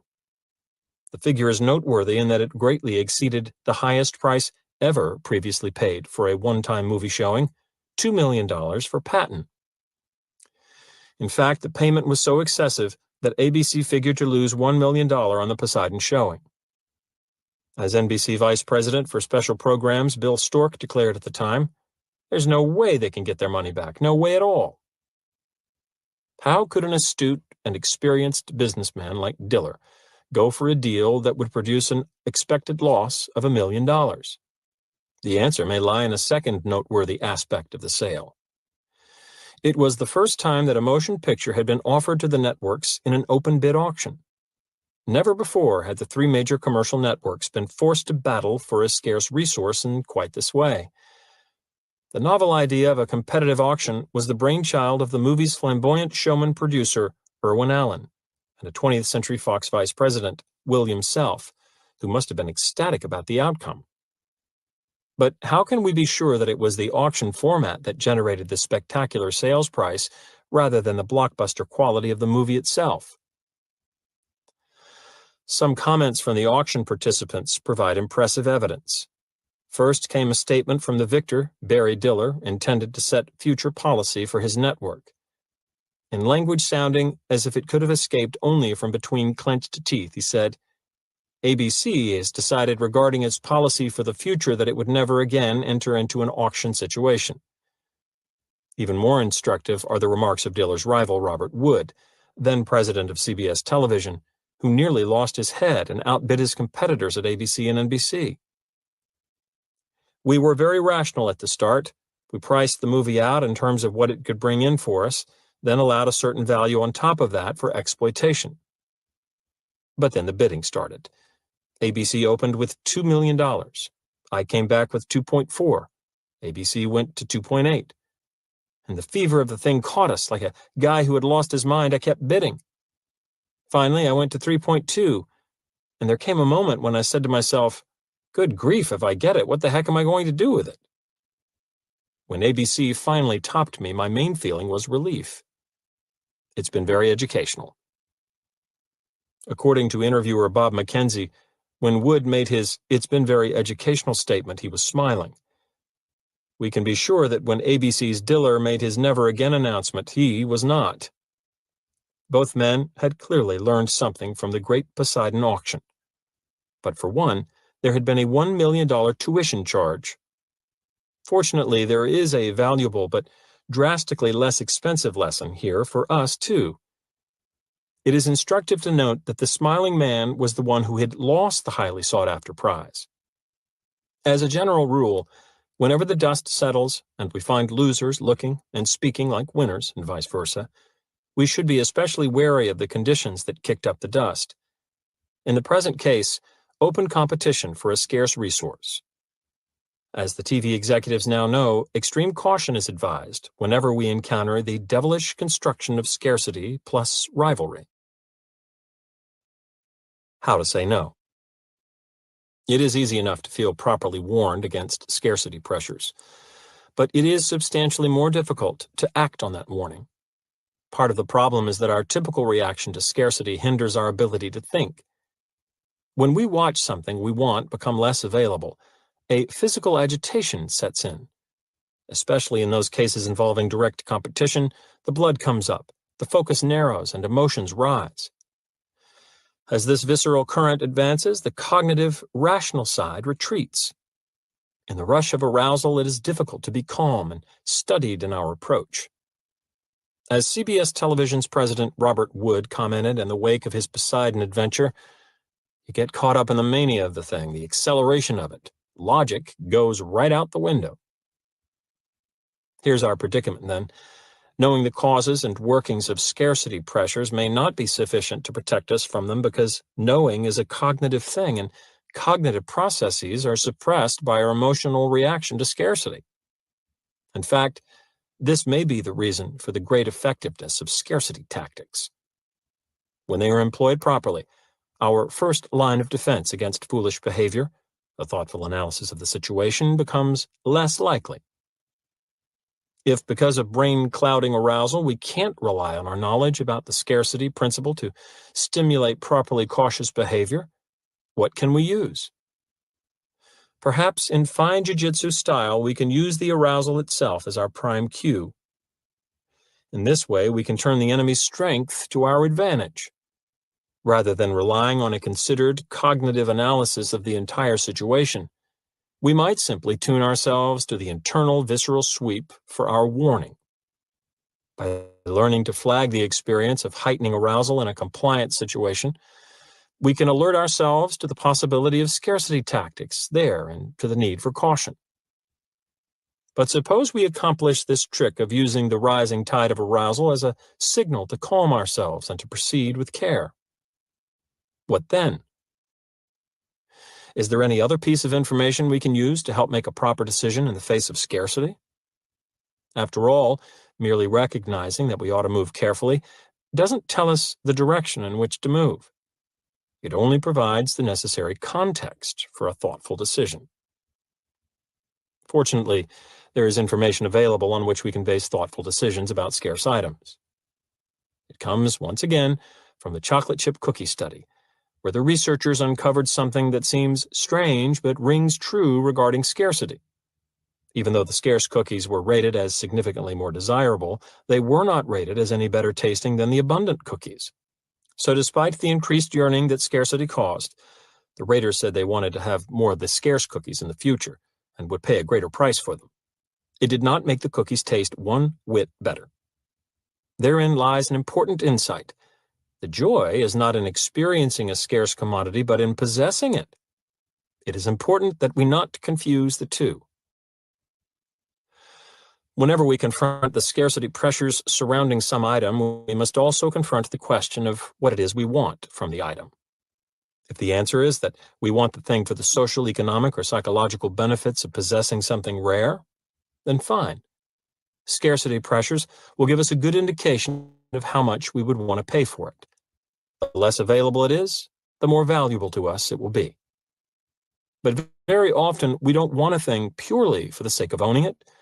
We want it instead for its utility value. We want to eat it, or drink it, or touch it, or hear it, or drive it, or otherwise use it. In such cases, it is vital to remember that scarce things do not taste, or feel, or sound, or ride, or work any better because of their limited availability. Although this is a simple point, it can often escape us when we experience the heightened desirability that scarce items naturally possess. I can cite a family example. My brother Richard supported himself through school by employing a compliance trick that cashed in handsomely on the tendency of most people to miss that simple point.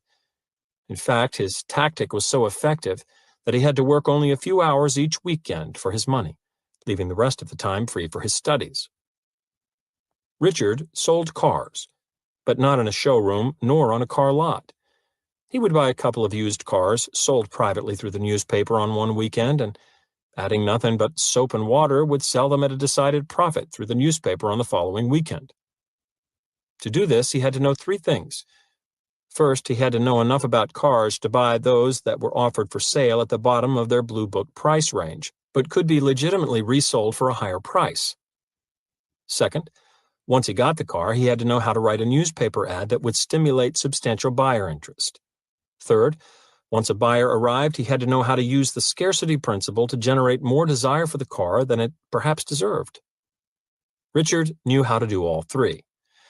For our purposes, though, we need to examine his craft with just the third. For a car he had purchased on the prior weekend, he would place an ad in the Sunday paper. Because he knew how to construct a good ad, he usually received an array of calls from potential buyers on Sunday morning. Each prospect who was interested enough to want to see the car was given an appointment time, the same appointment time. So if 6 people were scheduled, they were all scheduled for, say, 2 o'clock that afternoon. This little device of simultaneous scheduling paved the way for later compliance because it created an atmosphere of competition for a limited resource. Typically, the first prospect to arrive would begin a studied examination of the car and would engage in standard car buying behavior, such as pointing out any blemishes or deficiencies, or asking if the price was negotiable. The psychology of the situation changed radically, however, when the second buyer drove up. The availability of the car to either prospect suddenly became limited by the presence of the other. Often the earlier arrival, inadvertently stoking the sense of rivalry, would assert his right to primary consideration. "Just a minute now, I was here first." If he didn't assert that right, Richard would do it for him. Addressing the second buyer, Richard would say, "Excuse me, but this other gentleman was here before you. So can I ask you to wait on the other side of the driveway for a few minutes until he's finished looking at the car? Then if he decides he doesn't want it, or if he can't make up his mind, I'll show it to you." Richard claims it was possible to watch the agitation grow on the first buyer's face. His leisurely assessment of the car's pros and cons had suddenly become a now or never, limited time only rush to decision over a contested resource. If he didn't decide for the car, at Richard's asking price, in the next few minutes he might lose it for good to that lurking newcomer over there.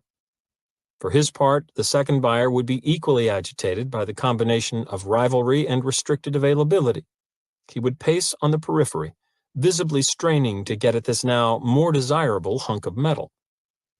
Should 2 o'clock appointment number 1 fail to buy or even fail to decide quickly enough, 2 o'clock appointment number 2 was ready to pounce. If these conditions alone were not enough to secure a favorable purchase decision immediately, the trap snapped surely shut as soon as the third 2 o'clock appointment arrived on the scene. According to Richard, stacked-up competition was usually too much for the first prospect to bear. He would end the pressure quickly by either agreeing to Richard's price or by leaving abruptly. In the latter instance, the second arrival would strike at the chance to buy out of a sense of relief, coupled with a new feeling of rivalry with that lurking newcomer over there. All those buyers who contributed to my brother's college education failed to recognize a fundamental fact about their purchases. The increased desire that spurred them to buy had little to do with the merits of the car. That failure of recognition occurred for two reasons. First, the situation Richard arranged for them produced an emotional reaction that made it difficult for them to think straight.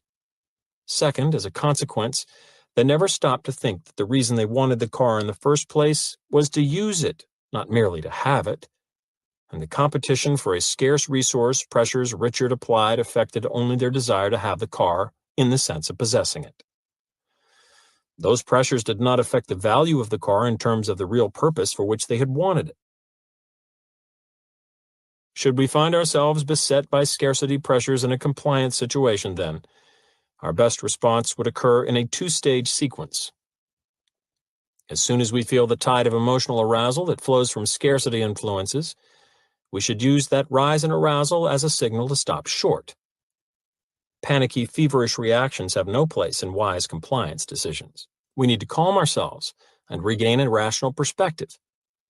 Once that is done, we can move to the second stage by asking ourselves why we want the item under consideration. If the answer is that we want it primarily for the purpose of owning it, then we should use its availability to help gauge how much we want to spend for it. However, if the answer is that we want it primarily for its function, that is, we want something good to drive, drink, eat, etc., then we must remember that the item under consideration will function equally well whether scarce or plentiful.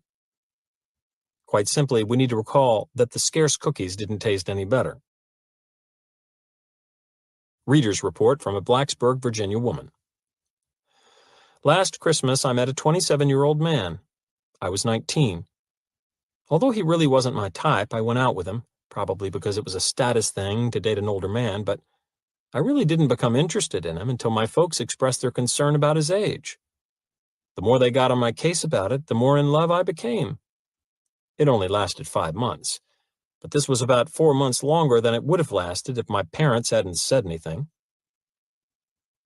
Although Romeo and Juliet have long since passed away, it appears that the Romeo and Juliet effect is alive and well, and making regular appearances in places like Blacksburg, Virginia.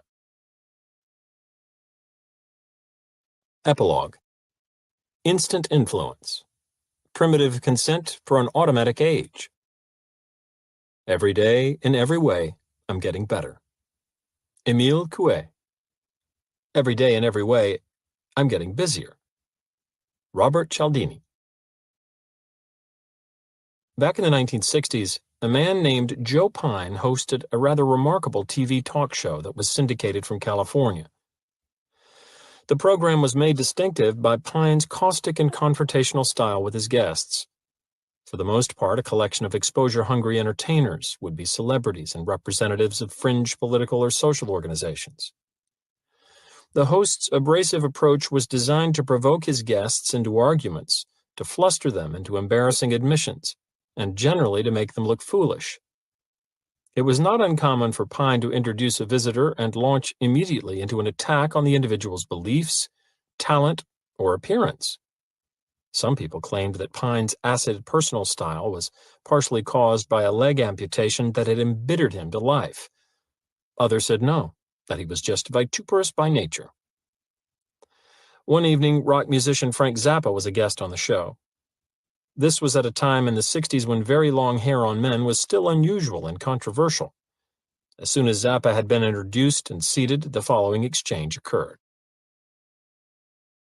Pine: I guess your long hair makes you a girl. Zappa: I guess your wooden leg makes you a table. Aside from containing what may be my favorite ad-lib, the above dialogue illustrates a fundamental theme of this book. Very often in making a decision about someone or something, we don't use all the relevant available information. We use, instead, only a single highly representative piece of the total. And an isolated piece of information, even though it normally counsels us correctly, can lead us to clearly stupid mistakes. Mistakes that, when exploited by clever others, leave us looking silly, or worse. At the same time, a complicating companion theme has been present throughout this book. Despite the susceptibility to stupid decisions that accompanies a reliance on a single feature of the available data, the pace of modern life demands that we frequently use this shortcut. Recall that early in Chapter 1, our shortcut approach was likened to the automatic responding of lower animals, whose elaborate behavior patterns could be triggered by the presence of a lone stimulus feature. A cheep cheep sound, a shade of red breast feather, or a specific sequence of light flashes. The reason infrahumans must often rely on such solitary stimulus features is their restricted mental capability. Their small brains cannot begin to register and process all the relevant information in their environments. So these species have evolved special sensitivities to certain aspects of the information. Because those selected aspects of information are normally enough to cue a correct response, the system is usually very efficient. Whenever a female turkey hears cheep cheep, click whir, out rolls the proper maternal behavior in a mechanical fashion that conserves much of her limited brain power for dealing with a variety of other situations and choices she must face in her day. We, of course, have vastly more effective brain mechanisms than mother turkeys or any other animal group for that matter. We are unchallenged in the ability to take into account a multitude of relevant facts, and consequently to make good decisions. Indeed, it is this information processing advantage over other species that has helped make us the dominant form of life on the planet. Still, we have our capacity limitations too, and for the sake of efficiency, we must sometimes retreat from the time-consuming, sophisticated, fully informed brand of decision-making to a more automatic, primitive, single-feature type of responding.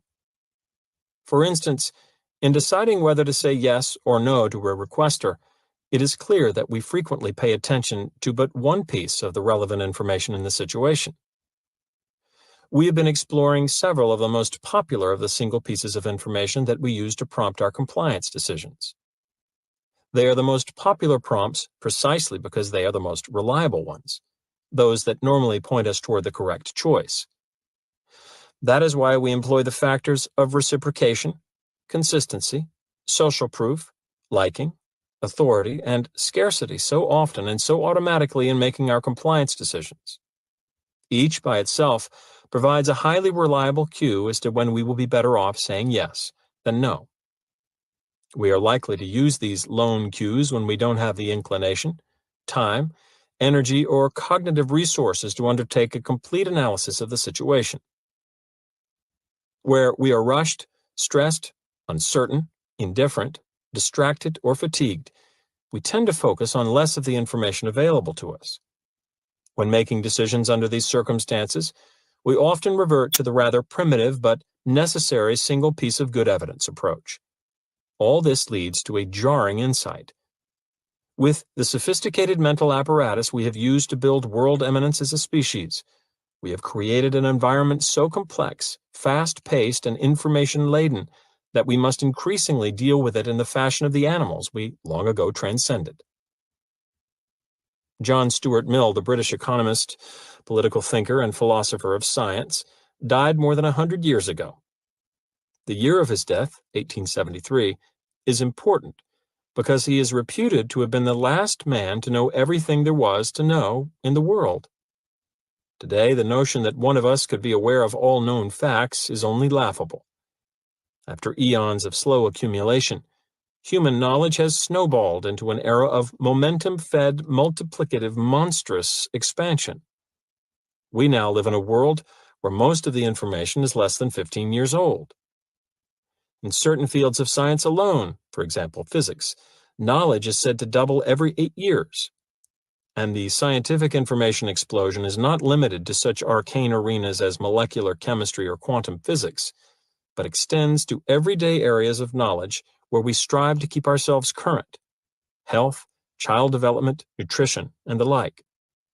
What's more, this rapid growth is likely to continue since 90% of all scientists who have ever lived are working today. Apart from the streaking advance of science, things are quickly changing much closer to home.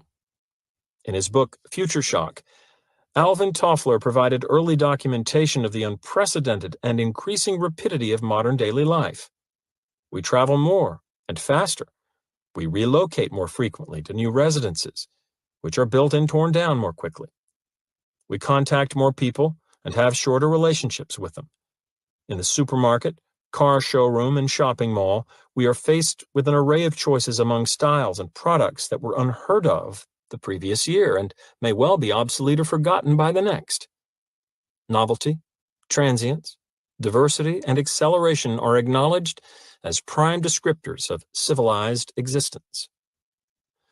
This avalanche of information and choices is made possible by burgeoning technological progress. Leading the way are developments in our ability to collect, store, retrieve, and communicate information.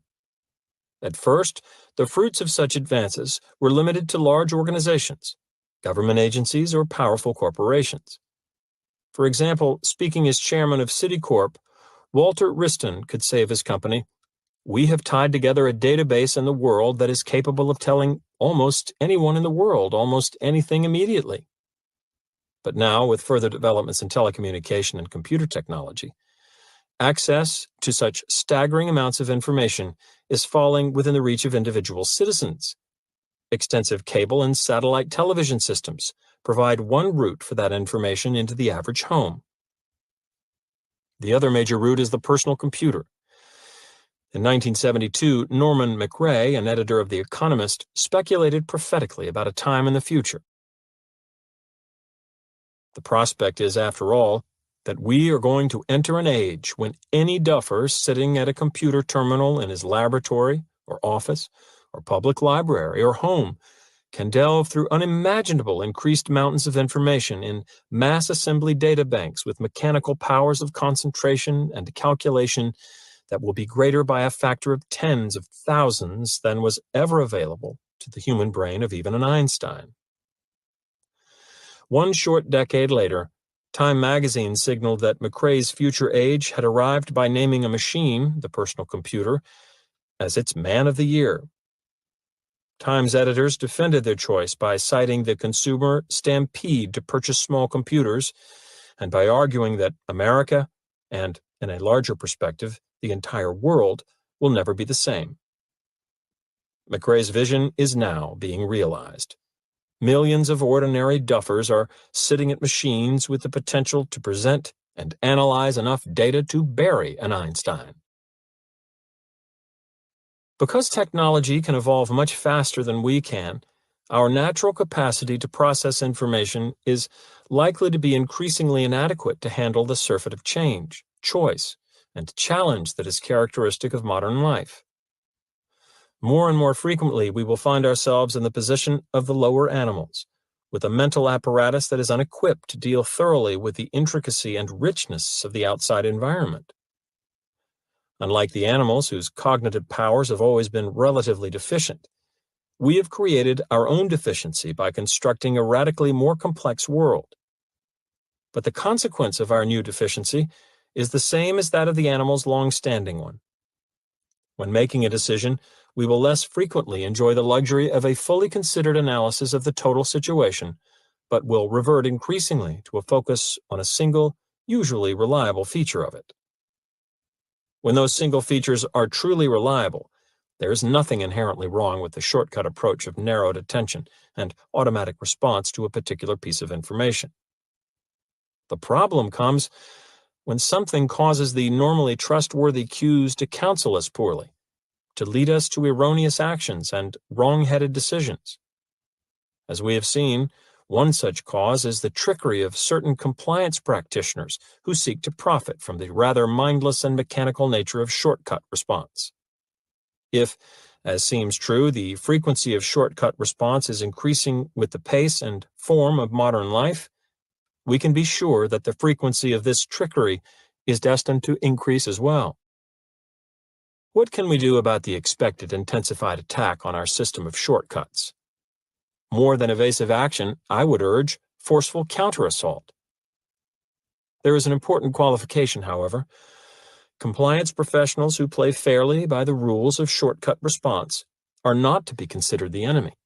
On the contrary, they are our allies in an efficient and adaptive process of exchange. The proper targets for counteraggression are only those individuals who falsify, counterfeit, or misrepresent the evidence that naturally cues our shortcut responses. Let's take an illustration from what is perhaps our most frequently used shortcut. According to the principle of social proof, we often decide to do what other people like us are doing. It makes all kinds of sense, since most of the time an action that is popular in a given situation is also functional and appropriate. Thus, an advertiser who, without using deceptive statistics, provides information that a brand of toothpaste is the largest selling or fastest growing, has offered us valuable evidence about the quality of the product and the probability that we will like it. Provided that we are on the market for a tube of good toothpaste, we might want to rely on that single piece of information, popularity, to decide to try it. This strategy will likely steer us right, will unlikely steer us far wrong, and will conserve our cognitive energies for dealing with the rest of our increasingly information-laden, decision-overloaded environment. The advertiser who allows us to use effectively this efficient strategy is hardly our antagonist, but rather must be considered a cooperating partner. The story becomes quite different, however, should a compliance practitioner try to stimulate a shortcut response by giving us a fraudulent signal for it. The enemy is the advertiser who seeks to create an image of popularity for a brand of toothpaste by, say, constructing a series of staged, unrehearsed interview commercials in which an array of actors posing as ordinary citizens praise the product. Here, where the evidence of popularity is counterfeit, we, the principle of social proof and our shortcut response to it, are all being exploited. In an earlier chapter, I recommended against the purchase of any product featured in a faked, unrehearsed interview ad, and I urged that we send the product manufacturers letters detailing the reason and suggesting that they dismiss their advertising agency. I would recommend extending this aggressive stance to any situation in which a compliance professional abuses the principle of social proof, or any other weapon of influence, in this manner. We should refuse to watch TV programs that use canned laughter. If we see a bartender beginning a shift by salting his tip jar with a bill or two of his own, he should get none from us. If after waiting in line outside a nightclub, we discover from the amount of available space that the wait was designed to impress passers-by with false evidence of the club's popularity, we should leave immediately and announce our reason to those still in line. In short, we should be willing to use boycott, threat, confrontation, censure, tirade, nearly anything to retaliate. I don't consider myself pugnacious by nature, but I actively advocate such belligerent actions because, in a way, I am at war with the exploiters. We all are. It is important to recognize, however, that their motive for profit is not the cause for hostilities. That motive, after all, is something we each share to an extent. The real treachery and the thing we cannot tolerate is any attempt to make their profit in a way that threatens the reliability of our shortcuts. The blitz of modern daily life demands that we have faithful shortcuts, sound rules of thumb to handle it all. These are not luxuries any longer. They are out-and-out necessities that figure to become increasingly vital as the pulse of daily life quickens. That is why we should want to retaliate whenever we see someone betraying one of our rules of thumb for profit. We want that rule to be as effective as possible. But to the degree that its fitness for duty is regularly undercut by the tricks of a profiteer, we naturally will use it less and will be less able to cope efficiently with the decisional burdens of our day. We cannot allow that without a fight. The stakes have gotten too high. Your gray hairs are an asset. Don't ever quit a job and say, "I am retired, I am old, I am finished." That would be stagnation, death, and you would be finished. Some men are old at 30, while others are young at 80. The mind is the master weaver, the architect, the designer, and the sculptor. George Bernard Shaw was active at 90, and the artistic quality of his mind had not relaxed from active duty. I meet men and women who tell me that some employers almost slam the door in their faces when they say they are over 40. This attitude on the part of the employers is to be considered cold, callous, evil, and completely void of compassion and understanding. The total emphasis seems to be on youth. That is, you must be under 35 years of age to receive consideration. The reasoning behind this is certainly very shallow. If the employer would stop and think, he would realize that the man or woman was not selling his age or gray hair. Rather, he was willing to give of his talents, his experience, and his wisdom gathered through years of experience in the marketplace of life. Age is an asset. Your age should be a distinct asset to any organization because of your practice and application through the years of the principles of the Golden Rule and the law of love and goodwill.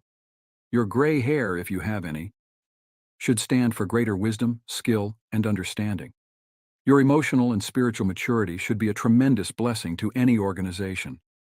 A man should not be asked to resign when he is 65 years of age. That is the time of life when he could be most useful in handling personnel problems, making plans for the future, making decisions, and guiding others in the realm of creative ideas based on his experience and insight into the nature of the business. Be your age.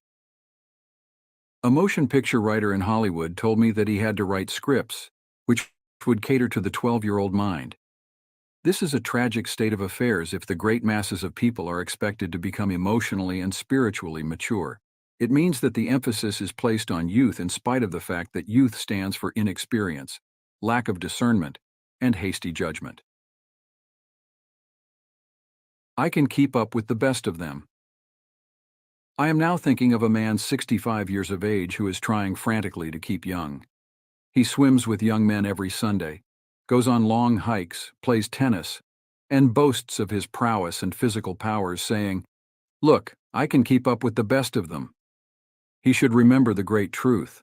As a man thinketh in his heart, so is he. Proverbs 23:7. Diets, exercises, and games of all kinds will not keep this man young. It is necessary for him to observe that he grows old or remains young in accordance with his processes of thinking. Your subconscious mind is conditioned by your thoughts. If your thoughts are constantly on the beautiful, the noble, and the good, you will remain young regardless of the chronological years. Fear of old age, Job said, "The thing which I greatly feared is come upon me." There are many people who fear old age and are uncertain about the future because they anticipate mental and physical deterioration as the years advance. What they think and feel comes to pass. You grow old when you lose interest in life, when you cease to dream, to hunger after new truths, and to search for new worlds to conquer. When your mind is open to new ideas, new interests, and when you raise the curtain and let in the sunshine and inspiration of new truths of life and the universe, you will be young and vital. You have much to give. If you are 65 or 95 years of age, realize you have much to give. You can help stabilize, advise, and direct the younger generation. You can give the benefit of your knowledge, your experience, and your wisdom. You can always look ahead, for at all times you are gazing into infinite life. You will find that you can never cease to unveil the glories and wonders of life. Try to learn something new every moment of the day, and you will find your mind will always be young. 110 years old. Some years ago, while lecturing in Bombay, India, I was introduced to a man who said he was 110 years old. He had the most beautiful face I have ever seen. He seemed transfigured by the radiance of an inner light. There was a rare beauty in his eyes, indicating he had grown old in years with gladness, and with no indication that his mind had dimmed its lights. Retirement, a new venture. Be sure that your mind never retires. It must be like a parachute, which is no good unless it opens up. Be open and receptive to new ideas. I have seen men of 65 and 70 retire. They seemed to rot away, and in a few months passed on. They obviously felt that life was at an end. Retirement can be a new venture, a new challenge, a new path, the beginning of the fulfillment of a long dream. It is inexpressibly depressing to hear a man say, "What shall I do now that I am retired?" He is saying, in effect, "I am mentally and physically dead. My mind is bankrupt of ideas." All this is a false picture. The real truth is that you can accomplish more at 90 than you did at 60. Because each day you are growing in wisdom and understanding of life and the universe through your new studies and interest. He graduated to a better job. An executive who lives near me was forced to retire a few months ago because he had reached the age of 65. He said to me, "I look upon my retirement as promotion from kindergarten to the first grade." He philosophized in this manner. He said that when he left high school, he went up the ladder by going to college. He realized this was a step forward in his education and understanding of life in general. Likewise, he added, now he could do the things he had always wanted to do. And therefore, his retirement was still another step forward on the ladder of life and wisdom. He came to the wise conclusion that he was no longer going to concentrate on making a living. Now he was going to give all his attention to living life. He is an amateur photographer, and he took additional courses on the subject. He took a trip around the world and took movies of famous places. He now lectures before various groups, lodges, and clubs, and is in popular demand. There are countless ways of taking an interest in something worthwhile outside yourself. Become enthusiastic over new creative ideas, make spiritual progress, and continue to learn and to grow. In this manner you remain young in heart, because you are hungering and thirsting after new truths, and your body will reflect your thinking at all times. You must be a producer and not a prisoner of society. The newspapers are taking cognizance of the fact that the voting population of the elderly in California elections is increasing by leaps and bounds. This means that their voices will be heard in the legislature of the state and also in the halls of Congress. I believe there will be enacted a federal law prohibiting employers from discrimination against men and women because of age. A man of 65 years may be younger, mentally, physically, and physiologically, than many men at 30. It is stupid and ridiculous to tell a man he cannot be hired because he is over 40. It is like saying to him that he is ready for the scrap heap or the junk pile. What is a man of 40 or over to do? Must he bury his talents and hide his light under a bushel? Men who are deprived and prevented from working because of age must be sustained by government treasuries at county, state, and federal levels. The many organizations who refuse to hire them and benefit from their wisdom and experience will be taxed to support them. This is a form of financial suicide. Man is here to enjoy the fruit of his labor, and he is here to be a producer and not a prisoner of society, which compels him to idleness. Man's body slows down gradually as he advances through the years, but his conscious mind can be made much more active, alert, alive, and quickened by the inspiration from his subconscious mind. His mind, in reality, never grows old. Job said, "Oh, that I were as in months past, as in the days when God preserved me, when his candle shined upon my head, and when by his light I walked through darkness, as I was in the days of my youth, when the secret of God was upon my tabernacle." Job 29. 2. 4. Secret of youth. To recapture the days of your youth, feel the miraculous, healing, self-renewing power of your subconscious mind, moving through your whole being. Know and feel that you are inspired, lifted up, rejuvenated, revitalized, and recharged spiritually. You can bubble over with enthusiasm and joy, as in the days of your youth, for the simple reason that you can always mentally and emotionally recapture the joyous state. The candle, which shines upon your head, is divine intelligence, and reveals to you everything you need to know. It enables you to affirm the presence of your good, regardless of appearances. You walk by the guidance of your subconscious mind, because you know that the dawn appears, and the shadows flee away. Get a vision.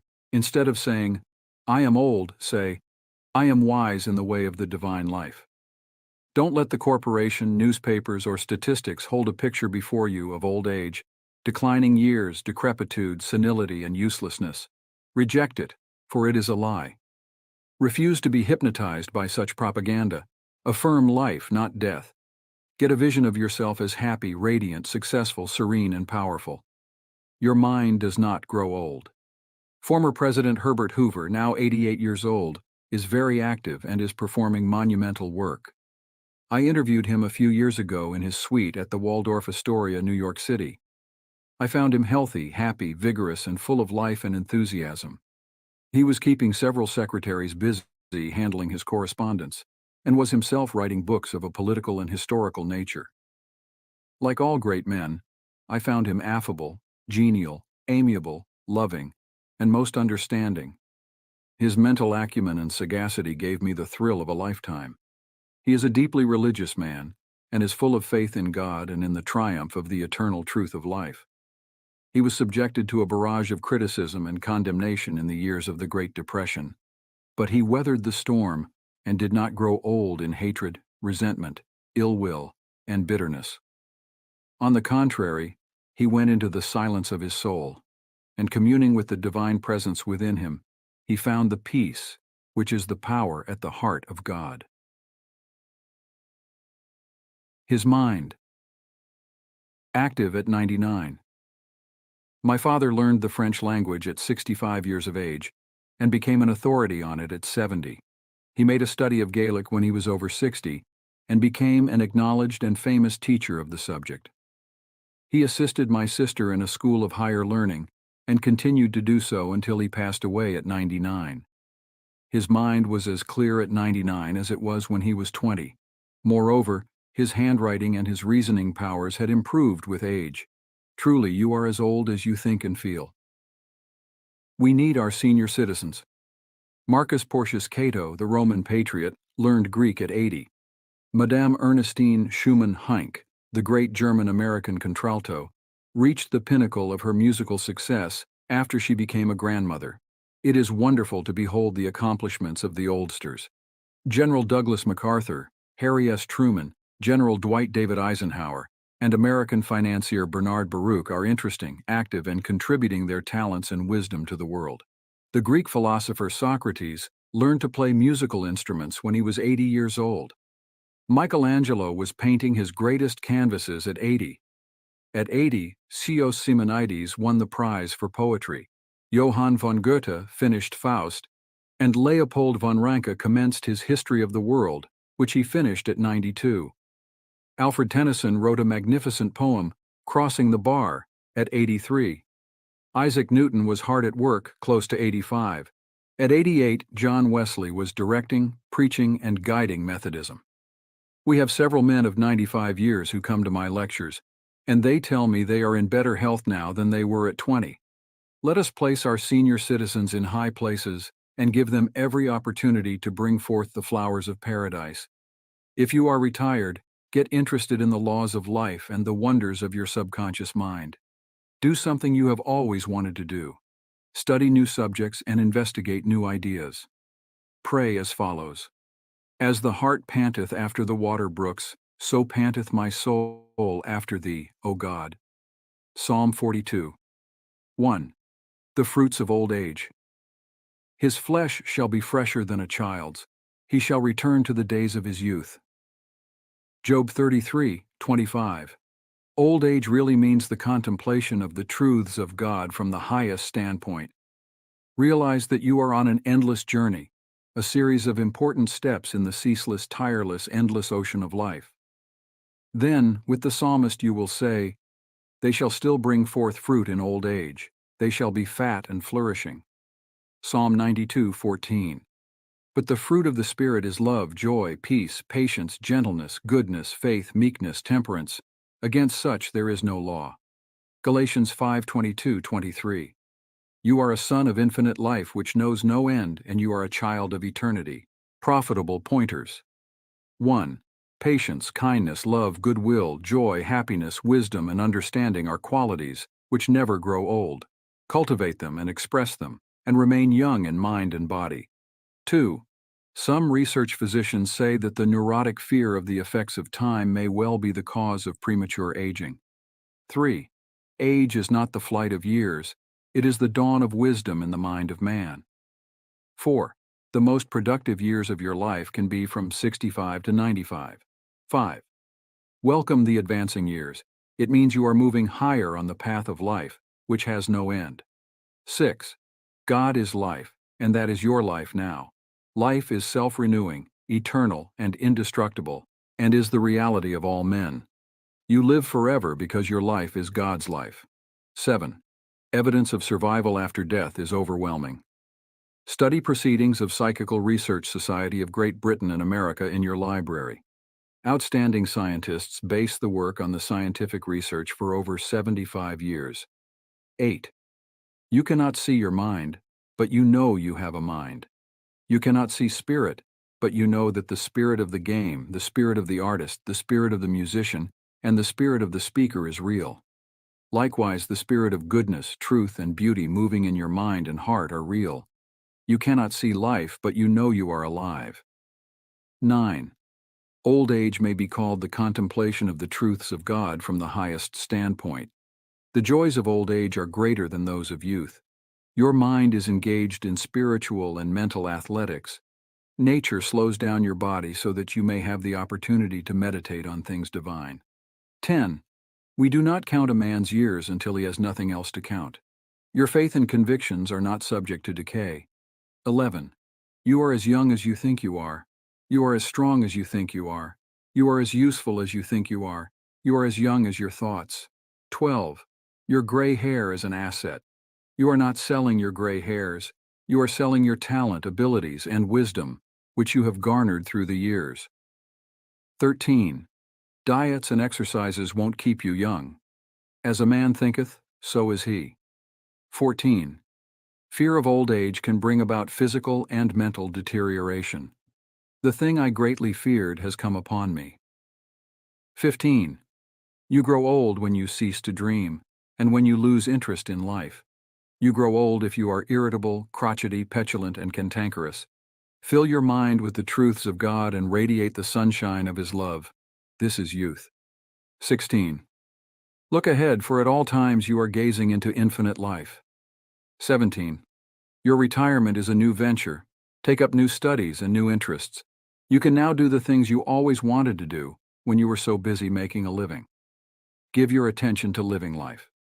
18. Become a producer and not a prisoner of society. Don't hide your light under a bushel. 19. The secret of youth is love, joy, inner peace, and laughter. In Him there is fullness of joy. In Him there is no darkness at all. 20. You are needed. Some of the great philosophers, artists, scientists, writers, and others accomplished their greatest work after they were 80 years old. 21.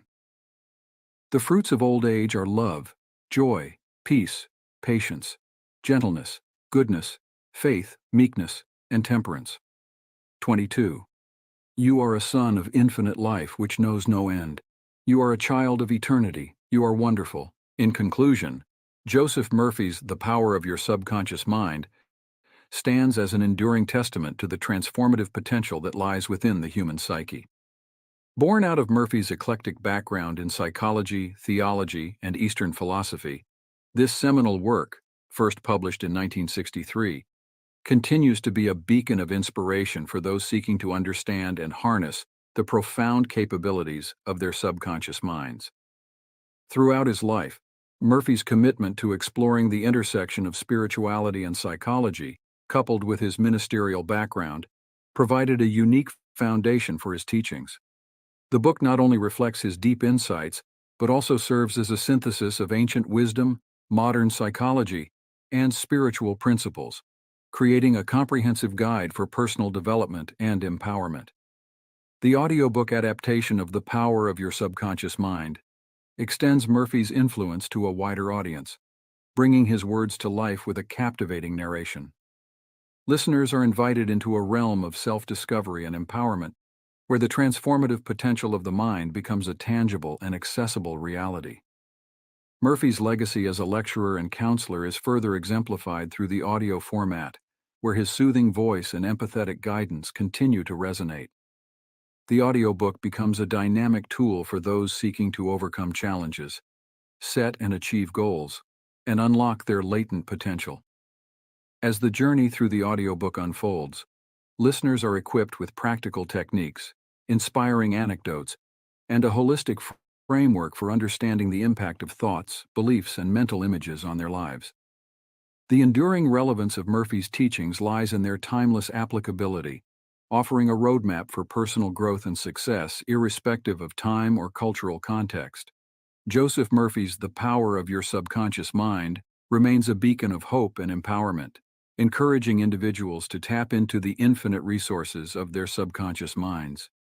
In a world where the quest for self-discovery and personal fulfillment is ever present, this audiobook serves as a guidepost, inviting all who engage with it to embark on a transformative journey toward a more fulfilling and empowered existence.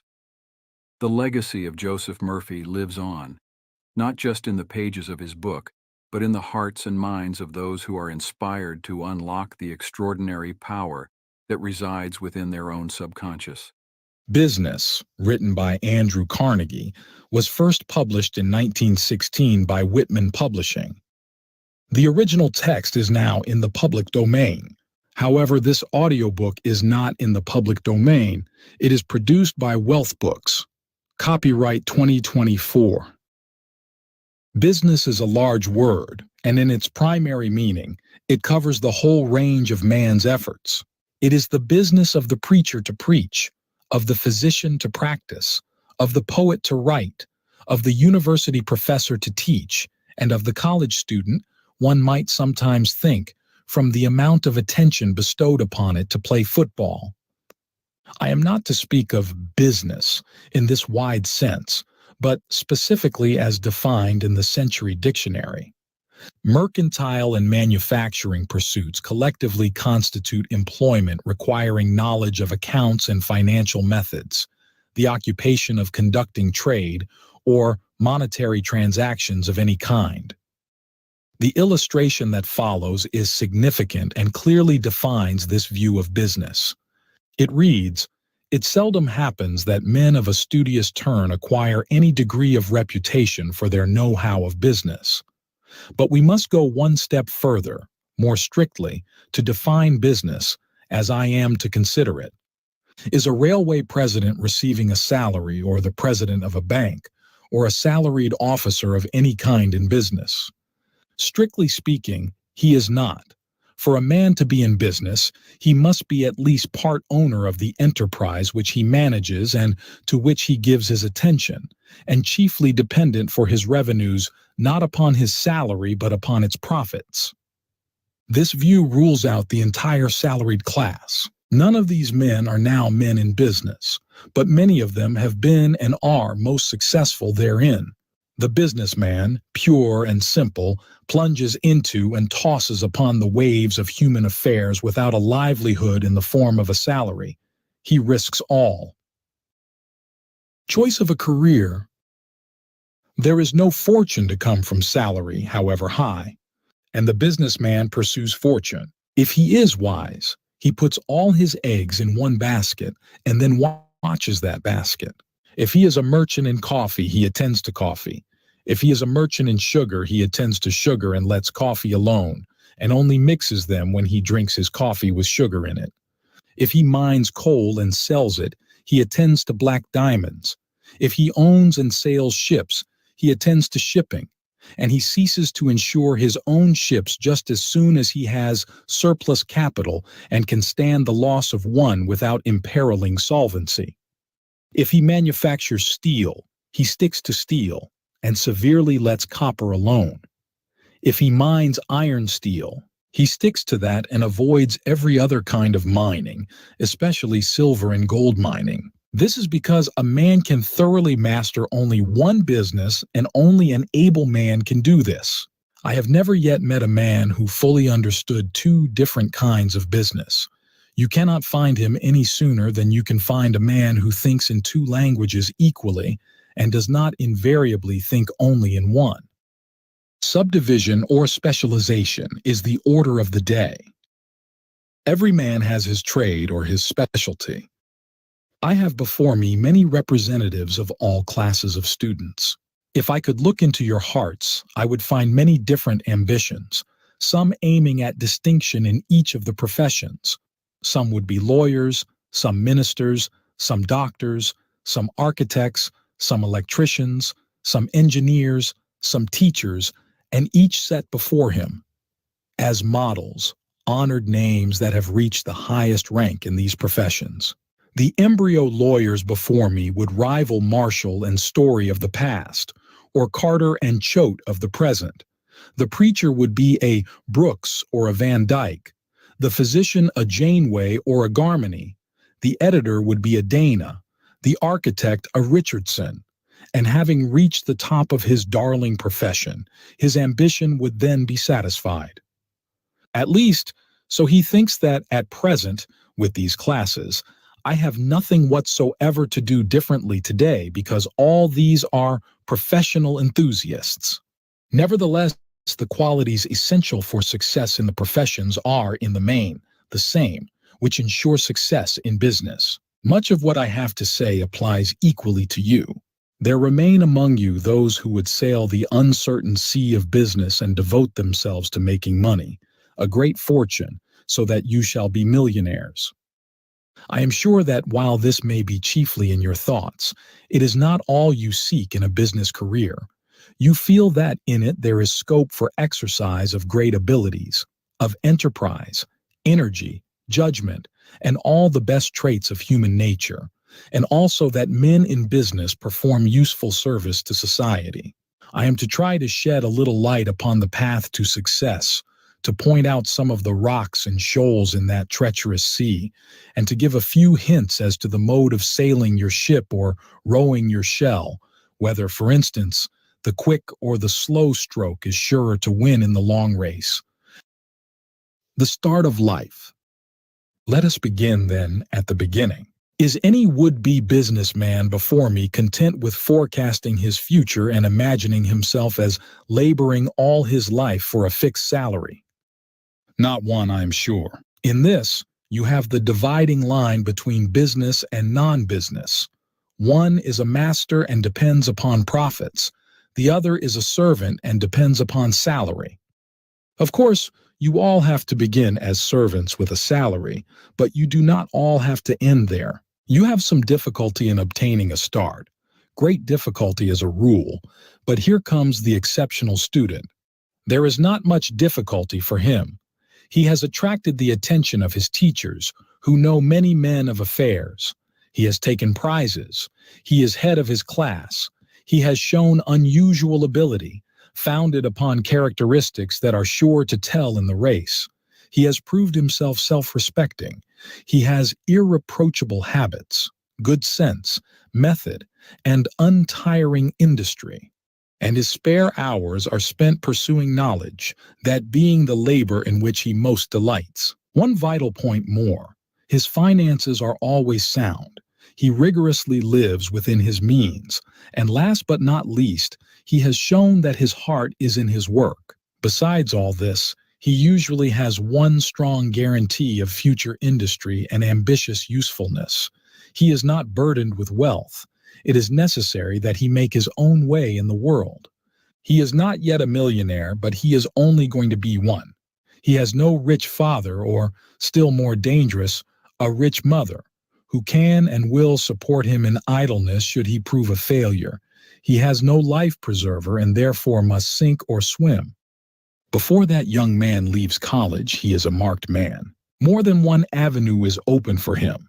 The door opens before he is ready to knock. He is waited for by the sage employer. Not the written certificate of his professor, for certificates have generally to be read and are read within the lines, but a word or two spoken to the businessman, who is always on the lookout for the exceptional young graduate, has secured the young man all that a young man needs, a start.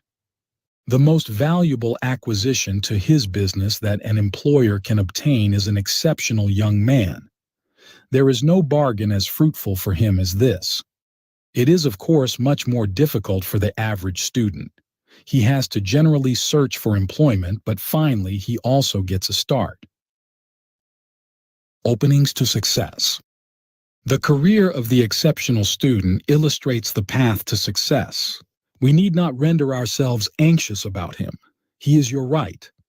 He has been thrown into the sea, but he does not need any life preserver. He does not need to be coddled. He will swim. He was not born to be drowned, and you see him breast the waves year after year until he is at the head of a great business. His start, of course, is at the head. Fortunately, for that reason, his progress has always been upward.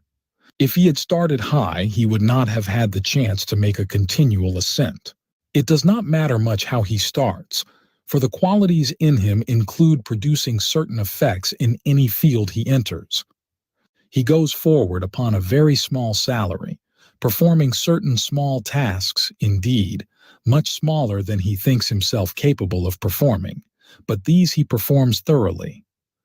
Someday, in some way, something happens that brings him to the attention of his immediate superior. He objects to some plan proposed and thinks it can be bettered in some way, or he volunteers to assist in a department other than his own, or he stops one day later at his work than usual, or goes some morning sooner, because there was some part of the business that had not been entirely settled the night before, or there was something to start next morning that he was afraid might not be ready or just right, and he just goes down early that morning and finds his salaried young man, showing that he does not work for salary alone. It is not solely an affair of hire and salary with him. He is not that kind of a young man. He is working for the success of the business. Or it may be that someday his employer proposes a certain mode of action in regard to a customer's account. Perhaps the young man has started the credits, a most important part. His employers wish to close this credit, which perhaps would embarrass the customer. This young man, known to the customer, had had to visit his place occasionally in the course of business, collecting his accounts or trying to collect them, and the young man modestly says he is a splendid fellow, bound to succeed, does his business upon fair and wise methods, and only needs a little temporary indulgence to come out all right. The employer has faith in the young man's judgment and ability and thinks it a rather strong suggestion for a clerk to make, but says to him, "You look out for this matter and see that we do not lose. But of course, we do not wish to injure one of our customers. If we can help him without risk, we wish to do it." The young man takes the matter in hand, and results prove he was quite right. The customer becomes one of the very best of all their customers, and one that it would require a great deal to take away from the firm. Or, perhaps, the bright young man may have noted the insurance policies upon the works and their dates of expiration. He finds the fact that he has overlooked that some of the insurances have lapsed and are invalid. It is none of his business. He is not paid to look after the insurance of the firm. In one sense, the narrow sense, that is the business of some other man, but he ventures to call attention to the fact and suggests that the premiums should be paid. But now, mark the advantage of general reading and education. This young man has read the newspapers and reviews, and he has learned of several sharp business practices by which the insurer is sometimes defrauded of his insurance, especially new methods and cheap plans of insurance. He suggests that it would be well to change this and that policy to another, very solid old company. You see, gentlemen, the businessman of this day has to read, yes, and study, and go to the roots of many things, so that he may avoid the pitfalls that surround business on every side. He would not be an employer worth having that did not note what kind of young man that was, even though he is now in the humble guise of a clerk. The second step upward. Suppose he is an electrician or engineer and comes from Sibley, which is a good place to come from. In the great manufacturing concern so fortunate as to secure his services, he has to do with some humble branch of work, but he discovers that there are a few boilers which are not quite safe, and that the engines or motors are built upon false mechanical principles and are very wasteful of fuel, and that one of the engines will soon give trouble. There is a foundation under it, upon which he finds that the contractor has not done honest work. Or dropping into the works one night just to see that all is going well, perhaps he discovers that a man trusted by the firm has fallen into bad habits and is not fit for duty, or perhaps is not on duty, and that an accident might thus happen. He feels it is his duty to take action here and safeguard the business from the danger of an accident. He draws the plans which show some defects in the machinery and lays them before his employers with suggestions on how to cure them, made upon the latest scientific principles that he had been taught in Sibley. The employer, of course, is very averse to spending money and angry to learn that his machinery is not what it should be. But although his anger explodes and envelops the young man for a moment, he is not shooting at him. When the debris clears off, he sits down and learns from the young man what a few $1,000s now might save, and the result is that he tells the Sibley boy he wishes him to take up this subject and attend to it, and be sure to make it all right. Already that young man's fortune is almost as good as made. He could not hide his light under a bushel if he tried, and the coming businessman is not excessively liable for that sin, and does not want to. There is no affectation or false modesty about him. He knows his business, and he feels fully conscious and proud of the fact that he knows it, and that is one of the many advantages Sibley gives him, and he is determined that his employer should not, at least upon that point, know less than he does. You must never fail to enlighten your employer. You cannot keep such a young man as that back. And let me tell you, no employer wishes to keep him back. There is only one person as happy at finding this young man as the young man is in finding himself, and that is his employer. He is worth $1 million more or less, but of course, it would not be good for him to do it while so young. He has now taken 2 steps forward. First, he has got a start, and secondly, he satisfied his employer that he renders exceptional service. A decisive step, as the French say. He has arrived and is there to stay. His foot is on the ladder. How high he climbs is his own affair. He is among the few within the very threshold of the whole business. There is a good deal to be done after this, however.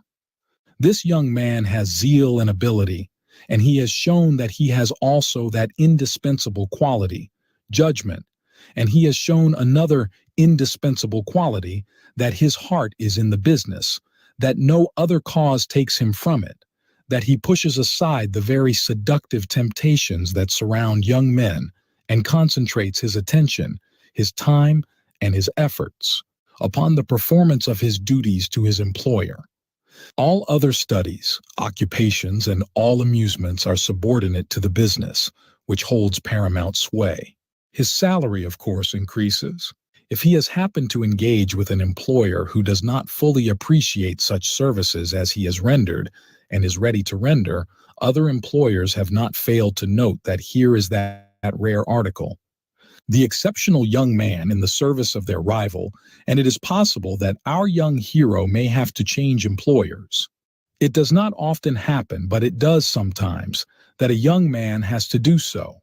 As a rule, the employer is only too thankful that such a young man has come to him, and he makes it his interest to remain. Confidence is a matter of slow growth, however, and it is a far cry from a high salary as a hireling into equality as a partner. The crucial question. Let us trace him a little further. This young man's services to the firm have been such as to render it necessary. Someday he should visit his employer at his house. It is not long before many occasions arise which call for young man to the house, where he is now favored upon his merits by the household, and to whom his nature soon becomes known, and the master soon begins to ask himself whether he might not someday make him a partner. And then comes the question of questions. Is he honest and true? Let me pause here for a moment.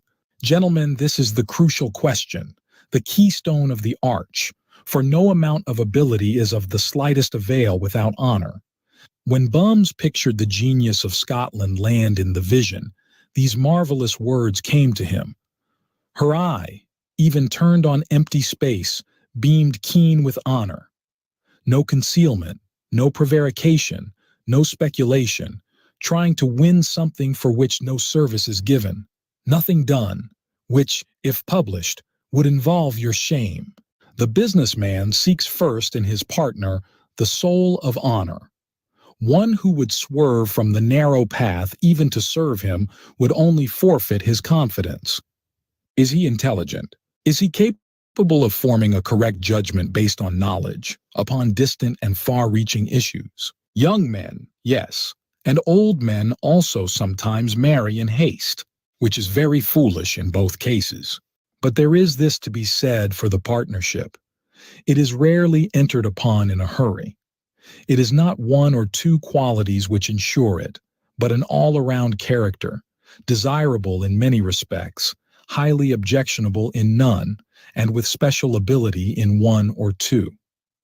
We often hear in our day that it is impossible for young men to become owners, because business is conducted upon so great a scale that the capital necessary reaches millions, and, therefore, the young man is doomed to a salaried life. Now there is something in that view, only so far as the great corporations are concerned, because an interest in these are only obtainable by capital. You can buy so many shares for so many dollars, and as the class of young men I address are not willing to remain forever salaried men, but are determined, sooner or later, to become businessmen, upon their own account as masters, I do not believe that employment in a great corporation is as favorable for them as with private owners, because a young man can look forward to a large salary in their service. That is all to which he can aspire to. Even the presidents of these corporations, being only salaried men, are not to be classified as strictly businessmen at all. How then can a young man under them be anything but a salaried man his whole life? Where to look for opportunities? Many businesses that have long been successful as partnerships are put into a joint stock company, and the shares are offered in the market, and professional men guilelessly innocent of business, and sometimes women of a speculative turn, and, I am sorry to say, many times clergymen and artists are deluded into purchasing. The public buys the business, but they should have bought the man or men who made the business. Do you remember the Travers story? A friend called Travers in to see a dog that he wished to buy to clear his conservatory of rats, and when the dog fancier undertook to show him how this dog demolished these pests, one great big old rat chased the dog. Travers's friend said to him, "What would you do?" Travers replied, "Buy the rat." The public often buys the wrong thing. It would be an excellent study for you to read frequently. The stock lists of miscellaneous companies. You will find some of the newspapers that give the list, and then note the par value of the shares and the price at which you may purchase them. It may be said that this par value is upon fictitious capital. That is so only in some instances. In manufacturing companies, especially, I think the reverse is the rule. The capital does not fully represent the cost of the properties, but there are many corporations that are not corporations. There are many instances of partnership in which the corporate form has been adopted, And yet the business continued substantially as a partnership. And comparing such institutions with the great corporations whose ownership is here, there, and everywhere, we find a most notable difference.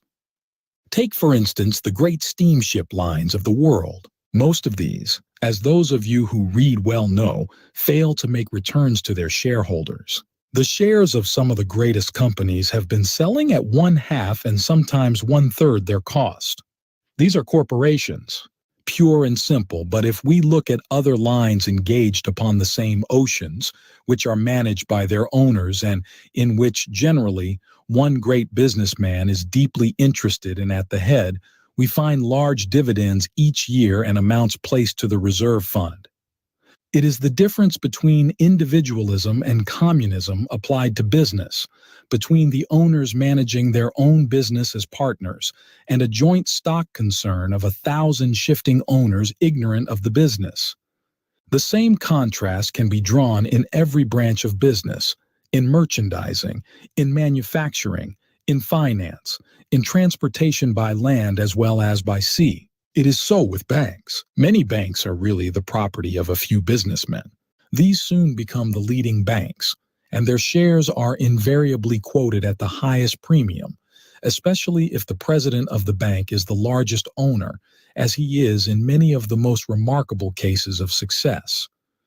In such partnership, corporations have every opportunity for the coming businessman to obtain ownership, which exists in pure partnerships, where the owners of both manage affairs and are on constant watch for ability. Do not be fastidious. Take what the gods offer. Begin, if necessary, with a corporation.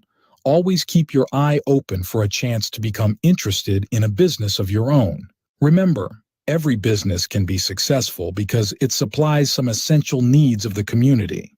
It performs a needed office, whether it be in manufacturing, which produces an article, or in gathering and distributing it by the merchant or the banker, whose business is to take care of an investment. There is no line of business in which success is not attainable. A secret of success.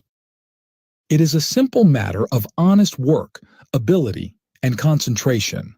There is no question about the fact that there is room at the top for any exceptional profession. These do not have to seek patronage. The question is, rather, how can their services be secured? And, as with every profession, in every line of business, there is plenty of room at the top. Your problem is how to get there. The answer is simple. Conduct your business with just a little more ability than the average man in your line. If you are only above average, your success is secured, and the degree of success is proportional to the greater degree of ability and attention you give above average. There are always a few in business who stand near the top, but there are always an infinitely greater number at or near the bottom.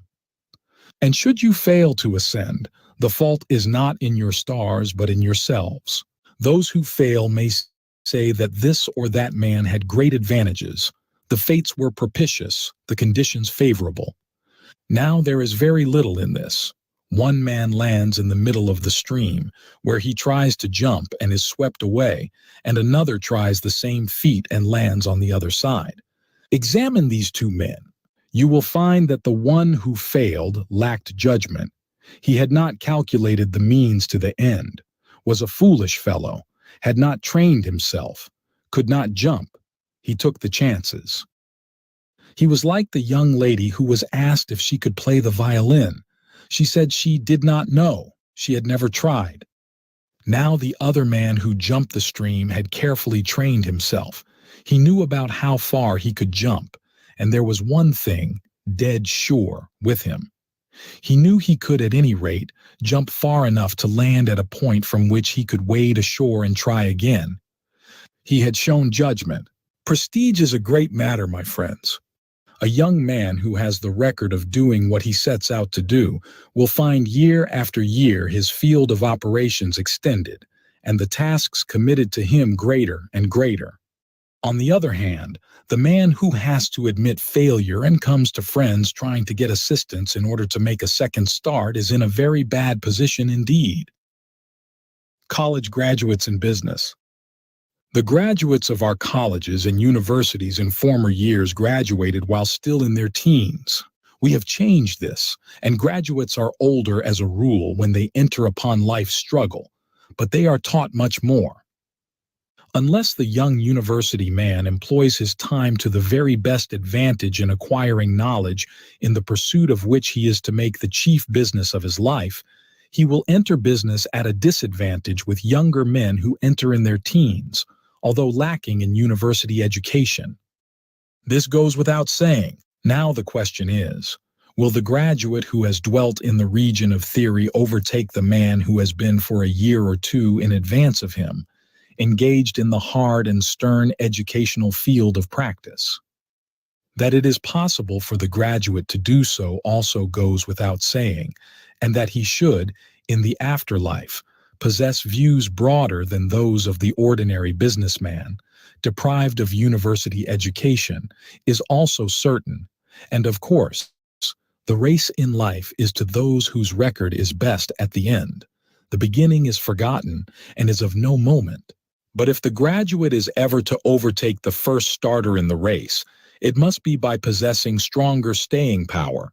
His superior knowledge leading to sounder judgment must be depended upon to win the race at the finish. A few disadvantages he must strenuously guard against are the lack of severe self-discipline, strenuous concentration, and intense ambition, which usually characterize the man who starts before the habits of manhood are formed. The habits of the young man at college, after he is a man, and the habits of the youngster in the business arena are likely to differ. There is another great disadvantage that the older man has to overcome in most successful business establishments. There will be a strict civil service system and promotion without favor. It is therefore most difficult to find admission to the service in any but the lowest grades. One has to begin at the foot, and this is better for all parties concerned, especially the young graduate. The exceptional graduate should excel the exceptional graduate. He has more education, and education will always tell, the other qualities being equal.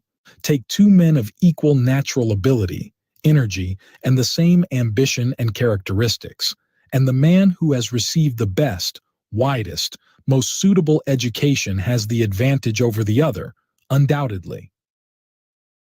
Businessmen and speculators. All pure coins have their counterfeits. The counterfeit of business is speculation.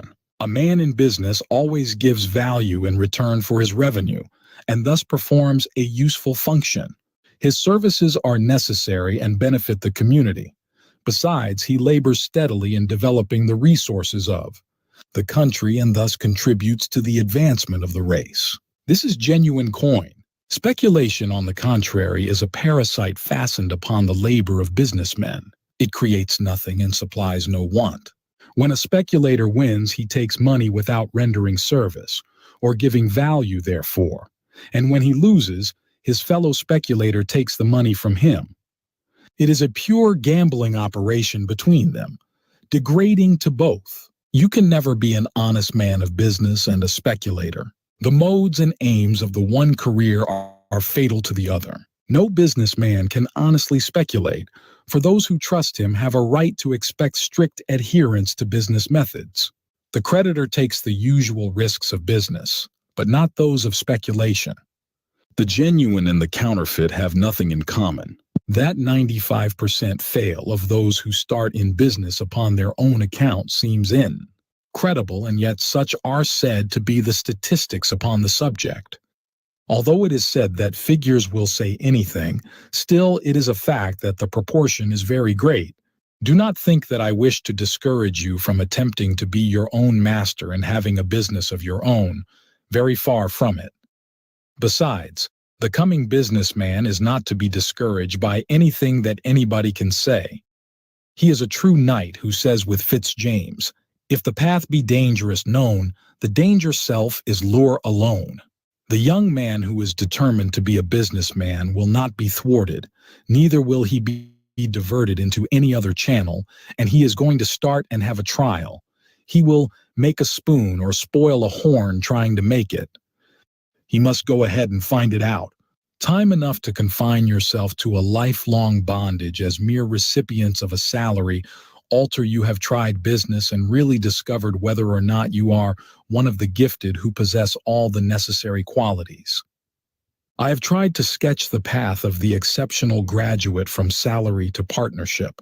It is no fancy sketch. There is not a day that passes without changes in many firms that raise young men to partnership, and in every single city, no 1st of January passes without such promotions. Business requires fresh young blood for its existence. If any of you are discouraged at this point, let me give you 2 stories from my own experience, which should certainly cheer you. A sketch from life. There is a large manufacturer, the largest in the world in his line. I know him well. He is a splendid man who illustrates business at its best. Now, like all sensible businessmen, as he grew in years, he realized that fresh blood must be introduced into his business, that while it was comparatively easy for him to manage the extensive business at present, it was wise to provide for its continuance in able hands after he had retired. Rich men seldom have sons who inherit a taste for business. I am not concerned to say whether this is well or otherwise. Looking at the human race as a whole, I believe it is for good. If rich men's sons had poor men's necessities and, hence, their ambitious abilities, there would be less chance for the students of colleges than there is. It was not to any member of his family that this man looked for the new young blood. A young man in the service of a corporation had attracted his attention in the management of certain business matters connected with the firm. The young man had to call upon this gentleman frequently. The wise man did not move hastily in the matter. About his ability, he was soon satisfied, but that covered only one point of many. What were the young man's surroundings, habits, tastes, and acquirements? Beyond his immediate business, what was his nature? He found everything in these matters just as he would have it. The young man was supporting a widowed mother and a sister. He had as friends some excellent young men and some older than himself. He was a student. He was a reader. He had high tastes, of course. I need hardly say that he was a young gentleman, highly self-respecting, the soul of honor, incapable of anything low or vulgar. In short, a model young man, and of course, poor. That goes without saying. The young man was sent for, and the millionaire told him that he would like very much to try him in his service, and asked the young man if he would make the trial. The millionaire stated frankly what he was looking for: a young businessman who might develop and finally relieve him of much care.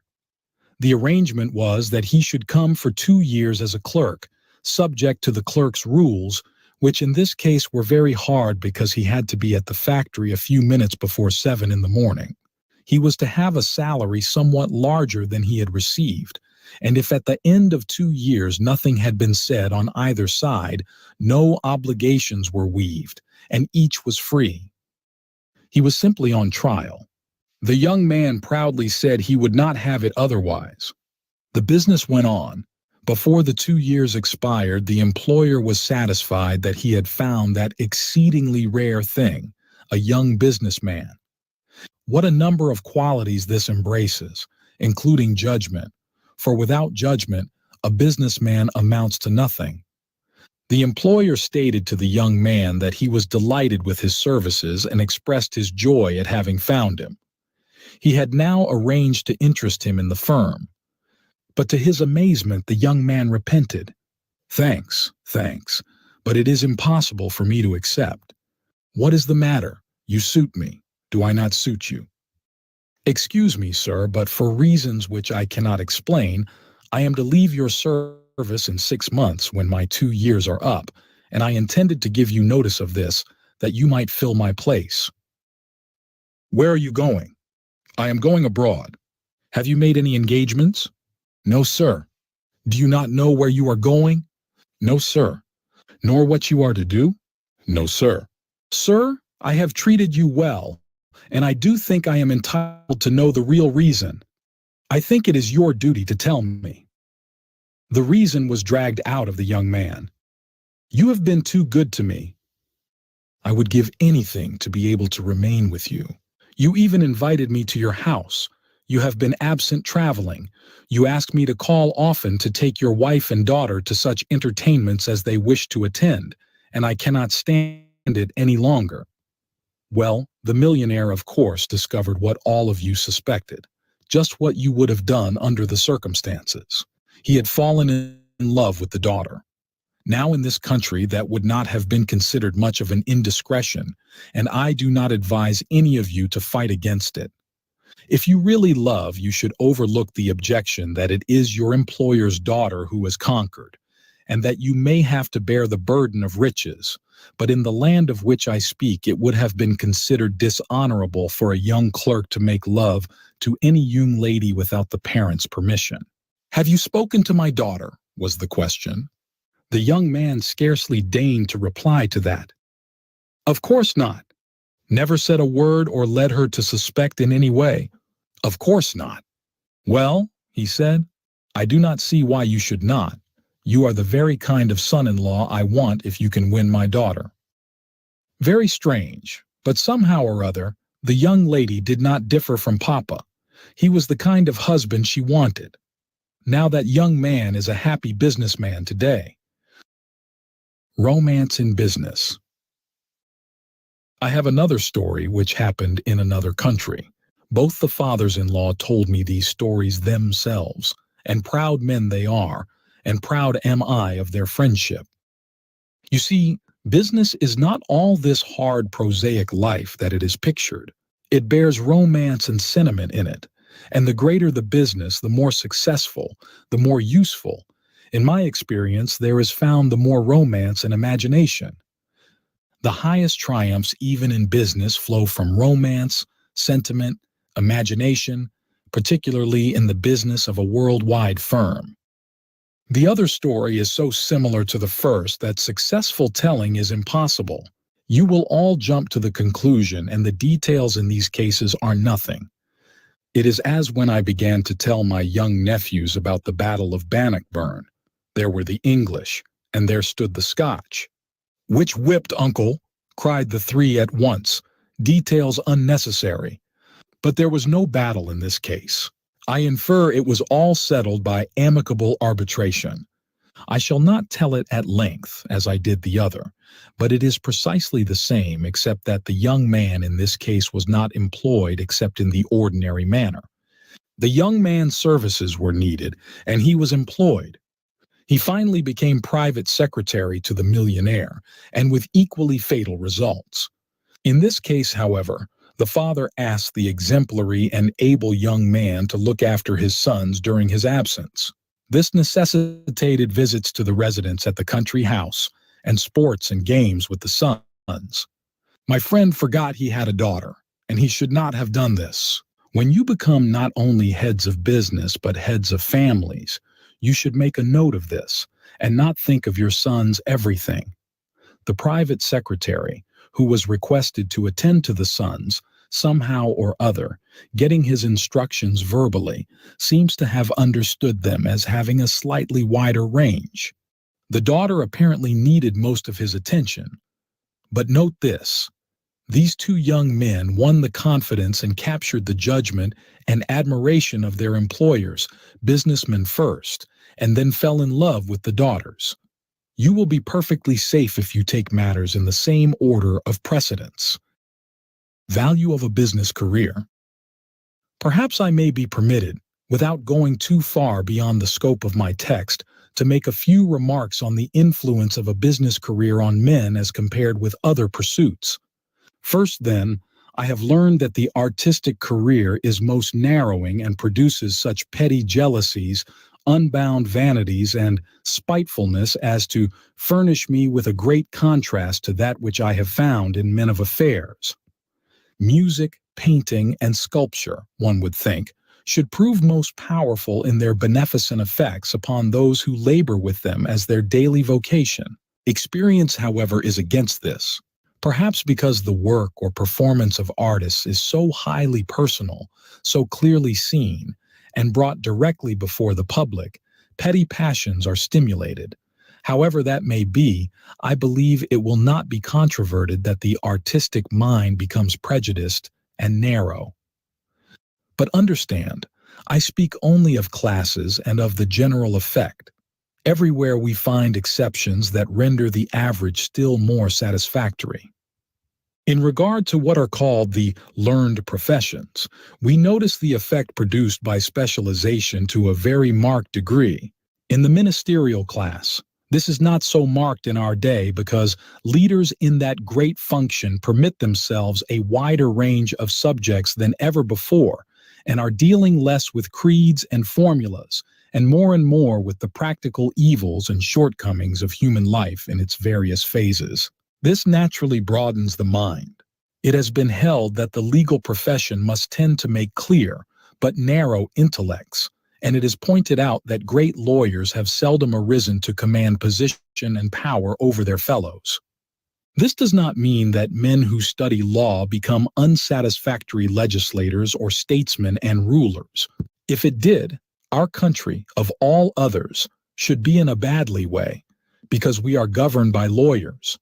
But the most famous Americans who have been great men were not great lawyers. That is, they have seldom attained the foremost rank in the profession, but have availed themselves of the inestimable advantage which the study of law confers upon a statesman and develops beyond the bounds of the profession. We are reminded that the great lawyer and the great judge must deal with rules and precedents already established. The lawyer follows precedents, but the ruler of men makes precedents. Merchants and professional men. The tendency of all professions, it would seem, must be to make what is known as the professional mind clear, but narrow.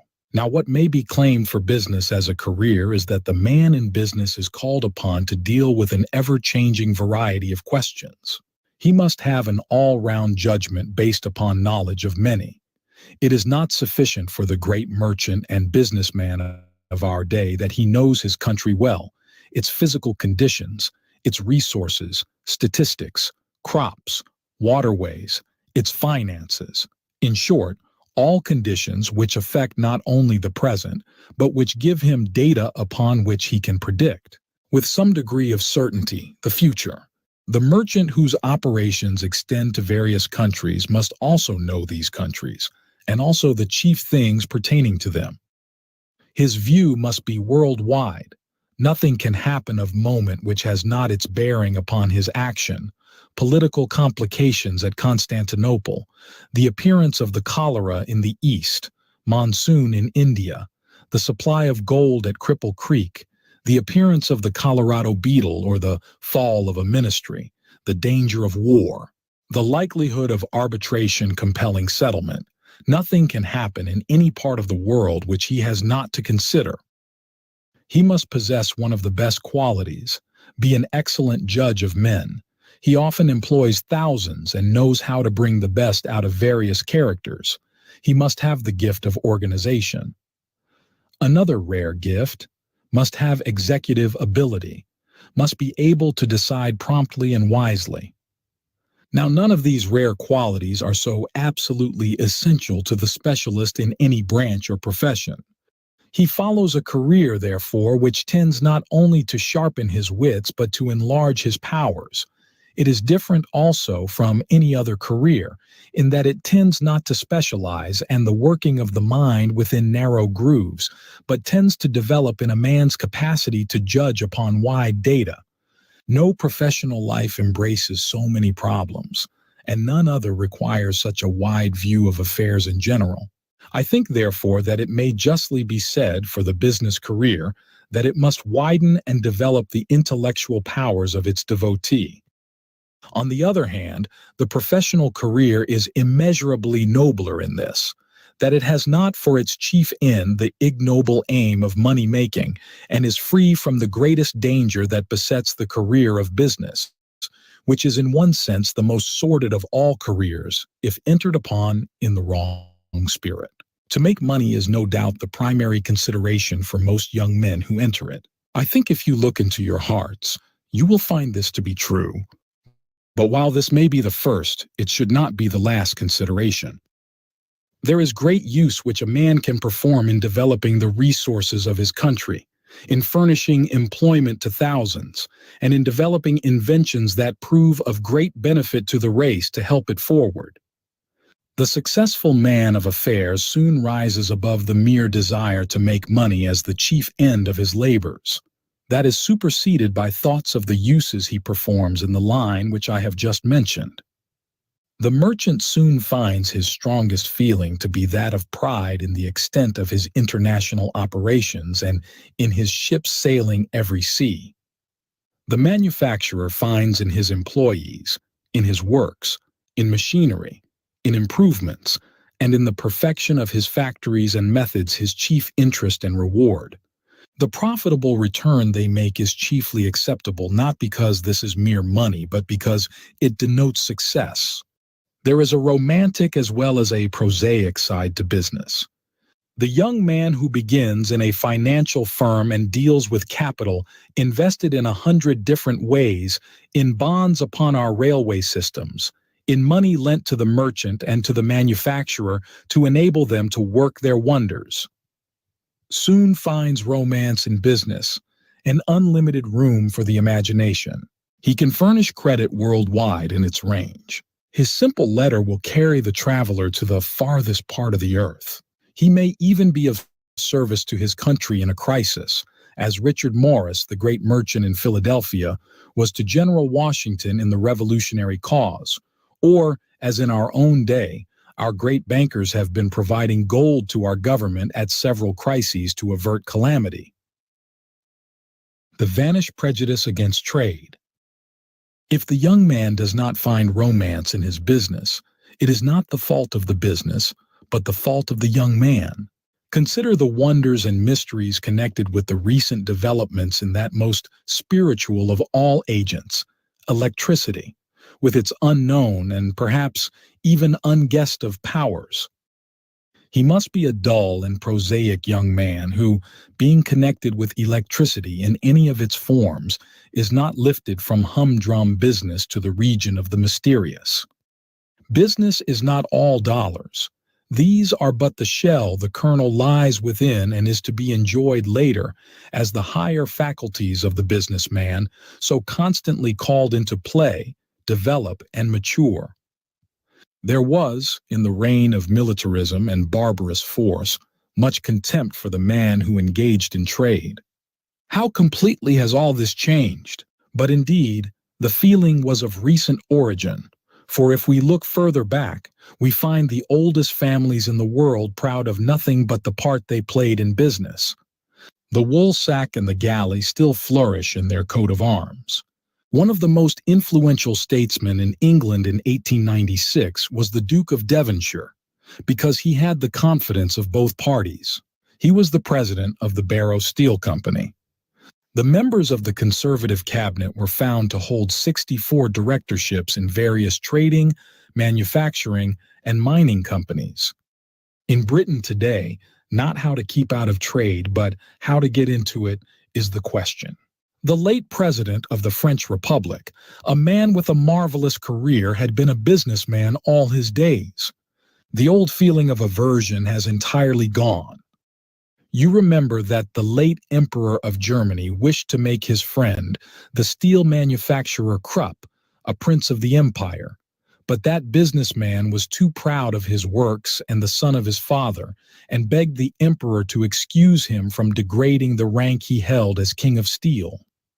The old prejudice against trade has gone even beyond the strongholds in Europe. This change has come because trade itself has changed.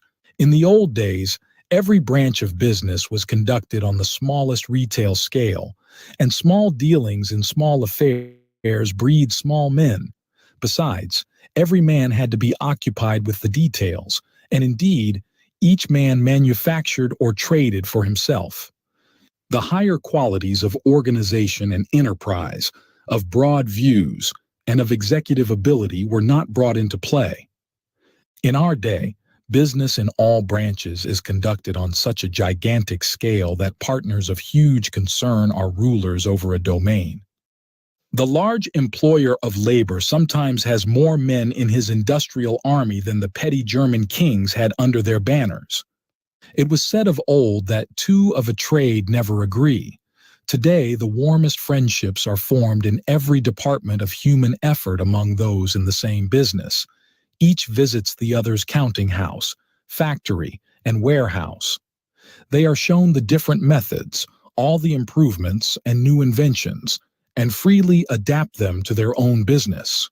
Affairs are now too great to breed petty jealousies, and there is now allied with the desire for gain the desire for progress, invention, improved methods, scientific development, and pride of success in these important matters, so that the dividend which the businessman seeks and receives today is not alone in dollars.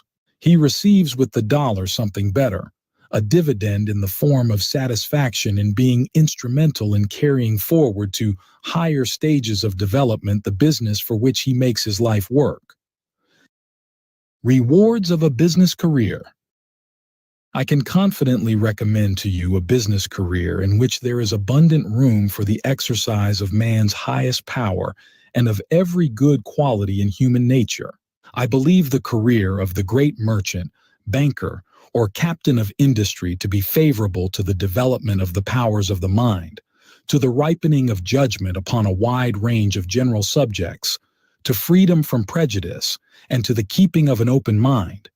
And I do know that permanent success is not attainable except by fair and honorable dealing, by irreproachable habits and correct living, by the display of good sense and rare judgment in all the relations of human life, for credit and confidence fly from the businessman, foolish in word and deed, or irregular in habits, or even suspected of sharp practice.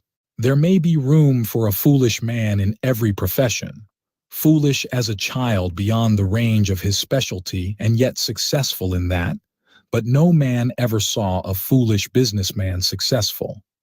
Without sound, all-round judgment, he must fail. The business career is thus a stern school of all the virtues, and there is one supreme reward that it often yields that no other career can promise. I point to the noble benefits that it renders possible. It is for businessmen, following business careers, that we chiefly owe our universities, colleges, libraries, and educational institutions, such as witness Girard, Lehigh, Chicago, Harvard, Yale, Cornell, and many others.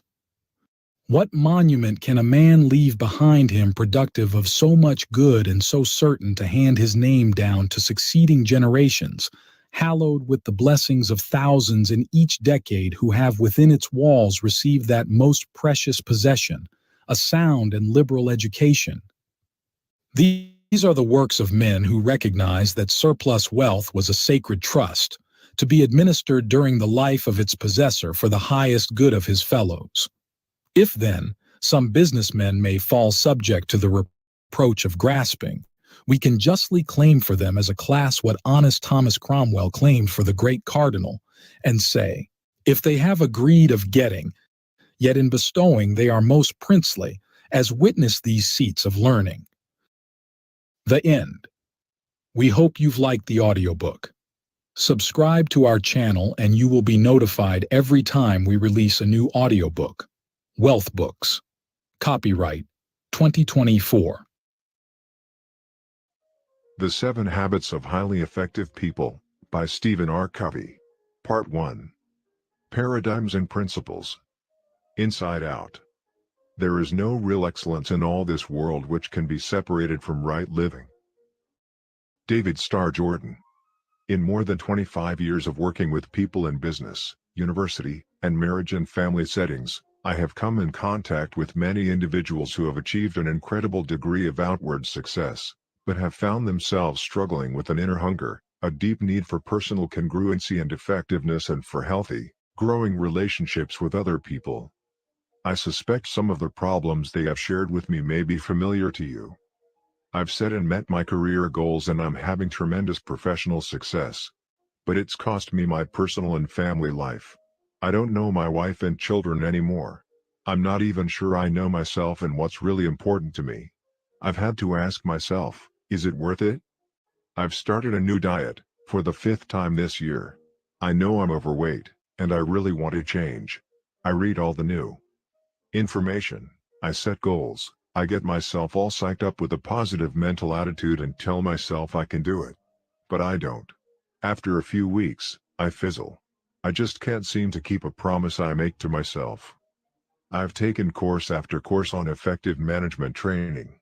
I expect a lot out of my employees and I work hard to be friendly toward them and to treat them right.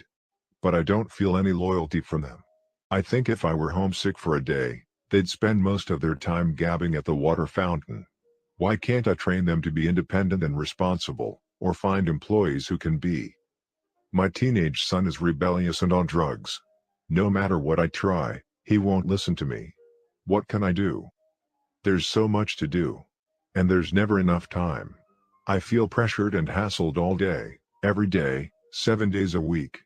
I've attended time management seminars and I've tried half a dozen different planning systems. They've helped some, but I still don't feel I'm living the happy, productive, peaceful life I want to live. I want to teach my children the value of work. But to get them to do anything, I have to supervise every move, and put up with complaining every step of the way. It's so much easier to do it myself. Why can't children do their work cheerfully and without being reminded? I'm busy, really busy. But sometimes I wonder if what I'm doing will make any difference in the long run. I'd really like to think there was meaning in my life, that somehow things were different because I was here. I see my friends or relatives achieve some degree of success or receive some recognition, and I smile and congratulate them enthusiastically. But inside, I'm eating my heart out. Why do I feel this way? I have a forceful personality. I know, in almost any interaction, I can control the outcome. Most of the time, I can even do it by influencing others to come up with the solution I want. I think through each situation and I really feel the ideas I come up with are usually the best for everyone. But I feel uneasy. I always wonder what other people really think of me and my ideas. My marriage has gone flat. We don't fight or anything, we just don't love each other anymore. We've gone to counseling, we've tried a number of things, but we just can't seem to rekindle the feeling we used to have. These are deep problems, painful problems, problems that quick fix approaches can't solve. A few years ago, my wife Sandra and I were struggling with this kind of concern. One of our sons was having a very difficult time in school. He was doing poorly academically, he didn't even know how to follow the instructions on the tests, let alone do well on them. Socially he was immature, often embarrassing those closest to him. Athletically, he was small, skinny, and uncoordinated, swinging his baseball bat, for example, almost before the ball was even pitched.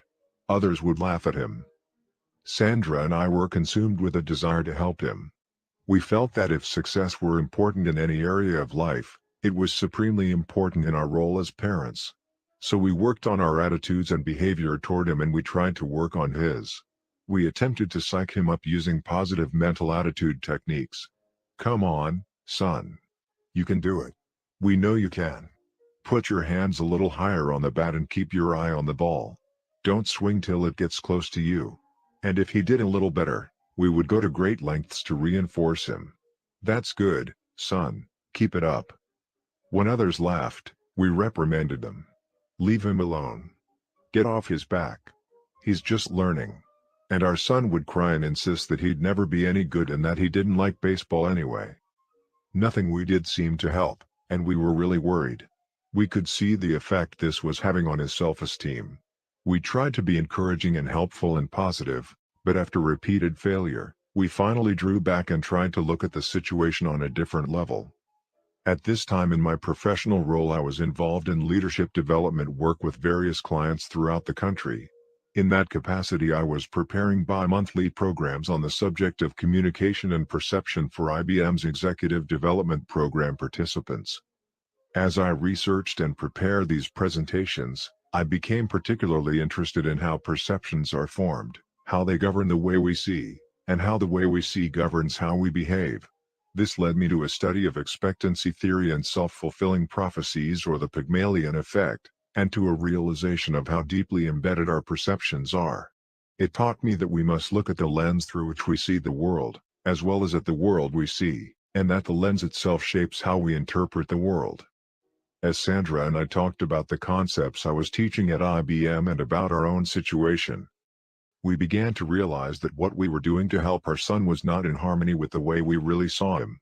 When we honestly examined our deepest feelings, we realized that our perception was that he was basically inadequate, somehow behind. No matter how much we worked on our attitude and behavior, our efforts were ineffective because, despite our actions and our words, what we really communicated to him was, "You aren't capable. You have to be protected." We began to realize that if we wanted to change the situation, we first had to change ourselves. And to change ourselves effectively, we first had to change our perceptions. The personality and character ethics. At the same time, in addition to my research on perception, I was also deeply immersed in an in-depth study of the success literature published in the United States since 1776. I was reading or scanning literally hundreds of books, articles, and essays in fields such as self-improvement, popular psychology, and self-help. At my fingertips was the sum and substance of what a free and democratic people considered to be the keys to successful living. As my study took me back through 200 years of writing about success, I noticed a startling pattern emerging in the content of the literature. Because of our own pain, and because of similar pain I had seen in the lives and relationships of many people I had worked with through the years, I began to feel more and more that much of the success literature of the past 50 years was superficial. It was filled with social image consciousness, techniques and quick fixes, with social band-aids and aspirin that addressed acute problems and sometimes even appeared to solve them temporarily, but left the underlying chronic problems untouched to fester and resurface time and again. In stark contrast, almost all the literature in the first 150 years or so focused on what could be called the character ethic as the foundation of success, things like integrity, humility, fidelity, temperance, courage, justice, patience, industry, simplicity, modesty, and the golden rule. Benjamin Franklin's autobiography is representative of that literature. It is, basically, the story of one man's effort to integrate certain principles and habits deep within his nature. The character ethic taught that there are basic principles of effective living, and that people can only experience true success and enduring happiness as they learn and integrate these principles into their basic character. But shortly after World War I, the basic view of success shifted from the character ethic to what we might call the personality ethic. Success became more a function of personality, of public image, of attitudes and behaviors, skills and techniques, that lubricate the processes of human interaction. This personality ethic essentially took two paths. One was human and public relations techniques, and the other was positive mental attitude, PMA. Some of this philosophy was expressed in inspiring and sometimes valid maxims such as your attitude determines your altitude, smiling wins more friends than frowning, and whatever the mind of man can conceive and believe it can achieve. Other parts of the personality approach were clearly manipulative, even deceptive, encouraging people to use techniques to get other people to like them, or to fake interest in the hobbies of others to get out of them what they wanted, or to use the power look, or to intimidate their way through life. Some of this literature acknowledged character as an ingredient of success, but tended to compartmentalize it rather than recognize it as foundational and catalytic.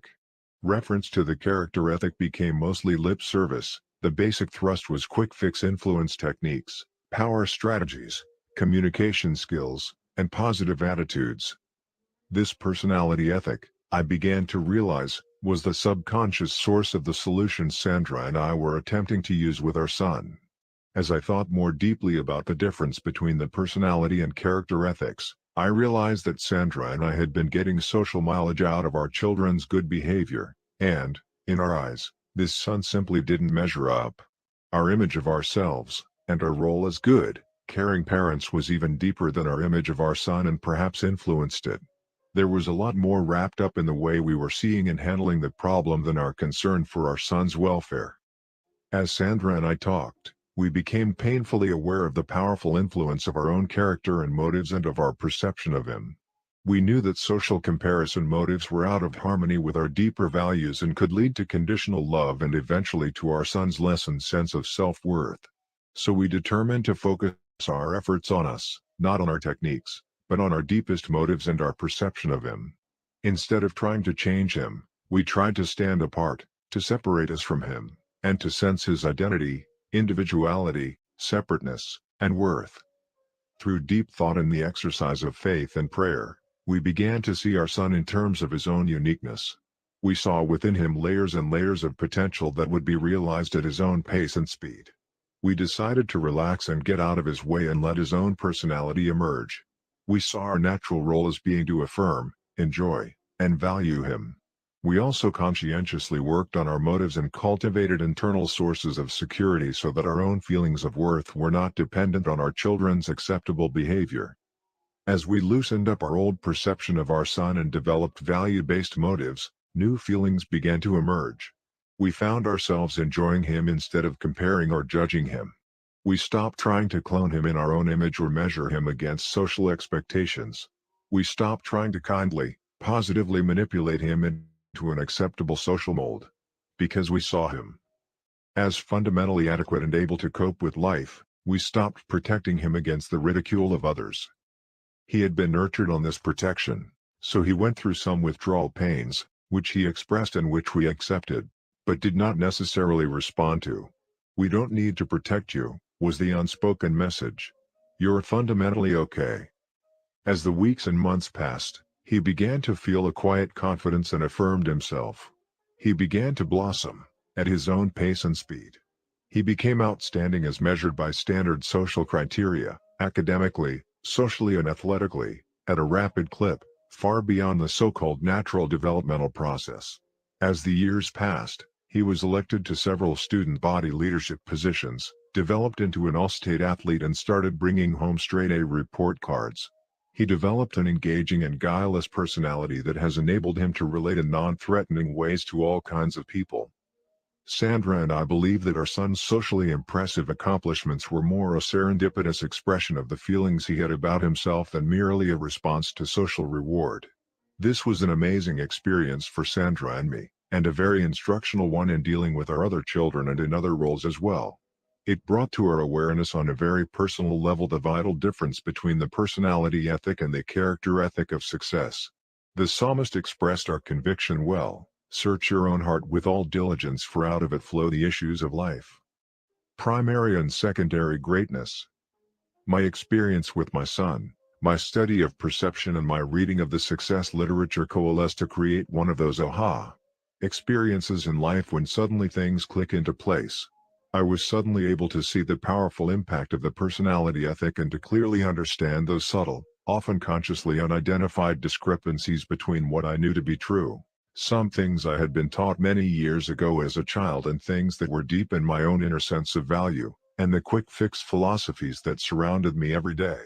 I understood at a deeper level why, as I had worked through the years with people from all walks of life, I had found that the things I was teaching and knew to be effective were often at variance with these popular voices.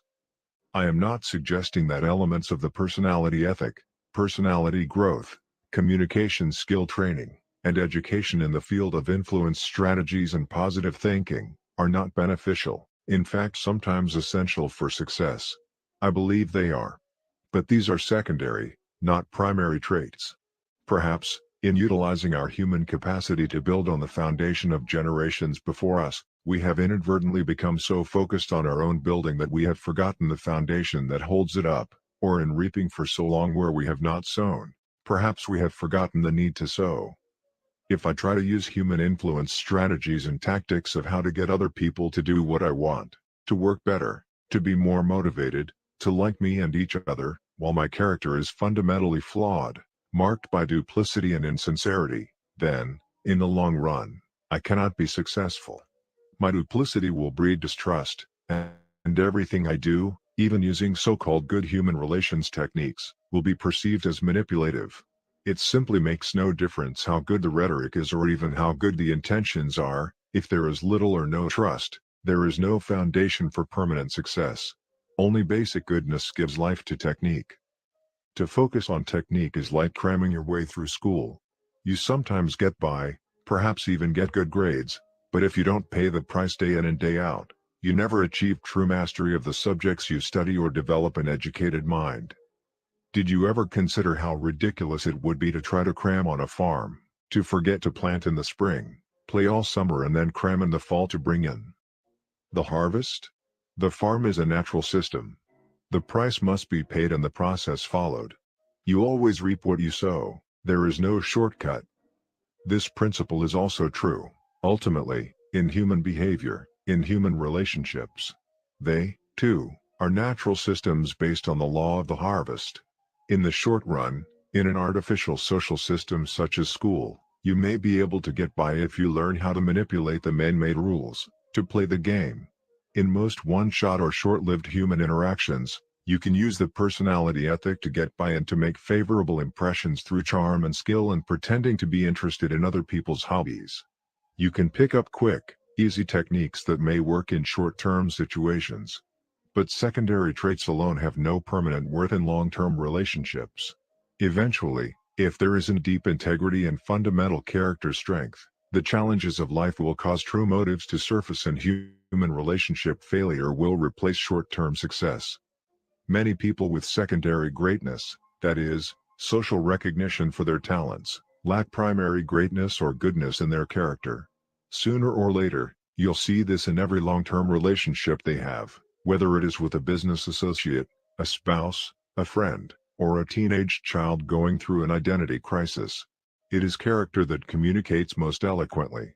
As Emerson once put it, "What you are shouts so loudly in my ears I cannot hear what you say." There are, of course, situations where people have character strength but they lack communication skills, and that undoubtedly affects the quality of relationships as well. But the effects are still secondary. In the last analysis, what we are communicates far more eloquently than anything we say or do. We all know it. There are people we trust absolutely because we know their character. Whether they're eloquent or not, whether they have the human relations techniques or not, we trust them, and we work successfully with them. In the words of William George Jordan, "Into the hands of every individual is given a marvelous power for good or evil, the silent, unconscious, unseen influence of his life." This is simply the constant radiation of what man really is, not what he pretends to be. The power of a paradigm. The 7 habits of highly effective people embody many of the fundamental principles of human effectiveness. These habits are basic, they are primary. They represent the internalization of correct principles upon which enduring happiness and success are based. But before we can really understand these 7 habits, we need to understand our own paradigms and how to make a paradigm shift. Both the character ethic and the personality ethic are examples of social paradigms. The word paradigm comes from the Greek. It was originally a scientific term, and is more commonly used today to mean a model, theory, perception, assumption, or frame of reference. In the more general sense, it's the way we see the world, not in terms of our visual sense of sight, but in terms of perceiving, understanding, interpreting. For our purposes, a simple way to understand paradigms is to see them as maps. We all know that the map is not the territory. A map is simply an explanation of certain aspects of the territory. That's exactly what a paradigm is. It is a theory, an explanation, or model of something else. Suppose you wanted to arrive at a specific location in central Chicago. A street map of the city would be a great help to you in reaching your destination. But suppose you were given the wrong map. Through a printing error, the map labeled Chicago was actually a map of Detroit. Can you imagine the frustration, the ineffectiveness of trying to reach your destination? You might work on your behavior, you could try harder, be more diligent, double your speed. But your efforts would only succeed in getting you to the wrong place faster. You might work on your attitude, you could think more positively. You still wouldn't get to the right place, but perhaps you wouldn't care. Your attitude would be so positive, you'd be happy wherever you were. The point is, you'd still be lost.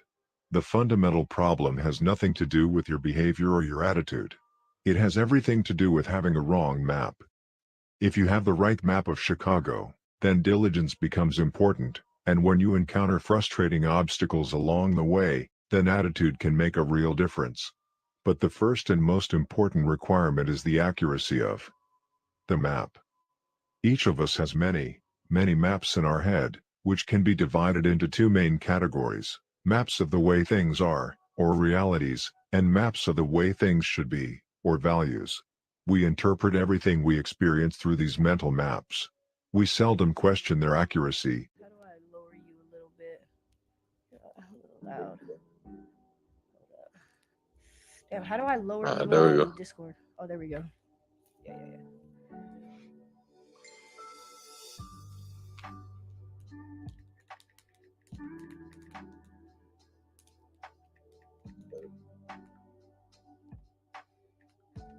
All right, so those of you that were on the Taking Wisdom section, this is Issa. Follow her Twitch. Yeah. She be spitting wisdom. Yes, sir. Oh, what's going on, Lance? You're doing her thing. What you? Haven't heard from you in a little minute. I haven't heard from everybody in a little minute. I'm sorry, y'all. I haven't been on like as often, but you know, life hits you. But at least I still come back. You know, I could always stop Twitch completely, but I don't think I could ever do that. I love coming on here and talking to you guys, seeing what y'all up to, and all that good stuff. You know. And welcome Wisdom. You dig? Welcome my boy Wisdom in the chat, y'all. Go follow his page. You know he's always spitting wisdom. That's why it's in the name. All right. Y'all know what time it is when it comes to him. If y'all don't know who Wisdom is, Thank you. That's Artiste from London. Same guy. Yeah, y'all just. Hella, I'll have my time, but right now, you know, we're in the rise. We're in the low key rise. And, yeah, I think some shoes that you painted is pretty fire. The black laces that'll come out pretty nice. It's a better color than the white.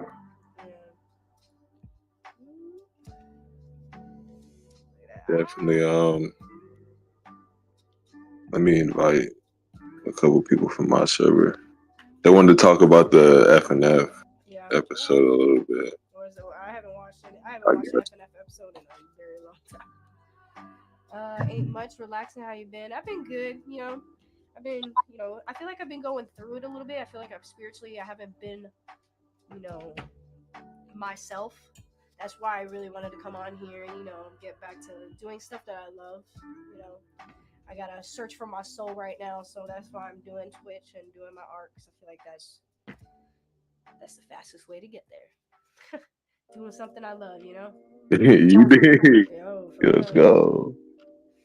Swear. Hey, you keep it 100. I think that's fire. So yeah, what gave you that realization? What was it that was the turning point that made you say, all right, I need to get back to where I was or where you would like to be? I mean, I always feel like that, you know, like where I like, because I really do feel like the last place I lived at, I felt my most spiritual self there. Like I was eating good, exercising, and I've mentioned this a few times. Like ever since I moved here, I haven't felt that way in a long time.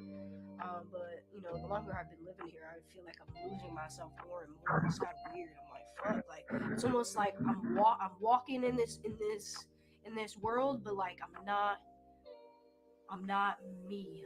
If that makes sense. Like I feel like I'm like, I don't know, like I'm just out there. I'm just out here living type shit.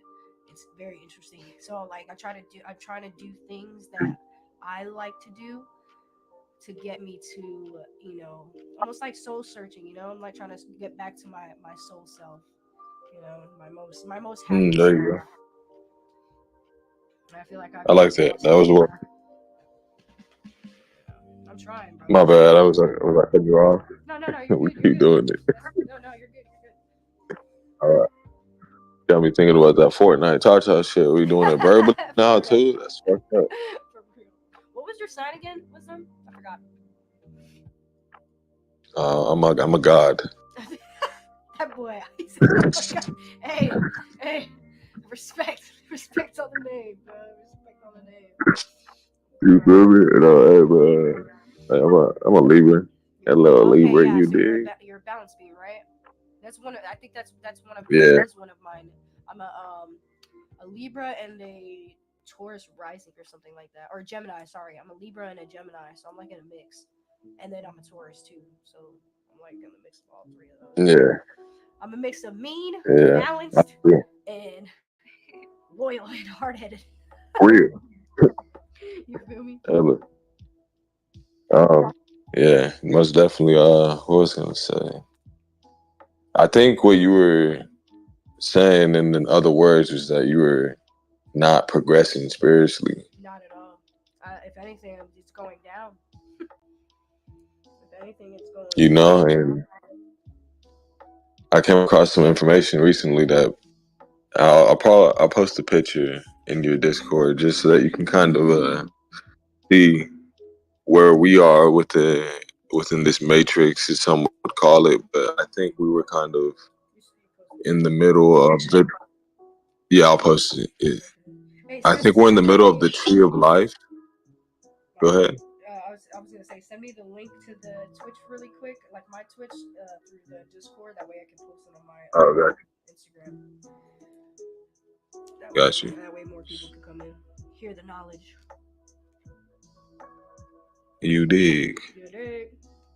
Where's my link? There we go. Link. So, yeah, we're in the middle of the tree of life and the tree of death, and we have a choice. We can either go up or we can go down. And I think a lot of the time we go down before up because it's almost like how it's easier to fail a class than it is to pass a class. Like you fucking bomb 2 tests, you go down. It takes like 4 to 5 tests to even get your grade up. And What I want I to ask, see how. something I want to ask, like about this new generation. Like, how do you feel about this new generation? Like, where their heads are at when it comes to like spiritually and I don't know. These kids. You know what? I feel like are kind of like. It's pretty interesting.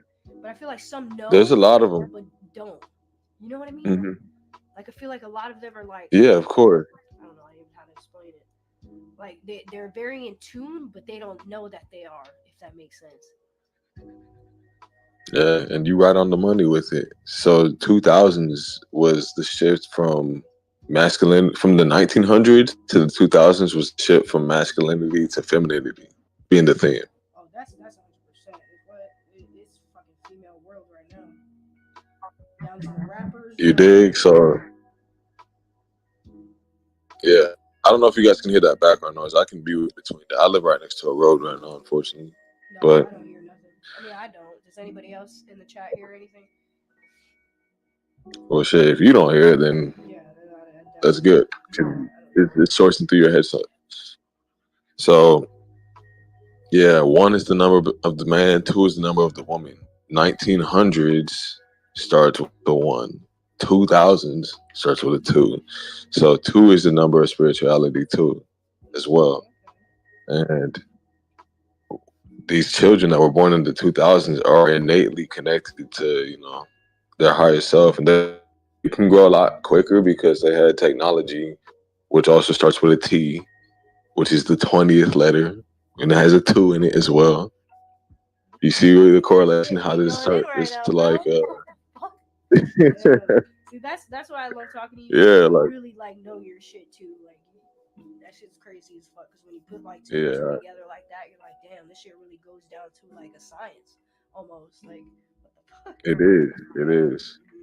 I know. You're giving me chills right now, goddamn it. But I need to read the books you read, bro.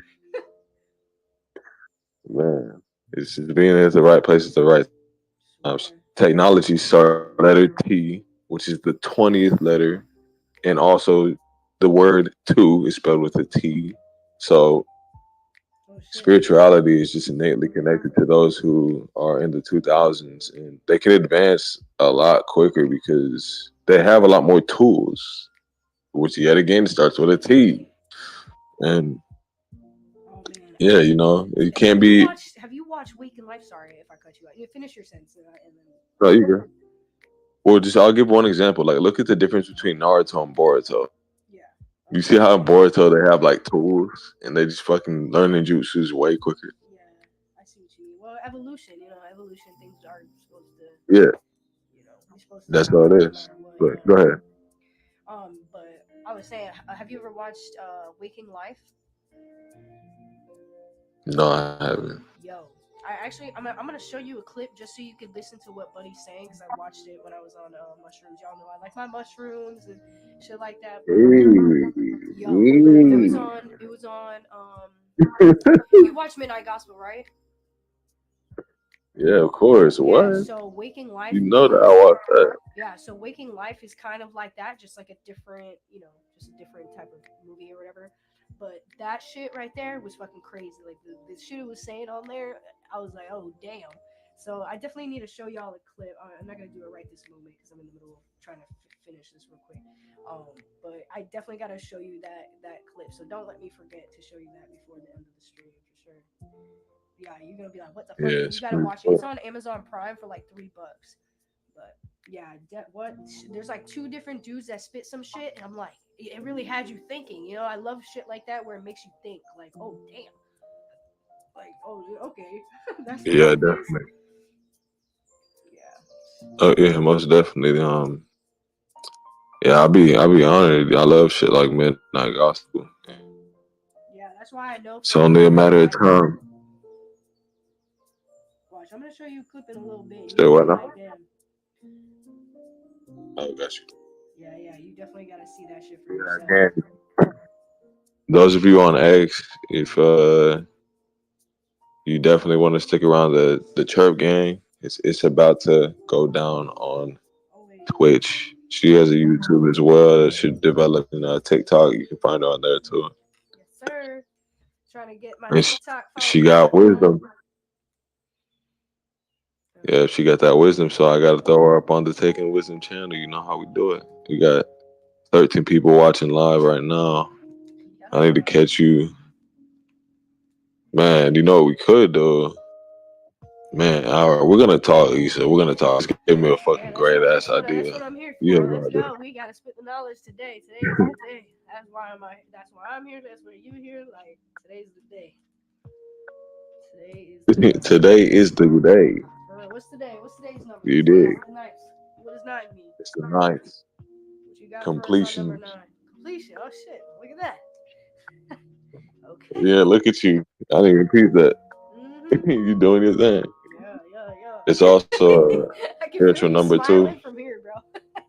I can swear to God. Ella. It was funny as fuck. But yeah. You completing them shoes.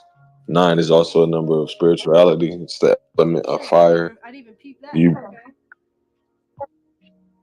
Okay. you born on the 19th. You got a net connection to 9. I kid you not, there's one guy that was teaching me. 9, 19, my birthday's in 10 days. What the fuck? Oh shit. It's Yeah. getting weird. It's getting weird. Yeah. It's getting weird, y'all. Yeah. I want to know who's in the chat, So y'all. if I would told you everything, So I can include you guys in the chat. I'm not sure who's in the chat right now, so definitely include yourselves so we can, if y'all want some knowledge on y'all numbers, my boy got you. If y'all trying definitely to learn we got wisdom all year round. So I know that the homie is trying to join. Let me see real quick.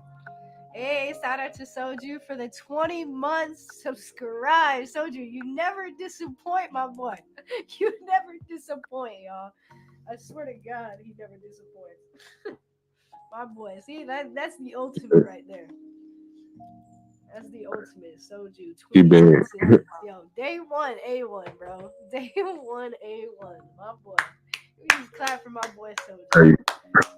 Yeah. A year and 8. Like, damn. My boy been doing it. That's dedication right there. See? That's what I like to see. Y'all, this is why I come back, y'all. All right? Hella. First day back too. This will be a big reunion. I'm telling you, I can't wait for the day I actually meet some of y'all in real life. that shit's gonna be crazy. What? I'm buying everybody a shot. Shots on me. You dig? Okay. I really want to know what's y'all drink. Like, what's y'all drink? Like, when you guys go out, what y'all be ordering? Let me get a not make it home safe. Oh hell! That nigga blacking out. That shit funny as fuck. Nah, for real though. What you be ordering? What's your drink? I get, if it's just gonna be a shot, then a little tequila, Casamigos Blanco, or Yes, okay, boy. You know a little something. Okay. or What I'm talking about? or I like too. we got tequila pineapple. Tequila pineapple. But they be fucking with me because I'm a promoter at the club. They give me everything I need for free. Oh, that's fine. Well, that's good shit. But if you're a promoter, shit, I hope I get my shit for free. Hella. Yeah, hey, and hookah. They gave me a hookah in the house too. I was feeling like goddamn Drizzy off of section. What's the album cover when he's smoking the hookah and he did Marvin's Room, Cooler. Nothing. It was not nothing was the same. I think Take Care. I think it was Take Care. Yeah, I know what you're talking about. Yeah, I was feeling like Drizzy I was on my solo dolo shit, smoking my hookah in my section. By myself. He was in my section, boy. He said, "Get out my section, bitch." Yeah, like but it'd be cool. I share the wealth. My drink is similar. But I do cranberry instead of pineapple.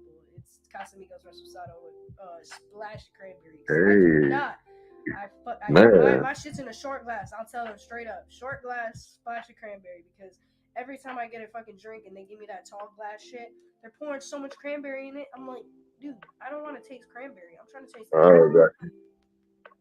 I'm trying to taste the liquor. Yeah. I'm trying to taste no fucking cranberry, bro. If I wanted a cranberry drink, I would have ordered cranberry. You feel me? Like, nah. Right. You got me fucked up. That's why I always order short glass, splash of cranberry. They're like, splash? I'm like, yup, splash.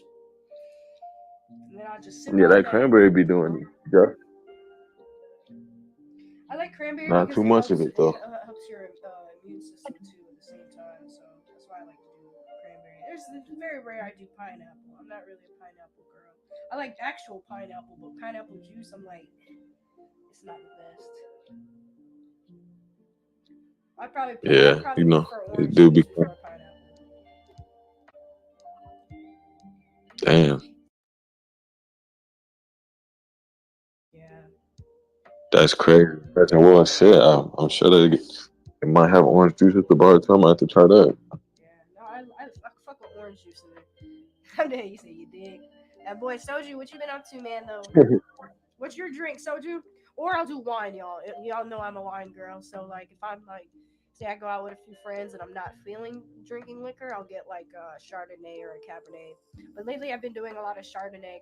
Cabernet's been like hella heavy, so like Chardonnay's a little more smooth for me when I'm going out. So I'll do that too, wine. But if it's a shot, you already know tequila. Definitely tequila for a shot. Or I might do a lemon drop with like salt around the rim. And don't make fun of me. I know y'all motherfuckers be putting sugar. I do not like sugar because the drink is already sugary. Why would I want more sugar?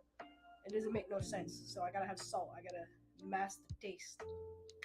But it could be because I'm You did. I almost said lesbian. It could be because I'm a Lebanese. Lebanese people like more saltier things and like sour things. I'm not a sugar. Yeah, that Lebanese food be different. But okay. My grandma be cooking a lot. The yellow rice and the naan. Is it naan chidori or something like that? The bread. Naan is Indian food, boy. You know, get your ass on. My bad. I just want to formally apologize to the Indian community. I did not mean. I did not mean to say it. I formally apologize to the Indian community. Yeah, naan is definitely Indian food, but not as good as fuck. I do love that shit. Me and my man had that shit the other day. It was fire. It was my first time actually. So what kind of bread do y'all be using now? Pita bread. Cause I know y'all use bread for sure. Pita. Yeah, pita bread. It's like my dad gets it from Michigan because a lot of like he gets it from Michigan. Be right back in like 10-15 minutes. Sounds good, Soju. Yeah, my boy, he's actually from Michigan too. We were having a conversation yesterday. The dynamic out there is pretty wild. Your dad lives out there for how long? My dad lived out there till he was about 20, I think, because he moved from Lebanon when he was 1, because there was like a lot of war and shit going out there, and then his father died, so they moved to the United States when he was 1 year old. He's the oldest out of all his siblings, all his other 2 brothers too. So yeah. Mm. Yeah. So he moved to Michigan. No. Yeah, my mom was 20. My mom was 21 when they had me, and they already lived in Florida then. So I'm guessing he moved to Florida around like probably 1920. You said your dad was 20 and your mom was 21? No. My dad's older than my mom, so my mom was 20, he was 21. But I never even asked my dad actually when he moved to Florida, but I would assume around that time. He lived in Michigan. When it comes to your wellness routine, the details are the difference. Dove Men Body Wash with plant-based moisturizers in harmony with our bodies for healthier feeling skin. All these details add up to something greater. New Dove Men Plant-Powered Body Wash. Pushing yourself can push you to the limit. Reach for core power and rise to a whole new level of recovery with high-quality protein to build muscle so you can power on. Champion your recovery with Core Power, proud partner of Team USA.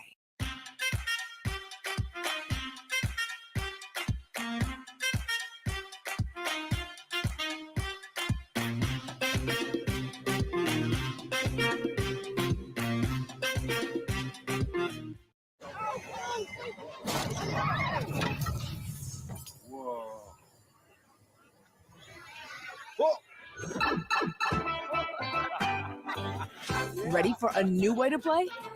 Experience the immersive world of Super Mario, brought to life like never before.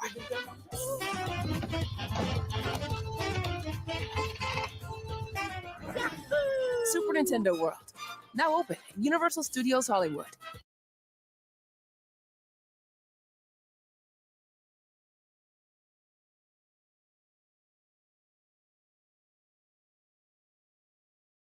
A lot of people from California and New York are moving to Florida.